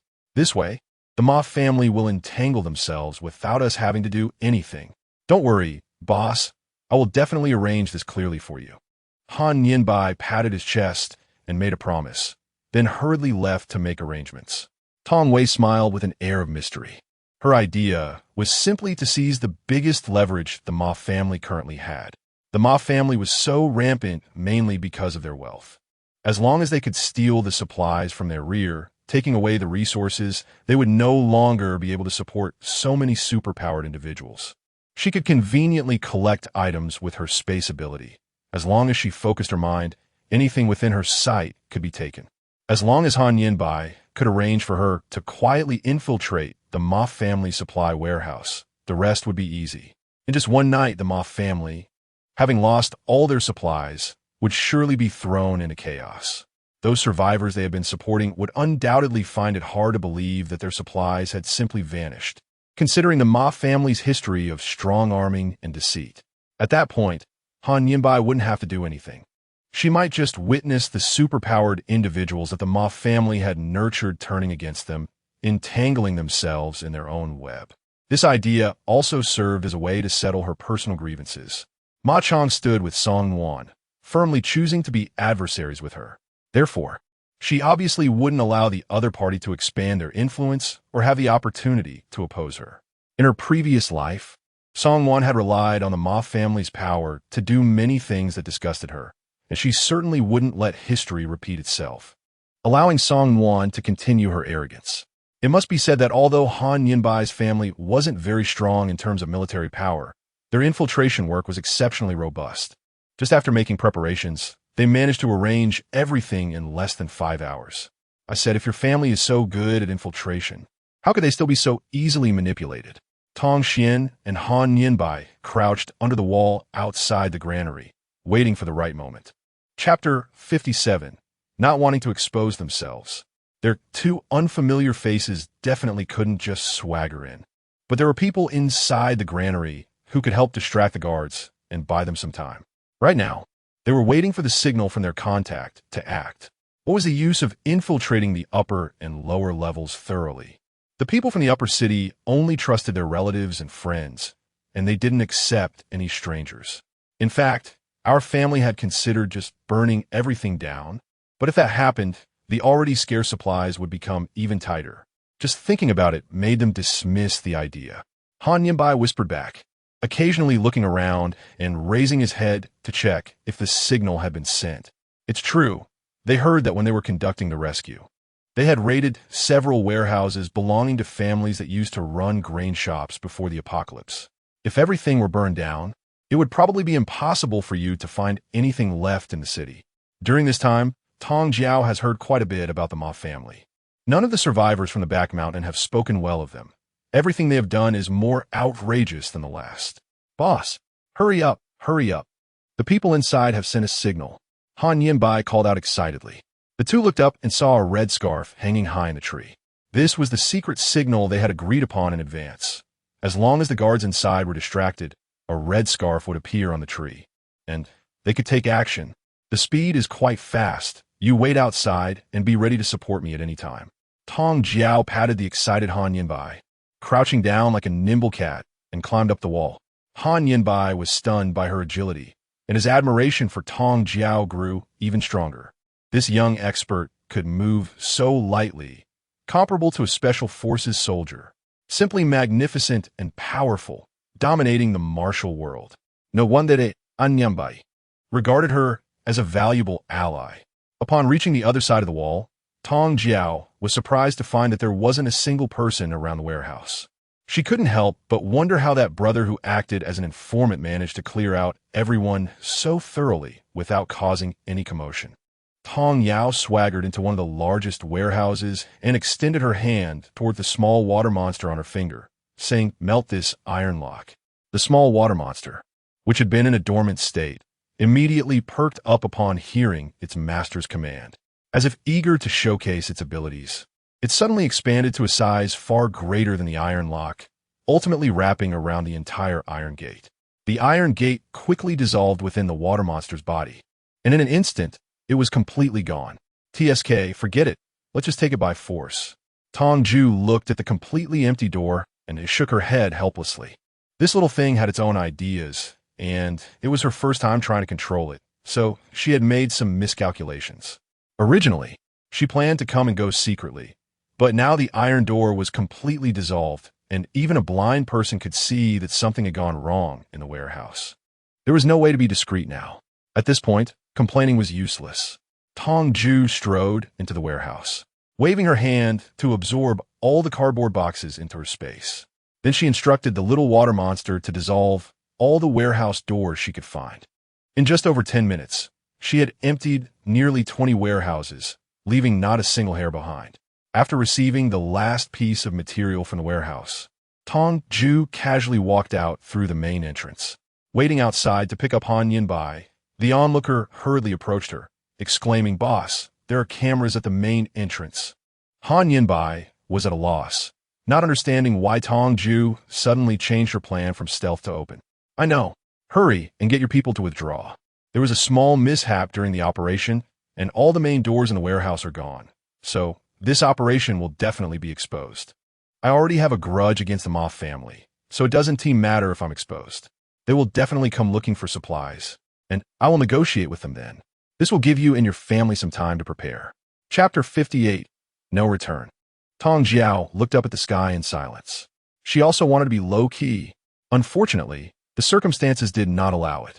The warehouse door is gone. Han Yinbai's pupils trembled, and his eyeballs were about to fall out of their sockets. He hadn't heard a single sound from outside. How could the warehouse door just disappear? Indeed, but this process is not important. The biggest leverage they had has been taken away by me. No matter what, we won't lose. So why bother with these little details? Tong Jue raised her eyebrows. She didn't want to share the matter of the water monster pet with anyone for the time being. The dangers of the collapse underground couldn't be solved just by having more people. If others caught wind of it and sought wealth through danger, going in would only lead to a one-way trip. At that point, if various ability users entered the pit, it would just be filling it with lives for no reason. Well, that's true. Now that they've got the supplies, it doesn't matter whether they find out or not. The big boss is wise. Han Yinbai was reminded of the key point. They were already going to war with the Ma family. It was just a matter of time. With the bargaining chip in hand, what was there to be afraid of? Taking advantage of the thick night, the two left the warehouse door. Before the war started, they at least needed to gather some manpower. If they were blocked here, a fierce battle would be unavoidable. Once back at the back mountain, Tong Jue began to split the loot with Han Yinbai. According to the original plan, the supplies would be divided into two parts. One half would be split 30 to 70 between the two of them, with Tong Jue choosing 30 and Han Yinbai taking 70. The other half would be evenly distributed to the survivors at a critical moment. It was impossible to trace where these supplies came from, so this division was considered a return and was fair. The supplies meant for the survivors were also entrusted to Han Yinbai for safekeeping. Watching the empty vehicles he brought being filled one by one, he couldn't help but smile widely. After dividing the supplies, Tong Jue had a beautiful sleep, preparing to face the storm the next day. But what she never expected was that instead of the storm, she was met with Song Wan. "What are you doing here so early? Looking for trouble?" Tong Jiao lifted the curtain at the top of the slope and saw a face she detested immensely. Her good mood was shattered from the morning. A flash of resentment flickered in Song Wan's eyes, quickly replaced by her unique false smile as she softly and timidly said, "Sister, the person in charge has found out about last night's incident. With such a big commotion, even I can't protect you." "Last night's incident? Oh, so it's about the warehouse. You protect me?" Tong Jiao pointed at Song Wan and then at herself, as if she had heard the biggest joke in the world. "Oh no, it was just the funniest joke on earth. You would love to swallow me alive, and yet you want to protect me? Doesn't the person in charge know about our relationship? Why would they come to you as a negotiator?" "Oh, I see. The person in charge must know about our relationship, but probably only knows that we are cousins. They don't know that we both want to eliminate each other. So they must have forced you to come here." Upon hearing this, Song Wan's expression became momentarily unnatural. Tong Jiao suddenly understood in her heart. She was afraid she guessed right. Jiao, you weren't like this before. How did you change so much after gaining power? You used to be so kind and beautiful, maintaining friendly relationships with everyone. Why have your words become so harsh now?" Lu Ting walked over from a distance, standing next to Song Wan, his eyes filled with tenderness, pretending to be more human than anyone else. "Goodness, everyone who should and shouldn't be here has arrived. It seems that our young Master Lu's last lesson wasn't enough. And my dear sister seems to have failed to convey my message properly. So let me say to you face to face, I have broken up with you, and we have no relationship now. Therefore, please refrain from addressing me so intimately, as it makes me feel very disgusted." Tong Jiao embraced her arms and raised her head high. Her strong posture and proud, confident attitude made Lu Ting feel a bit dazed. Chapter 59, The Breath of Gossip. Today, Brother Lu came to resolve the misunderstanding with his sister. Once the misunderstanding was addressed, if his sister still insisted on breaking up, Brother Lu would let go gracefully. He just didn't want this relationship to end with regrets. His sister should understand this feeling, right? It was time for Song Wan to mediate. She was forced to come out and seek peace with Tong Jiao, feeling uncertain herself. That's why she dragged Lu Ting along, hoping to play the card of their past feelings. "Have you two suffered from amnesia? Have you forgotten what happened at the school gate? Both of you seemed eager to swallow me alive, and now you're standing in front of me talking about not leaving regrets. How interesting." Tong Jue's tone was not deliberately lowered, and the people around could hear it clearly. The scent of gossip filled the air, and everyone couldn't help but lean in, unconsciously moving closer as if they wanted to form a circle to watch. Seeing this situation, Song Wan felt a bit uncomfortable. Some things were well known among them, but to bring it to light was something she was very unwilling to do. "Sister, I came today for something important. Otherwise, let's find a quiet place to talk. There are too many people here, and you probably don't want everyone to know what happened last night, right? Otherwise, all that hatred might just turn towards you." Song Wan said softly, threateningly, merely trying to make Tong Jue weigh the implications of what she had taken. The survivors in the back mountain were filled with hatred towards the Ma family, and if they found out Tong Jue had taken those supplies, they would surely come over to cause a scene and create more trouble. Tong Wei was not afraid of such dangers. The half of the supply she had given to Han Yinbai in advance was prepared for situations like this. However, she was curious about what trick Song Wan could still play. All right, then let us find a quiet place. The mountain spring over there has no one around. So that will do. The ground by the mountain spring is relatively damp, and no one will want to sleep in such a place, making it the most secluded spot on the entire back mountain. Song Wan tilted her head in thought for a moment and agreed to Tong Jue's suggestion, following her to the mountain spring. Sister, I'll be straightforward. Yesterday, you secretly infiltrated the supply warehouse in the safe zone and took away all the supplies belonging to the survivors. The person in charge is very angry, but considering our young age, they think it might just be a moment of being blinded by wealth that led to such a big mistake. Therefore, the person in charge is willing to give you another chance.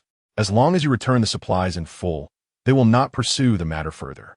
Song Wan looked around to confirm there was no place to hide and eavesdrop before slowly stating the purpose of her visit. I took it by my own ability. Why should I return it? If you have the ability, go ahead and take the supplies from my space. Tong Jue's words are so domineering that they almost have the word arrogant written all over her face. Sister, this opportunity was sought on your behalf. If you don't cherish it, and the person in charge lays the blame on you, no one can save you. You should know that if you act recklessly, and the person in charge sends someone to capture you, it won't be as pleasant as it is now. I know your abilities are strong, but even the strongest might struggle against so many ability users, right? Song Wan, you don't need to waste your breath threatening me here, no matter what. I will never hand over the supplies. Once something is in my hands, I'll 1T spit it out. If you think the person in charge can do something to me, then go ahead and report me. Today, even if it's someone who has a grudge against me, who comes to negotiate, even if you bring my father up from the ground to reason with me, I still 1T listen. I'll give you 3 seconds to disappear from my sight, or I will make you leave here naked. Tong Jiao's light and airy threat sent a chill down Song Wan's spine. She recalled the fear of being dominated by Tong Jiao when her malicious intentions at the school gate backfired. Song Wan had no doubt that Tong Jiao was truly capable of such things. Fine, since sister insists on this. Just don't blame me for not advising you when you regret it later. Chapter 60. Burned to death in the previous life. Jiao, Shaun Wan has already left, and there is no one else here, so why don't we talk about our matters? Lu Ting deliberately lowered his voice, bringing out the appearance that Tong Jiao was most infatuated with during her youthful ignorance. Tong Shuang felt disgusted and broke out in goosebumps. She instinctively raised her hand, wanting to directly crush the disgusting thing with her powers. But as she lifted her hand, she accidentally brushed against the zipper on her pocket.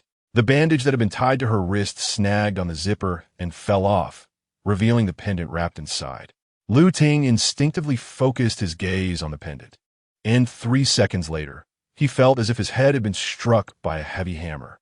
Countless memories rushed into his mind, causing him immense pain. Tong Shuang, aren't you already dead? Do you want to hear the nonsense you're saying? Tong Jiao frowned, retorting without hesitation, filled with confusion. But upon hearing this, Lu Ting's expression became even more terrified. He kept retreating, his legs gave way, and he fell to the ground, even if he landed awkwardly. He was still trying to distance himself from Tong Jiao. Impossible. This can't be. You were clearly dead. You were burned to death a long time ago. I saw it with my own eyes. Burned to death? Tong Yao's eyes darkened as she looked at Lu Ting, who was somewhat flustered. Scenes from her previous life before her death flashed through her mind. Tong Yao, why do you have to oppose us? You deserve this ending. In the apocalypse, land and resources are precious.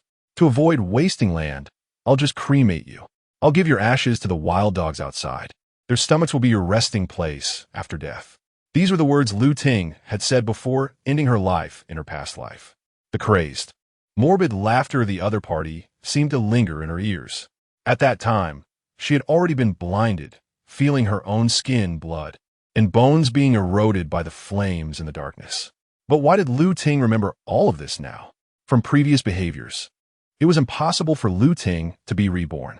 A crazy figure suddenly flashed through Tong Jiao's mind. As long as one stares at this bead for 3 seconds, they can recall many things, but I can't guarantee what exactly will come to mind. The middle-aged man she encountered in the mall, who spoke nonsense. Could he really be a god? All of Lu Ting's unusual behavior occurred only after the gauze on her wrist fell off, revealing the bead inside. Just now, Lu Ting was indeed staring at her wrist. Perhaps the reason was that he stared at this bead for more than 3 seconds and recalled various things for his past life. It's uncertain. It needs to be tested. Lu Ting, 1 second you were deeply in love with me, and the next second you wished to burn me to death, spouting such nonsense? Tong Jue's words made Lu Ting hesitate for a moment.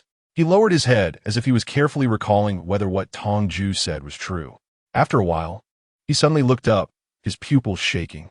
No, it's not. I just suddenly had a hallucination and didn't mean to kill you. Lu Ting seemed to have figured out the current situation and fabricated a clumsy excuse on the spot, attempting to cover up his earlier abnormal behavior. How could Tong Jue possibly let the other party go so easily? Her expression suddenly softened, and her voice tightened intentionally. Who would believe such a clumsy excuse? Lu Ting, I didn't expect you to hate me so much, wishing I were dead. I originally thought that after being in a relationship for so long, there would still be some feelings left. I actually believe that you still loved me. What did I do wrong to make you hate me to this extent? Chapter 61. The Love That Once Consumed Us.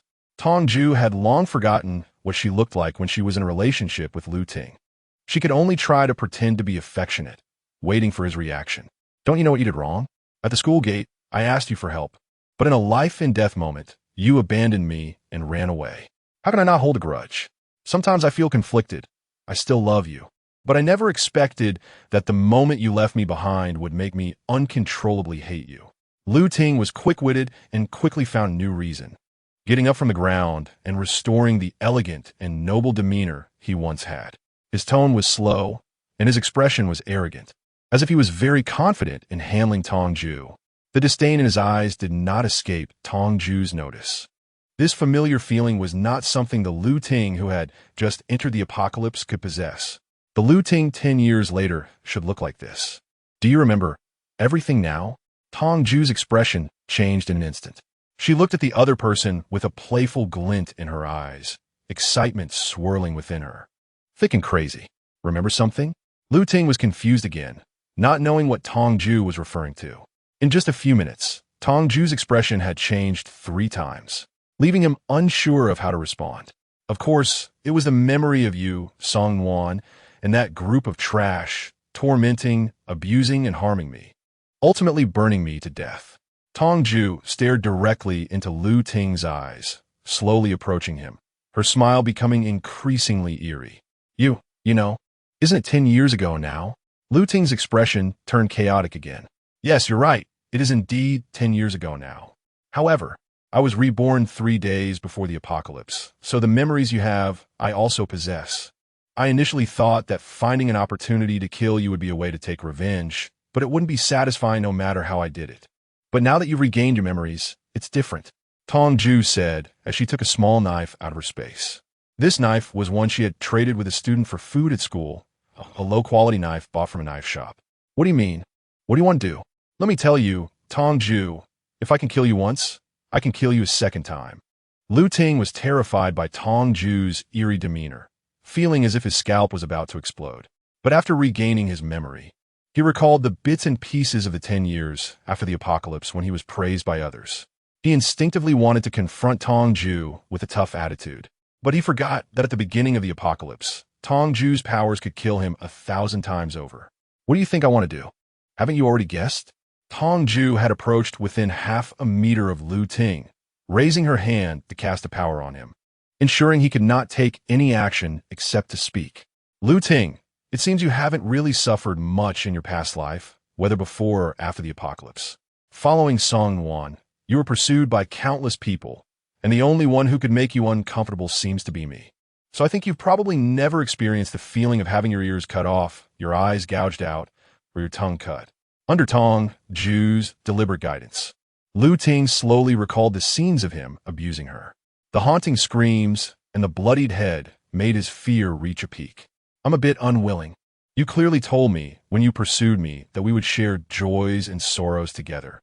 How can I be the only one to experience these feelings? I remember you telling me that even if a person has their facial features cut off, they won't die. especially those with abilities whose vitality and recovery capabilities far exceed ordinary people. The more terrified Lu Ting became, the more excited Tong Jue felt. Thinking about how Lu Ting would soon experience that heart-wrenching feeling of despair, she couldn't help but want to laugh out loud. Oh, right. How could I forget to pour salt water and chili water into the wounds? Don't worry, I have all of that, and I won't miss a single thing. Chapter 62. How dare you bring up your past life? Tong Jue, are you crazy? You dare treat me like this? Aren't you afraid of ending up like you did in your last life? Let me tell you, if you kill me, Nuan will definitely avenge me. Lu Ting couldn't bear to listen any longer. He had thought of so many torturous methods back then, so he naturally knew the pain involved. This pain had already exceeded his capacity to endure, and just thinking about it sent chills down his spine. Song-won, she can't even protect herself right now. How could she help you get revenge? Do you think she has survived until now because of her own abilities? No, it's because of my mercy. It's because I don't want to kill her yet that she has lived until now. If I wanted to, she could accompany you in the underworld at any time. Tong Yao smiled with a facade. Her words brought Lu Ting back to reality in just a few sentences. This guy finally realized, from beginning to end, Tong Yao's strength could absolutely crush them. But everything I did was at Song Wan's command. Why do you want to kill me instead of her? Lu Ting wanted to divert attention, desperately trying to shift Tong Yao's focus. You people have gathered around Song Wan from all corners of the world. Tracking each one of you down is just too exhausting. It's better to let you all gather together again because of Song Wan. It will save me a lot of energy and time for my revenge. But don't worry, this time I will definitely kill one as I see them, leaving you no chance to fight back. After I've taken care of all of you, I can deal with Song Wan later. Tong Jue generously revealed her plan. She never intended for Lu Ting to see the sun tomorrow. A person about to die, no matter how many secrets they know, is of no use. All right, let's stop the unnecessary talk here. You already know enough. As Lu Ting was still trying to argue, Tong Wei quickly shoved the knife into his mouth, skillfully slicing off the soft flesh inside. Then, taking advantage of Lu Ting's inability to scream, she decisively pulled out the knife and severed his throat. She deliberately avoided the blood vessels, only cutting through Lu Ting's vocal cords. Unable to scream, Lu Ting gaped with despair in his eyes. Realizing that this was only the first step, he wished he could die right then and there to suffer less. Tong Wei would never allow the other party to die so easily, even leaving behind a pair of his ears. Do you know what it feels like to be burned alive? At first, the pain is excruciating all over your body, making it hard to breathe and wanting to roll on the ground. However, it doesn't take long before you feel your skin rapidly tightening and tearing apart. And that's when the flesh begins to burn. But by that time, it actually doesn't hurt anymore. Instead, it transforms into an itch like being gnawed by 1,000 ants. Finally, when the bones are burning, there is no longer any sensation, but you can smell the aroma of roasted meat wafting through the air. Throughout the process, you can still hear the sound of yourself being burned away bit by bit. Even if you can't see it, you can probably imagine it. Tong Shuang smiled as she recounted her feelings after the burn to Lu Ting. While speaking, she rinsed his wound with saline. As for the chili water, wasting food is shameful. That kind of garbage is not worthy. Looking at Lu Ting, who was on the verge of death from excessive blood loss, Tong Shuang threw away the saline bottle in her hand and replaced it with gasoline, splashing it on him. You all extended my life for 3 months, allowing me to fully experience every inch of pain in my body. This debt should have been repaid, but I simply don't have the patience or time to drag it out with you. I can only make you feel it all at once. Lu Ting, to be honest, before you participated in the inhumane torture of me for 3 months in my previous life, I didn't hate you. My only goal at that time was to kill Song Wan. Chapter 63, Killing and Hard Extermination. However, in order to please her, you all did everything you could to make my life worse than death after capturing me, which led me to hate you all as well. In fact, your future should have been bright, carrying the memories of the apocalypse for 10 years, far surpassing everyone else. My rebirth would not affect you. It would only target Song Wan. But one wrong step leads to another, and people must pay for their mistakes. You should enjoy the consequences you deserve. Killing and hard extermination. Hearing Tong Jue's words, Lu Ting felt even more tormented and regretful inside. His mind kept following the thoughts that Tong Jue expressed, imagining how bright his future could have been if he hadn't participated in tormenting her. What made him regret even more was that in his past life, not every man around Song Yuan felt the need to step on Tong Jue. Those who tortured Tong Jue to please Song Yuan didn't receive much better treatment, while those who didn't participate didn't lose any status either. He had understood long ago that Song Yuan would never value someone more just because others treated her better. Song Yuan had always prioritized her own interests. In the moment he was engulfed by the flames, Lu Ting's spirit finally shattered completely. He wanted to kneel and beg Tong Jue for mercy, wanted to turn against Song Yuan, wanted to fight for a chance to live. But with his vocal cords already severed, he couldn't make a sound, couldn't utter a single word.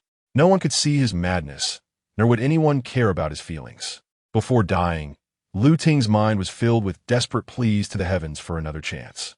Unfortunately, he would never have that opportunity again. To be precise, his life had never truly restarted. It was only because of a magical pearl that he recalled the events of his past life. Tong Xiao watched helplessly as Lu Ting was burned to a crisp, her expression neither sad nor happy. After taking her revenge, she did not feel the anticipated pleasure or relief, but rather a sense of self-mockery. Clearly, in her past life, she had countless opportunities to avoid such an ending. Clearly, in her past life, she had the chance to easily resolve these issues. Yet, when she had the opportunity, she was mired in the quagmire of distorted familial affection. And by the time she realized it, it was already too late. "Boss, something's wrong." Han Yinbai's panicked voice broke through Tong Xiao's thoughts as it grew closer. She slowly turned her head and asked in confusion, "What's wrong?" At that moment, Tong Xiao had not completely detached from her earlier feelings of hatred. Her aura was menacing, making her seem like a living king of hell. Han Yinbai was stunned by such a Tong Xiao and stammered, "Boss, what's wrong? What is that?" Tong Jue followed Han Yinbai's. It turned out to be Lu Ting's already charred corpse, just casually dealing with an enemy. "What big deal did you just say was bad?" Lu Ting's body was unrecognizable, and the blackened appearance clearly indicated he had been burned to death. Tong Jue so easily admitted that the corpse was her doing, which truly shocked Han Yinbai. Killing is not a trivial matter. If this were before the apocalypse, murder would mean paying with one's life. But even if the big shot wanted revenge, casually killing like this isn't right, is it? Although the situation is chaotic now, the law still exists. If others find out, Han Yinbai was extremely anxious. But there were some things he felt he had to say. He held an official position and had the responsibility of upholding the law. Even if he wanted to cling to the powerful to make seizing power easier, he couldn't turn a blind eye to everything. Chapter 64. Unable to defend oneself, Tong Wei glanced at Han Yinbai out of the corner of her eye, her gaze losing its warmth. "Does young Master Han think I've done something wrong? This person wants to kill me. I merely return the favor in kind. So what's the mistake? Should I just stand there and let him kill me? Or should I turn him over to the law? Even if I truly followed the rules and captured him alive to hand over to the law, to you, do you really have a way to deal with him? The courtroom and prison no longer exist. The Ma family uses blunt knives to kill, wanting to starve those who do not submit to them. In your quest for power, you will undoubtedly clash with the Ma family as well. Do you all still care about the law?" Tong Jue slowly turned around, her eyes fixed on Han Yinbai and observing his reaction. Seeing Han Yinbai stammering and unable to defend himself, Tong Jue found it somewhat amusing. "If you came to educate me, you really don't need to. I'm used to acting recklessly and have made many enemies. If you can't stand me and want to be my enemy, I can play along to the end. I can tell you clearly that I have more than one enemy. There are many people I want to kill and many who want to kill me. In the future, there will be many bodies like this. Trying to reason with me with words is absolutely impossible, unless you want to see the truth under a fist." Han Yinbai lowered his head, carefully pondering Tong Jue's words. Each word made him reflect deeply and left him feeling cold and powerless. Collecting supplies requires death, fighting for power requires death, and conflicts also lead to death. These are all facts laid bare. Half a month ago, this world was no longer the peaceful era it once was. Even those like him who wanted to uphold legal order found it difficult to do so. Tong Jue said something that made Han Yinbai feel deeply guilty. They had indeed, indirectly, or directly killed many lives in their struggle for power and profit. If we really talk about guilt, no one could escape. Oh, that's not what I mean. I'm sorry, I was too naive in my thinking. I didn't mean to be your enemy. I just believe that too much killing will inevitably lead to being engulfed in it, unable to extricate oneself, and might even cause one to lose themselves. I don't know what you think, but I truly regard you as a friend. Han Yinbai sighed deeply. He wouldn't engage in double standards, and, from the beginning, he never intended to blame Tong Jue. After spending time together, Han Yinbai came to understand that Tong Jue was not a hot-tempered person. She wouldn't casually kill someone over minor conflicts. She would only retaliate when her own life was threatened. It was all for self-preservation, and he could understand that. He just didn't want Tong Jue to completely abandon her self-restraint and make killing a habit. I won't and can't become what you imagine. Let's leave it at this for now, and don't say such things in my ear again. Otherwise, let's not even talk about being friends. We won't even be able to be partners. What do you need from me? Tong Jiao adjusted her mindset. She had just lost her temper at Han Yinbai, partly due to her pent-up resentment. It was just a few words, since the other party had already apologized in a timely manner. She wouldn't be petty and hold a grudge, leading to a parting of ways. Moreover, Han Yinbai was only offering some advice and had no intention of causing her any substantial harm. Yes, just now, when you were not around, Ma Chong brought a projector to the back mountain and repeatedly played the surveillance footage of you appearing from the warehouse yesterday. He told the people at the back mountain that they had originally planned to take some time today to distribute the food they had collected earlier. But because you stole all the supplies, they had to postpone the distribution. The people at the back mountain, misled by this, have already caused a commotion. I have sent someone to protect your family, but the rising anger probably won't last long. Chapter 65. Song 1 is the second space ability user. It escalated so quickly. It seems that Song 1 went to find Ma Chong right after leaving, and I don't know what kind of reasoning she used to cover up her incompetence, allowing the Ma family to make this move so quickly. Isn't this just perfect? What's the big deal? Half of the supplies we brought out were originally intended to be distributed to these people. As long as they see the supplies, they won't cause any more trouble. Tong Wei didn't think this was a bad thing. Once the supplies were distributed, the balance in the hearts of the people in the back mountain would naturally tip in favor of Han Yinbai. By then, the prestige accumulated by the Ma family would be significantly reduced, making the power grab smoother. However, Han Yinbai Lu Kid embarrassed, stammering but unable to articulate the rest after a long time. His reaction could only prove that there was a problem with the supplies. But what was it? Tong Jue furrowed her brows and pressed for more details.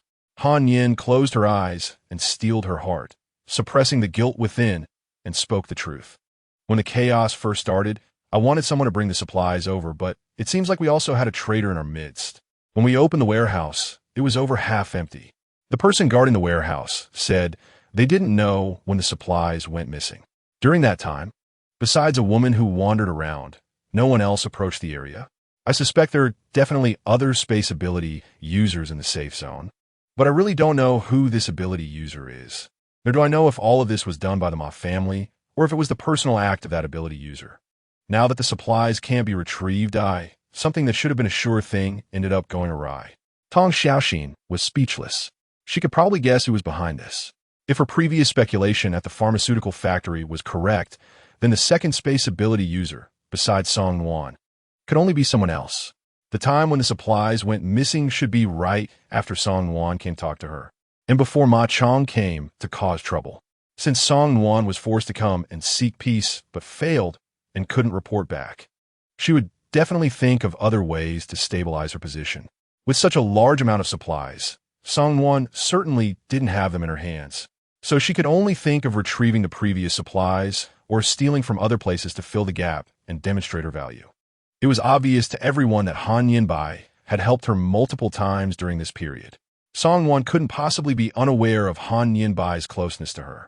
The Han family was the enemy of the Ma family, so stealing supplies from the Han family was her best option. The mysterious woman who appeared around the warehouse was probably Song Wan, who had been turned away. But if what the Han family's guards said was true, how could Song Wan manage to steal the supplies just by wandering around the warehouse a few times? Tong Wei sighed deeply, feeling a severe headache. Song Wan's hidden cards and secrets were definitely more than she had imagined, and there were even more tricks up her sleeve. How much resources would it take to fill that half of the gap? It was frustrating, but the problem still needed to be resolved. Tong Jue still wants to continue living in this safe zone, and now she must use her own supplies to fill the gap. The space cannot be entered by anyone else besides her, and even if she tells everyone the truth at this moment, it would just be empty words, and no one would believe her. Even if she takes out the portion of supplies she separated last night, there will still be people who suspect she has hoarded most of it. The only way forward is to quickly follow the original plan while everyone is unaware of the total amount of supplies, and let Han Yinbai come out to play the good person, distributing the supplies. This is the only way to silence the gossip and calm the public's anger, thereby stabilizing her position in the back mountain. Not much. If we follow our previous plan, we need at least 200 tons of food. Chapter 66. Atone with death, having lost so much hard-earned food and letting Tong Jue take all the blame. Han Yinbai feels like dying to atone for it at this moment. How much food do you still have? Tong Jue quickly calculated the supplies in the space. Even if Han Yinbai had nothing left in hand, the supplies in the space should barely suffice. There were about 50 to 60 tons left. Last night, she took away 30% of half, which was roughly 60 tons. Counting the 50 tons from Han Yinbai, that totals 110. She still needed 90, which she could manage. However, this would significantly reduce the total amount of supplies in her space. It seemed that the grain storage operation she previously discussed with Han Yinbai needed to be prioritized after this matter. All right, you take everything from your side, and I'll make up the rest. They all think I stole all the supplies now, so no one will believe anything I say. You have to be the one to handle the distribution of supplies. Let your Han family take on this good deed. Once the anger from the back mountain settles, arrange for your family to collect supplies from the grain storage as soon as possible. This time, Tong Jue could only accept her fate. However, if the trip to the grain storage went smoothly, she would be able to obtain tens of thousands of supplies, so the shortfall wouldn't be too concerning. All right, then you just wait here. I'll send someone over to transport the supplies immediately. As for this corpse, I'll help you deal with it too. Otherwise, if someone discovers it, it will definitely cause panic, and trouble will come back to you. Given the current situation, Han Yinbai could only shamelessly accept Tong Jue's supplies. But having received such a huge favor, he couldn't just take and not give back. He could only try to help Tong Jue with some troubles. With someone willing to help him dispose of the corpse, Tong Jue was relieved and nodded in agreement.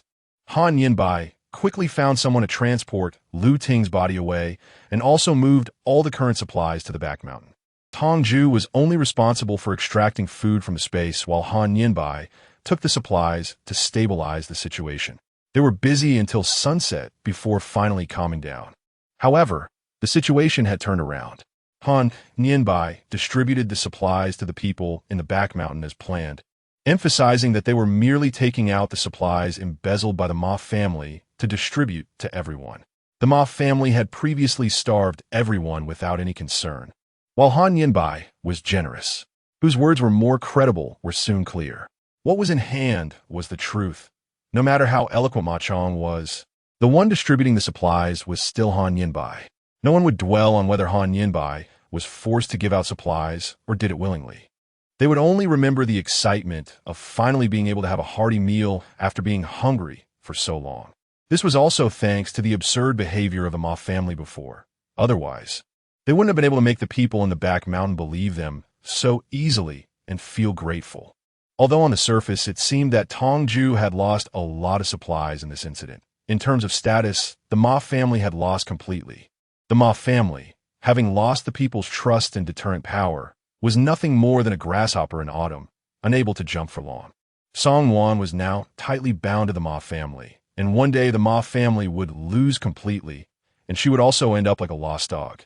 Chapter 67, Water Element Ability User Boss. We haven't figured out who stole the supplies last time, and we don't know if there are any spies. So this time we must be careful to avoid being harmed during the mission. I'll go with you this time, and I'll only bring people I trust. If anything happens on the way, my family will definitely send someone to rescue us immediately. This way we won't be caught off guard. Let's set the departure time for tomorrow. What do you think, boss? Han Yinbai took a week to handle his affairs before he could spare time to discuss the grain storage operation with Tong Jue. I have no objections. You can arrange it. However, once you leave the safe zone, you need to guard against not only people's hearts, but also monsters and zombies. The danger will be much greater than staying obediently in the safe zone. Are you sure you want to go along? Han Yinbai was a water element ability user. When water element users are at a low level, they're useless except for being a water gun. As their ability level increases, water element users can even create tsunamis and floods. However, at this time, when most people's abilities were still at level 1, Han Yinbai truly couldn't protect himself and was not capable of fighting. Tong Jue actually does not recommend him to go along, even if everyone else dies. She is confident that she can escape unscathed by fighting alone. Of course, I can't always stay in this small space, right? No matter how dangerous it is outside, I have to face it. If I don't take the opportunity to train while I have you, a big shot, as my backup, then when should I wait for it? However, the route we are taking this time is indeed a bit dangerous. There are many monsters around that granary, and every necessary path is guarded by relatively strong monsters. I don't even know how many people we need to bring. Are there really that many monsters? Tong Jue immediately thought of 4 people upon hearing this. Perhaps this matter doesn't require that many people at all. You can take your time with the arrangements. I have a few candidates in mind, and if they agree to go together, there won't be a need to arrange for extra people. Tong Jue was preparing to ask Long Yin if they were going. Sometimes, the safety of a mission cannot be determined solely by the number of people involved. If there is no space, then the more people, the better, as supplies need to be transported back, which requires a large number of people to guard and deliver. However, with space, it's different. If there are many people and danger arises, the number of casualties could increase, while fewer people could be more advantageous for actions or stealthy infiltration. In case of danger, finding a place to hide or escaping together would be relatively easier. Lung Yan's 4-person team configuration was definitely sufficient. Based on their abilities, once they learned that monsters could drop crystals and that these crystals could be used to enhance their abilities, they would undoubtedly sweep through the area to eliminate monsters. Their powers would also advance rapidly. Even if they couldn't reach level 2 yet, they would at least be at level 1.5. Additionally, after their last adventure in another cave, both Lung Yin and he had acquired very beneficial pets and equipment for themselves, which were of higher quality compared to a larger team. One person could basically match the effectiveness of 10. With this thought in mind, Tong Jue quickly called them. Last time, before they parted ways, they exchanged contact information to keep in touch and seek opportunities for collaboration. Now, wasn't this the opportunity? Lung Yin, I have a mission to collect food from the granary. It's an official task, but I can get 30% of the total amount from the granary. The reward is very considerable. If we split by head count, each of us could get several hundred tons of food. Are you interested in teaming up? Tong Jue succinctly threw the task and the reward at the other party. The number of people, time, and location. Lung Yin spoke directly, not wanting to waste even a punctuation mark. If you agree, there will be a total of 6 people for the task, scheduled for tomorrow. At the grain warehouse in the north of S City. We need to cross the entire city, so the danger of the task and the reward are relative. All right, send me the meeting point. Lung Yin agreed without hesitation, which took Tong Jue by surprise. She thought she would have to persuade him for a while before he would reluctantly agree. With a confirmed answer, Tong Jue quickly contacted Han Yinbai to confirm the task details. Fortunately, equipment for electricity and communication could still be used normally. After some time, when the city is completely deserted and public facilities are no longer maintained, these devices will become completely unusable and information will become increasingly scarce, making any task more difficult. After a good night's rest, Tong Jue got up early the next day.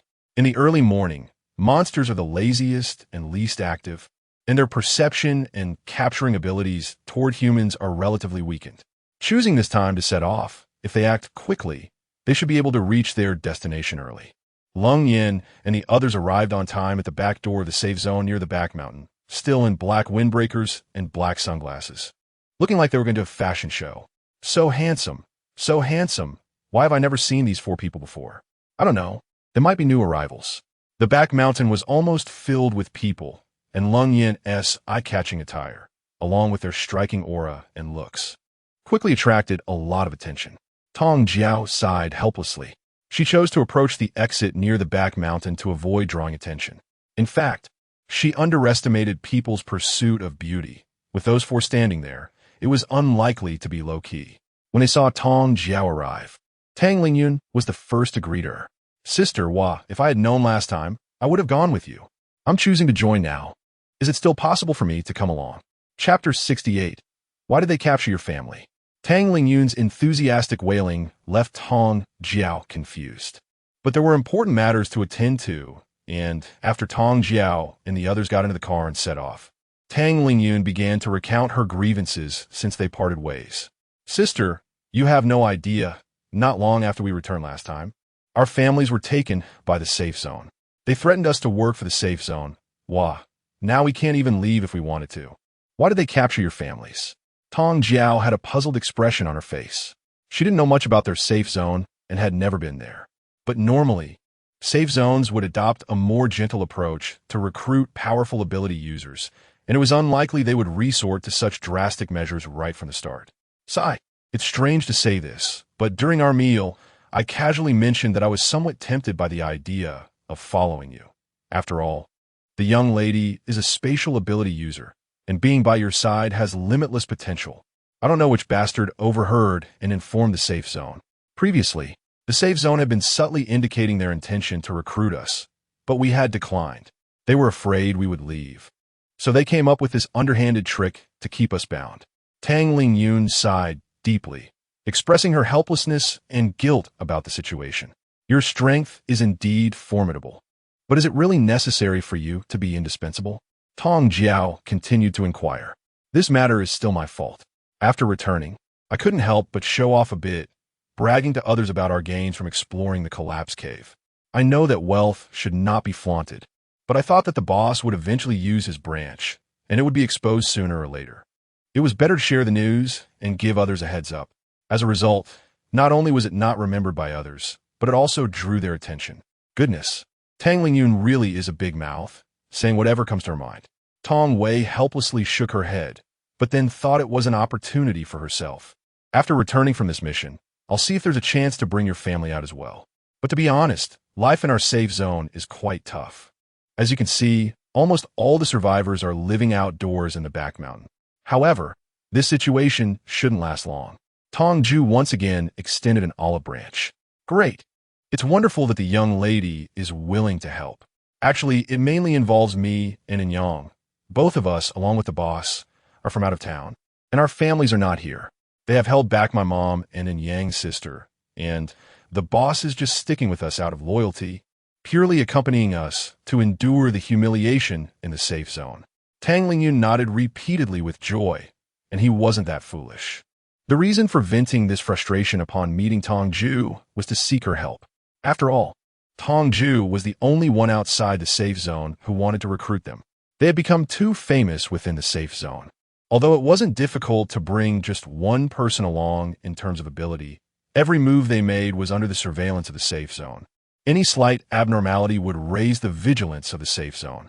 Currently, the people in the safe zone are only taking their relatives away under the guise of protection, and they can meet at any time. On the surface, it seems there isn't much difference from their previous lives.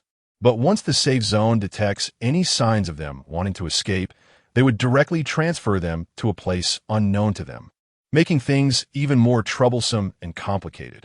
Tong Wei has a pretty face and enough ability, but her actions depend on the individual, and after calculating, the only foreign aid they can connect with is just this one. Only need to bring 2 people. That's easy. I'll go with you guys after the mission returns. Tong Jue was in a great mood. There were only 2 of them, and even if they had to fight, she could still get the person out.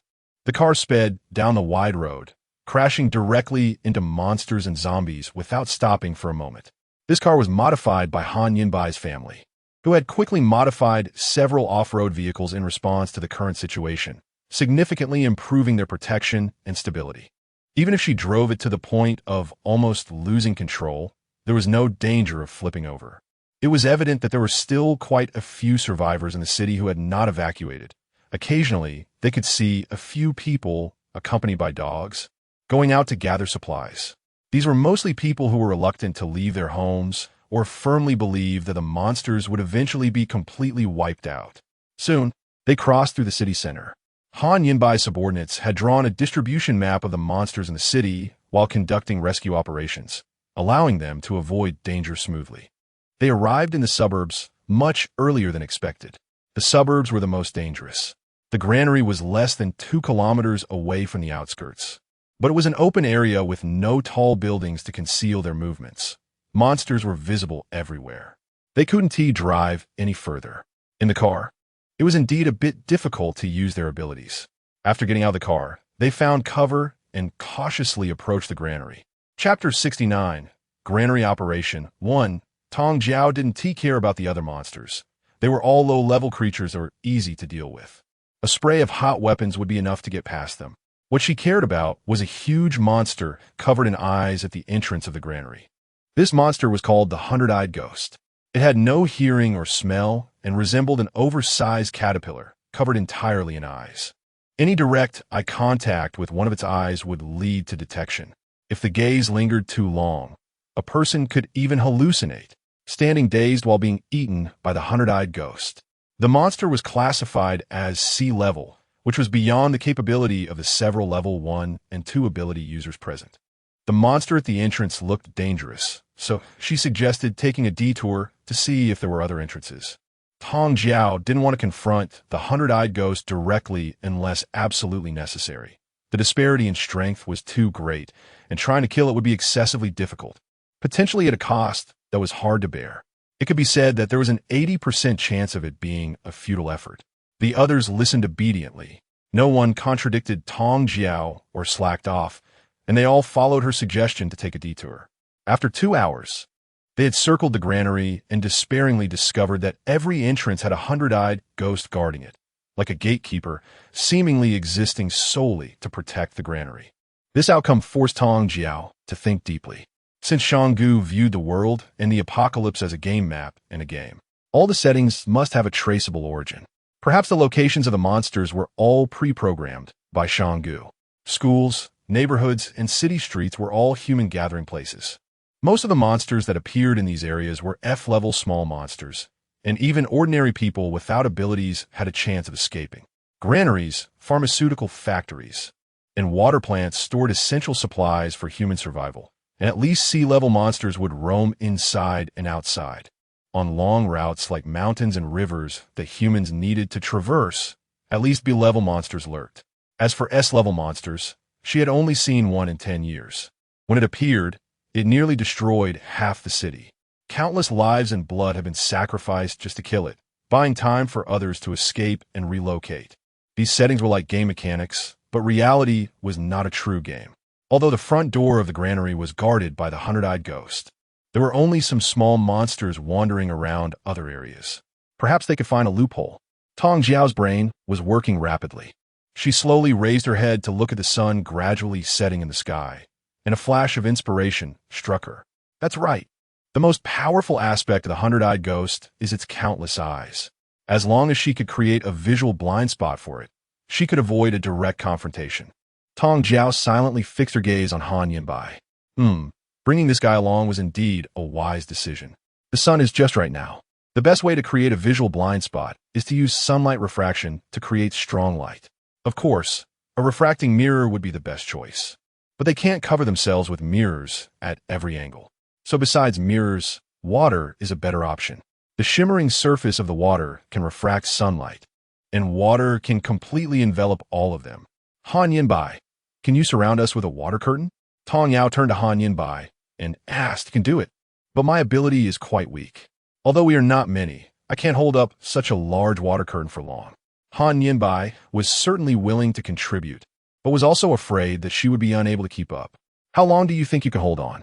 Chapter 70, Grain Warehouse Operation 2. With such a large water curtain, probably about 5 minutes?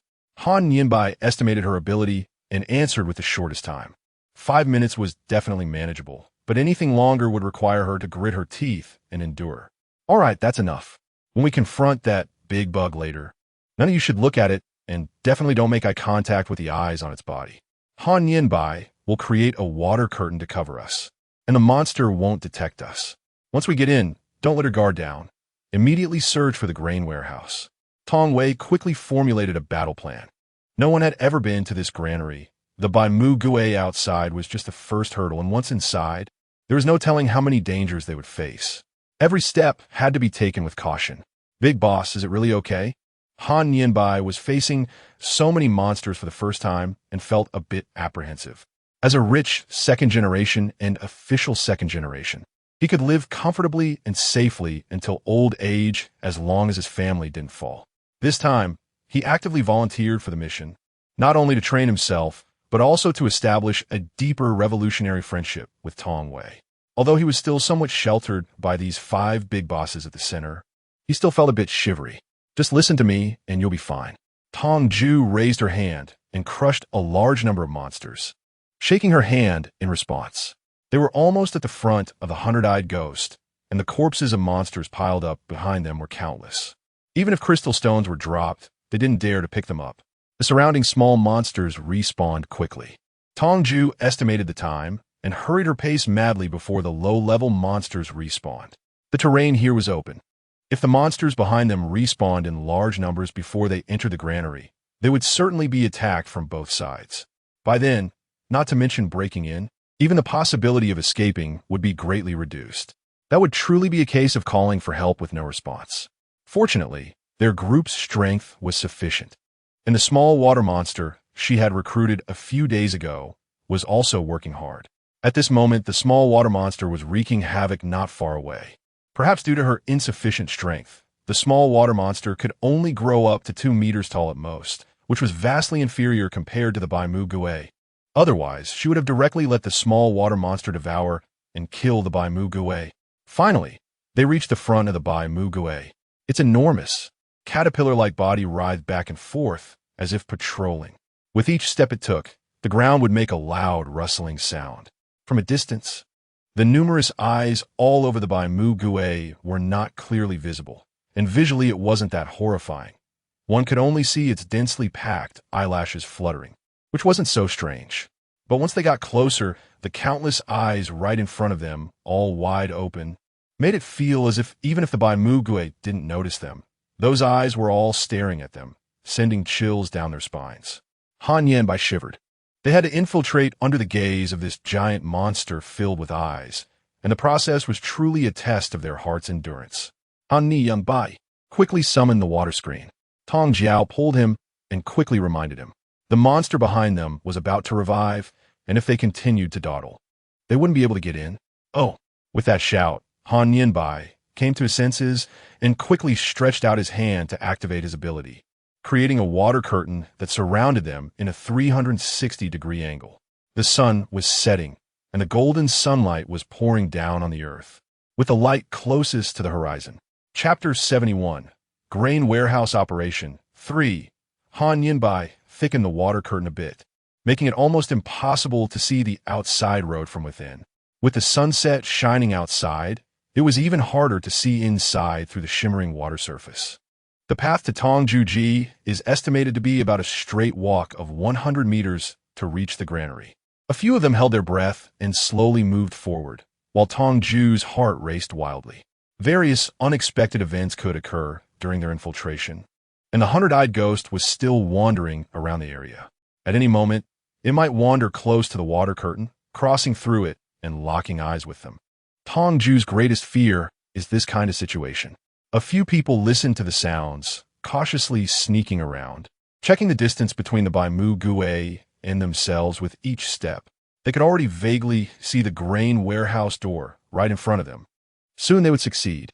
Tong Jue was just about to breathe a sigh of relief when her heart suddenly leaped again.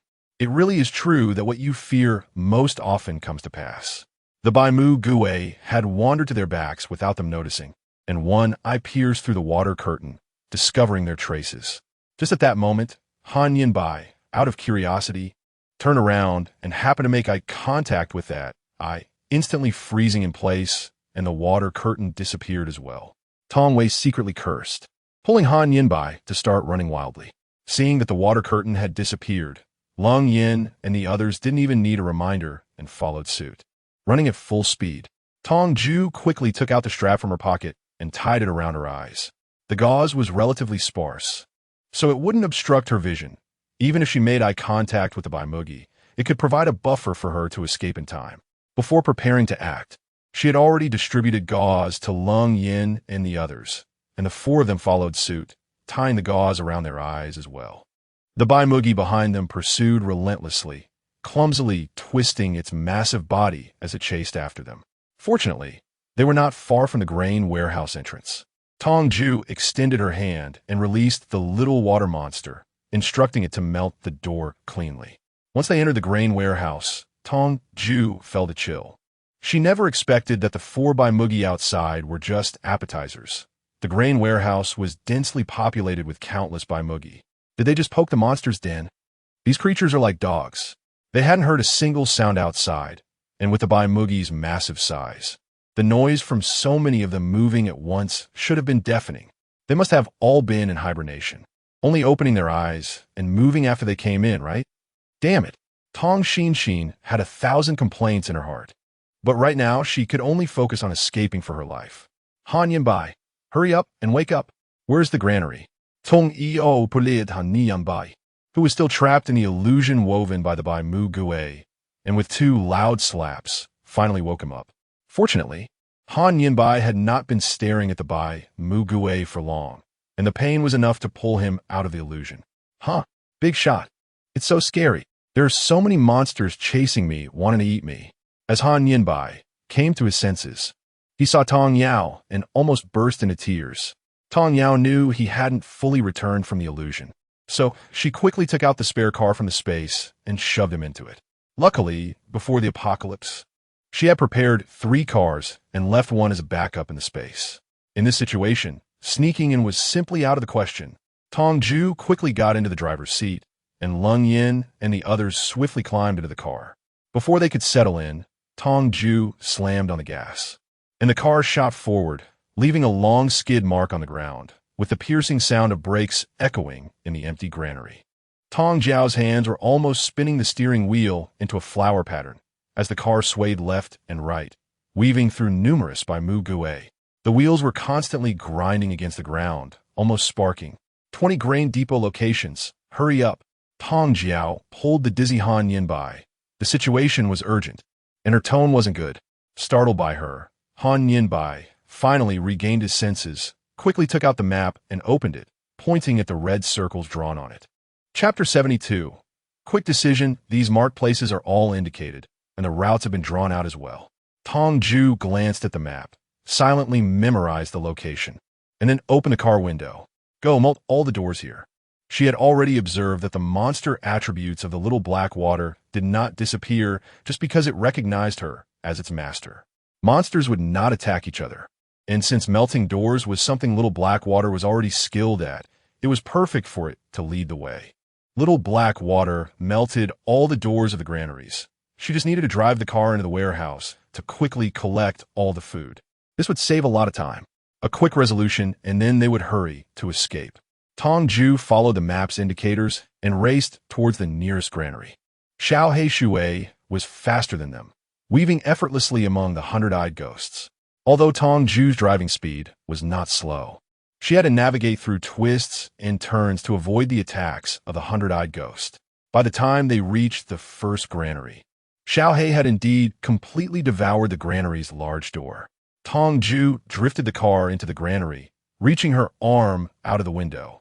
In the blink of an eye, all the grain was collected into her space. Just as she finished gathering the grain, the roof of the granary collapsed with a loud rumble, and the tail of the 100-eyed ghost, covered in eyes, slammed onto the ground. Tong Jue reacted quickly, sharply turning the steering wheel and reversing out of the granary. Following the same method, she collected all the supplies from the warehouses, but their reckless dash attracted all the 100-eyed ghosts to their direction. Ahead was just a wall, and behind them was a mass of monstrous creatures. No matter the situation outside, they had no way to retreat. Lung Yin, blow this wall open. Boom! As soon as Tong Jue's voice fell, the wall in front of her shattered into pieces, bricks and debris flying everywhere, inevitably hitting the car. The immense impact created several dents in the vehicle. and a piece of stone directly struck the fuel tank, leaving a small hole. Watching the fuel gauge drop rapidly, Tong Jue was almost speechless. She calmed her emotions and boldly continued to drive forward. The monsters outside were immediately alerted and rushed towards them.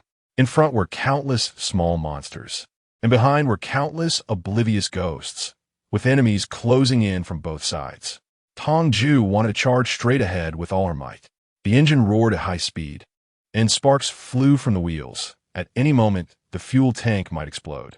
Whether they could survive depended on fate. The engine let out a thunderous roar, and just as Tong Jue was about to slam on the gas, the little black water suddenly rushed out. It opened its body and pounced on the monster in front of the car, instantly dissolving and devouring it, thus forcefully clearing a path for them. Tong Jue was overjoyed. With the little black water leading the way, she didn't have to drive so recklessly. As long as she was a bit careful, the fuel tank was unlikely to explode. Following the path created by the little black water, Tong Jue was pleasantly surprised to find that as the number of monsters devoured by the little black water increased, its size was also gradually growing, expanding by 10 square meters in just a minute or two. It seemed she was wrong. The size of the little black water was not determined by the strength of her abilities as its owner. When it rushed into the granary earlier, the little black water had focused solely on devouring the monsters and had not consumed the crystals on the ground, so it hadn't grown at all. Chapter 73. Picking up a little pet now, regardless of what it was, as long as the little black water could touch it, everything was dissolving into its body, including the crystals, so its size was gradually increasing. It seemed that the little black water needed to eat crystals to grow.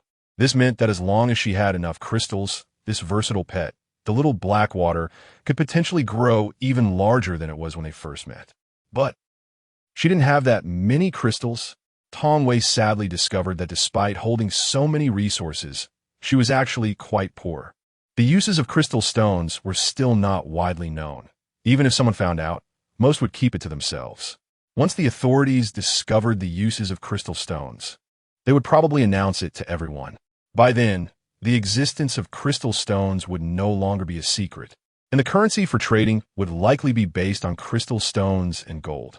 Tong Jue's mind was racing, her hidden attribute of being a money grubber stirring restlessly. While she was frantically escaping for her life, she still had the presence of mind to think about how to earn more crystal stones after breaking free. There was no choice. Including herself, she had to support at least 3 psychics, plus the pet Xiaowei, and no matter how many crystal stones she collected, it would never be enough. With the help of her little pet Xiaowei, Tong Jue and the others successfully broke through the encirclement of monsters. The car's fuel tank was nearly empty, and regardless of whether the car would catch fire or not, they could no longer continue driving. Han Yinbai, hurry up and use your water curtain to wrap us up, Tong Jue shouted, and then immediately kicked Han Yinbai out of the passenger seat. The few of them quickly got out of the car, and Han Yinbai once again opened the water curtain. Taking advantage of the last bit of twilight, they concealed their tracks. They ran wildly across the open fields and finally shook off the horde of monsters behind them. At this moment, they were already exhausted and panting, hiding in a dilapidated house that had been abandoned for who knows how long to rest and recuperate. The sun had completely set, replaced by the moon hanging high in the sky. They had initially abandoned the car and walked towards the outskirts, as the spare vehicles in the space were also out of commission. The monsters outside became more excited with the arrival of nightfall, and with the pitch-black visibility, it was truly not suitable to leave. Fortunately, there were no monsters around this small, dilapidated house, perhaps because it had been abandoned for many years, overgrown with weeds, showing no signs of human activity. My God, that was so thrilling. It's my first time being chased by so many monsters. Seriously, Big Boss, your driving skills are amazing. If it were us driving, we would have been eaten to the bone by those monsters long ago. Tang Lingyun gasped for breath, not forgetting to praise Tong Jue. Previously, they regarded Tong Jue and Lung Yin as equals, but now they were completely in awe. Lung Yin was just more powerful in terms of abilities, and comparatively calm and rational, able to quickly stabilize and analyze situations in the face of various emergencies. But Tong Jue was a pure, all-round powerhouse. Whether dealing with monsters or in terms of mobility, she was far superior to Lung Yin, earning their complete respect. Everyone has a tendency to admire the strong. If before they intended to follow Tong Jue to rescue their families from suffering, now they were entirely devoted and willing to be used by her. What should we do next? Should we go back for the car? Crossing the entire granary. The parking position of the car was quite far from where they chose, and if they wanted to go back for the car, they would have to walk at least 4 hours. Let's see, there aren't many people around here, and it might be quite difficult to find abandoned vehicles. Tomorrow during the day, we can go out to look for a bit, and if we really can't find anything, we can just go back the same way to get the car. There are quite a few monsters in the city, and to return, we will definitely have to cross the entire city, so transportation is essential. Tong Jue tends to head towards the city area to look for abandoned vehicles or retrieve their previous car. Even without a car, they would choose a motorcycle, an electric bike, or at the very least, a bicycle. Miss, it's actually quite close to our safe zone from here. How about you come with us over there first? Then you can get a vehicle and leave? Tang Lingyun had her own agenda. She was eager for Tong Jue to quickly rescue their family and leave that terrible safe zone as soon as possible. How far is it? Tong Jue was aware of this unspoken understanding, but she wouldn't pick a fight with the other party. Having only known each other for a few days, it was simply a dream to expect others to wholeheartedly treat her well. Mutual support and reciprocity are what make friendships last. Not far ahead is the section of the road that bypasses the landslide. From here to the safe zone, it would take about an hour to walk, which is much better than going back the way we came. Moreover, driving from our safe zone to yours won't take long either. We know this route well and can avoid dangers when possible. Tang Lingyun glanced at the map and made an estimate. All right, then we'll head straight to your safe zone tomorrow morning. However, we need to split up. After all, we still have a mission to save people this time. If we travel together with you, it will definitely draw attention to the safe zone. Tong Wei nodded slightly. This distance was indeed much more suitable than going back for them. Mainly, she still had some calculations in her heart. The safe zone of the resort was still under the control of the Ma family, and searching for supplies had always been the responsibility of the authorities. Chapter 74. Opening a convenience store. This is also why, until now, even Han Yinbai had not discovered that monsters could drop crystals. The safe zone where Lung Yin was located should be exactly the opposite of the resort. That day, after leaving the pharmaceutical factory, within just one day, she encountered 2 waves of teams coming out from their base to collect supplies, which was enough to confirm her guess. She had already collected plenty of daily necessities and various miscellaneous items during this time, and firearms had not yet been open for trade. Now, the items exchanged daily were not very interesting to her. Even her enthusiasm for small business had diminished significantly. The survivors in the safe zone where Lung Yin was located, if they were mostly self-sufficient, would definitely have much richer supplies than that group on the back mountain, and there might even be some willing to exchange supplies for crystals. During the time she was preparing to rescue people and scout the area, opening a convenience store to earn more supplies and crystals would be a win-win situation. By the way, we just received about 7,000 tons of grain. Can we distribute 5% to you based on the number of people? Tong Wei suddenly remembered the abundance of food in the space and brought up the issue of dividing the rewards. We really didn't put in much effort this time, so it feels a bit embarrassing to take so much. How about just giving us 1 or 2,000 jin? Han Yinbai glanced at his boss's expression and immediately understood. Lung Yin didn't like to take advantage of others, especially not friends. 5% of 7,000 tons of food is 350 tons. They themselves felt that taking so much food was indeed a bit undeserved. Not much, you all put in a lot of effort when we charged in just now. So this 5% can come from me. I'm willing to give it. It's just over 300 tons of food. Do you have a place to store it? Tong Wei is currently in a prosperous time, and according to the previously agreed 50% reward, she is able to receive 50,000 tons of food. It is only right to give a few hundred tons to those who contributed. Although a few hundred tons of food may seem like a lot, it is actually far from enough. As the level of abilities increases, the appetite of the ability users grows larger, as if their stomachs are connected to a dimensional rift, never feeling full no matter how much they eat. Later, it was discovered that the food consumed by ability users rapidly transforms into ability energy, and only when the energy reaches a certain peak will they feel satiated.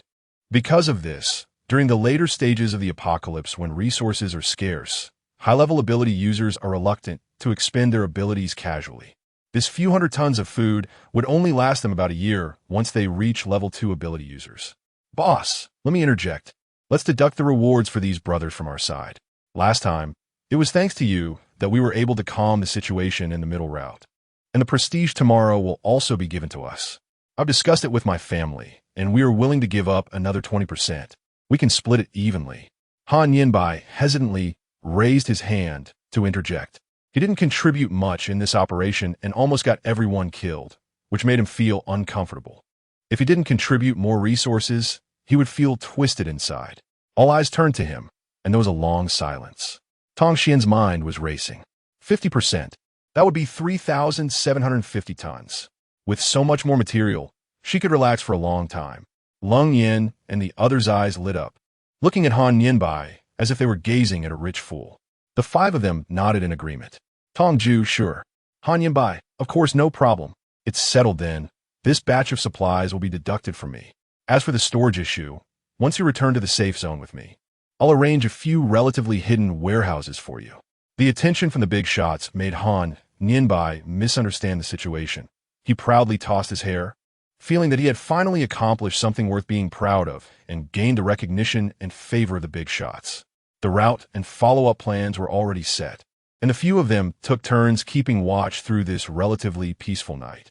As the sun rose in the morning, they set off towards the safe zone where Lung Yin was located, and Yang took the lead, using his abilities to predict the route, and surprisingly avoided all the monsters with all the twists and turns. However, taking such a detour consumed a bit more time, and by the morning, everyone was a little hungry. They found a relatively dense forest and entered it, planning to eat before leaving. But as soon as they entered the forest, they vaguely saw a group of people gathered ahead.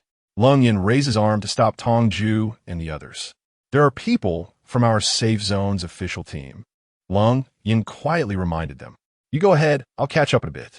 After finally finding such a relatively safe forest, Tong Jue didn't want to walk any further to find another resting place. The journey itself was exhausting, and by now, she was actually quite hungry and eager to find a place to rest and eat. All right, here you go. Take the supplies from here. Chapter 75. The second song won? Tong Yao had a face full of question marks regarding the backpack. She had never hidden the existence of her space, and Lung Yin and the others were aware of it as well. Why was she suddenly being so discreet? Although she was a bit confused, it seemed that Lung Yin should know the group ahead. Before she could figure out the situation, Tong Yao chose to follow the other party's arrangements. Tong Xiao and Han Yinbai, two unfamiliar faces, formed a group, while Lung Yin and the other two made another group. They walked to the clearing in front of the forest one after the other. When this group saw Tong Xiao and Han Yinbai, they merely glanced at them and turned their heads, no longer paying attention. It was only when they saw Lung Yin that their faces lit up with smiles, and their expressions became somewhat flattering and excited. Tong Jue glanced at the group of people. It was somewhat strange that this team consisted mostly of the elderly, the weak, women, and children, and there was even a seemingly delicate girl in a white dress. They definitely weren't there to carry out a mission. They must have just been rescued. Upon seeing the girl, an image of Song Wan inexplicably flashed through Tong Jue's mind. In terms of both temperament and small actions, this girl resembled Song Wan quite a bit. Tong Xiao glanced around and then withdrew her gaze. It was just a short break, and she didn't intend to interact with this group of people. It was enough to confirm they posed no significant threat. She took out some food from her backpack and shared it with Han Yinbai before starting to eat on her own. Out of the corner of her eye, she noticed a girl approaching Lung Yin, her movements awkward and shy. Are you Lung Yin? I often hear my brother mention you. I've heard that you're the most powerful ability user in the safe zone, and I've also heard many stories about you. I admire you so much. The girl initiated a conversation, but received no response from Lung Yin, who didn't even spare her a glance. The atmosphere suddenly became very awkward. The girl twisted her dress with her fingers, gently biting her lower lip, tears welling up in her eyes as if she was about to cry from feeling wronged. Tang Lingyun looked at her boss and then at the girl, stepping in to ease the tension. Sorry, our boss doesn't really like to communicate with strangers. He has a bit of social anxiety, yes, social anxiety. It's okay. I understand that impressive people can be a bit temperamental. I just admire Brother Long Yin too much. I've only heard about him before and never had the chance to meet him. I'm really excited to run into him today, so I'm sorry for bothering him. It's fine if Brother Long Yin doesn't want to talk to me. Tong Jue heard this and almost laughed out loud. She said her intuition told her that this girl and Song Nuan were of the same kind. The tone, inflection, demeanor, and even the content of their speech were quite similar. With such a lively scene to watch, Tong Jue suddenly felt that the food in her mouth was no longer appealing, and she raised her head to focus intently on Long Yan's direction. The girl's eyes were filled with anticipation, as if she believed that her profound and righteous words would surely be appreciated by Long Yan, silently waiting for his response.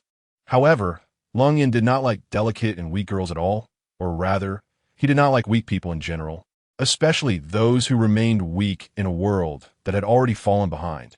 After waiting for a long time, Long Yan still wore his usual deadpan expression, making the girl feel even more aggrieved. Her head gradually lowered, like a child who had done something wrong. Girl, I thank you on behalf of our boss for your appreciation, but we are quite tired from this mission. It's hard to find a moment to rest. So if we have anything to say, let us talk another time when there is an opportunity. Tang Lingyun was forced to step in to mediate. This household couldn't do without him. Looking around, no one else could handle the situation like he could. If it were left to someone else, including Tong Jue, they would probably give the girl a cold shoulder. Well, if there is a chance in the future, I'll treat you to a meal. The girl finally understood to retreat wisely and awkwardly walked back to her team. But just as she left, Long Yan moved. He slowly stood up and walked straight towards Tong Jue, silently sitting down beside her and pulling out a few crystal cores, saying, "Do you have anything to eat to trade?" This was a prearranged act. If these people noticed them, Long Yan would approach Tong Jue under the guise of trade to create the illusion that they were strangers. However, at that moment, the girl's attempt to initiate a conversation received no response, and just after she left, Long Yan swaggered over to talk to another girl, asking if she had any food, which formed a stark contrast. Tong Jue could clearly sense the hostility from the girl. She helplessly pouted and took the crystal, asking, "How many do you need?" "We are 4 people." Long Yan raised his hand, and Tang Lingyun and the others immediately understood, coming over as well. Tong Wei resignedly took out food from her backpack to distribute to the private, feeling extremely helpless. She couldn't tell whether Long Yan was intentionally retaliating against her previous gloating or unintentionally causing trouble. But in any case, this girl had clearly held a grudge against her. After distributing the food, no one spoke. They all silently lowered their heads to eat, planning to finish quickly, take a short break, and leave. Unexpectedly, the girl got up again and walked towards them. However, this time, her target for conversation was no longer Long Yan, but Tong Wei. "Hello, miss. Do you have any other food? We escaped here and didn't bring much supplies when we ran away.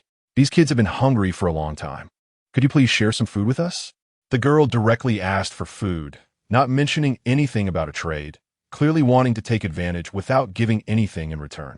Tong Jue couldn't indulge the other person's bad habit. She opened her palm to reveal the crystal and said, "All right, you can trade this with me. But I don't have any crystals. Do I have to use crystals for the exchange? Then, miss, can I get it on credit first?" Chapter 76. This is the low-budget version, right? Credit? Tong Jue found the girl's words somewhat amusing. The other party neither introduced herself nor offered anything valuable as collateral. They simply happened to meet in the wilderness. Where did she get the audacity to ask her for credit? "Sorry, but my supplies were all gathered with great effort and are hard-earned. I can't extend credit." Tong Jue politely declined the other party, neither using harsh words nor displaying any inappropriate attitude. However, the girl seemed to feel an immense grievance, and tears fell as if they were being released at will. "I know your supplies are precious, but I just don't have the money right now. Once I return to the safe zone, I will definitely pay you back with the crystals immediately. If you're unwilling to lend too much, even a little would be fine. At least let those children have something to eat. They have been trapped in the school for more than half a month without a full meal, and they returned with us still hungry these past few days. Could you show a little mercy?"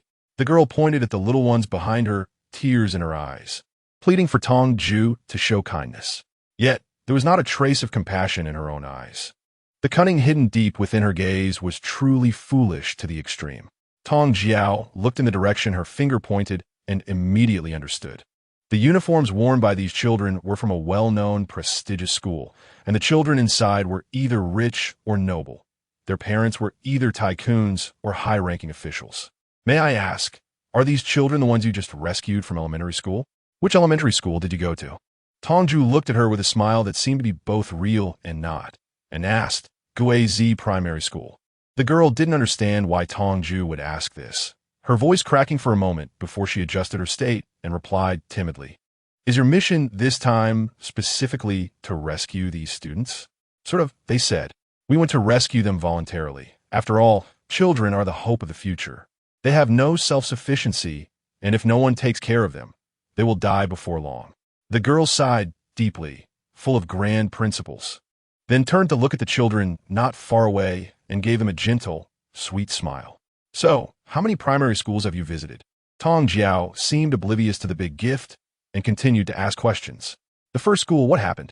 The girl was becoming more and more confused, feeling that if she kept answering like this, there wouldn't be any good outcome. But in order to get food, she still steeled herself to respond. It's nothing. I just wanted to ask when you guys are going to other elementary schools to rescue the kids next time. I also think you're right. Children are the hope of the future, so I plan to go with you. The more people, the more strength, right? Looking at Tong Jue's distinctly colored pupils, the girl hesitated to speak. What next time? If it weren't for the parents of these kids making a name for themselves in the safe zone, who would care about their lives? The parents of these kids jointly posted a rescue mission in the task hall, and my brother secretly intercepted the task for me to do because he saw the rewards were substantial. These few students were specifically named and must be rescued. Otherwise, with so many students at Guizi Elementary, how could only a dozen be present? It's just that she was too lazy to bring more, finding them a burden. The girl remained silent for a long time, hesitating to say anything. Their conversation was not too loud, so everyone present could hear, and those little kids naturally understood everything clearly. One child caught the key point of their conversation, his small eyes darting around. Then, timidly walking up to the girl, he reached out his small hand to grab her sleeve and cried out, Sister, we're so hungry. We haven't eaten anything for almost 3 days. The child's cries were noisy, making one feel distressed, yet the small figure was heart-wrenching. However, Tong Jue was known for her iron heart and had no concept of respecting the elderly or loving the young. She was only generous to her own people or would weigh the pros and cons to make appropriate concessions. If faced with unrelated people, she would rather they just disappear. Not to mention just one child's cries. Even if 1,000 children surrounded her and cried continuously, she would only feel annoyed, not soft-hearted. Hearing the child's cries, the girl's eyes suddenly brightened, as if she saw a lifeline. She grabbed the child's small hand, pulled the child into her arms, and softly comforted, Don't cry, sweetheart. I know you're hungry. Sister is thinking of a way, but I don't have any money on me right now. I can only ask this sister for credit. Maybe this sister thinks I'm not trustworthy and doesn't want to let me have credit, but don't worry, sister will work harder to make sure you have food. The girl wasn't saying this for the child to hear, but for Tong Jue. Her pointed remarks were a low-tier version of Songwon. If this situation were replaced with Songwon, she would definitely be more willing to go all out. To tarnish her image, Songwon could even kneel before her, diligently playing the role of a weak, ignorant, and pitiful woman. Why won't he give us food? How can you be so bad? The sister already said it's just credit for now, and she'll pay you back later. Even if she has no money, my parents have plenty. If you give me food, our family can repay you 1,000-fold. The child's attitude towards Tong Jue was more like begging, and the disgust and malice in his eyes were even stronger than that of adults. Children do not hide their emotions. Whether good or evil, they are very pure. Faced with such malice, before Tong Jue could speak, Han Yinbai was already displeased. This was someone he would do anything to maintain, someone who had saved his life multiple times. How could he allow a little brat to accuse and slander like this? Hey, you little troublemaker, you're being unreasonable. In business, it's only right to exchange money for goods. You find it amusing, don't you? You don't have money to buy food, so you push a child out here. Besides, this place isn't far from the safe zone. If you hold on a bit longer, you can get home to eat in less than an hour. Why do we have to give you our food? We don't even know your name. Even if you want credit, who should I ask for the money later? Clearly, you just want to get something for nothing, making it sound so nice. Han Yinbai directly voiced Tong Jue's thoughts, making things much easier with such a mouthpiece. We don't want something for nothing. I didn't even get to say anything before this sister rejected me directly. In such difficult times, isn't it right for everyone to help each other? The girl was hit by the truth and suddenly became angry out of shame. Not saying some things was one thing, but saying them was another. Is the rule set by your family? Why should what you say be right? Don't block us from eating here for no reason. It's just disgusting. Tong Jue rolled her eyes and turned her head away, no longer looking at the girl. Her expression and actions mirrored her cold words of indifference.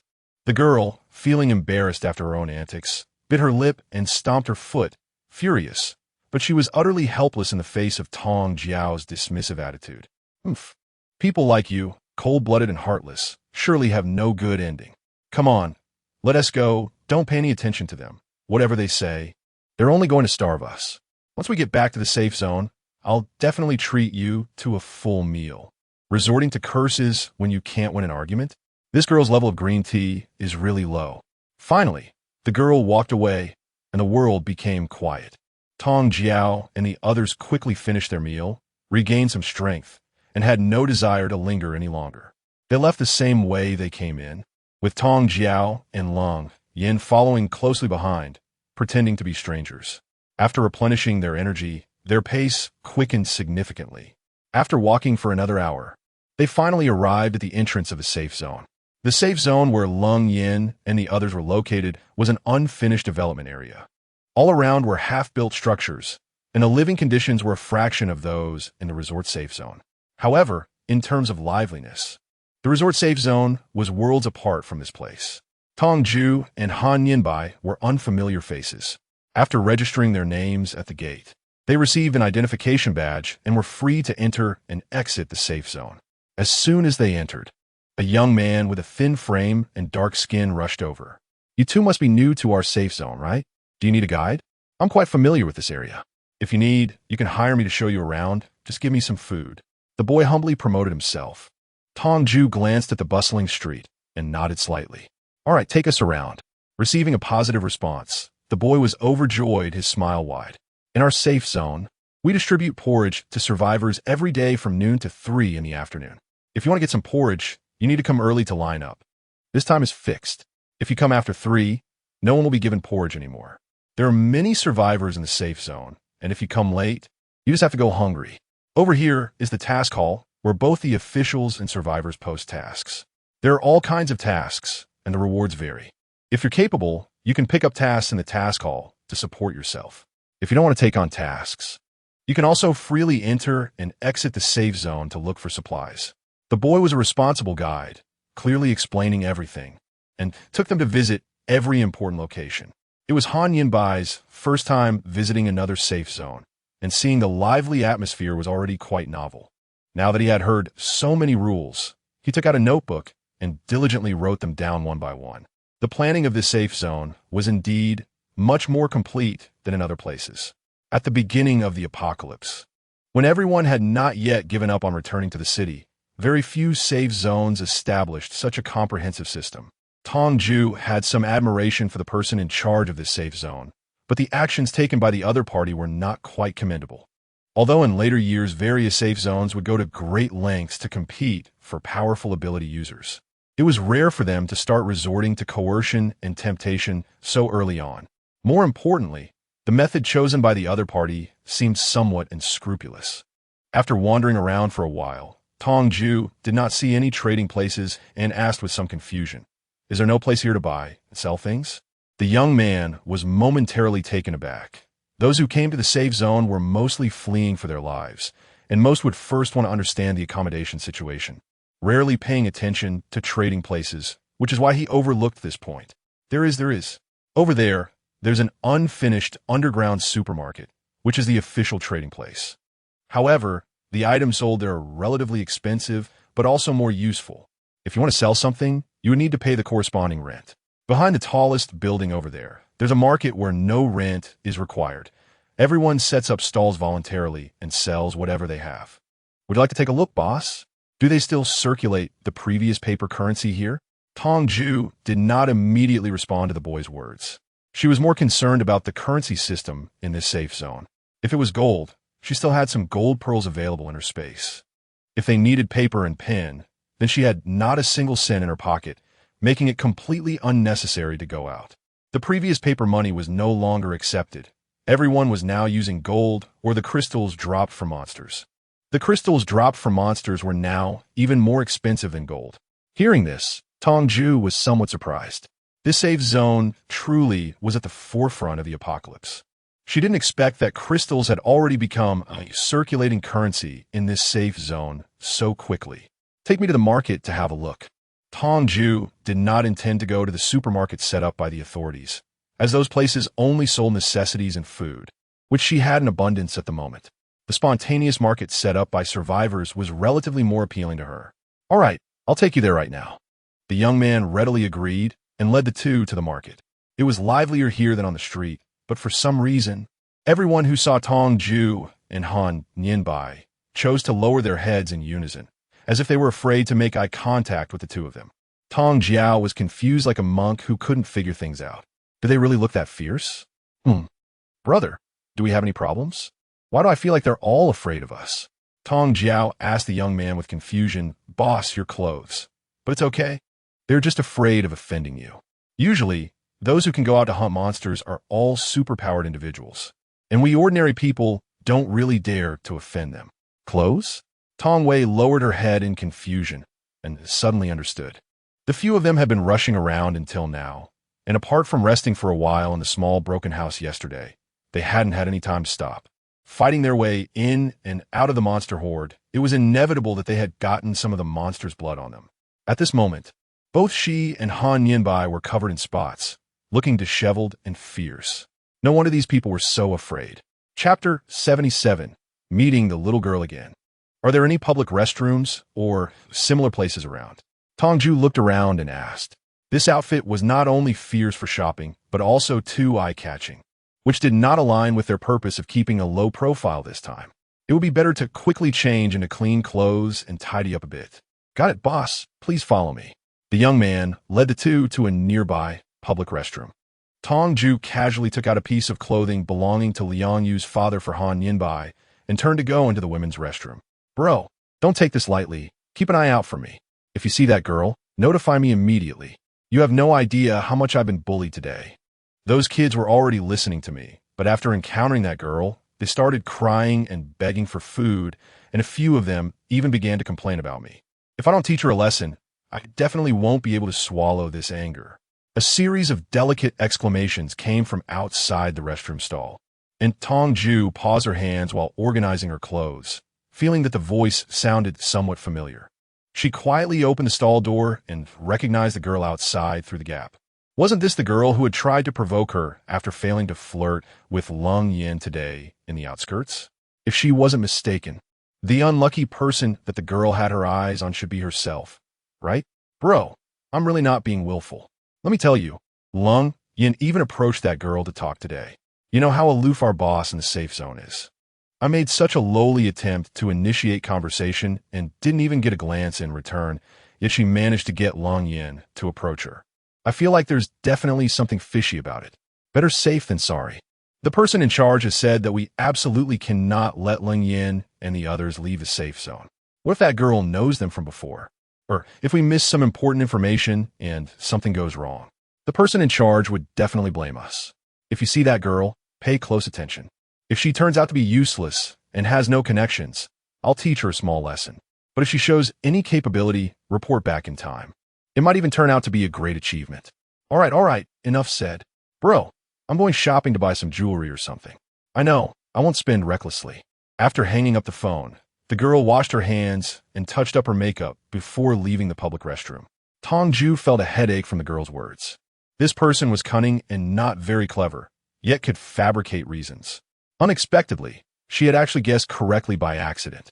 If someone really listened to her words and targeted her, the rescue operation would likely become much more difficult.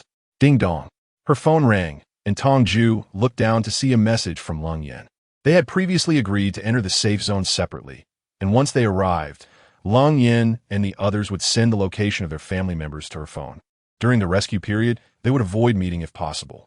The location on her phone was a place the boy had taken them to before, a heavily guarded community. It was also the only completed community in the entire safe zone. The boy said that most of the residents there were either dignitaries or among the top powerhouses in the safe zone. So it was best to avoid this area while passing by. Otherwise, offending someone could lead to a very tragic outcome. It was still quite difficult to sneak in through unconventional means in such a place. She needed to think of a way to enter openly without raising suspicion. Tong Jue gradually had a plan in mind and had already devised a preliminary strategy. To be honest, if it weren't for the promise she made to bring someone out, she might have already rolled up her bedding and fled. This matter was indeed troublesome and tricky. Returning to the market, Tong Jue gave the boy some rice as a reward, intending to send him away. However, unexpectedly, the boy who received the rice did not show much happiness. "Boss, I have an awkward request. Can I store this rice with you for now and come back to get it when I need it?" The boy stammered for a long time before gathering his courage to ask. We just arrived in the safe zone. We don't have a fixed residence or schedule, and we might need to go out to collect supplies at any time. If you leave the food with me, I might not be available when you want to pick it up. Storing supplies like this is fine if it's with fixed teammates or partners, because unless necessary, they won't separate. But the boy was just a guide showing them the way, not to mention that they wouldn't stay in this safe zone for long. Even if they were to reside here, it wouldn't be feasible to always wait for the boy to come and collect supplies. Tong Jue explained the situation and wanted to dissuade the young man from this idea, but the other party's expression became more difficult. "So, do you have anything that can be eaten directly, boss? I don't need this rice. You can give me less instant noodles or bread." Tong Jue was somewhat surprised by the boy's decision to lower the price on his own. She had given at least 10 pounds of rice, which was far more reasonable than exchanging it for a little bit of bread or instant noodles. "If you don't have it, then forget it. I won't take any reward," she said. Seeing that Tong Jue had not spoken for a long time, the boy thought she disagreed or didn't have anything to give. Feeling disappointed, he lowered his head and decided he didn't want any reward at all, turning to leave. His behavior certainly indicated that he was facing some difficulties. Tong Jue didn't like to take advantage of others, nor would she let a stranger work for her for free. She quickly called out to the young man and asked, "Do you have any concerns? Cooking isn't that difficult. If you don't have the tools, I can provide them for you." No, it's not that. It's just that with so much food, I definitely can't finish it in 1 or 2 meals. If I take it back and someone sees it, they might come and steal it. Without this rice, I might avoid getting beaten, the young man said expressing his worries. Tong Jue frowned slightly, not expecting such a reason. It seemed that this safe zone had a very well-developed system, but the order was not as secure as the back mountain of the resort's safe zone. At least for now, no one in the back mountain would rob others of their food. Don't the people in charge care? If food is stolen, just report it to the authorities. This counts as robbery, right? If they hit you, they would definitely add a charge of intentional injury, which went in well for them. UNBREAKABLE reacted strongly. His sense of justice awakening and burning again, excitedly brainstorming strategies for the boy. But even a 3-year-old would understand that there must be a reason the boy didn't take action. It's useless. There's no place to report it in the safe zone right now. Everyone is busy outside gathering supplies, looking for survivors, or building the safe zone. No one cares about these trivial matters. As long as no one dies on the spot, no one will pay attention. The boy lowered his head, his voice much quieter, afraid of attracting trouble from those with ulterior motives. The fire of justice in Han Yinbai's heart was extinguished by the boy's words shortly after it had ignited. "Then you wait a moment. I'll just browse around here. Once I'm done, I'll accompany you to your place, and then I'll give you the rice. Just find a place at home to hide it so that no one discovers it." Tong Jue found a compromise. This boy was just a stranger they would probably only meet once in their lives, so it was impossible to take the trouble to help him store supplies. However, accompanying him for a trip was not a problem. "Really? Thank you so much." The boy had considered inviting Tong Jue and the others to his home, but he really didn't dare to ask this girl who looked very impressive.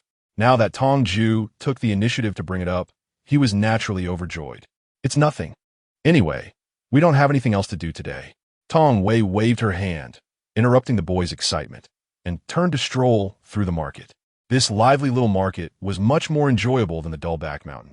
The bustling atmosphere here was something Tong Jue had missed for a long time.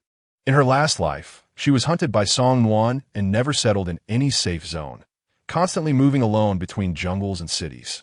No matter where she went, she was always by herself, and she could never find companionship with anyone, let alone experiencing such lively scenes. Since her rebirth, she had been busy collecting supplies, and the atmosphere in the resort's safe zone after the apocalypse was even more dismal, leaving her with no chance to enjoy such vibrancy. Look here, look there. Quality pure cotton fabric, goose down and wool, clearance sale, hardware and daily necessities. If you need anything, come take a look. Gold and silver jewelry, high-end luxury goods, all at bargain prices. The market had everything for sale, and the voices of people selling their goods created a noisy, yet not irritating ambience. Tong Jue walked around, occasionally stopping in front of stalls that caught her interest to browse and haggle with the vendors. She actually enjoyed and liked this process, as it gave her a fleeting feeling of being in the world before the apocalypse, allowing her mood to relax and calm down for a rare moment. As Tong Jue wandered around, her peripheral vision caught sight of a unique stall. This stall was placed in the corner of the market, and it would be hard to notice if one didn't deliberately look for it. The reason Tong Xian spotted the stall at a glance was because there was a face she was quite familiar with. On the first day of the apocalypse, she saved a child who was almost torn apart by a zombie, and that child was now at this stall. The child's mother was not there at the time. Only the little girl was squatting on the ground, with a wooden sign hanging on her chest. Tong Jue walked over with curiosity and confusion. Only when she got closer did she realize what was being sold at this stall. Boys and girls, 3 crystal stones. The cardboard on the ground clearly displayed these 8 big characters. It was obvious that what was being sold here was not items, but the children squatting on the ground. Han Yinbai's eyes widened in disbelief. Human trafficking could actually be so blatant. Was there still any law or morality left? How could you sell children? Han Yinbai strode forward and confronted the only adult at the stall. The stall owner clearly was not new to such questioning, with a calm demeanor. He responded as if it were a matter of course. Why can't I? These children have lost their parents. I provide them with food, drink, and shelter, giving them a chance to live. I don't abuse them or violate them. They should contribute something to me, right? Otherwise, how can I support so many children by myself? Hey, how can you speak so unreasonably? Selling children is illegal. Do you know that? Han Yinbai rolled up her sleeves, ready to fight the stall owner. This young master was someone who couldn't bear to see the suffering of the world, and seeing such blatant criminal behavior was something he could not tolerate. You want to hit me? Let me tell you, if I can't support these children anymore, I simply want tea. They are too young to be self-sufficient. Sooner or later, they will starve. Being sold might give them new parents, someone to take care of them, a chance to live. If you are kind-hearted, then pay to buy this group of children. As for whether you set them free or raise them yourself, that is up to you. If you don't have money, then don't waste my time here, affecting my business. If you cause any more trouble, I will call the guards to throw you all out. I'm also a person of some standing in this area. If you have the ability, try to fight me. The stall owner sneered, completely unfazed by Han Yinbai's anger. Tong Jue pulled Han Yinbai behind her and stepped forward to ask, have you ever thought that these children might be sold to perverts? They could end up in a fate worse than dying of starvation. There are many perverts in the apocalypse, and everyone lives in a repressive environment, which can twist their minds to some extent. No one can maintain a sunny disposition under such circumstances. Human trafficking is not something that can be openly discussed, whether before or after the apocalypse. Perhaps there are some psychologically twisted individuals who are profit-driven and would do this in secret, but each of them operates covertly. If caught, they would definitely face a fate where everyone would want to punish them. I don't know why this vendor is so confident and acts so recklessly. It must be their bad luck, huh? Little girl, I see you have delicate skin and look quite good. Following such a young lad has no future. If you're willing, I can introduce you to someone better, all right? It seems that the vendor not only deals in children, but also traffics women. Upon seeing Tong Jue's fair face, he suddenly harbored inappropriate thoughts and said things he shouldn't have. 3 crystal stones for one child? You have a total of 5 children here. and this bag probably contains about 50 crystal stones. I'll take all the children. Tong Yao smiled coldly, took out her bag of crystal stones, and threw it to the stall owner. The stall owner opened the bag, and upon seeing it full of crystal stones, he immediately beamed with joy. With nimble hands and feet, he pushed the children squatting on the ground out, saying, "You little brats are quite lucky. This lady will be your master from now on. You do whatever she says, and if you don't listen, she'll beat you to death." When did I ever say that if they don't listen, I would beat them to death? Chapter 78. Mother Tong Jue furrowed her brow, and the hostility in her eyes intensified. The stall owner was momentarily taken aback, probably because he had never encountered such a buyer before. Although these children were young, they had plenty of tricks up their sleeves. If they were not intimidated now, who knew who they might later climb over to defecate on? Forget it. I'll just consider my meddling, treating kindness as foolishness. From the stall owner's few words, one could easily imagine how these children would fare once they fell into his hands. Tong Jue detested the act of commodifying lives in such a manner. She had experienced this firsthand in her past life when someone took advantage of her severe injuries to pick her up, intending to sell her to those high-ranking officials and nobles. Those people would resort to all sorts of torturous methods to make her obedient. Since then, she had developed an extreme aversion to this line of work, and she would never show leniency if she encountered it again. Ah, this little girl is really soft-hearted. But don't say I didn't warn you. These children have attempted to escape from my hands more than once or twice. If you're soft-hearted, consider this money wasted. After all, if they run away or if other problems arise, don't come to me for after-sales service. We don't cover that in this line of work. The stall owner looked at Tong Jue with disdain, his words laced with mockery. It seemed he was ridiculing Tong Jue's maternal instincts and their unfounded kindness. You all get up, hurry, and follow your buyer home. Don't dawdle here. The stall owner kicked the children who were still sitting on the ground. The kicked children trembled in fear, not even daring to dodge. Tong Wei picked up the girl she had a fleeting connection with and handed her to Han Yinbai, then pulled out a handgun from her space. Just as the stall owner was about to turn and leave, she pressed it against his head. Did I say you could leave? Tong Wei's face was as cold as frost, and her calm demeanor while holding the gun indicated that it was not her first time handling one. The stall owner, who dared to be in this line of work, had undoubtedly interacted with all kinds of people. In that instant, he realized he had hit a hard wall. However, such a threat was nothing in the stall owner's eyes. He even leaned in closer. Little girl, do you dare to pull the trigger? Let me tell you, I've eaten more salt than you've walked on roads. Don't think that just because you have a couple of iron lumps, you're invincible. If you dare to harm a hair on me today, do you believe you'll never leave this market? The stall owner was, of course, fearless. The fact that he could bring his shady business into the open was enough to show how strong his backing was. You're just angry at me for treating these kids like goods. Little girl, I've seen plenty of people like you, but none have ended well. How you handle these kids, like Qian Ho Yang, is entirely up to you, but don't look for trouble with me. The stall owner threatened fiercely, and as he spoke, many passers-by were slowly gathering around them. They were probably the stall owner's companions, sensing something was off and ready to provide support at any moment. I'm not after your life. I'm after your money. You can think of it as a robbery. Take out the crystals you just mentioned, and I'll spare your life. You can also choose to be a miser and wait until I kill you to take out the crystals. It's the same. I dare to threaten you because I'm not afraid of retaliation, so you'd better be smart and not gamble your life over money with me. Tong Jue did not care about the other party's threats. To her, it was merely a small scene. She had experienced breaking out from 100 people before, and these were just a few insignificant characters. There was nothing to fear. The stall owner's eyes darted around, seemingly contemplating whether Tong Jue would truly fight for her life. But he certainly did not dare to gamble. The world had changed dramatically. Some had become supreme ability users, while others had turned into ordinary people struggling to survive. Although crystal stones were currently circulating within the safe zone, very few could actually obtain them.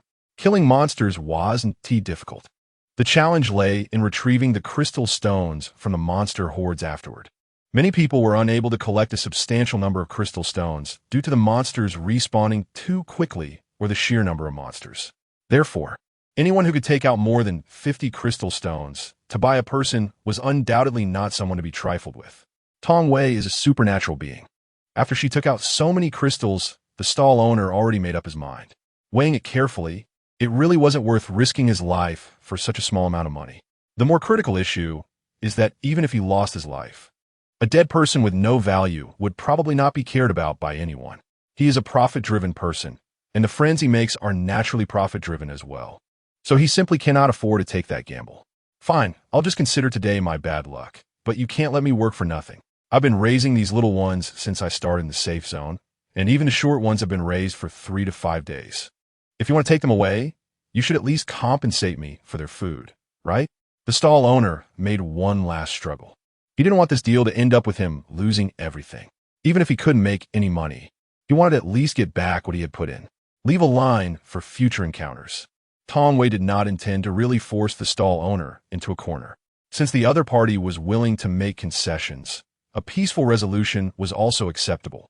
If the stall owner harbored resentment and sought revenge, that would be a different matter. Fine, these few kids wouldn't cost you much. 3 crystal stones are enough. Anything more wouldn't be necessary. Tong Jue has wandered around this safe zone for a long time and has a clear understanding of the prices here. 3 crystals are enough to exchange for 3 days' worth of food for 3 ordinary adults, which should be just enough for the meals these children need. The stall owner calculated carefully and roughly agreed, returning the pouch that Tong Jue had handed over earlier. Tong Ruo took out 3 crystals and threw them to the other party, waving goodbye to Han Yinbai as she left the market. Next, they needed to go to the boy's house to hide the food. When they arrived at the boy's doorstep, the children that Tong Ruo had bought were still following her. Han Yinbai, holding the little girl, turned back and asked somewhat helplessly, "What about these children? What do we do? I can only save them this time. The rest of the journey, they have to walk on their own. If they want to follow, they can. If they can't keep up, they'll naturally disperse." Tong Wei had no intention of dealing with the children's subsequent matters. She herself had a huge secret and many dangers to face, and she simply didn't have the time to care for these children. She saved them in a moment of impulse, but that was as far as it went. She couldn't provide anything else. Sigh. Han Yinbai let out a deep sigh. Everyone understood the reasoning, but understanding and agreeing were 2 different things. He truly felt sorry for them, but there was really nothing he could do. If there was a chance, take them back with you. If not, then just let it be. Tong Jue threw down this sentence and followed the boy into the house without looking back. Han Yinbai glanced back at the confused and helpless children, gritted his teeth, and resolutely followed them inside, no longer caring about them. One thing Tong Jue said was correct. Regardless of the circumstances, these children would have to learn to be self-reliant in the future. Especially in the current situation, they must be forced to grow up. If they remain aimless and helpless, they will eventually perish in this chaotic world. What is saved now is merely a glimpse of future withered bones. Upon entering the boy's home, it could be described as completely bare. The makeshift shelter, casually enclosed with wooden frames and straw bricks, was damp and stuffy, with signs of mold everywhere. In the corner of the room, there was a gaunt woman lying on a tattered mattress, covered with a quilt. Tong Wei looked around and said nothing, directly taking out the unawarded reward. The boy gratefully accepted the bag of rice and turned to get busy. He quickly gathered the dry branches, lit a fire to heat the clay pot, and carefully took the rice out of the bag. Then he took out a bottle of somewhat murky water and poured it into the pot. After finishing all this, the boy smiled and walked over to the woman in the corner. "Mom, I went out today to guide these 2 bosses and they gave me a lot of rice. You can eat soon, and you'll get better quickly." The boy's smile was full of hope, but the woman lying on the tattered mattress struggled to raise her hand, trying to return a smile, but no matter how hard she tried, she couldn't lift the corners of her mouth. "Annie, what's wrong?" Han Yinbai couldn't contain his curiosity and compassion and asked, "My mom is sick. It was just a small illness like a fever or a cold, but I really can't find any fever-reducing medicine, nor can I find anything nutritious to eat, so it's been dragging on like this." The boy lowered his head, and even without seeing his expression, one could sense his helplessness and sadness. Tong Jue put her hand in her backpack and took out a box of cold medicine and fever reducer, handing it to the boy. "We have nowhere to stay and want to make do here for a while. Tomorrow I plan to go to the market to sell some things. If you have time, please help me find a stall early. This is your reward." "Huh?" The boy looked at the medicine box and he was so surprised that his brain short-circuited. After he came to his senses, he hurriedly took the box and turned to kneel down to bow to Tong Jue. "What are you doing?" Tong Jue didn't like the other person's antics, frowning as she helped them up. I just don't know how to thank you. You've given me so much rice and medicine. All right, it's just that I happen to have what you needed, and you can do it. I'm just hiring you with my abundant resources. There's no need to be so grateful. You should go take care of your mom. Don't worry about us." Tong Jue interrupted the boy's words. She really wasn't used to such a scene. In the past, she had done many good deeds and saved many people, but rarely had anyone been as genuinely grateful to her as the boy was. The boy trembled as he nodded, wiped away his tears, and turned to take care of his mother. Tong Jue casually found a spot to sit down, and Han Yinbai followed suit and moved closer to her. Just as they sat down, the little girl in Han Yinbai's arms suddenly reached out her hand, tears in her eyes, and grabbed onto Tong Jue's sleeve. This child was brought over by Tong Jue herself, and since Tong Jue hadn't said anything about wanting to drive the child away, Han Yinbai hadn't dared to let go. The little girl looked at Tong Jue timidly, her eyes full of dependence, and quietly called out, "Sister, where's your mother?" Tong Jue gently touched the little girl's head and asked. When they first met, the little girl was dressed in a princess dress, holding a doll, plump and well-fed. Extremely cute. But now her little face had sunken in, and her large eyes, like those of a doll, had lost much of their luster. "Mom is dead." The little girl lowered her head, her voice barely a whisper. If one didn't listen closely, it would be impossible to discern what she was saying. Hearing the word dead from a child's mouth and feeling her sadness was truly a mix of emotions, making Han Yinbai feel as if those simple 5 words were like a heavy stone pressing down on her chest. It was both suffocating and painful. The little girl might not understand the concept of life and death, but she certainly knew that death meant she would never see her mother again. "Sister, Mom said you saved my life, and I should thank you, but you ran too fast and I didn't get a chance to say it. Mom said if I see you again, I must say thank you. Sister, thank you." The sweet, childish voice and the forced smile made Tong Jue feel a deep discomfort in her heart. Once again, the truth stood. The innocence of human children, whether in malice or kindness, is very pure. It is hard not to be moved by such pure goodwill from the little girl. Her mother had raised her well, but that gentle woman, whom she had only met briefly, could never be seen again. Tong Jue took a deep breath, smiled lightly, and said, "You're welcome. What's your name?" The baby replied, "My name is Tong Wanwan." Tong Jue was slightly taken aback. She didn't expect that this child had such a connection with her, even sharing the same surname. She quite liked this little girl, and since fate had brought them together to this point, it wouldn't hurt to keep her. "Do you have other family members?" "I don't know. Mom called Dad, but he didn't answer." The little girl shook her head, pouting to hold back the tears that were welling up in her eyes. "Then you can follow your sister from now on, okay?" "Okay." The little girl's eyes lit up at this response, while Han Yinbai stared in surprise. "Oh my." The iron-faced Demon King actually showed mercy. "What kind of look is that?" Tong Jue shot him a cold glance and asked. Nothing. I was just a bit surprised." "Didn't you say they would have to walk their own path in the future? Why are you willing to take this little girl with you?" Han Yinbai waved his hands repeatedly, voicing his confusion. "I don't know, maybe it's fate. I've saved this little girl twice, and I quite like her." Tong Jue actually knew that the idea of taking care of the little girl was just a result of the heated atmosphere and a moment of impulse. However, she did not regret making this decision. She never regretted her actions. "Oh, it's quite good. This child is indeed quite adorable." Han Yinbai smiled stiffly, gaining a new understanding of Tong Jue. He found it even harder to see through this younger person who was extraordinarily mature beyond her age. However, this did not affect his desire to cling to her, did it? Chapter 79. Let us open a restaurant. "Boss, I'm a bit hungry and also a little thirsty." The porridge the boy was cooking gradually emitted a fragrant aroma, and Han Yinbai's stomach growled a couple of times as he looked at Tong Jue with a pitiful expression. Tong Jue smiled helplessly. Han Yinbai probably ate more than ordinary boys, even before the apocalypse. This appetite is something that even ordinary ability users can't match. As she took out bread and milk from her space, Tong Jue's gesture of handing it over suddenly paused. She turned to glance at the busy young man and swallowed hard. During this time, she had been rushing around outside, eating only dry food like steamed buns and bread. And every meal was just a hurried gulp to fill her stomach. She really missed the taste of hot meals. "Guide, what is your name?" Tong Jue put the bread back into the space and called out to the boy not far away. "Me? My name is Nan Peng." "Nan Peng, can you cook?" Tong Jue continued to ask. She really wasn't good at cooking. No matter how good the ingredients were, they would be wasted in her hands.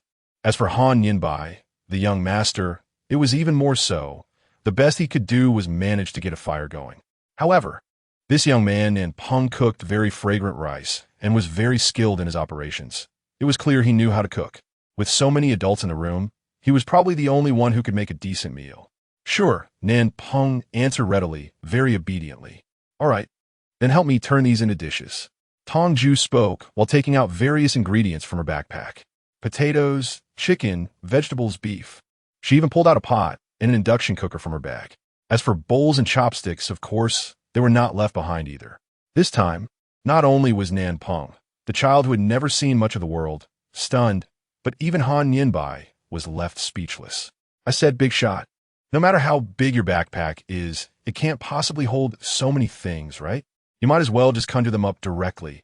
Why go through all this trouble?" The comments from companions were the most lethal. Tong Jue paused while rummaging through her backpack, her expression somewhat frozen. "Oh right, why didn't she just take everything out of her space all at once instead of digging around in her backpack?" It was quite troublesome for her as well.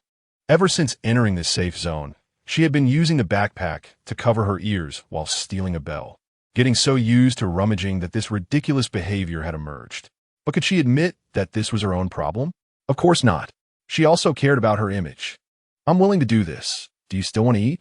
Why so much talk?" Tong Jiao rolled her eyes at Han Yinbai. Han Yinbai pouted, chuckled lightly, and pretended to zip her mouth shut, looking ridiculous. Tong Wei couldn't be bothered to pay attention to him. After placing the last ingredient on the ground, she said, "This should be enough to eat. There's rice here too, so steam some more, and please make it tasty." Nan Peng was completely stunned and took a while to regain his voice. He walked woodenly in front of Tong Wei, holding these precious ingredients. "You should make some chicken soup with this chicken later, and make plenty of it. Bring some for you and your mother too." She was estimating the amount of ingredients based on the number of people present. When asking someone to cook, it's only reasonable to offer them some compensation and treat them to a good meal. Tong Wei had already grown tired of Nan Peng's thanks. Just as he was about to become tearful and express his gratitude profusely again, she quickly stopped him. "No need for all this formality. Just focus on making the meal. There are some seasonings here. If you're missing anything, just let me know, and I'll see if I have it."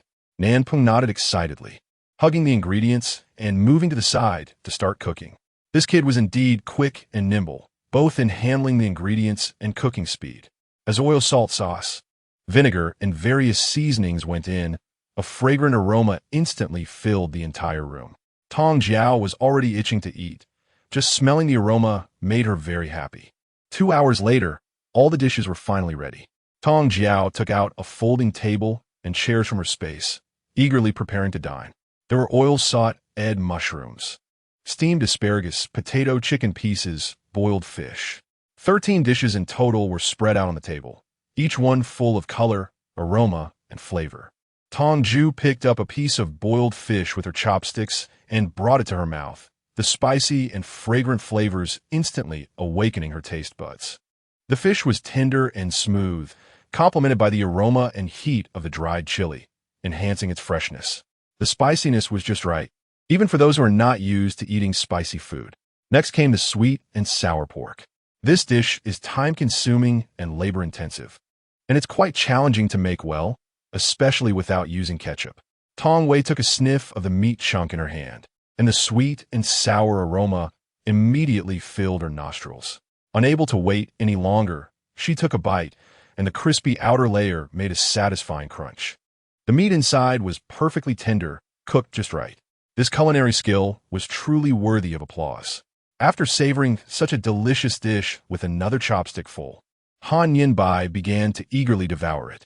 The little girl Tong Wanwan is also very supportive, and her speed with the chopsticks is not at all slower than that of the adult Han Yinbai.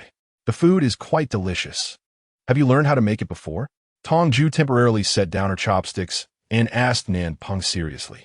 While others might care more about the delicious food in front of them, she was more forward-looking. She cared more about Nan Peng, the one who made the food. To be honest, this kid's cooking skills were far superior to those of Liang Yu's mother.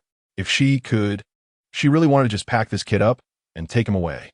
With so many ingredients in the space, if no one could cook, and every meal was just hurriedly consumed like before, that would be a waste. Even in the apocalypse, if one has the ability to create a better life for oneself, why lower the standards?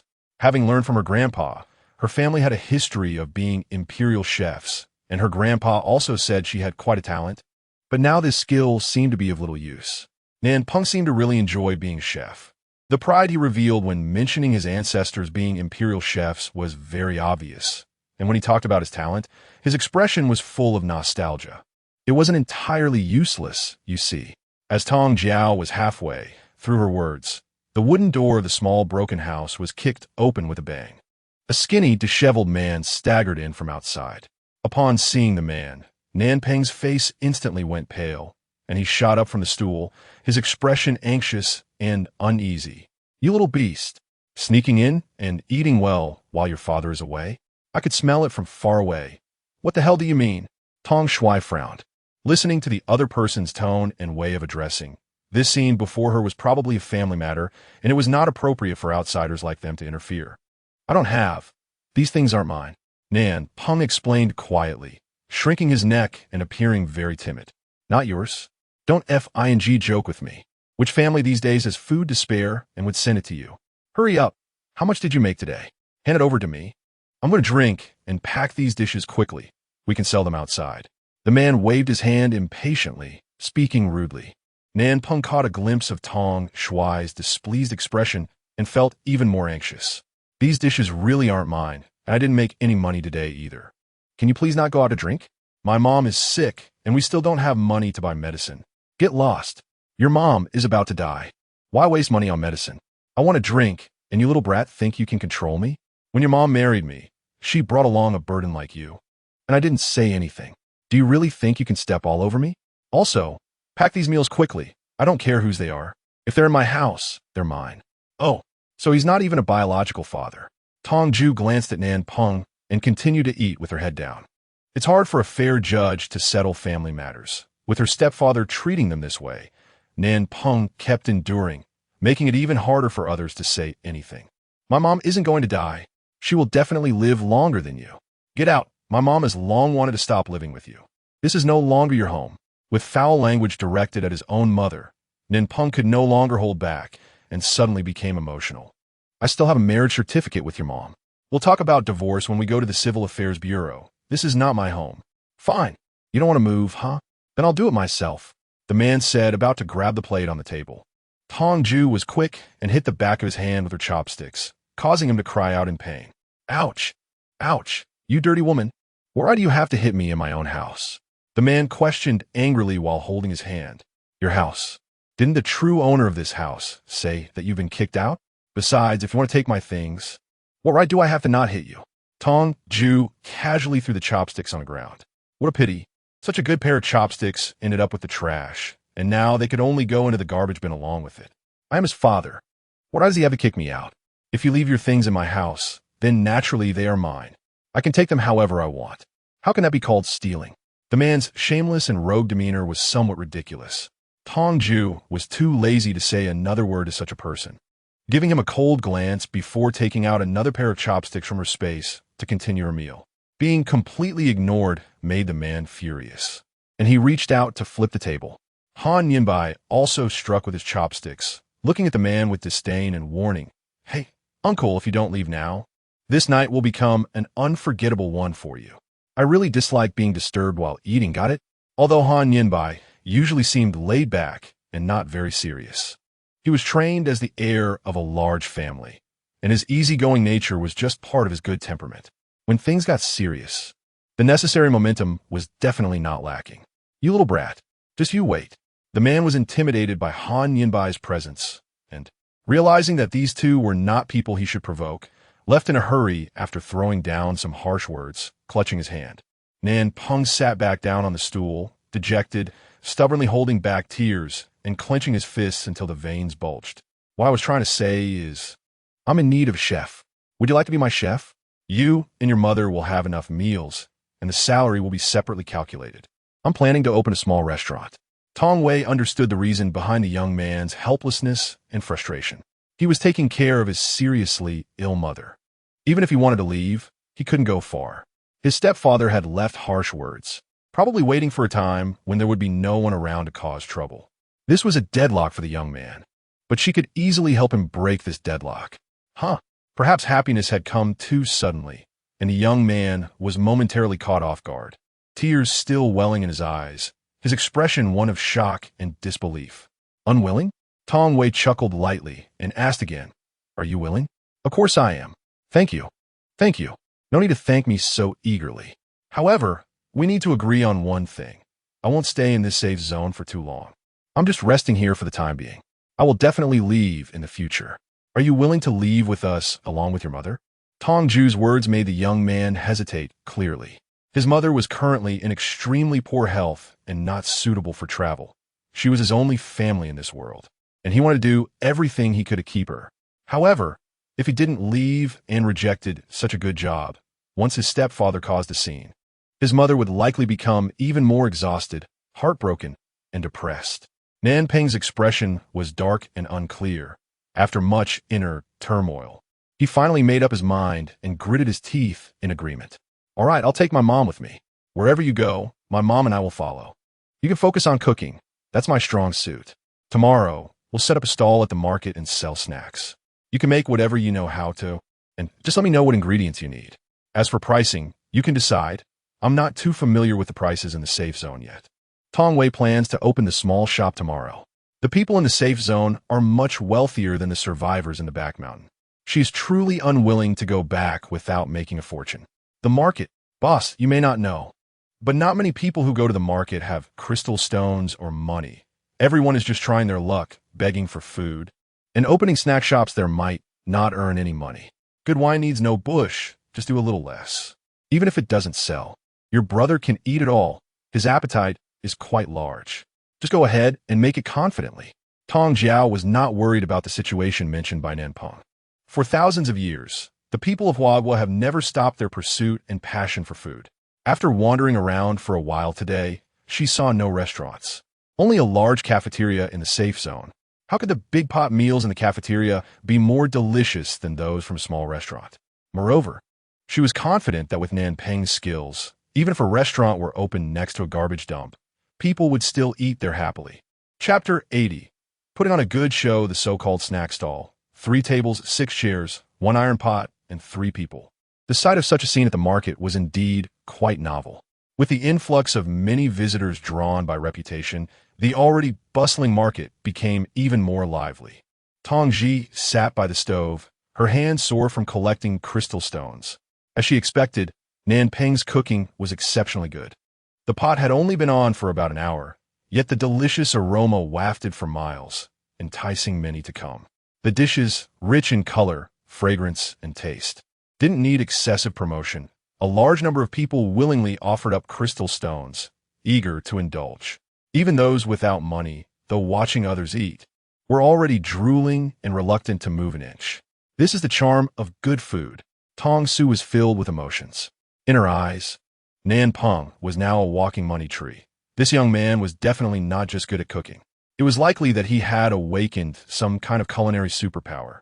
This morning, a customer ordered a dish that Nan Peng didn't know how to make, but he ended up using a recipe to replicate it, and it turned out extremely delicious. In the apocalypse, the awakened superpowers are all sorts of strange. So it's not surprising that someone could awaken a culinary superpower. Tong Jue was just a bit curious. She had never encountered this kind of life-related special ability and didn't know what magical effects it would have after upgrading. After a busy morning, the 3 tables had not had a moment's rest, and Nan Peng's large spoon had not stopped either. Han Yinbai had been acting as the waiter, serving plates and bowls, and cleaning tables. By the time they took a break at noon, he was almost dead tired. Boss, I can't go on.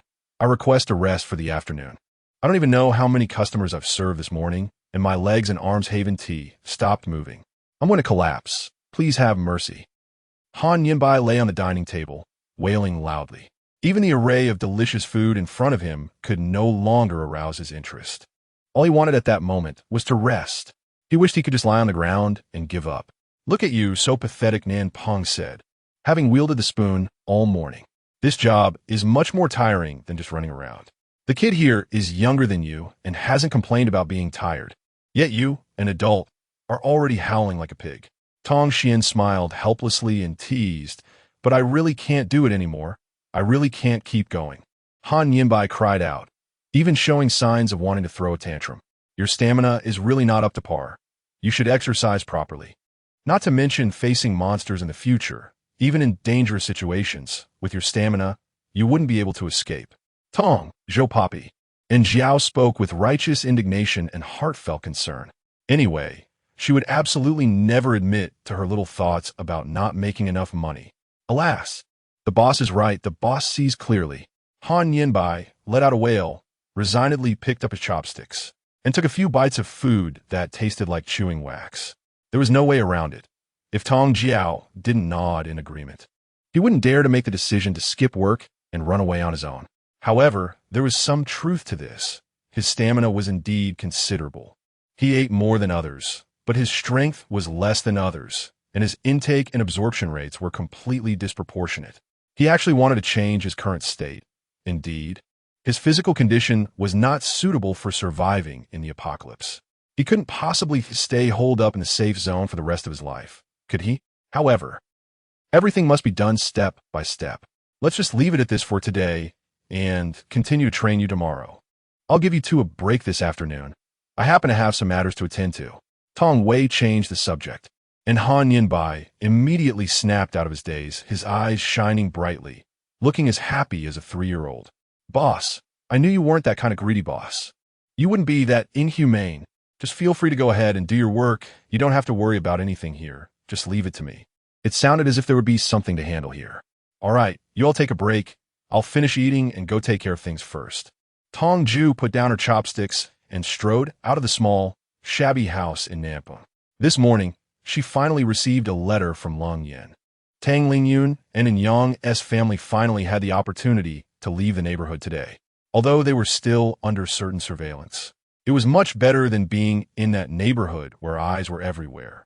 Tang Lingyun and her family had already communicated and planned to take advantage of today's opportunity for a chance encounter with Tong Jue. The script had been completely written, just waiting for the actors to take their positions and perform together. Tong Jue was wandering around outside the mission hall with a small backpack. As the agreed time approached, she finally spotted Tang Lingyun's figure at the end of the street corner. She quickly lowered her head, pretending to be in a hurry, looking for something.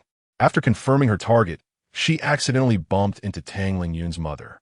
Oh no, I'm so sorry. I was looking down for something and didn't see where I was going. I'm really sorry for bumping into you. Tong Wei lowered her head and quickly apologized. Out of the corner of her eye, she noticed that at the moment she bumped into Tang Lingyun's mother, many people around tensed up, their expressions filled with curiosity and vigilance. These people should be the ones monitoring them. It's okay, little girl. What are you looking for? My nephew is quite good at finding things. Why not let him help you? Mama Tang pointed to Yang beside her, her expression very natural, looking just like a caring aunt. Tong Yao glanced around at the people still watching and smiled in response. How can I trouble you like this? What trouble? It's just a matter of convenience. Little girl, what did you lose? A peace charm, pink, with a small golden bead hanging from it. It's a keepsake from my mother. If you can help me find it, I will definitely reward you. Tong Jue described in a playful manner that the so-called relic was just a peace talisman casually picked up a couple of days ago to amuse Liang Yu. However, after Liang Yu got the peace talisman, she insisted on having it with her, and Tong Jue couldn't refuse, so she kept it in her pocket. She said, "No need for thanks, and Yang, come help this little girl find her thing." And Yang was pushed forward by Tang Mama, appearing reluctant, and began to close his eyes and pretended to use his ability. When he opened his eyes again, and Yang walked straight toward the small stone nearby, picked up the peace talisman, and asked, "Is this it?" "Yes, thank you so much. I've searched several times and couldn't find it. If I had really lost it, I might not want to live anymore." "Auntie, thank you all." Tong Jue's right hand secretly pinched her thigh. and she squeezed out 2 drops of tears. No need to be polite, it's good that you found it. Aunt Tang said this according to the original plan and turned to leave. Tong Jue pretended to be overjoyed, then quickly followed and blocked their way. What I just said is, as long as you help me find it, I will definitely reward you handsomely. One must keep their word, and I will certainly give a thank you gift. Gold and silver jewelry aren't worth much anymore, so how about I treat you to a meal instead? Tong Wei said this loudly on purpose, testing how the people in the safe zone would react. If they maintained their wait-and-see attitude, their little play could continue. If these people immediately came up to stop them after hearing this, they would terminate the plan right away. In any case, they absolutely could not alert the enemy. Mama Tang did not respond immediately. Instead, she looked around and saw those unfamiliar yet familiar faces. Not seeing any intention to stop her, she slowly nodded. Well, since we've met, it must be fate. Shall we go to the cafeteria? The food there isn't good, but I cook really well. If you don't mind, come to my house, and I'll show you a thing or two. Tong Jue referred to home as the slum where Nan Peng lived. There were many people and a mix of eyes there. The survivors had spontaneously built houses in the open space, with the structures varying in height. The paths separating the houses were winding, making it particularly suitable for hiding. As long as they could take Mama Tang there, the rest wouldn't be difficult. That's fine. The food in the cafeteria is quite expensive, but Annie can't stay there for long. She can only have a simple meal before leaving. This time, Mama Tang didn't hesitate at all. She didn't give the people in the safe zone a chance to react and quickly agreed. When Tong Jue invited them for the first time, they did not come out to obstruct or refuse, which was tacit approval of the matter. However, when it came to changing the place for a meal, they came out to intervene, which was utterly unreasonable. At that moment, one should not give them any chance to react. Decisively agreeing would increase the chances of success. Sure enough, when the watchers heard they were going to Tong Jue's house, they had already lifted their feet to come over, but Mama Tang agreed so quickly that they had to retract their steps. All right then, Auntie, let's go. Tong Jue smiled as she led Tang Lingyun and the others to the slum, passing through one alley after another, finally stopping in front of Nan Peng's home. This is my home. I'm the only one left here now. It's tough to make money, so I try to save wherever I can, which is why my place is a bit humble. I hope the aunt won't mind. Tong Wei's cautious attitude made the people who had followed her relax their vigilance a bit. In these times, everyone has their difficulties. It's not uncommon for someone to go out, struggling to kill monsters and grab supplies, and to save money by living in a slum. Of course, we don't mind. Our family doesn't have the mindset of looking down on the poor and favoring the rich, and it's just a meal anyway. So what is there to nitpick about the environment? Mom Tang was very understanding, and the old and the young, one kind and one affectionate, happily stepped inside. Once everyone was in, Tong Wei decisively closed the door, and her beaming smile instantly faded. She hadn't maintained a smile like that for a long time, especially not a fake one. Her face was about to stiffen from it. Anyang? Shu. Han Yinbai had just uttered a name when he was interrupted by Tong Wei. She gave Han Yinbai a glance, then stretched her neck and shouted outside, Auntie, you all sit down casually. I'll go cook right away. It'll be ready soon. After releasing the smoke bomb, Tong Wei immediately pulled Han Yinbai over and whispered in a bit, I'll make some noise while stir-frying. You take Nan Peng's family and in Yang's family out through the window. Let Nan Peng take you through a quiet path without surveillance to leave this place. We'll keep in touch by phone at all times. If you can't get out of the safe zone, send me your location, and I'll come to pick you up. If you can sneak out, just find a place to hide after you get out. Once we break through, we'll come find you immediately, understood? Han Yinbai nodded repeatedly, feeling inexplicably excited by this tense and thrilling atmosphere. But unfortunately, he couldn't participate in Tong Wei's battle. All right, let's get ready now. Tong Jue released Han Yinbai's collar, casually picked up a plate of dishes from the dining table, and heated oil in a pan before pouring the finished dish into it. She didn't have the talent for cooking dishes that filled the air with fragrance for miles, but she could heat up food. Just a short while after taking it out of the pan, it went back in again. The aroma wouldn't diminish much, enough to waft out the window and confuse those outside. The large spoon in her hand clinked as she stirred, and Han Yinbai took this opportunity to quickly signal the person who needed to leave to jump out of the window. Fortunately, Outside the South Peng family's window was a very narrow alley, with less than a meter distance to the neighboring house. A person could just squeeze through sideways.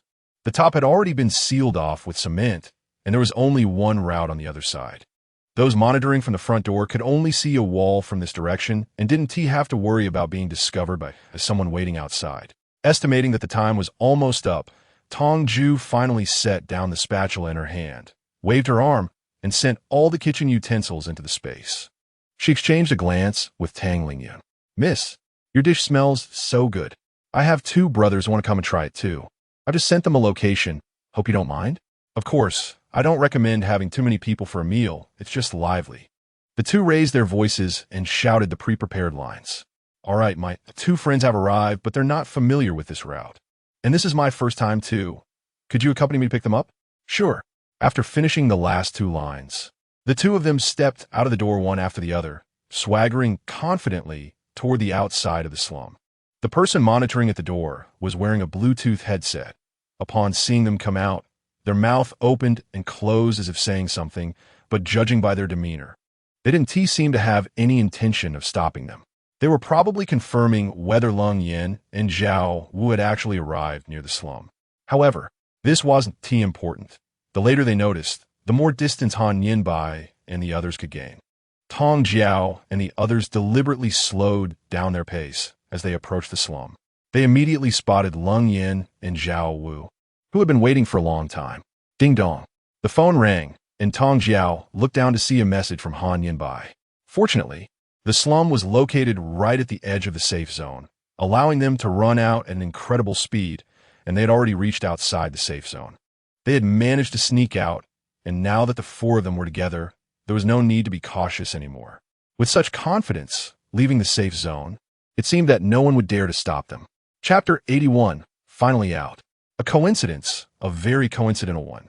Tong Jiao was also wearing a black coat today, and standing next to Lung Yin and his group, she seemed to have been assimilated into one entity. Tang Lingyun pulled out a pair of sunglasses from somewhere and forcefully handed them to her, insisting that she put them on. According to her, during the time of being threatened, life had been stifling, and now that it was time to leave, they had to boost their momentum no matter what. Tong Wei did not think that Tang Lingyun was trying to create an imposing presence. She just had a case of Chinibu and wanted to look cool in a synchronized formation. The moment she compromised and put on her sunglasses, those monitoring them finally sensed something was off and quickly gathered around. The 4 of them walked in stride towards the exit of the safe zone, and by the time they reached the gate, there were already quite a few people waiting. "Sorry, but the safe zone is conducting a population census today, and no one can enter or exit." The heavy gate of the safe zone was tightly shut, and there were many onlookers around. After the staff said this, the atmosphere on both sides suddenly became tense. "This reason is quite good, but since you say it's a population census, you should let us out, especially since we are ready to leave and never come back."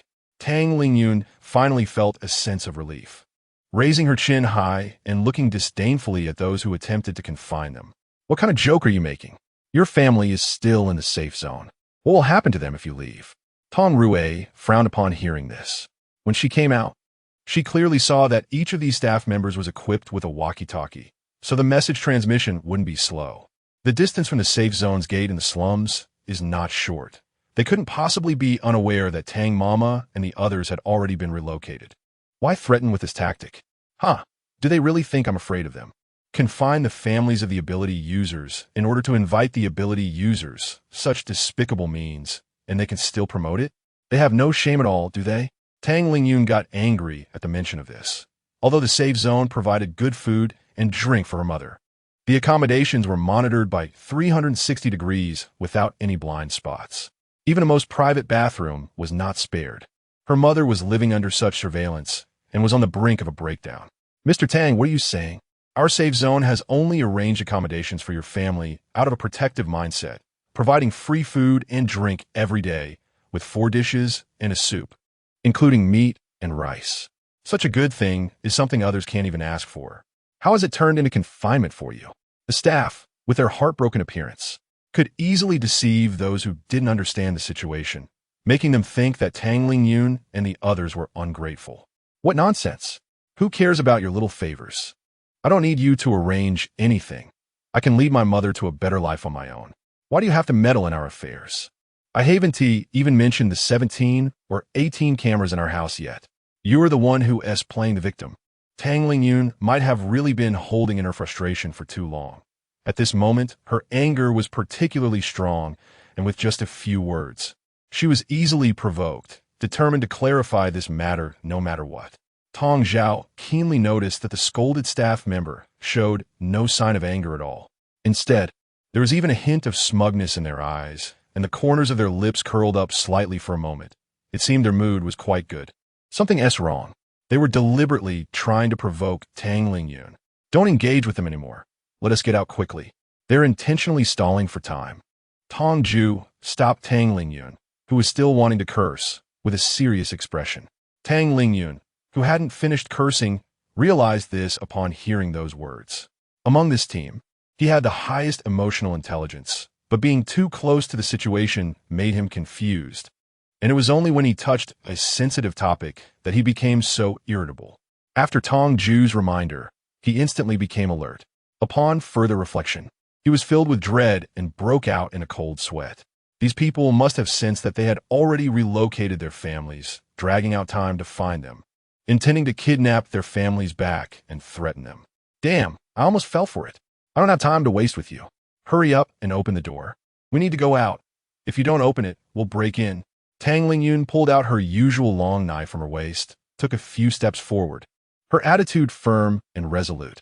Seeing the situation escalate, more people surrounded them, seemingly ready to take strong measures to keep them there. Leng Yan and Zhao Wu followed suit, one holding a branch, the other already summoning a tornado.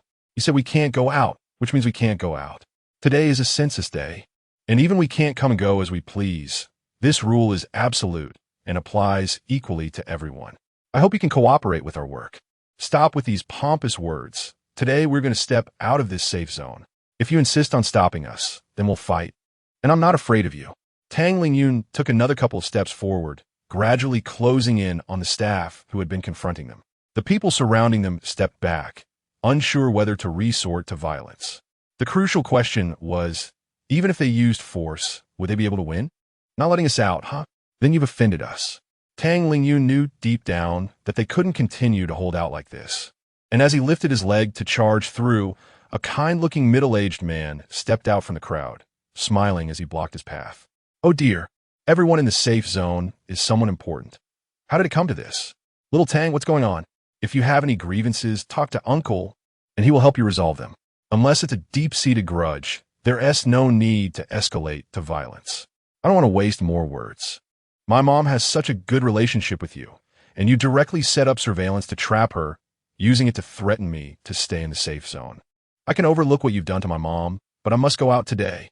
If you insist on stopping us, then we'll settle old and new scores together. Tang Lingyun's words left no room for sentiment, and the middle-aged man's smile froze on his face before quickly returning to normal. Haha, little Tang, what are you saying? Uncle is doing this for your own good. Uncle knows you are capable, and he is afraid someone might be jealous. So he set up more surveillance to protect your mom. He didn't expect you to think too much about it. It's Uncle's fault. I apologize. I just want to get out of the safe zone. It's not a big deal. Today we are indeed doing a census, and they're just doing their jobs. There's no offense meant. Don't take it to heart, and Uncle will apologize for them. So, are you letting us go or not? Tang Lingyun didn't want to hear any more of these grandiose words. He had already heard enough to make his ears calloused. Yes, of course. We will let you go. Since you have already said you don't want to return to the safe zone, then the census naturally has nothing to do with you. So you can leave. The middle-aged man agreed very readily, so readily that everyone found it hard to believe. But this was good news for them. The man waved his hand, and the staff who had been confronting them for a long time finally swallowed back all their words, turning them into a sigh. The door finally opened, and Tong Jue quietly called back Xiao Heishui. In fact, if the other party insisted on sticking to their views and continuing to negotiate with them, she probably would have resorted to violence. The people surrounding them automatically closed ranks and made way for them. Finally, they stepped out of the safe zone's door. After stepping outside, Tang Lingyun slowly exhaled a breath of stale air. This is the feeling of freedom. It's really great. They finally escaped that suffocating safe zone. Why was that old guy so agreeable? Zhao was still a bit dazed, feeling somewhat unreal. During the time, they were threatened. The safe zone had arranged a lot of work for them. Collecting supplies and mapping were not voluntary. They were busy every day, essentially working for the safe zone.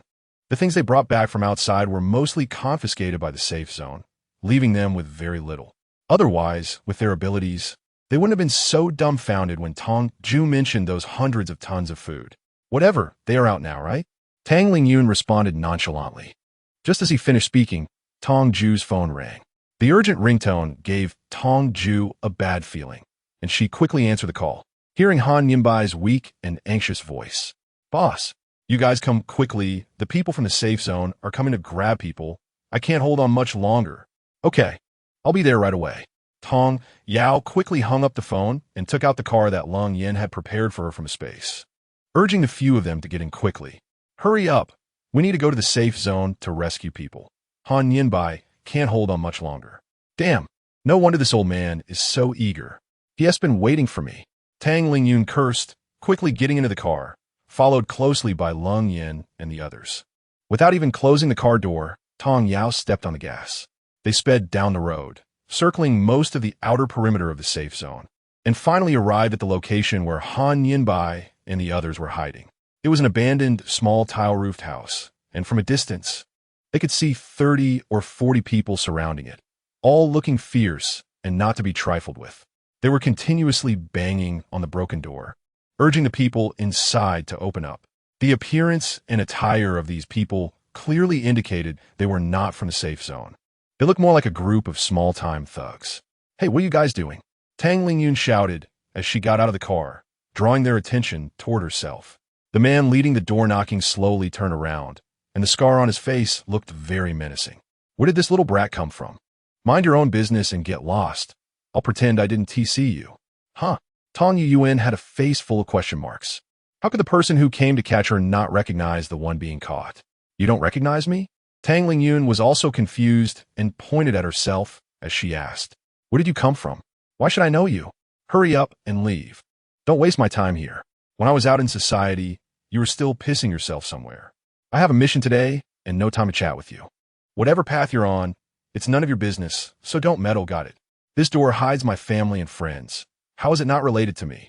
Tang Lingyun was almost laughing in anger, pointing at the door and questioning. Your friends and family? The big brother knocking on the door was also confused, looking Tang Lingyun up and down with a very strange expression. Boss, didn't they say no one would come to disturb us? The people we're catching this time are the family members of the top abilities in the safe zone. If he is a relative of someone inside, we want to be able to handle it, right? If it comes to worst, let us just withdraw. We don't need this little reward. If what they said is true, we definitely want to come out well if it turns into a fight.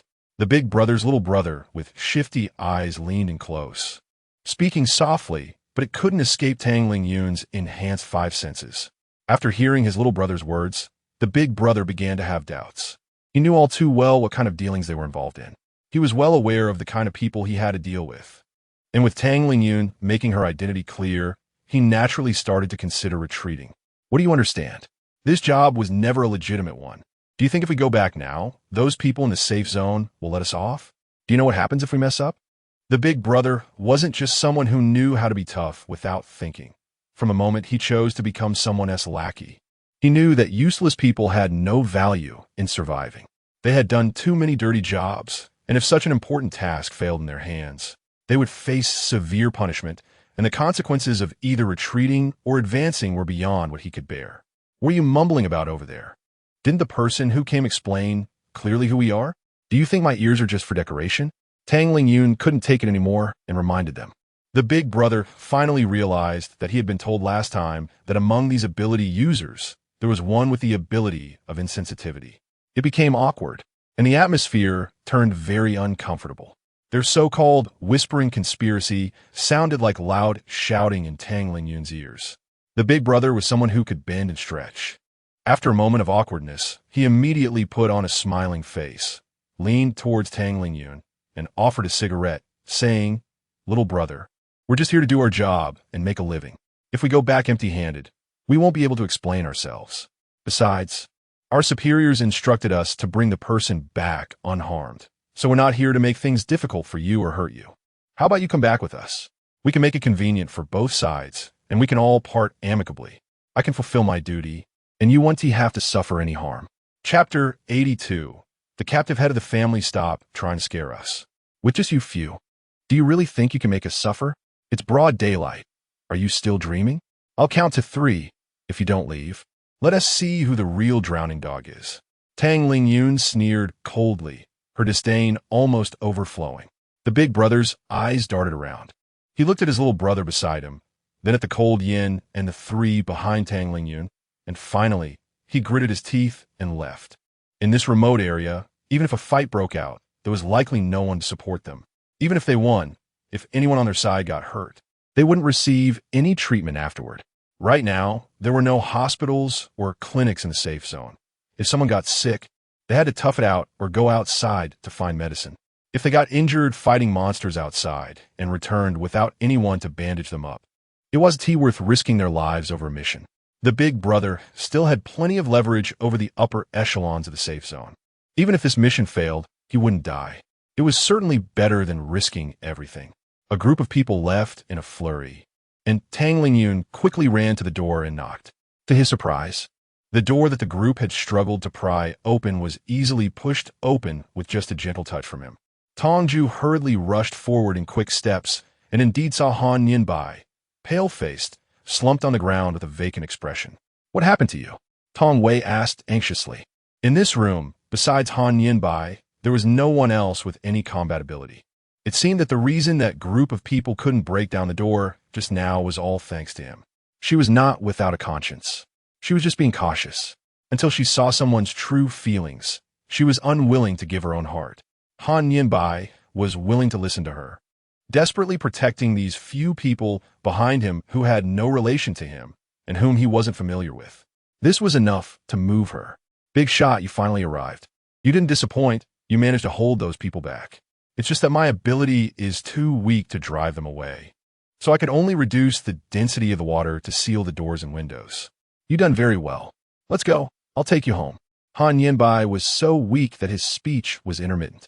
Tong Wei supported him, carefully helping him into the car, and even gave him a lot of crystal stones to help him recover his ability and strength.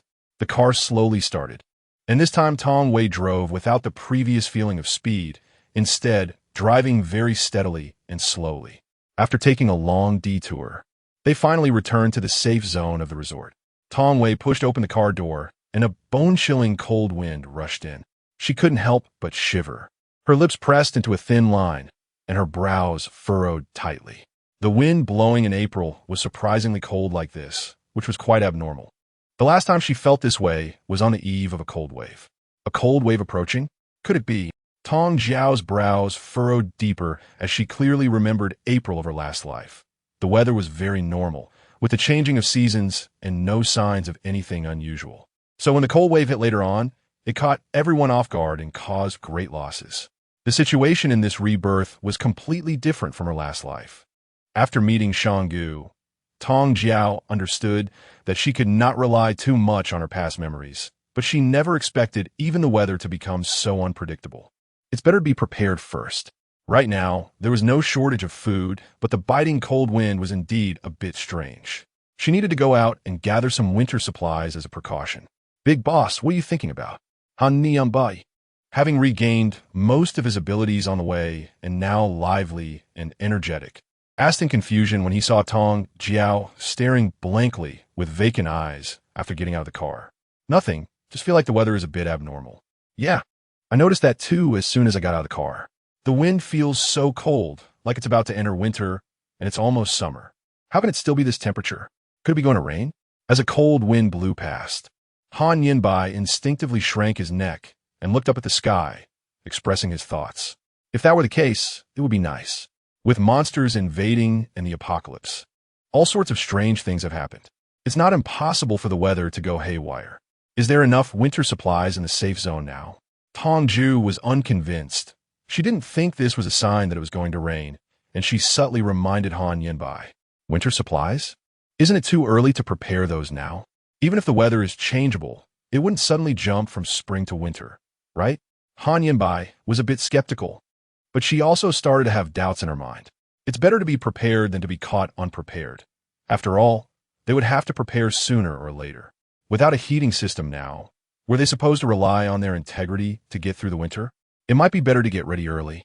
Tong Wei's words are not without reason. Han Yinbai nodded slightly and decided to prioritize the collection of winter supplies.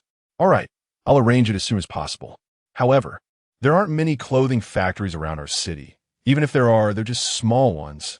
So we won't be able to collect much in terms of cotton clothes and quilts. But there's a cotton factory, and it's quite large. Feel free to arrange it. You should head back quickly and let your parents know you're safe. Keep a close eye on those people from the Ma family. Last time they tried to trick us, they ended up losing their reputation, so they definitely won't let it go easily. The grain in the granary will be needed sooner or later, and this action can't be kept under wraps for long. Hurry up and take them down so we can eliminate a major threat together. Tong Jue did not forget that there were still enemies in the safe zone. Song Wan was not someone who easily gave up after their last conversation. Lu Ting was killed by her, but didn't he return?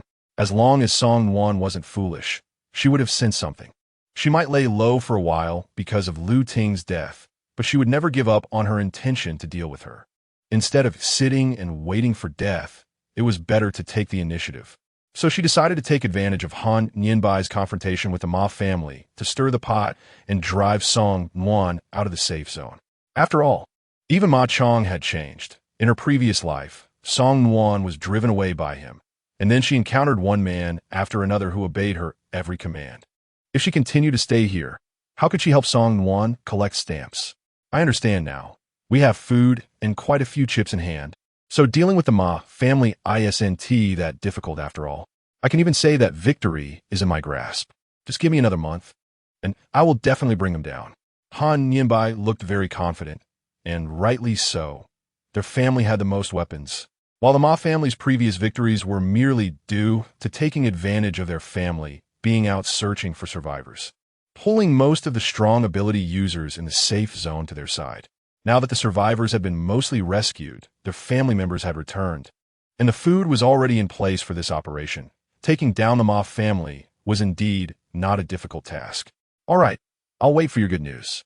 Don't worry, I'll head back now, and if anything comes up, we'll contact each other by phone. Once the internal strife is settled, I will definitely arrange the best accommodation for you. Han Yinbai was eager to get started, hurriedly leaving to bring back good news about the successful mission. Mentioning accommodation reminded Tong Jue that she was still living in a tent.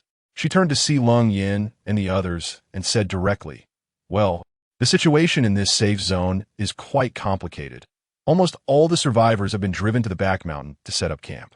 I'm currently camping in a tent in the back mountain too. If you don't mind, you can follow me.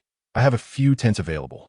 If you do mind, I can take you to rent a house, but the security of the rented houses might not be very good.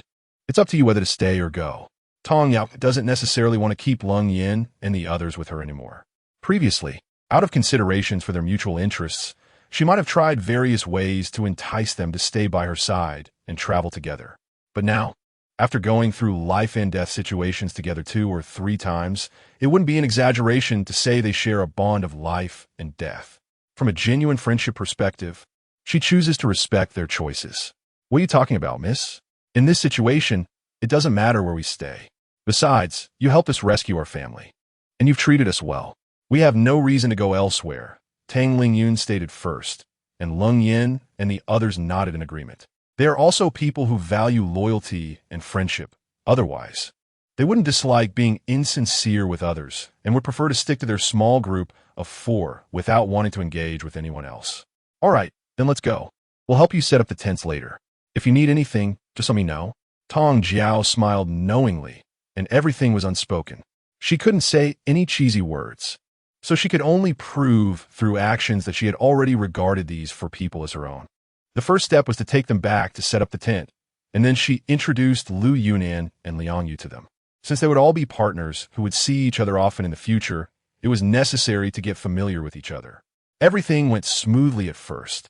Nan Peng prepared a big table of dishes, and everyone enjoyed eating, drinking, and having fun in the tent, but only Lu Yunan seemed a bit off. Tong Jue inexplicably felt that he seemed to be competing with Lung Yin, although they both appeared to be smiling on the surface and seemed fine. The atmosphere felt a bit awkward. It was unclear where the energy between the two was mismatched. After a hearty meal, everyone went their separate ways, and that evening, Liang Yu pulled Tong Jue aside for a heartfelt chat. The little sisters had only been apart for a few days, but Liang Yu was already on the verge of tears, and Tong Jue had to comfort her gently to cheer her up. By the time she closed her eyes to sleep, it was already 3 in the morning, and it was the most restful sleep she had had during this time. The next morning, both Tong Jue and Liang Yu were awakened by the cold, especially Liang Yu, who was shivering under a summer quilt and seemed on the verge of catching a cold.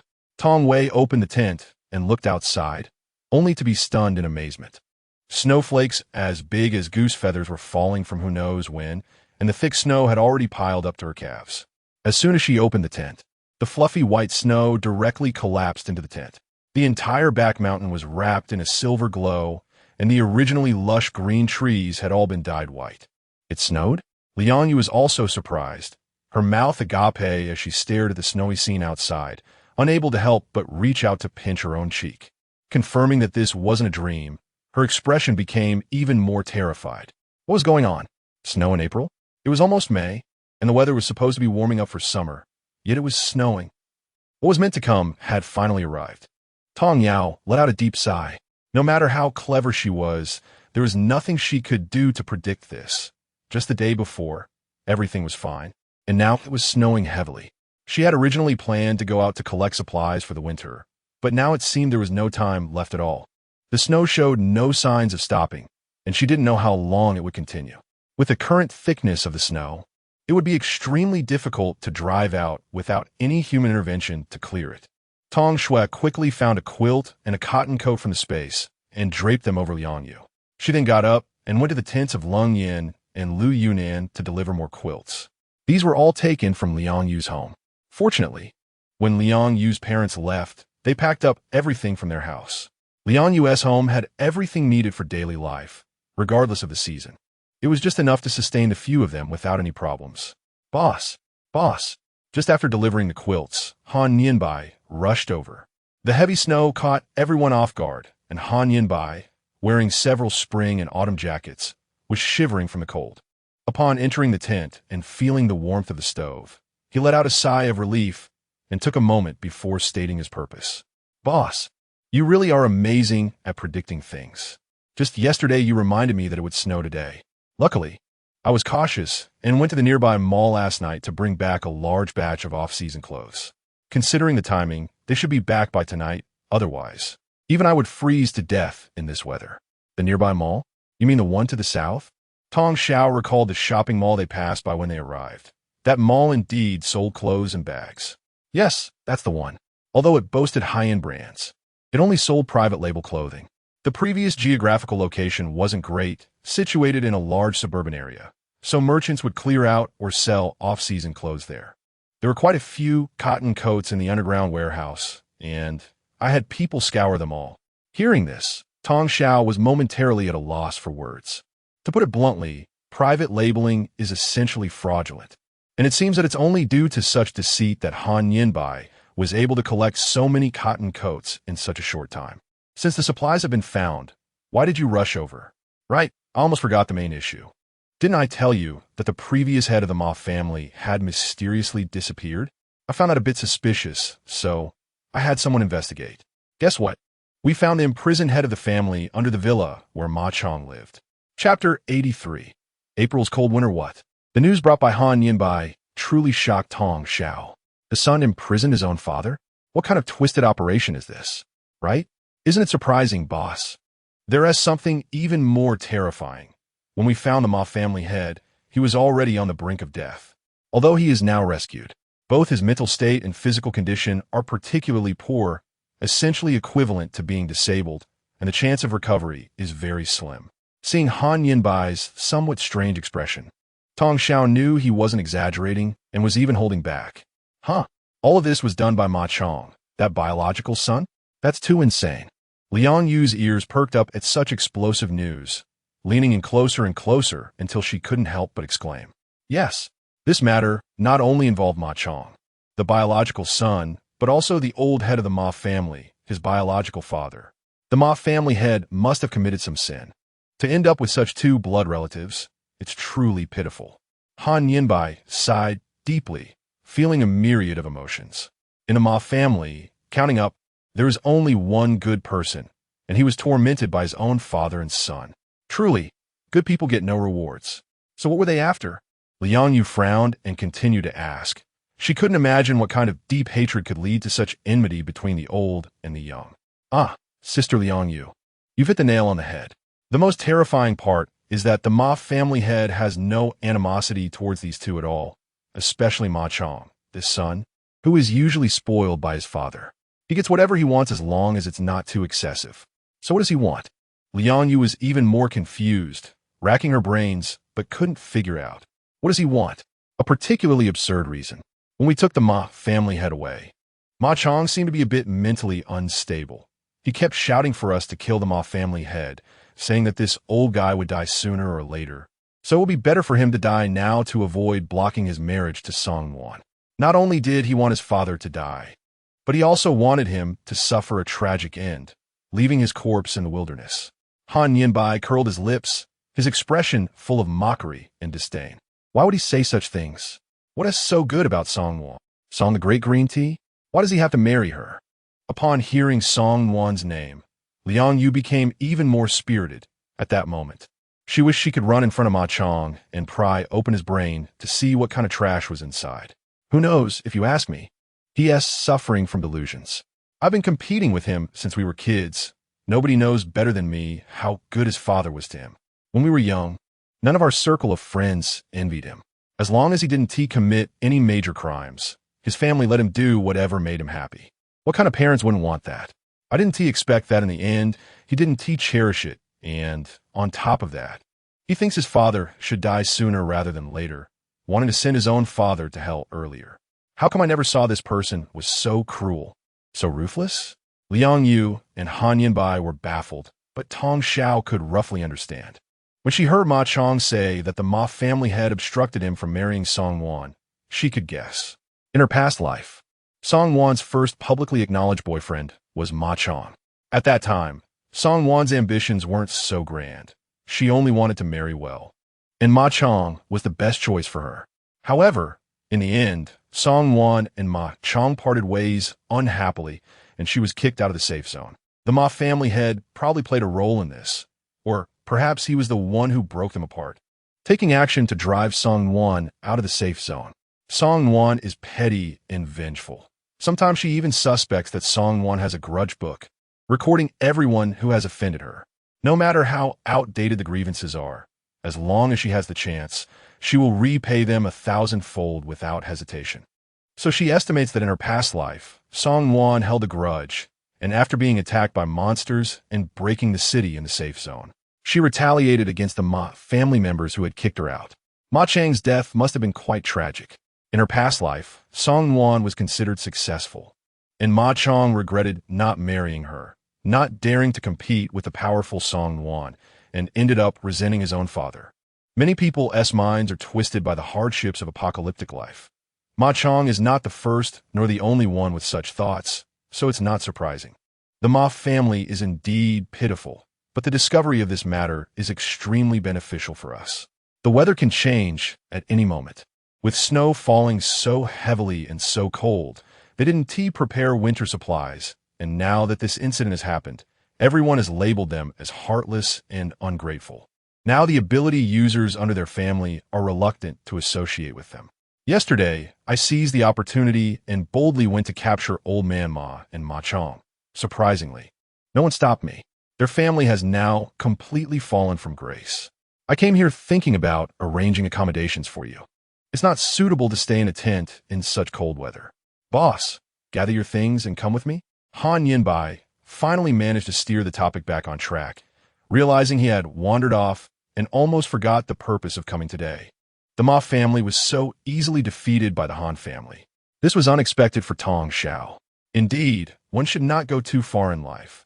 Having made their choices, the mad betrayal of family members would naturally drive others away, resulting in the outcome of being forsaken by all.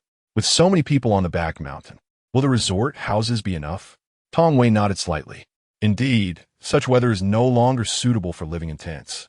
But if they swagger out now and move into luxurious suites while the people in the back mountain continue to freeze and starve here, then they would be no different from the Ma family.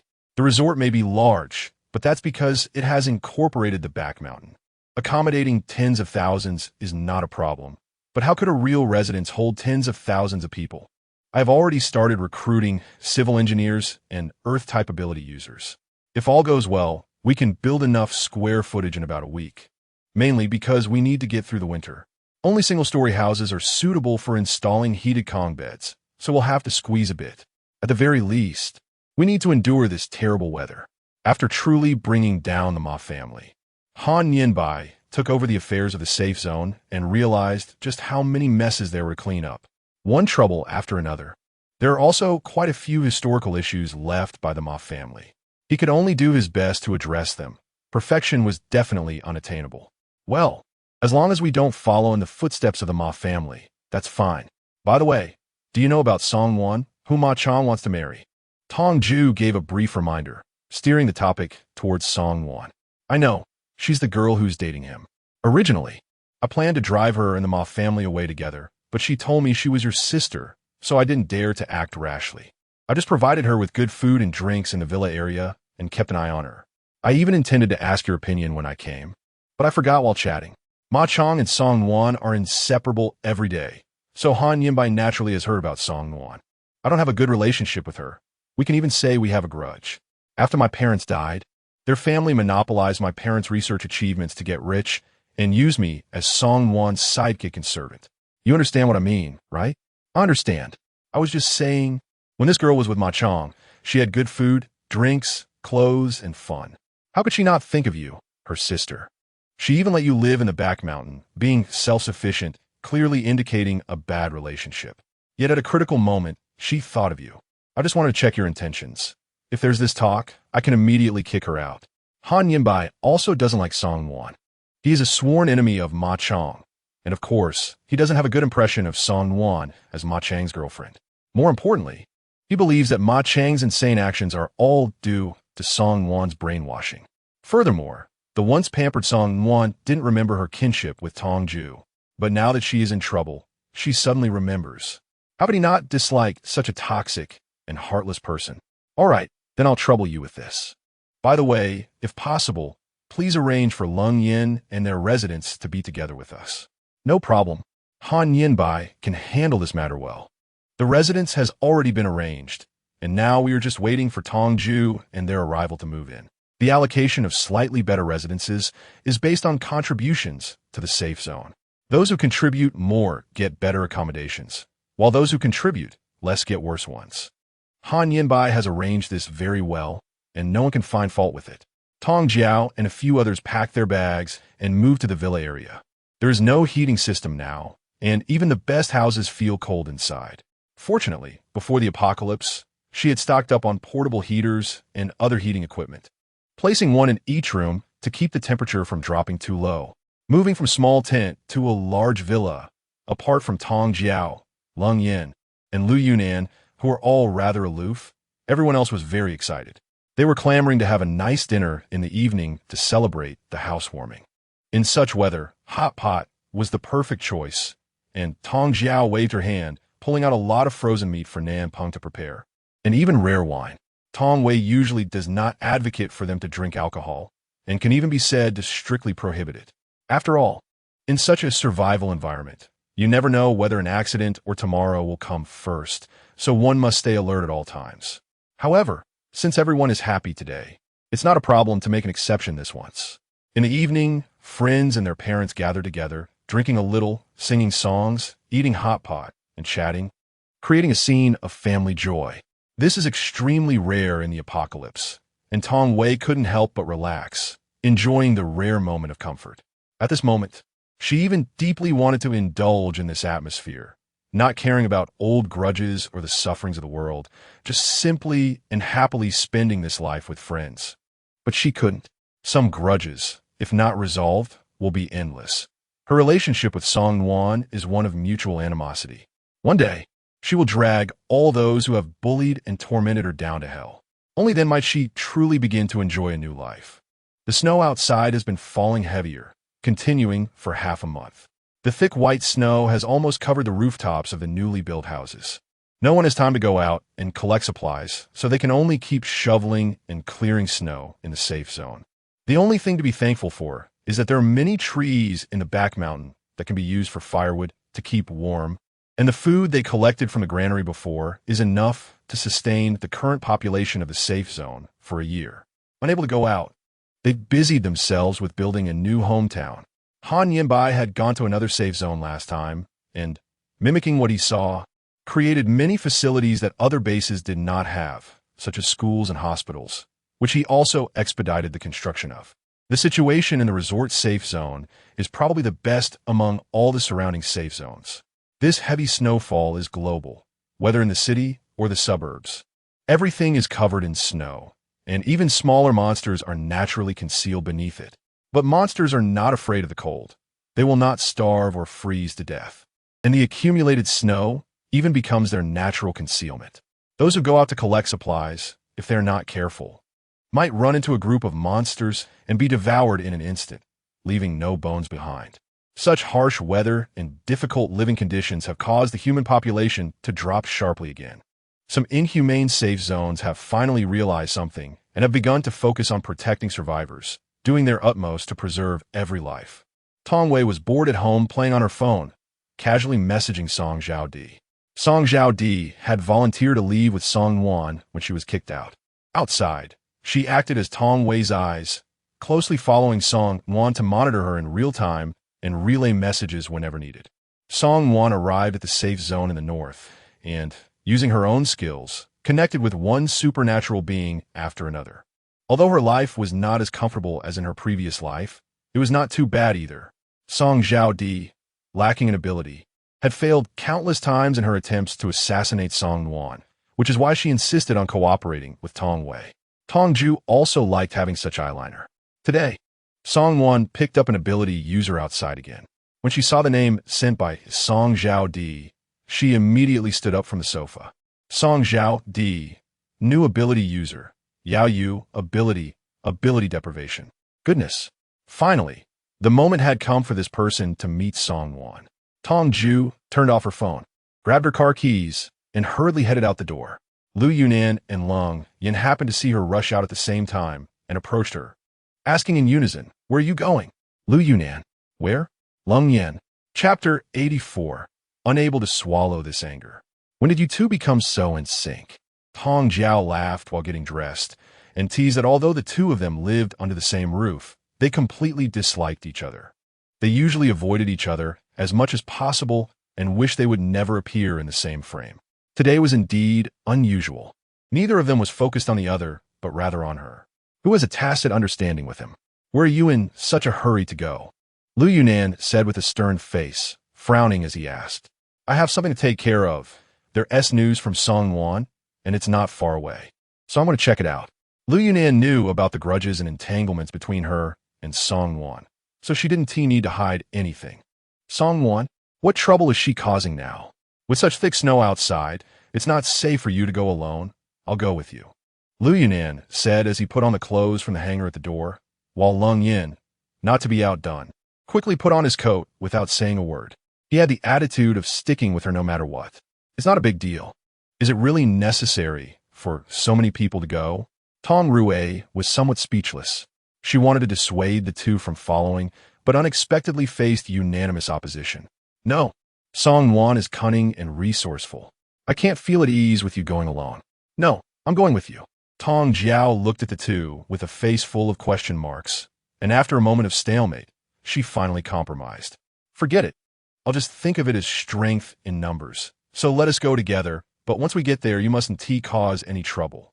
In the end, a simple journey for one unexpectedly turned into a journey for three. With Han Yinbai and the others protecting the safety zone, Tong Jiao felt somewhat reassured. The car slowly moved through the icy and snowy world.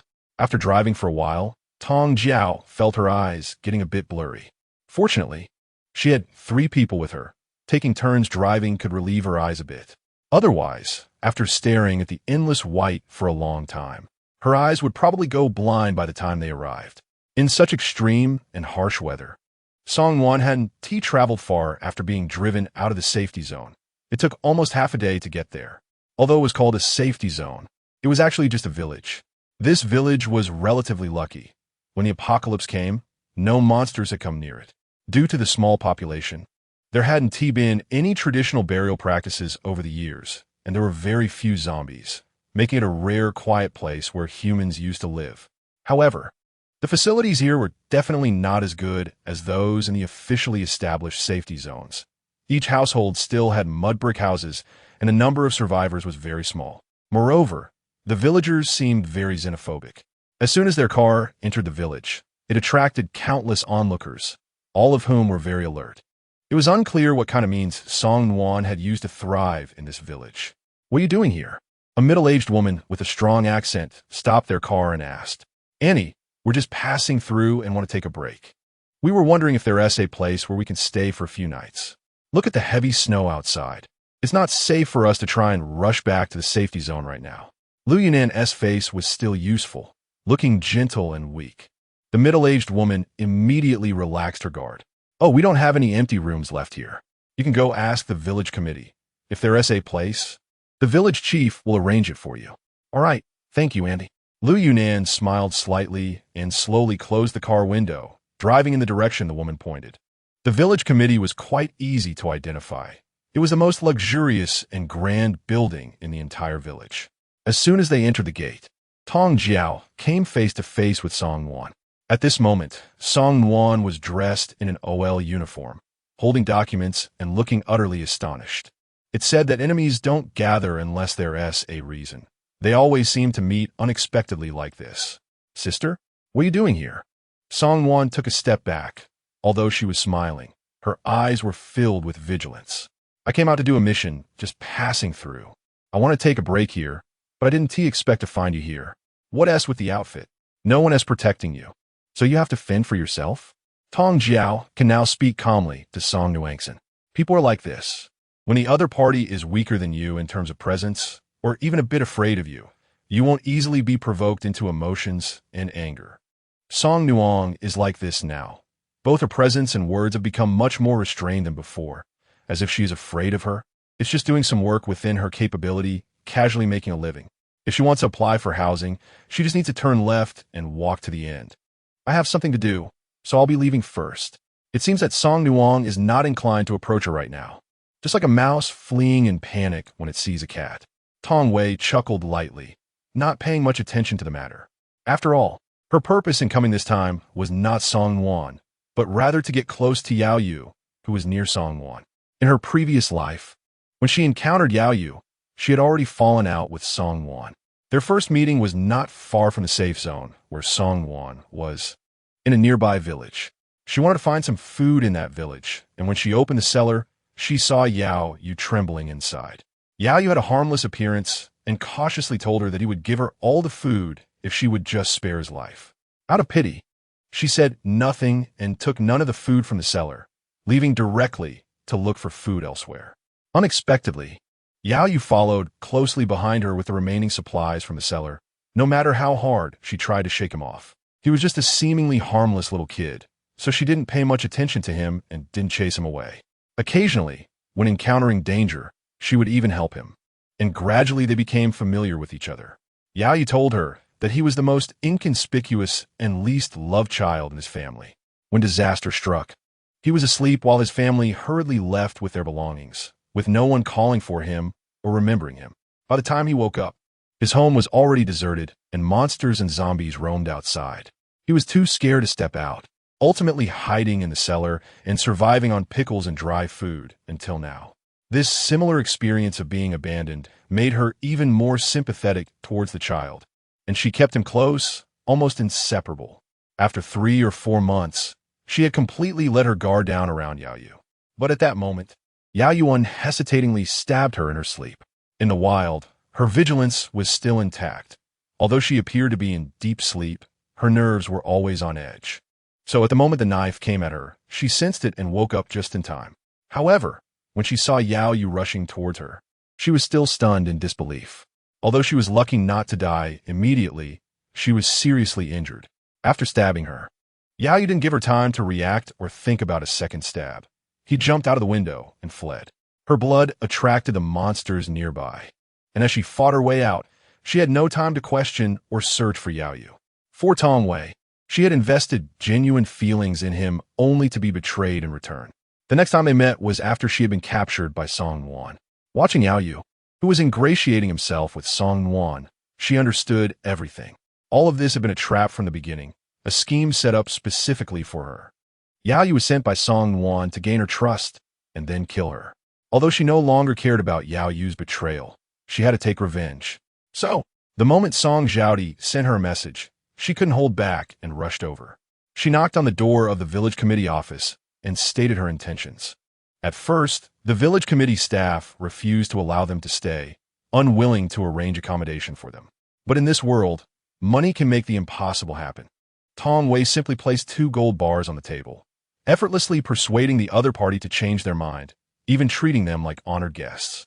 This yard used to belong to our village secretary. At the time of the incident, the secretary happened to be on a business trip and was stranded outside, unable to return. However, the secretary has kept in touch with us, saying he will come back sooner or later. That's why we've kept this house empty and haven't let anyone live in it. You are temporarily staying here, so we have arranged for you to be here first. But let me make it clear, you must not damage this house.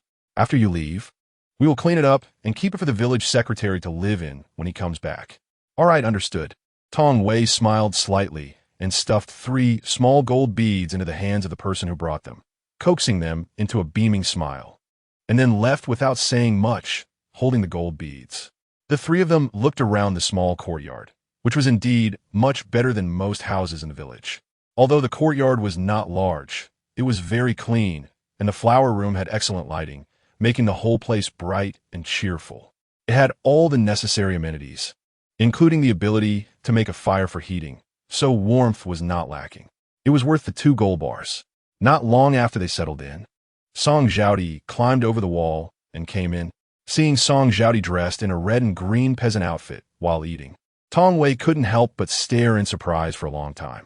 Song Zhaodi always had to compare everything with Song Nuan, especially in terms of appearance. She was strikingly beautiful, with prominent and attractive features, and she loved to beautify herself as much as she could, never forgetting to bring cosmetics even in the apocalypse. What could make her wear such a tacky outfit? Why are you dressed like this? Did you and Song Nuan get possessed? Don't mention it. If I didn't dress like this, I would have been forced to marry long ago. Song Zhaodi rolled her eyes and sat down opposite Tong Jue without any hesitation, as if she were in her own home. Forced to marry? Is there anyone who can make you marry against your will? Tong Jue teased, her face full of interest. Don't say anything sarcastic. If it weren't for you dragging your feet and not dealing with Song Nuan, would I be in this situation? After coming to this village with her, she ended up charming the clever and handsome second son of the village chief first, while I got stuck in the sights of the village chief's clueless eldest son. He insists on marrying me. Otherwise, he won't let me stay here. You know what my relationship with Song Nuan is. If it weren't for my persistence, I wouldn't even be able to stay by her side. Later, I found out that the clueless son just likes pretty and fashionable girls. To avoid her entanglement, I had no choice but to dress myself up like this. It's really frustrating. Song Zhaodi rolled her eyes while succinctly complaining about her recent experiences. Seeing her in such a predicament, Tong Jue almost wanted to burst out laughing. But the atmosphere didn't allow it. If you want to laugh, go ahead, but don't choke yourself. If you choke, no one will help me get revenge. I mean, how long are you planning to keep Song Nuan around? I really don't know what you're waiting for. I won't laugh. I can hold it in. Let's go outside and talk. Tong Jue couldn't bring herself to discuss her rebirth in front of Lu Yunan and Lung Yin, but she could tell Song Zhaodi. Although they couldn't become friends, they were kindred spirits. Her only goal in life was to ruin the Song family. She didn't care about anything else and wouldn't do anything unnecessary. Even if Song Zhaodi knew about her rebirth, she wouldn't spread it around. All right, let's go to the kitchen to talk. I sneaked in, so I can't let anyone see me, and it's freezing outside. I really don't want to go out and freeze with you. Song Jiao glanced at Lu Yunan and Lung Yin and readily agreed to avoid them. Once they reached the kitchen, Song Jiao exchanged more information with Tong Wei. It turned out that Yao Yu was the second son of the village chief, and Song Wan was currently relying on Yao Yu to live, working in the village committee to organize population data, which was just as Song Wan herself described, barely making a living. Song Wan's parents were entirely dependent on their daughter now, having brought no wealth with them. On the surface, everyone saw Song Wan and Yao Yu getting along well and living a good life, but behind the scenes, the family was living in a suffocating situation. Yao Yu's father, the village chief, held very traditional views and believed that women were merely extensions of men, deserving no respect. Moreover, since Song Wan's whole family relied on him for support, he showed even less respect toward her. Yao Yu had many relatives in the village, and influenced by them, his attitude towards the Song family was not much better. But even though Song Wan endured so much humiliation, she couldn't offend anyone from the Yao family and had to tread carefully everywhere. You say she's already in such a situation, and I could easily crush her, yet you still want to keep her alive? I've told you countless times. If you give her a way out, you're choosing your own path to death. Why won't you listen? Tong Wei smiled faintly, non-committal. Of course I know, and I never said I would leave her a way out. She is still useful for now, so she can't die yet. What else can she be useful for? Even if she is useful, she cannot be used by you. Song Jiao was puzzled and hurriedly pressed for more. You know how tragic my fate will be. Although Song Wan is the mastermind, I can't let go of those who took action. Yao Yu once betrayed me, and so did Lu Ting. They turned me into a human pig and burned me alive. How could I just swallow this anger? Chapter 85 Must Die. You are back too? Song Jiao looked at Tong Wei in shock, unable to believe it. Tong Jue smiled knowingly. Everything was unspoken. This jaw-dropping news left Song Jiao in a daze for a long time. After digesting it for a while, she began to murmur to herself. No wonder Lu Ting mysteriously disappeared. No wonder you could stay so calm, allowing Song Wan to bounce around in front of you for so long. No wonder you weren't their family's protector. So that's how it is. So it turns out to be like this. As Song Jiao spoke, she suddenly burst into laughter, her eyes sparkling with excitement, as if she had gained some treasure of the world. All her previous frustrations seemed to have vanished. After laughing for a while, Song Jiao finally collected herself, took 2 steps closer, leaned towards Tong Jue's ear, and gritted her teeth, saying, I understand your feelings. The suffering you've endured is much greater than mine. We are both sympathetic to each other's plight. Whether in hatred or our ultimate goals, we are aligned. Since you remember everything, make sure not to let them off the hook. Don't worry. Tong Jiao nodded firmly. Song Jiao finally felt reassured and no longer urged Tong Jiao to deal with Song Wan quickly as she used to. All right, I'll continue to follow her and help you gather those people one by one. I won't act rashly, but I also don't want to see Song Wan living so comfortably. She can't have it easy, and those who get close to her will definitely die. Tong Wei slightly squinted her eyes, a faint smile at the corners of her lips. Already certain of Song Wan's future. That's enough for me. With that you said, I used to think you were still the one with a love-struck brain, but now I feel relieved. All right, it's about time. If I go back any later, Song Wan will start to have doubts. I'll take my leave first. As she watched Song Jiao's figure about to leave, Tong Wei suddenly remembered she still had an important question to ask and hurriedly caught up. Song Jiao, what exactly happened after I died? After you died? Song Wan lived a prosperous life, seemingly becoming the #1 ruler in the apocalypse. I no longer had the chance to get close to her or kill her. Song Jiao raised her head and thought for a moment before answering. I'm not talking about Song Wan. I'm asking if there were any changes in this world after I died. Changes? Of course there were. Not long after you died, black holes appeared in the sky again, just like when the apocalypse first arrived. However, no monsters or creatures emerged from that black hole. It just gradually swallowed the sunlight. At that time, I realized I would never have the chance to take revenge in this life. And feeling that life was devoid of meaning, I randomly found a place to commit suicide. The rest, I'm not clear about. The black holes appeared again. Could that be a sign that Shanggu is restarting the entire world? Tong Jiao furrowed her brow and thought for a while, always feeling that the cause of the apocalypse was not just Shanggu. By the way, there is an unusual piece of news I need to tell you. Song Wan goes hunting on the mountain with Yao Yu every week. And that silly brother, Yao Yu, goes along as well. I learned indirectly that every time they go hunting, Song Wan always finds a way to excuse herself from their little group and disappears alone for a while, after which she meets up with someone else, often using excuses like needing to use the restroom.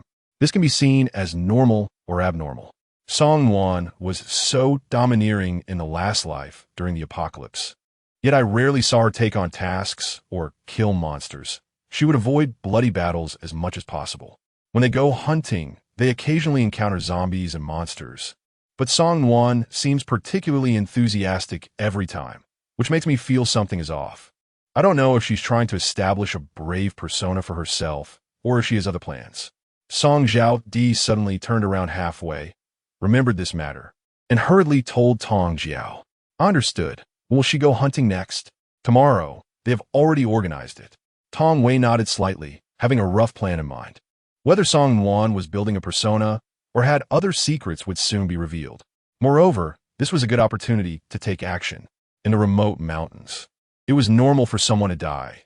If they stayed in the village with so many people around, it would be quite difficult to eliminate Yao Yu. Tomorrow would be a perfect time to achieve two goals at once. They would gather at the end of the village at 6 in the morning, just as the sun was rising. After Song Jiao provided the exact time and place, she decisively left. She had been out for too long. If she didn't leave now, she might not be able to hide beside Song Wan anymore. The next morning, Tong Wei left the small courtyard on time, sneaking out while Lu Yunan and Lung Yin were still asleep. Following someone was certainly easier alone, with those two sticking to her like glue. If they knew about her actions today, they would definitely follow her. When she reached the end of the village, Tong Wei spotted the figures of Song Wan and Yao Yu from a distance. There weren't many people going out for hunting, only 5 in total, and the big man who looked quite simple-minded was probably Yao Yu's silly brother. Tong Wei followed closely behind them into the jungle, maintaining a distance that was neither too far nor too near. She ensured that she wouldn't lose them, and that they wouldn't notice her. After wandering around the mountain for a while, Song Wan indeed found a random excuse, just as Song Jiao had said, and walked alone into the depths of the jungle. Tong Rue followed closely behind her and arrived at the entrance of cave. Before entering the cave, Song Wan looked to the left and right, circling around to confirm that there was no one else around before she stepped inside. There must be some secret in this cave. Otherwise, Song Wan wouldn't be so cautious. Tong Jiao tiptoed and leaned against the wall, following Song Wan. Just as the other party was about to turn around, she hurriedly slipped into the space. Fortunately, she wasn't discovered. After waiting for an hour, about a minute had passed outside when Tong Jiao finally emerged from the space, but in that 1 minute, Song Wan had already disappeared. Tong Jiao groped her way out of the cave, where the path was winding and twisted, with countless forks that could easily lead to getting lost if one wasn't careful. Just when she felt she might forget the way out, Tong Jiao decisively turned back and waited at the cave entrance for Song Wan. After about 10 minutes, Song Wan finally emerged from the cave and returned to Yao Yu's side. Tong Jue silently noted the location of the cave, planning to explore it after dealing with Yao Yu. When Song Wan returned, only Yao Yu and his foolish older brother were left. The other two had disappeared. But this was better, as it meant she would have to kill 2 fewer people to silence them. Tong Jiao quietly took out a fruit knife from her space and decisively threw it at Yao Yu's neck. This move was something she had specifically practiced. It was originally for having multiple skills and lives, but now it was quite useful for assassination. Even the most powerful ability users are still flesh and blood. As long as Yao Yu couldn't dodge it, a small knife was enough to send him to the afterlife. However, what Tong Jiao never expected was that Yao Yu's big, foolish brother seemed to have eyes on the back of his head. The moment the knife was thrown, he suddenly turned around and pulled Yao Yu back, precisely avoiding the knife. The small knife lodged into the tree trunk, and Yao Yu, still shaken, patted his chest, his expression gradually darkening. After pulling out the knife, he shouted, Who's sneaking up from behind? Are you looking to die?" In this place, there were only Song Wan, Yao Yu, and the big brother. Looking at the 2 brothers, they seemed to have a very close relationship. Since they were on the same side, they could be tied together as targets for revenge. Tong Jue walked out from the shadows without any hesitation, raised her hand, and greeted Song Wan.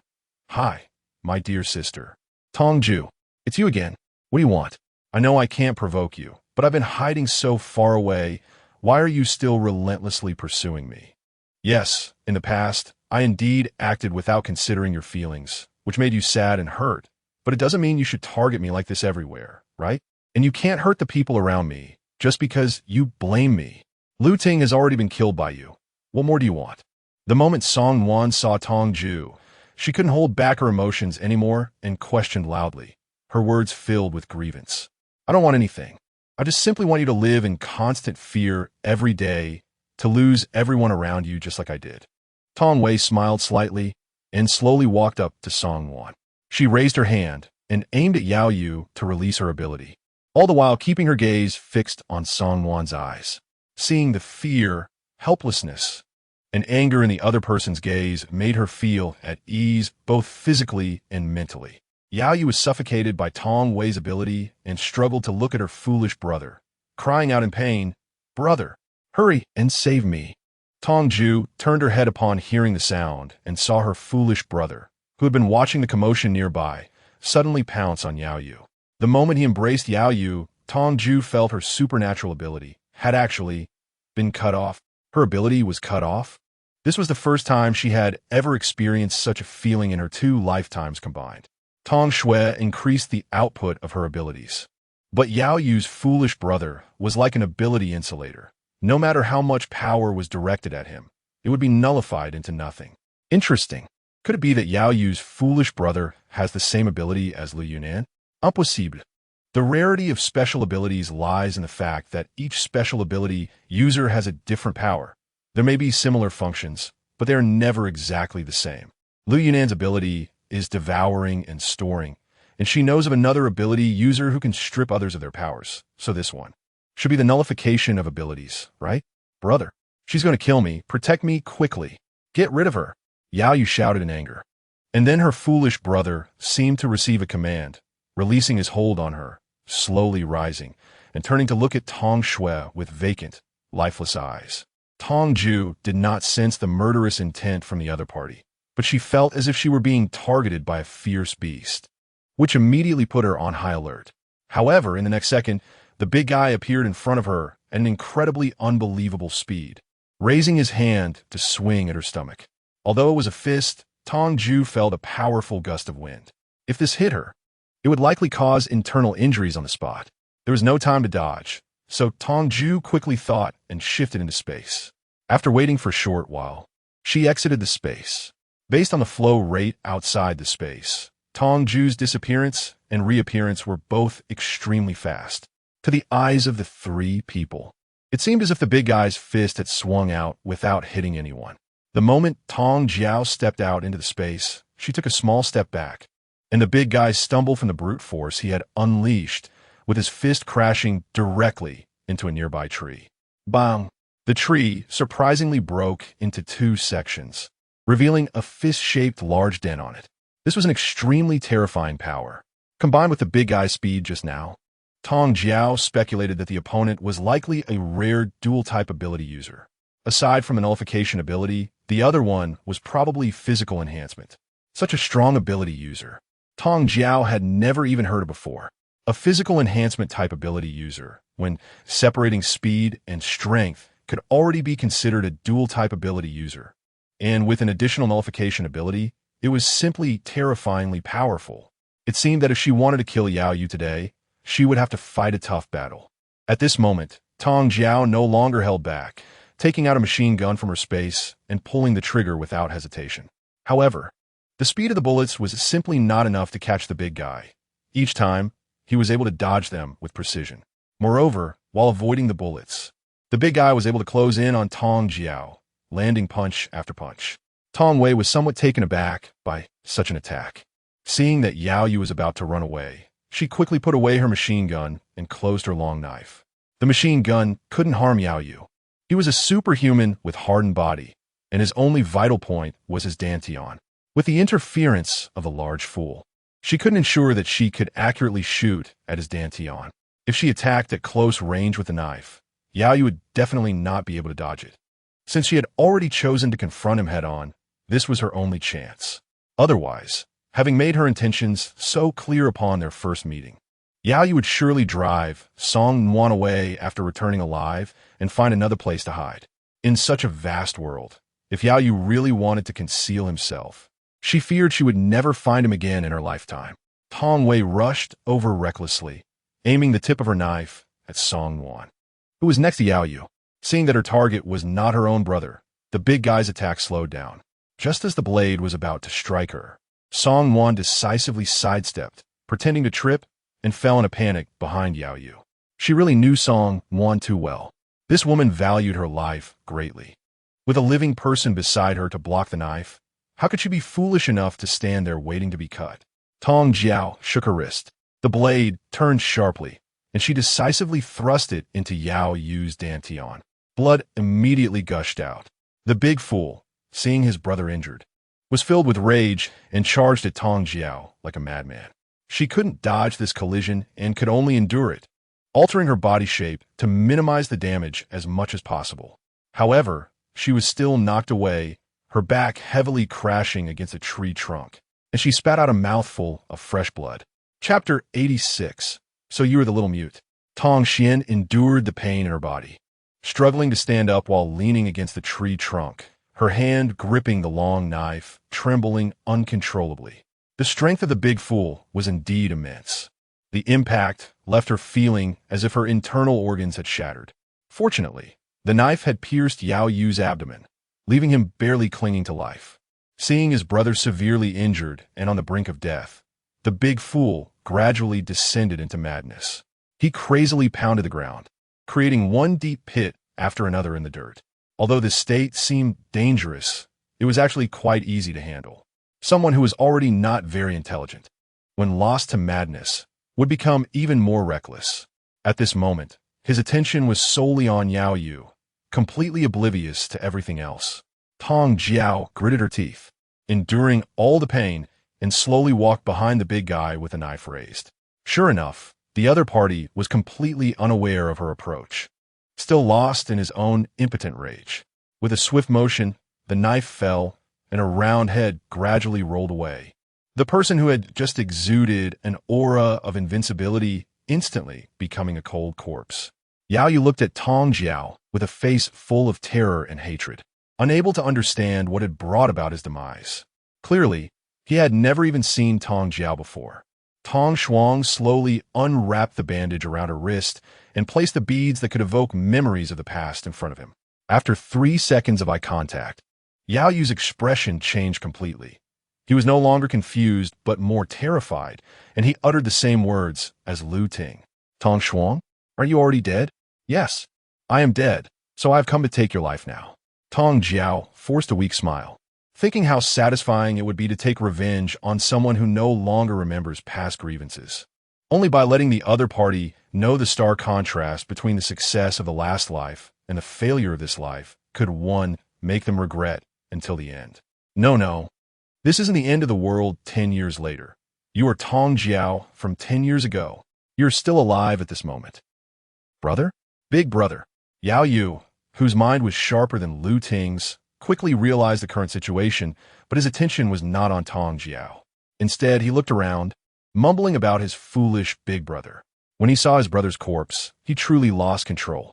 Ignoring the blood gushing from his abdomen, he threw himself onto the big guy, crying out loud, "It was you. You killed my brother. Why did you kill him? What right do you have to kill him? If you want revenge, come after me. It was I who deceived you in the last life. It was I who betrayed you. Why did you have to kill my big brother? He didn't understand anything. What did he do wrong?" Yao Yu's desperate accusations made the veins on his forehead bulge as he looked at the blood-stained long knife in Tong Jue's hand, trembling all over. Not knowing if it was fear or extreme anger. He did nothing wrong. It was just that you were blood-related, and he listened to you too much. He was the obstacle to my revenge, so I had to eliminate him first. Yao Yu, when you chose to stab me in the back, you should have thought that such a day would come. Tong Wei's eyes were neither sad nor happy. Everyone who obstructed her revenge in this world deserved to die, no matter who they were. I was just following orders because I had no grievances or hatred to begin with. I said I wasn't following Song Wan's orders, and it was impossible for us to have any connection in several lifetimes. If you have the ability to seek revenge on me, why do you still let her live? Do you think that if you kill me, she will be sad? She won't. She might even be grateful that I took the blade for her, allowing her to escape a calamity. Yao Yu had also reached the end of his strength. The vitality he had just shown was merely the fleeting glow activated by seriousness and resentment. He remembered everything from this life and recalled all that happened in the previous life, but he was relatively clear-headed.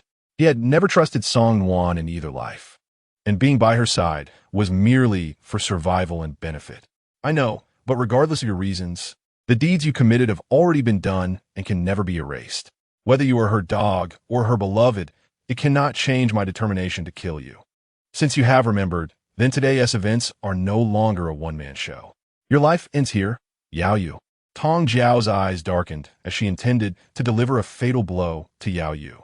But suddenly, a gust of wind swept through, and Song Wan, who had been hiding who knows where, suddenly appeared, grabbing Yao Yu and running toward the east. Tong Rui's expression was stern as she hurried to chase after him. But her internal injuries were quite severe. After only a few steps, she was panting heavily, and her body uncontrollably leaned backward. The long knife slipped from her hand, and just as she was about to enter the space, she felt a force supporting her from behind. Tong Jue suddenly raised her head and locked eyes with Lu Yunan. "How come you're here?" Tong Jue's voice was somewhat weak, indicating that she was very frail. Lu Yunan frowned, his lips pressed into a line, clearly showing his anger as he said, "If I hadn't been here, you probably would have died. When I woke up and found you weren't in the room, I want to look for Song Zhaodi. She told me you followed Song Wan up the mountain, so I rushed over. Tong Jue, you need to be a little reasonable with your stubbornness. We came out together for a reason, to share the burden in case something happened. But you, on the other hand, treated the two of us like background characters, didn't you?" Tong Jue gave unable to come up with a rebuttal. But this wasn't the time for arguments. Song Wan was escaping with Yao Yu, and she had to catch up. Song Wan ran that way. We can talk about it when we get back. Let's go after them first. Lu Yunan snorted coldly and picked up Tong Jue, running in the direction she pointed. Song Wan, being a young girl, couldn't possibly run as fast as Lu Yunan while carrying a living person. With the severely injured Yao Yu, she couldn't run far, and after just a few steps, Tong Jue saw their figures. But frustratingly, Song Wan ran straight into the cave they had just been at without a second thought, not giving them any time to intercept. Lu Yunan carried her into the cave, and Tong Jue tugged at his sleeve, saying, "Put me down first. The paths inside the cave are complex, and if we're not careful, we could get lost. We're not close behind, and they probably have run far. Let's wait here for a bit and let me catch my breath. Once I'm ready, we can go in and look for them. If they're not here, we can check the village." Tong Jue felt that she could hardly hold on any longer. Although the physical condition of abilities users is much stronger than that of ordinary people, and their healing ability after being injured is impressive, she couldn't withstand such a hectic pace and needed to take a break to catch her breath. "All right." Lu Yunan slowly placed Tong Jue on the ground, his hands covering her abdomen, and said coldly, "Don't move, bear with it." As soon as he finished speaking, a burst of green light emitted from his hands. Tong Jue suddenly felt a warm current rising from her abdomen to her whole body, extremely comfortable, and the pain was rapidly decreasing. Before long, Lu Yunan's forehead was already covered with fine beads of sweat. At this moment, Tong Jue could no longer describe her feelings as mere shock. This was a healing type ability. Lu Yunan had a healing type ability? The various past experiences intertwined, and the flawless face before her gradually overlapped with a face that was scarred and battered. Tong Yu opened her mouth, hesitantly and tentatively murmuring, "Little mute?" Upon hearing this title, Lu Yunan's actions paused for a moment. He sighed deeply and nodded slightly. "Are you the little mute? Then why didn't you tell me? Why have you been hiding it from me? Are you also reborn? Do you still know me?" Tong Xian asked several questions in a row, leaving Lu Yunan unsure of how to respond. "I just wanted to meet you in the most perfect state. The little mute from the past was really somewhat unbearable, so after coming back, I didn't plan to tell you about it. What is there to be ashamed of? We have relied on each other for so long. We've seen each other's most embarrassing moments, so why would there be anything to be ashamed of?" Tong Jue didn't quite understand this reason. If she had known from the beginning that Lu Yunnan was the little mute, she would have wished to recognize him early and enjoy drinking with him every day. I just wanted to have a good image in front of you. When I met you in my last life, I was already like that, but this life is different. Everything hasn't happened yet. So I want you to know the most perfect me. All right, your injury has completely healed. Just wait a few more minutes, and you can go after Song Wan. Lu Yunnan slowly withdrew his hand. Due to the excessive consumption of his abilities, he directly collapsed to the ground, breathing heavily. Seeing this, Tong Jue quickly took out a crystal stone, grabbed a large handful, and forcefully stuffed it into his hand, insisting that he absorb the energy. Let's not talk about that. I have plenty of ways to deal with Yao Yu and Song Wan. After all, their parents are still in that village. I can capture them and use their lives to threaten them. I'm not afraid that those two won't show up. As for you, I have many questions I want to ask. Lu Yunnan saw that he couldn't avoid it anymore, so he stopped running away, pinched the crystal stones, and absorbed them piece by piece, nodding slightly as he quietly waited for Tong Jue to ask. I ask you, what exactly did you encounter after you went out that day? Why didn't you come back?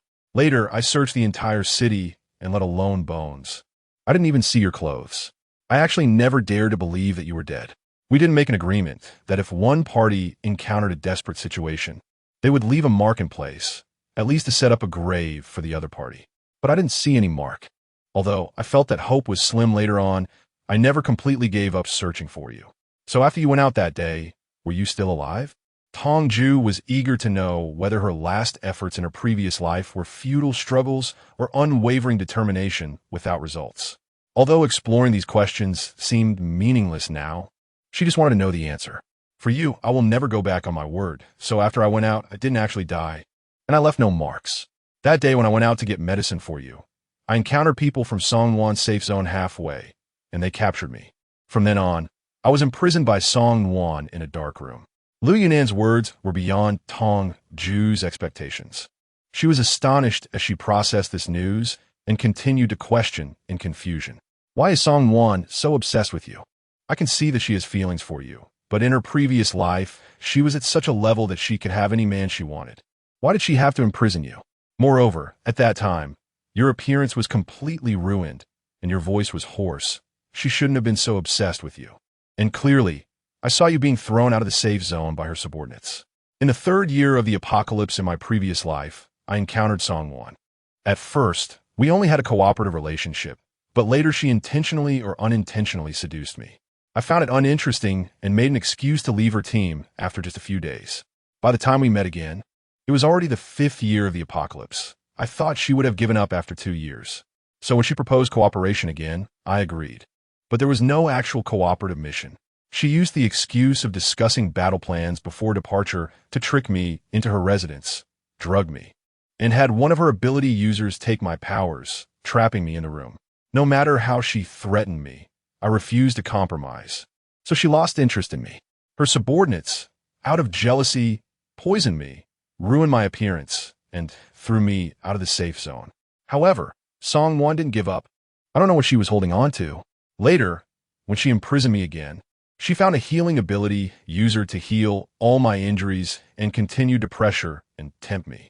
For some reason, after Lu Yunnan shared his experiences, Tong Jue felt both heartbroken for him and angry at Song Wan's actions. But more importantly, she found it somewhat amusing. Although I know your experiences are quite tragic, I still want to summarize unkindly. You were forcibly taken care of by a rich woman who, out of resentment, imprisoned you. Is that the story? Upon realizing that Lu Yunnan was the little mute who had accompanied her through the last part of her life in her previous life, Tong Jue relaxed completely and began to speak freely, teasingly. Lu Yunnan chuckled softly a couple of times and reached out to ruffle Tong Jue's hair, his movements familiar. Yes, before I met Song Wan, I never thought I would one day be so principled, so unyielding to wealth. But after being reborn, I changed my mind. Now that you're a rich woman, how about I be your kept man? You're being ridiculous. I wouldn't let you eat or drink less. But speaking of which, since you've also been reborn and Song Wan has done so many excessive things to you, why do I feel like you don't seem to hate her at all? And you don't care about her one bit? Tong Jue no longer resisted Lu Yunnan's touch. Such actions had occurred countless times in her past life, and she was already used to it. Just endure it. If I don't want you to recognize me, I can only hide everything from my past life. Look at how good I look. If it weren't for the exposure of my abilities today, you probably wouldn't even associate it with me. Moreover, from the first time I saw you, I knew you had also been reborn. Since we have a common enemy, I will just help you and protect you from behind. As for revenge, after all, I am a weak man who wants to be a kept boy. So of course, I will let the rich woman take care of it. Chapter 87. Let us wield the gorgeous dagger and slay everywhere. After Liu Yunan exposed his identity from his past life, he began to become exceptionally carefree. He no longer spoke formally and leaned casually against the rock wall, completely losing the elegant image he always maintained. Stop messing around, quickly absorb the remaining crystals. We need to go. Tong Jue smiled and patted his shoulder, then stood up. Liu Yunan let out a resigned sigh, absorbing all the remaining crystals in his hand. The two then set off on their journey into the cave. The cave was dimly lit, and the further they went inside, the less they could see. Tong Jue shone the flashlight, carefully distinguishing the footprints on the dusty ground. Following them forward, they didn't know how long they had been walking or how many turns they had taken, but finally, they saw a glimmer of light. Tong Su's heart sank. Could this cave be connected? Did Song Wan already escape with Yao Yu? Tong Jue turned off the flashlight and tried to lighten her footsteps as she continued to feel her way forward. Regardless of whether the light source came from the outside, she could not let her guard down. The moment she stepped out of the tunnel, Tong Jue saw Song Wan's figure. Fortunately, the end of this path was not the outside world. What surprised her even more was that in the middle of this open space stood a cauldron, which looked remarkably similar to the one her ancestor had forged in her own space. It was not unusual for a cauldron to appear in a cave, as this intricate path clearly was not natural. Perhaps it was a relic left from ancient times. However, what was peculiar was that the cauldron was engraved with dense runes, which are the characters from ancient times. The cauldron in her space also bore such inscriptions. The similarity in appearance, combined with the consistency in the characters, was what astonished Tong Jue. At that moment, Song Wan stood in front of the cauldron, and Yao Yu, whom she was supporting, had already fallen unconscious. Just as Tong Jue was puzzled, Song Wan made a move. She actually dragged the unconscious Yao Yu into the cauldron, and immediately, the cauldron erupted with a blinding light that made it impossible to open one's eyes. Tong Jue felt a powerful stream of air rushing towards her, and she quickly pulled Liu Yunan back into the corridor. The force of the air was overwhelming. Tong Jue ran desperately, not paying attention to where she was going, but still got pushed out by the airflow. Liu Yunan reacted swiftly and caught Tong Jue, using his back to shield her from most of the impact. They were both swept away by the air current to another open space in the cave, crashing hard to the ground. Despite their strong abilities, they were still flesh and blood. After such a heavy blow, Tong Jue had barely recovered for 2 minutes before sustaining internal injuries again. She felt as if all her bones had been shattered, making it difficult to breathe, and ultimately, she couldn't hold on and fainted. Liu Yunan furrowed his brow tightly, spat out a mouthful of blood, and also closed his eyes. When she woke up again, she didn't know how much time had passed. Tong Jue forced herself to take out a flashlight from her space and turned it on, crawling over to Liu Yunan's side. She checked his breath and pulse. Thankfully, he was still alive. In this day and age, as long as one is alive, there is hope, as long as a superpower user does not die. Any injury is not considered a serious one. Tong Jue gasped heavily, waiting for her internal injuries to heal.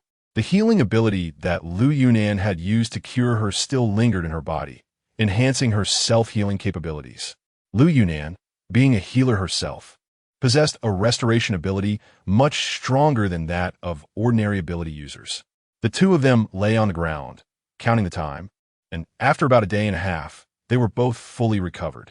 Tong Jue leaned against the rock wall, recalling the scene from a day ago when Song Wan pushed Yao Yu into the cauldron, puzzled and unable to understand.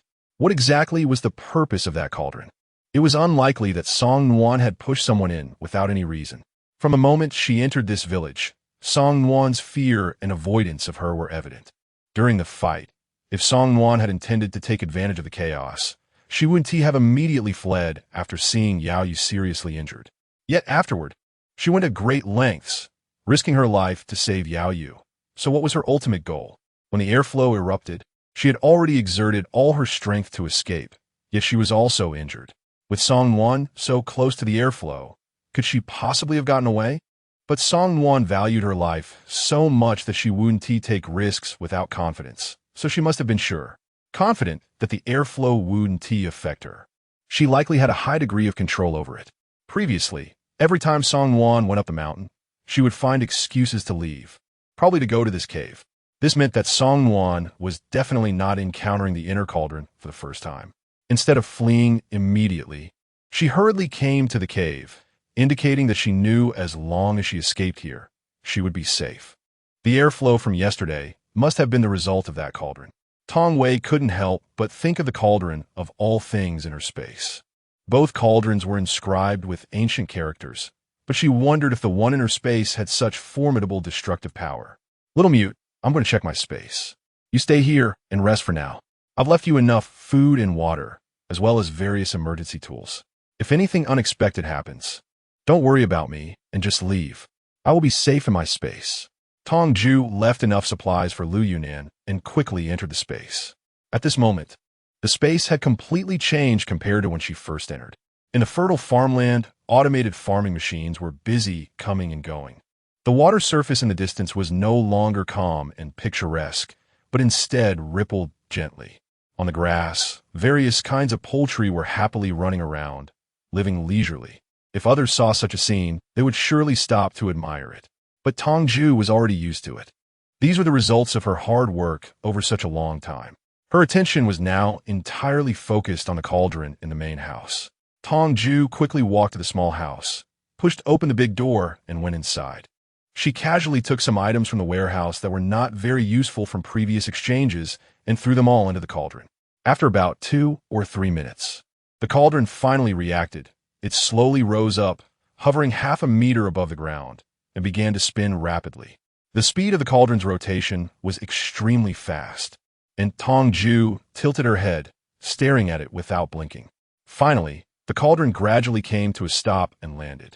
Tong Jue took 2 steps forward and looked down into the cauldron. All she saw was a dagger with a handle encrusted with diamonds. Tong Jue stretched out her hand, took out the dagger and examined it closely. No matter how she looked at it, it seemed like just an ordinary piece of iron. The thing she had just thrown in included a pot, a basin, and several diamond necklaces. So this reassembler called the All Things Cauldron directly recombined these raw materials into a dagger? But what use is such a dagger? That huge pot, which was twice the width of a person, just recombined into this tiny dagger. At least it could have been a knife or a sword. Tong Shuang took a deep breath, trying to persuade herself to calm down. Perhaps she was too naive in her expectations of this cauldron. But then again, compared to all the survivors in this world, she might already be the luckiest one. She had a vast planting space, a very powerful ability, a few companions with potential, and a chance to live again. She already had too much and couldn't be greedy anymore. If the cauldron left by her ancestors was useless, then so be it. It didn't matter to leave it here. As for the dagger, it could serve as a keepsake. After all, it was indeed flashy and quite beautiful. After exiting the space, Tong Shuang quietly walked over to Lu Yunan and retrieved all the supplies she had just left for him back into the space. If she had known that this time in and out would take less than 5 minutes, she wouldn't have bothered leaving any supplies. Why are you out so soon? Lu Yunan was also very surprised. Just as Tong Shuang had sternly advised, he thought she wouldn't be out for at least 17 or 18 days. If there's nothing wrong, then let's go. Hurry up. We need to get out of here. Tong Yao really didn't want to explain this matter and replied vaguely. But as soon as she finished speaking, a series of creaking sounds suddenly echoed around her. The sounds were particularly reminiscent of bats. Tong Yao quickly turned on her flashlight and shone it towards the nearest passageway, only to see countless bat-like monsters blocking the way, poised to attack. The moment the strong light illuminated them, one of the monsters swiftly flew towards her. Tong Jue instinctively pulled out the dagger in her hand and sliced the monster in half. What a stroke of bad luck to encounter such a troublesome creature. These bat-like monsters are called endless. Regardless of size or attack power, they are as weak as ordinary bats. However, the resurrection speed of the endless is extremely fast, even quicker than the lowest level monsters like the Tong Jue, with the ability to come back to life in less than a minute. Moreover, the endless are social creatures. Just like cockroaches, if you see one, you can expect thousands more lurking behind it. With their rapid resurrection speed and the sheer number of them, encountering them means a fight for survival. Otherwise, even if these little monsters manage to bite you just before dying, the prolonged struggle will be quite unbearable. Sure enough, after one lunged at her, the other, endless, all flew over. Tong Jue was overwhelmed and had no time to change weapons, so she could only use the dagger in her hand along with her abilities to kill the monsters. During this time, Liu Yunan had not collected the abilities of other ability users, which meant that at this moment, this handsome man could only be a pretty face protected by her. She didn't know how many times she had swung the dagger, but gradually, Tong Jue began to feel that something was off. She took a moment to look down at the ground. The countless, endless corpses were not healing and resurrecting. Instead, they lay broken on the ground, completely still. What was going on? Could it be that the monsters could be killed? Or were these monsters not endless, but just ordinary bats? To confirm her suspicion, Tong Jue put down the dagger and executed a crushing maneuver. Her abilities spread out widely, taking down most of the monsters in front of her. But before Tong Jue could regain her composure, the recently defeated endless monsters began to piece together their broken bodies and slowly flap their wings to fly over. The monsters could still resurrect. These were not ordinary bats. But why were there still large numbers of endless corpses that had not resurrected until now? Tong Jue suddenly had a bold guess. She quickly drew out her dagger again and precisely killed an endless. Then, while swinging her arms to continue the slaughter, she kept a close eye on the corpse of the monster that was stabbed by the dagger. That's right, only monsters killed by the dagger would not resurrect. Realizing this, Tong Jue was so excited that she almost jumped up. At this moment, she was both surprised and delighted, filled with energy. The arms that had felt a bit sore just moments ago were now free of fatigue. Her mind was filled with the thought of killing all these monsters. This feeling was truly different. In the past, knowing that monsters would always resurrect no matter how they were killed, she generally chose to avoid them if possible, not wanting to exhaust herself unnecessarily. Even when facing monsters directly, her first thought would be to escape without a strong desire to fight back. Since the apocalypse began, both the other survivors and she herself had been somewhat lacking in fighting spirit when facing monsters. After all, no one would go to great lengths to deal with something they could never defeat. But upon realizing that the dagger in her hand could completely kill monsters, Tong Jue seemed to ignite all her fighting spirit. At this moment, she was even more excited than when facing Song Nuan or her enemies from a previous life. At this moment, she felt as if she saw the light of dawn, envisioning a day when the apocalypse would end and people would come together to rebuild their homes. All of this felt so unreal, yet somehow within reach. Just thinking about it made her want to cry out of excitement. Liu Yunan, who was behind her, also noticed the dagger's effect, his expression changing from shock to surprise and then to sheer joy. No one wants to be homeless, and even the strongest person longs for a stable life. You're running out of strength. Give me the dagger. You know my skills. Let's take turns. Sooner or later, we can kill all the endless. Liu Yunan said with a smile, extending his hand. Tong Jue handed over the dagger to him without hesitation, feeling very reassured. Indeed, no matter how excited one is, human stamina and endurance are limited. There are still many endless left, and since the dagger can completely kill these monsters, two skilled people taking turns can definitely clear them all out. After Tong Jue handed over the dagger, she quickly crouched down and sat on the ground to recover her strength. The endless only liked to attack people in the air. As long as there were people standing, they would not target those on the ground. The two took turns hacking away at these monsters, and after an unknown amount of time, they finally killed the last one. This time, they did not feel the sense of surviving a disaster, but rather an unprecedented sense of achievement. They exchanged smiles, sitting on the ground and gasping for breath. But their faces were full of joy. There is hope. This world has hope. Everyone has hope. They also have hope. Chapter 88. Magical Girl. Ding, ding, ding as fatigue gradually faded. Looking at the countless, endless corpses around her, Tong Jue felt disgusted for the first time being surrounded by monster remains.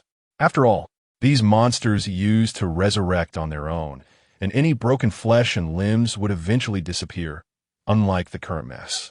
The sticky texture of the monster's skin and blood made her feel repulsed, but when she saw the crystals inside the endless corpses, she immediately perked up. Outside, the snow was falling heavily, and she hadn't collected crystals from outside the safe zone for a long time. She had only a small amount in hand, which she usually hesitated to use. Previously, she had given a lot to Lu Yunnan due to the risk of overusing his powers, and now she could be considered very poor. With so many endless, even if only half of them had crystals inside, that would still be a considerable number. With money scattered all over the ground, Tong Jue no longer felt disgusted. Her eyes sparkled as she began to search for crystals. Lu Yunnan saw her actions and immediately knew what she was doing, so he joined her in collecting and chatted casually. You become more money-minded since your rebirth. Of course. After all, this is the guarantee of life. No matter how powerful you are, without food and drink, if you don't have money, you can't survive. I suffered too much like this in my last life. I have to enjoy it well in this life. Tong Jue doesn't think there's anything wrong with being money-minded. No matter who it is, living requires clothing, food, housing, and transportation. In any era and any place, to live, one must have a material foundation. Who wouldn't like wealth and resources? It's true that since one has this capital, one shouldn't suffer grievances. However, where did you get this dagger? It can actually kill the monster completely. If you know the origin of this dagger, we will have a direction to search for it, and maybe we can find more weapons like this. This thing can actually be considered something I created. Tong Jue did not hide anything. In this world, the little mute was one of the two people she trusted completely, besides Liang Yu. Even if she revealed all her deepest secrets to the other person, she was confident that she would not be betrayed. This conclusion was drawn from multiple life and death experiences. What have you done? When did you develop mental abilities? Li Yunan asked, somewhat surprised. Tong Xian paused her actions, put aside the search for the crystal, and began to explain carefully. I actually don't have a gold-type ability. You know about Songwan's space from her past life, right? That was actually something she snatched from me. I have an ancestral pendant, and inside that pendant is a planting space. After being reborn, I immediately bound the pendant to myself. When I checked the space, I discovered a cauldron. This cauldron looked very similar to the airflow that Songwan created and had the same inscriptions. I wondered if this cauldron would also have such destructive power. Just now, I went to the space to verify this. I threw some scrap metal inside, and the cauldron reassembled these scraps into this dagger. I initially thought this dagger was useless and just looked nice, but unexpectedly, it turned out to be more useful than any divine weapon in this world. However, the items the cauldron reassembles are random, so I can't guarantee that it will always produce a weapon. The development and direction of this world are becoming increasingly magical. If it were before, Lu Yunnan might have been shocked to hear all this, but now he was completely accustomed to it, not even changing his expression. Is that so? Can you take out that cauldron? Lu Yunnan stroked his chin and asked. Of course, let me get it for you. As soon as Tong Jue finished speaking, a large cauldron appeared out of thin air and landed solidly on the ground with a clang. This cave is temporarily safer than outside. We might as well experiment here.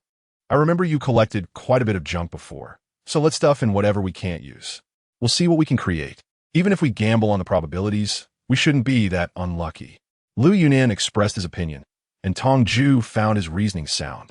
After realizing the magical effect of the dagger, she had already been thinking of doing this. There's no time like the present, since it's relatively safe right now. Let's give it a try. Tong Jue moved out a lot of useless items from the space, such as diamond jewelry, ragged cloth and cotton, pots, bowls, and plates. Anything that was not needed recently, which could be easily collected later, was all taken out. The originally spacious area was now filled to the brim with these scraps. The two of them worked like diligent little bees, stuffing things into the cauldron. They threw in all kinds of strange objects. Sometimes they filled it to the top, and other times they only put in 1 or 2 items. They were pleasantly surprised to find that no matter what they threw in, the final product was always a weapon. However, the weapons varied in size and quality. Sometimes the result was just a tiny arrowhead, without even a shaft. The size of the reforged weapon depended on the quantity of items they put in. The more they added, the larger the weapon became. Various forms of weapons like hooks, knives, spears, and halberds were reforged. Eventually, they settled on a moderate amount and began mass-producing long weapons. The cauldron was indeed large. After taking out so many items, they only managed to forge a little over a dozen long weapons. The weapons reforged by the cauldron were not infinitely usable. The daggers they had just used for slaughter had already dulled, and they were left relying on brute force to fight. Given such a high consumption rate, the quantity of materials needed to forge weapons capable of killing monsters all over the world was an unimaginably vast number.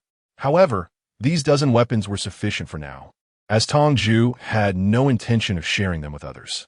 Moreover, the newly forged weapons had not been tested yet. It remained to be seen whether all weapons reforged by the cauldron could completely kill monsters or if the daggers were just an exception. They still needed to conduct repeated experiments to confirm this. With nothing left to stuff into the cauldron, Tong Jue planned to put the cauldron back into the space. But just as she reached out, Lu Yunan called out to her. "Wait a moment." Tong Wei stopped her actions and looked at Lu Yunan with a puzzled head tilt. "I'm going to try one last experiment." After saying this, Lu Yunan crouched down and picked up the monster's corpse from the ground, stuffing it all in. Tong Jue's eyes widened in disbelief at his actions. "What are you trying to do? What the hell can these monster corpses be reforged into? Hey, watch out. There are crystals in here too. I don't know what can be reforged, but since even something like cotton waterfalls can turn into weapons like whips, these should be able to make corresponding weapons, right? Let's experiment. It won't hurt to try. What if it works?" Lu Yunan's imagination ran wild as he kept stuffing monster corpses inside, without any sign of stopping. Tong Yao watched helplessly as he stuffed the monster's corpse into the cauldron, shaking her head. Lu Yunan finally paused his actions of stuffing the corpses inside, and the two of them stared intently at the cauldron, watching it slowly rise into the air, spinning faster and faster. Usually, this cauldron only took a few minutes to forge weapons, but this time the spinning lasted unusually long. The two even began to squat on the ground out of boredom, silently hoping the cauldron would stop and not continue spinning, having lost all hope for the weapons that could be forged from within. Could it be broken? It's rising so high, and I have no way to retrieve it back into my space. Tong Jiao propped her chin up and sighed helplessly. No way. According to what you said, this tripod was made by your ancestor, an old immortal. Things made by immortals shouldn't be so fragile, right? Lu Yunan's words were also filled with insecurity. If the tripod were really damaged because of his sudden whim, he would truly become a historical sinner.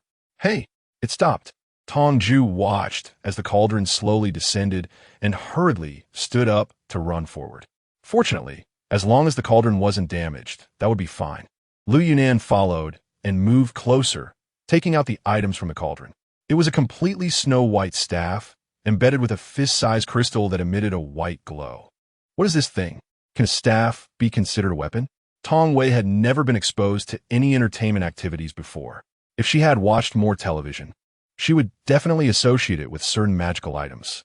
However, she had no understanding of this area, while Lu Yunan knew quite a bit. No matter how poised and noble Lu Yunan was, he could not completely distance himself from the youthful phase during his school days. He would occasionally be captivated by movies and novels.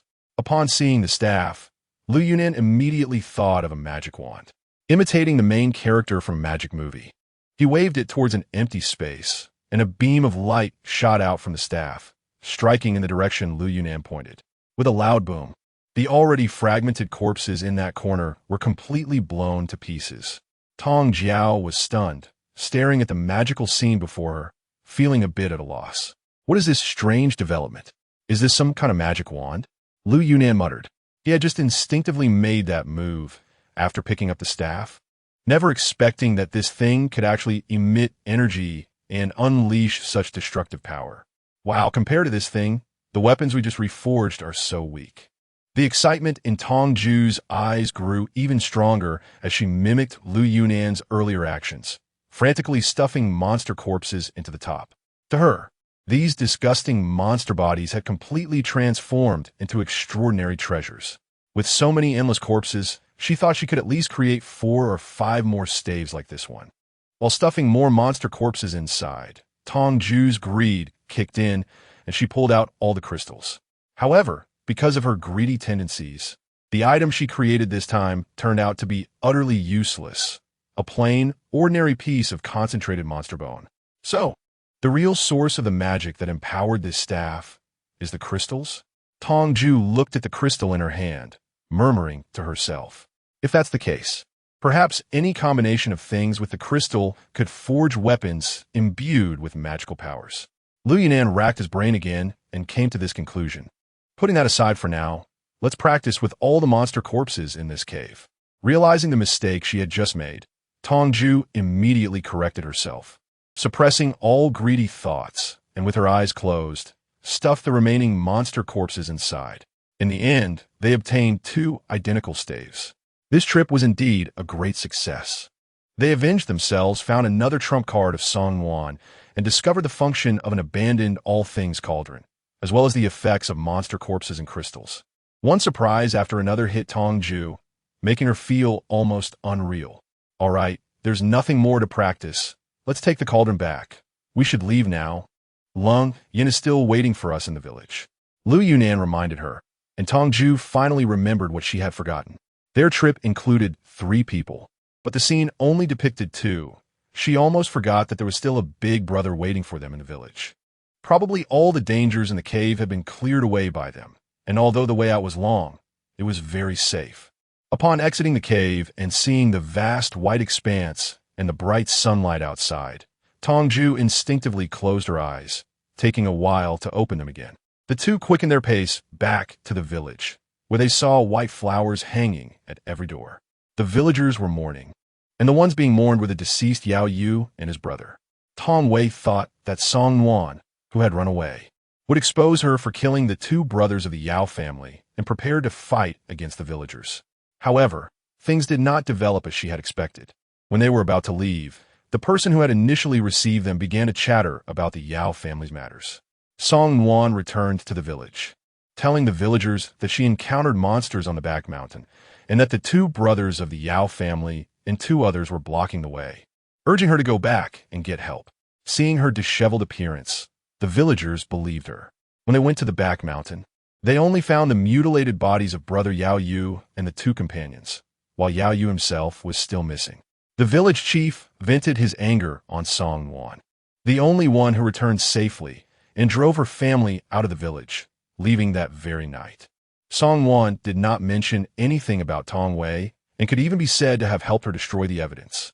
As for the other 2 people, Tong Wei had never seen them, so they must have been dealt with by Song Wan. The body of brother Yao Yu, whom she had beheaded, should have been intact, but in the villagers' accounts, it was described as extremely hideous and terrifying, likely fabricated evidence by Song Wan. The only reason Song Wan would abandon her plans against Tong Wei and even help to hide the truth is that she gained greater benefits from this incident.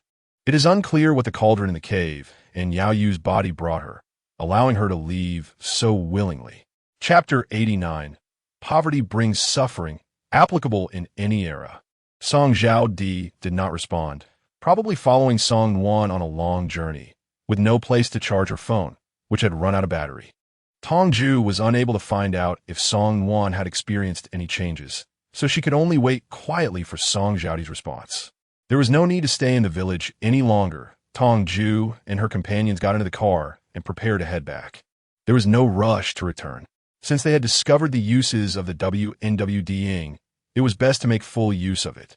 Tong Yu didn't plan to use the weapons created by the All Things Cauldron to kill wherever she went. She and Lu Yunan both knew that the apocalypse had only just begun and many higher-level monsters had yet to appear. Once those creatures, towering even above skyscrapers, started to show up, human strength alone would be far from sufficient. Therefore, future battles would require the enhancement of abilities. Since there was now a way to quickly enhance abilities, it shouldn't be easily abandoned. Killing monster hordes with ordinary weapons could repeatedly yield crystal stones, whereas using the All Things Cauldron's weapons would be like killing the goose that laid the golden eggs. It seemed fine for now, even beneficial in the short term, but in the long run, it would be better not to use those weapons just yet.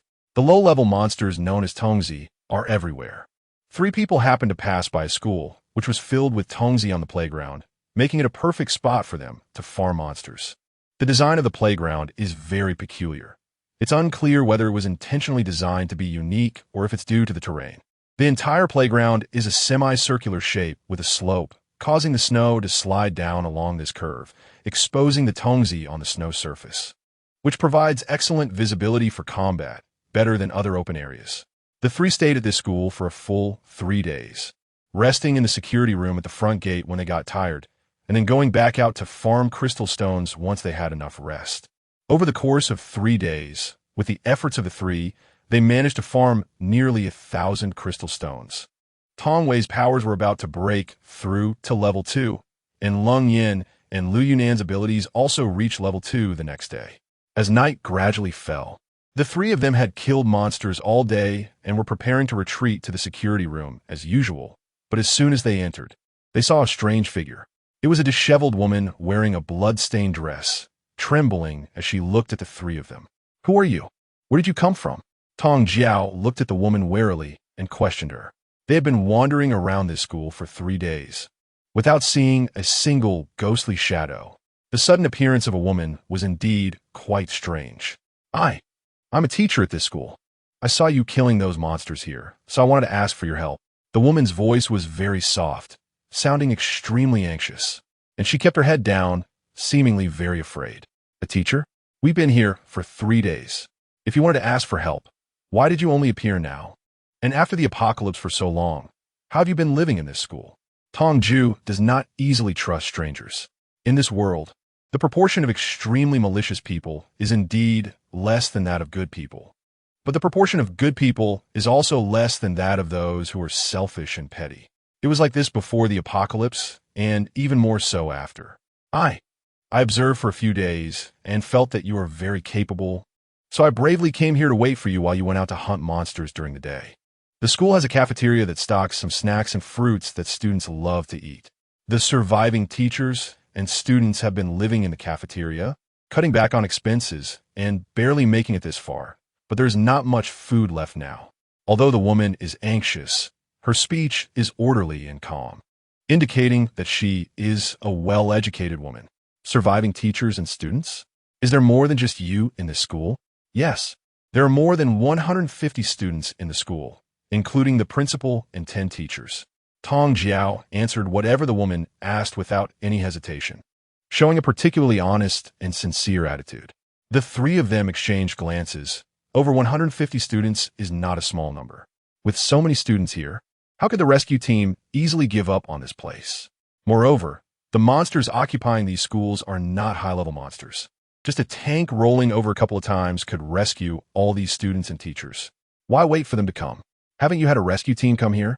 Tong Jue uncovered the doubts, and the woman tightened her fists visibly upon hearing this, her body slightly trembling, unsure if it was from sadness or anger. Her voice tinged with a cry. "No. Since these monsters appeared, no one has entered this school, and no one has been able to leave. When the incident happened, it was just the time when the children were having dinner. Most of the students were in the playground, and nearly all of them died. Only a small number of students managed to escape back to the teaching building. Our school is a little-known Hope Primary School, and the students here are mostly children from the mountains or left-behind children. Their parents and families are either thousands of miles away or elderly people without phones. Whenever we tried to call the police, the line was either busy or no one answered. Besides the principal, everyone here is a volunteer teacher, and their homes are also far away. We wanted to ask our families for help, but they couldn't contact the authorities here. The principal has also called many people, but some promised verbally, yet never responded again. The three of them fell silent. If this school truly is a Hope Primary School, then the situation described by the teacher could very well happen.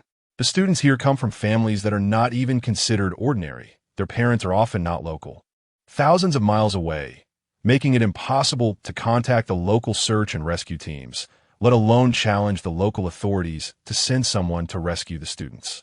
The teachers are in a similar situation. The principal, who could still exert some influence, is of little use. After all, the principal of a Hope Primary School earns even less than a class teacher in an ordinary school and has no opportunities to connect with influential figures. No one cares about this place, so will undoubtedly be one of the last to receive aid. As time drags on, people may either forget about this place entirely or remember it too late, deeming it unnecessary to come for rescue. In short, poverty forces them to struggle to survive before the apocalypse, with little human rights, and even less attention after the apocalypse. However, these are merely the woman's words, and Tong Jue and the others cannot easily believe them. What if, instead of finding 150 children, they encounter 150 robbers? That would be disastrous. There is a common scam in apocalyptic scenarios where seemingly familiar-looking elderly, weak women and children intercept passing squads seeking help. Once the members of these squads approach, countless ambushes await them. Robbery of supplies is common, and murder and pillaging happen even more frequently. Some even aim to turn these squad members into their own reserve food. This is one reason why humanity has become increasingly indifferent. No one is willing to take that gamble, leaving them with nothing, not even a complete corpse. What evidence do you have to prove that what you are saying is true? Tong Jue maintained a safe distance from the woman, her muscles tense. Whenever she detected even the slightest flaw in the woman, she would unhesitatingly throw her out to feed those boys. Does my work ID count?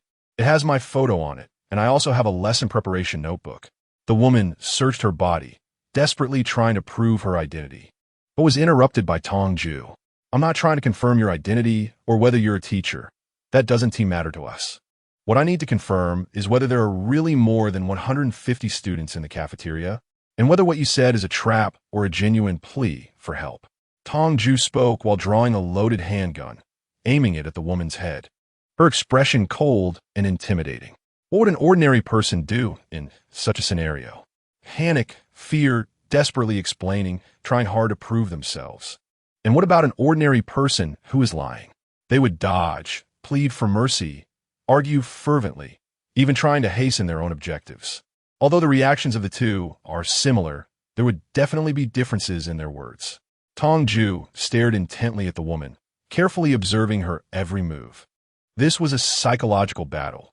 If the woman was telling the truth, they would not advise taking over 100 students and teachers with them when they left. Leaving them here would be pushing them to their death, with no chance of survival. This school was an elementary school, and the oldest student probably hadn't even turned 15 yet. They were in the purest age, having never done anything evil or been good. Unlike adults who have both dirty and clean thoughts, saving them was not unreasonable. They had the ability to do so. I can't prove it. The cafeteria is behind the teaching building, and it's too dangerous outside. I can't risk taking the kids out. However, I have a group photo with the students. It was taken in the cafeteria a while ago. I'm afraid if we die here, no one will ever find out. So, I wanted to leave a photo to prove that we existed. The woman said as she took out her phone and turned it on. After waiting for it to boot up, she opened her photo album. In the photo, the students, still in their uniforms, looked haggard, but each wore a bright and innocent smile.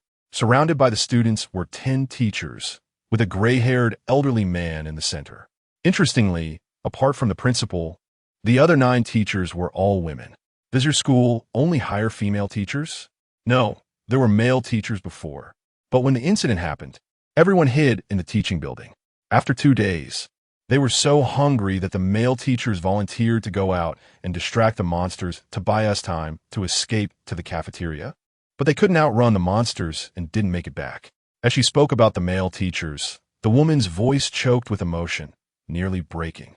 At that moment, she completely forgot about her fear of the gun, crouching on the ground, holding her head, and crying bitterly. Seeing the woman in such despair made Tong Jue want to believe her words. In the past, when she had nothing, no matter how much the woman cried for help, she probably wouldn't have wavered or cared. She certainly wouldn't have believed her. But perhaps because she now had many people she could trust, her once cold heart began to warm again, making her gradually more emotional. Just this once, she was willing to take a gamble. If she won, they would save these students, and she would be happy. If she lost, she would never care about such trivial matters again in her life. All right, stop crying. Tell me where the cafeteria is, and we'll go there with you. Tong Jue tucked the gun into her waistband and stepped forward to pull the woman up. She suddenly looked up, her face still marked with fatigue, her eyes shining with surprise and hope. Really? Are you willing to help us? I can lend a hand, but I can't guarantee your safety 100%. After all, you have so many people to save, and we only have 3.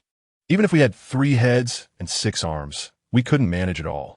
I can only promise to do my best to keep everyone safe. But if there are casualties, it can only be said that fate is not on their side. Tong Jue would never make empty promises. Life and death are predestined. Wealth and nobility are determined by fate. One should focus on doing their part and not question the future. Even the most capable individuals can stumble and fall. In her past life, she was one of the top 10 experts in a post-apocalyptic world, yet she lost miserably. In this life, Song-won has a lot of hidden cards, but she feels like a lost dog. No one can predict what will happen in the future, and she cannot bear the lives of so many people. She can only do her best. I understand everything. You're willing to help, and that is already great. At least everyone still has hope for survival. It's better to prepare for living rather than waiting to die. Now, the 3 of you please follow me. I will lead the way. The woman wiped her face and opened the door to the security room, stepping outside. Noticing that the direction she was heading seemed off, Tong Jue quickly reached out and pulled her back. Now she believed the woman's words even more. This person seemed unaware that the monster's perception has its limits. She was about to charge into a pile of monsters. No wonder so many people died. As long as you maintain a certain distance from the monsters, they won't actively attack. Just follow me, and tell me which direction the cafeteria is. Huh? The woman was momentarily stunned, and it took her a while to come to her senses, pointing to the south. Tong Jue led the way, slowly pulling her towards the cafeteria building, while Lung Yin and Lu Yunan calmly followed, maintaining a blank expression throughout. Recently, these two seemed to be increasingly alike, both sporting frosty faces every day.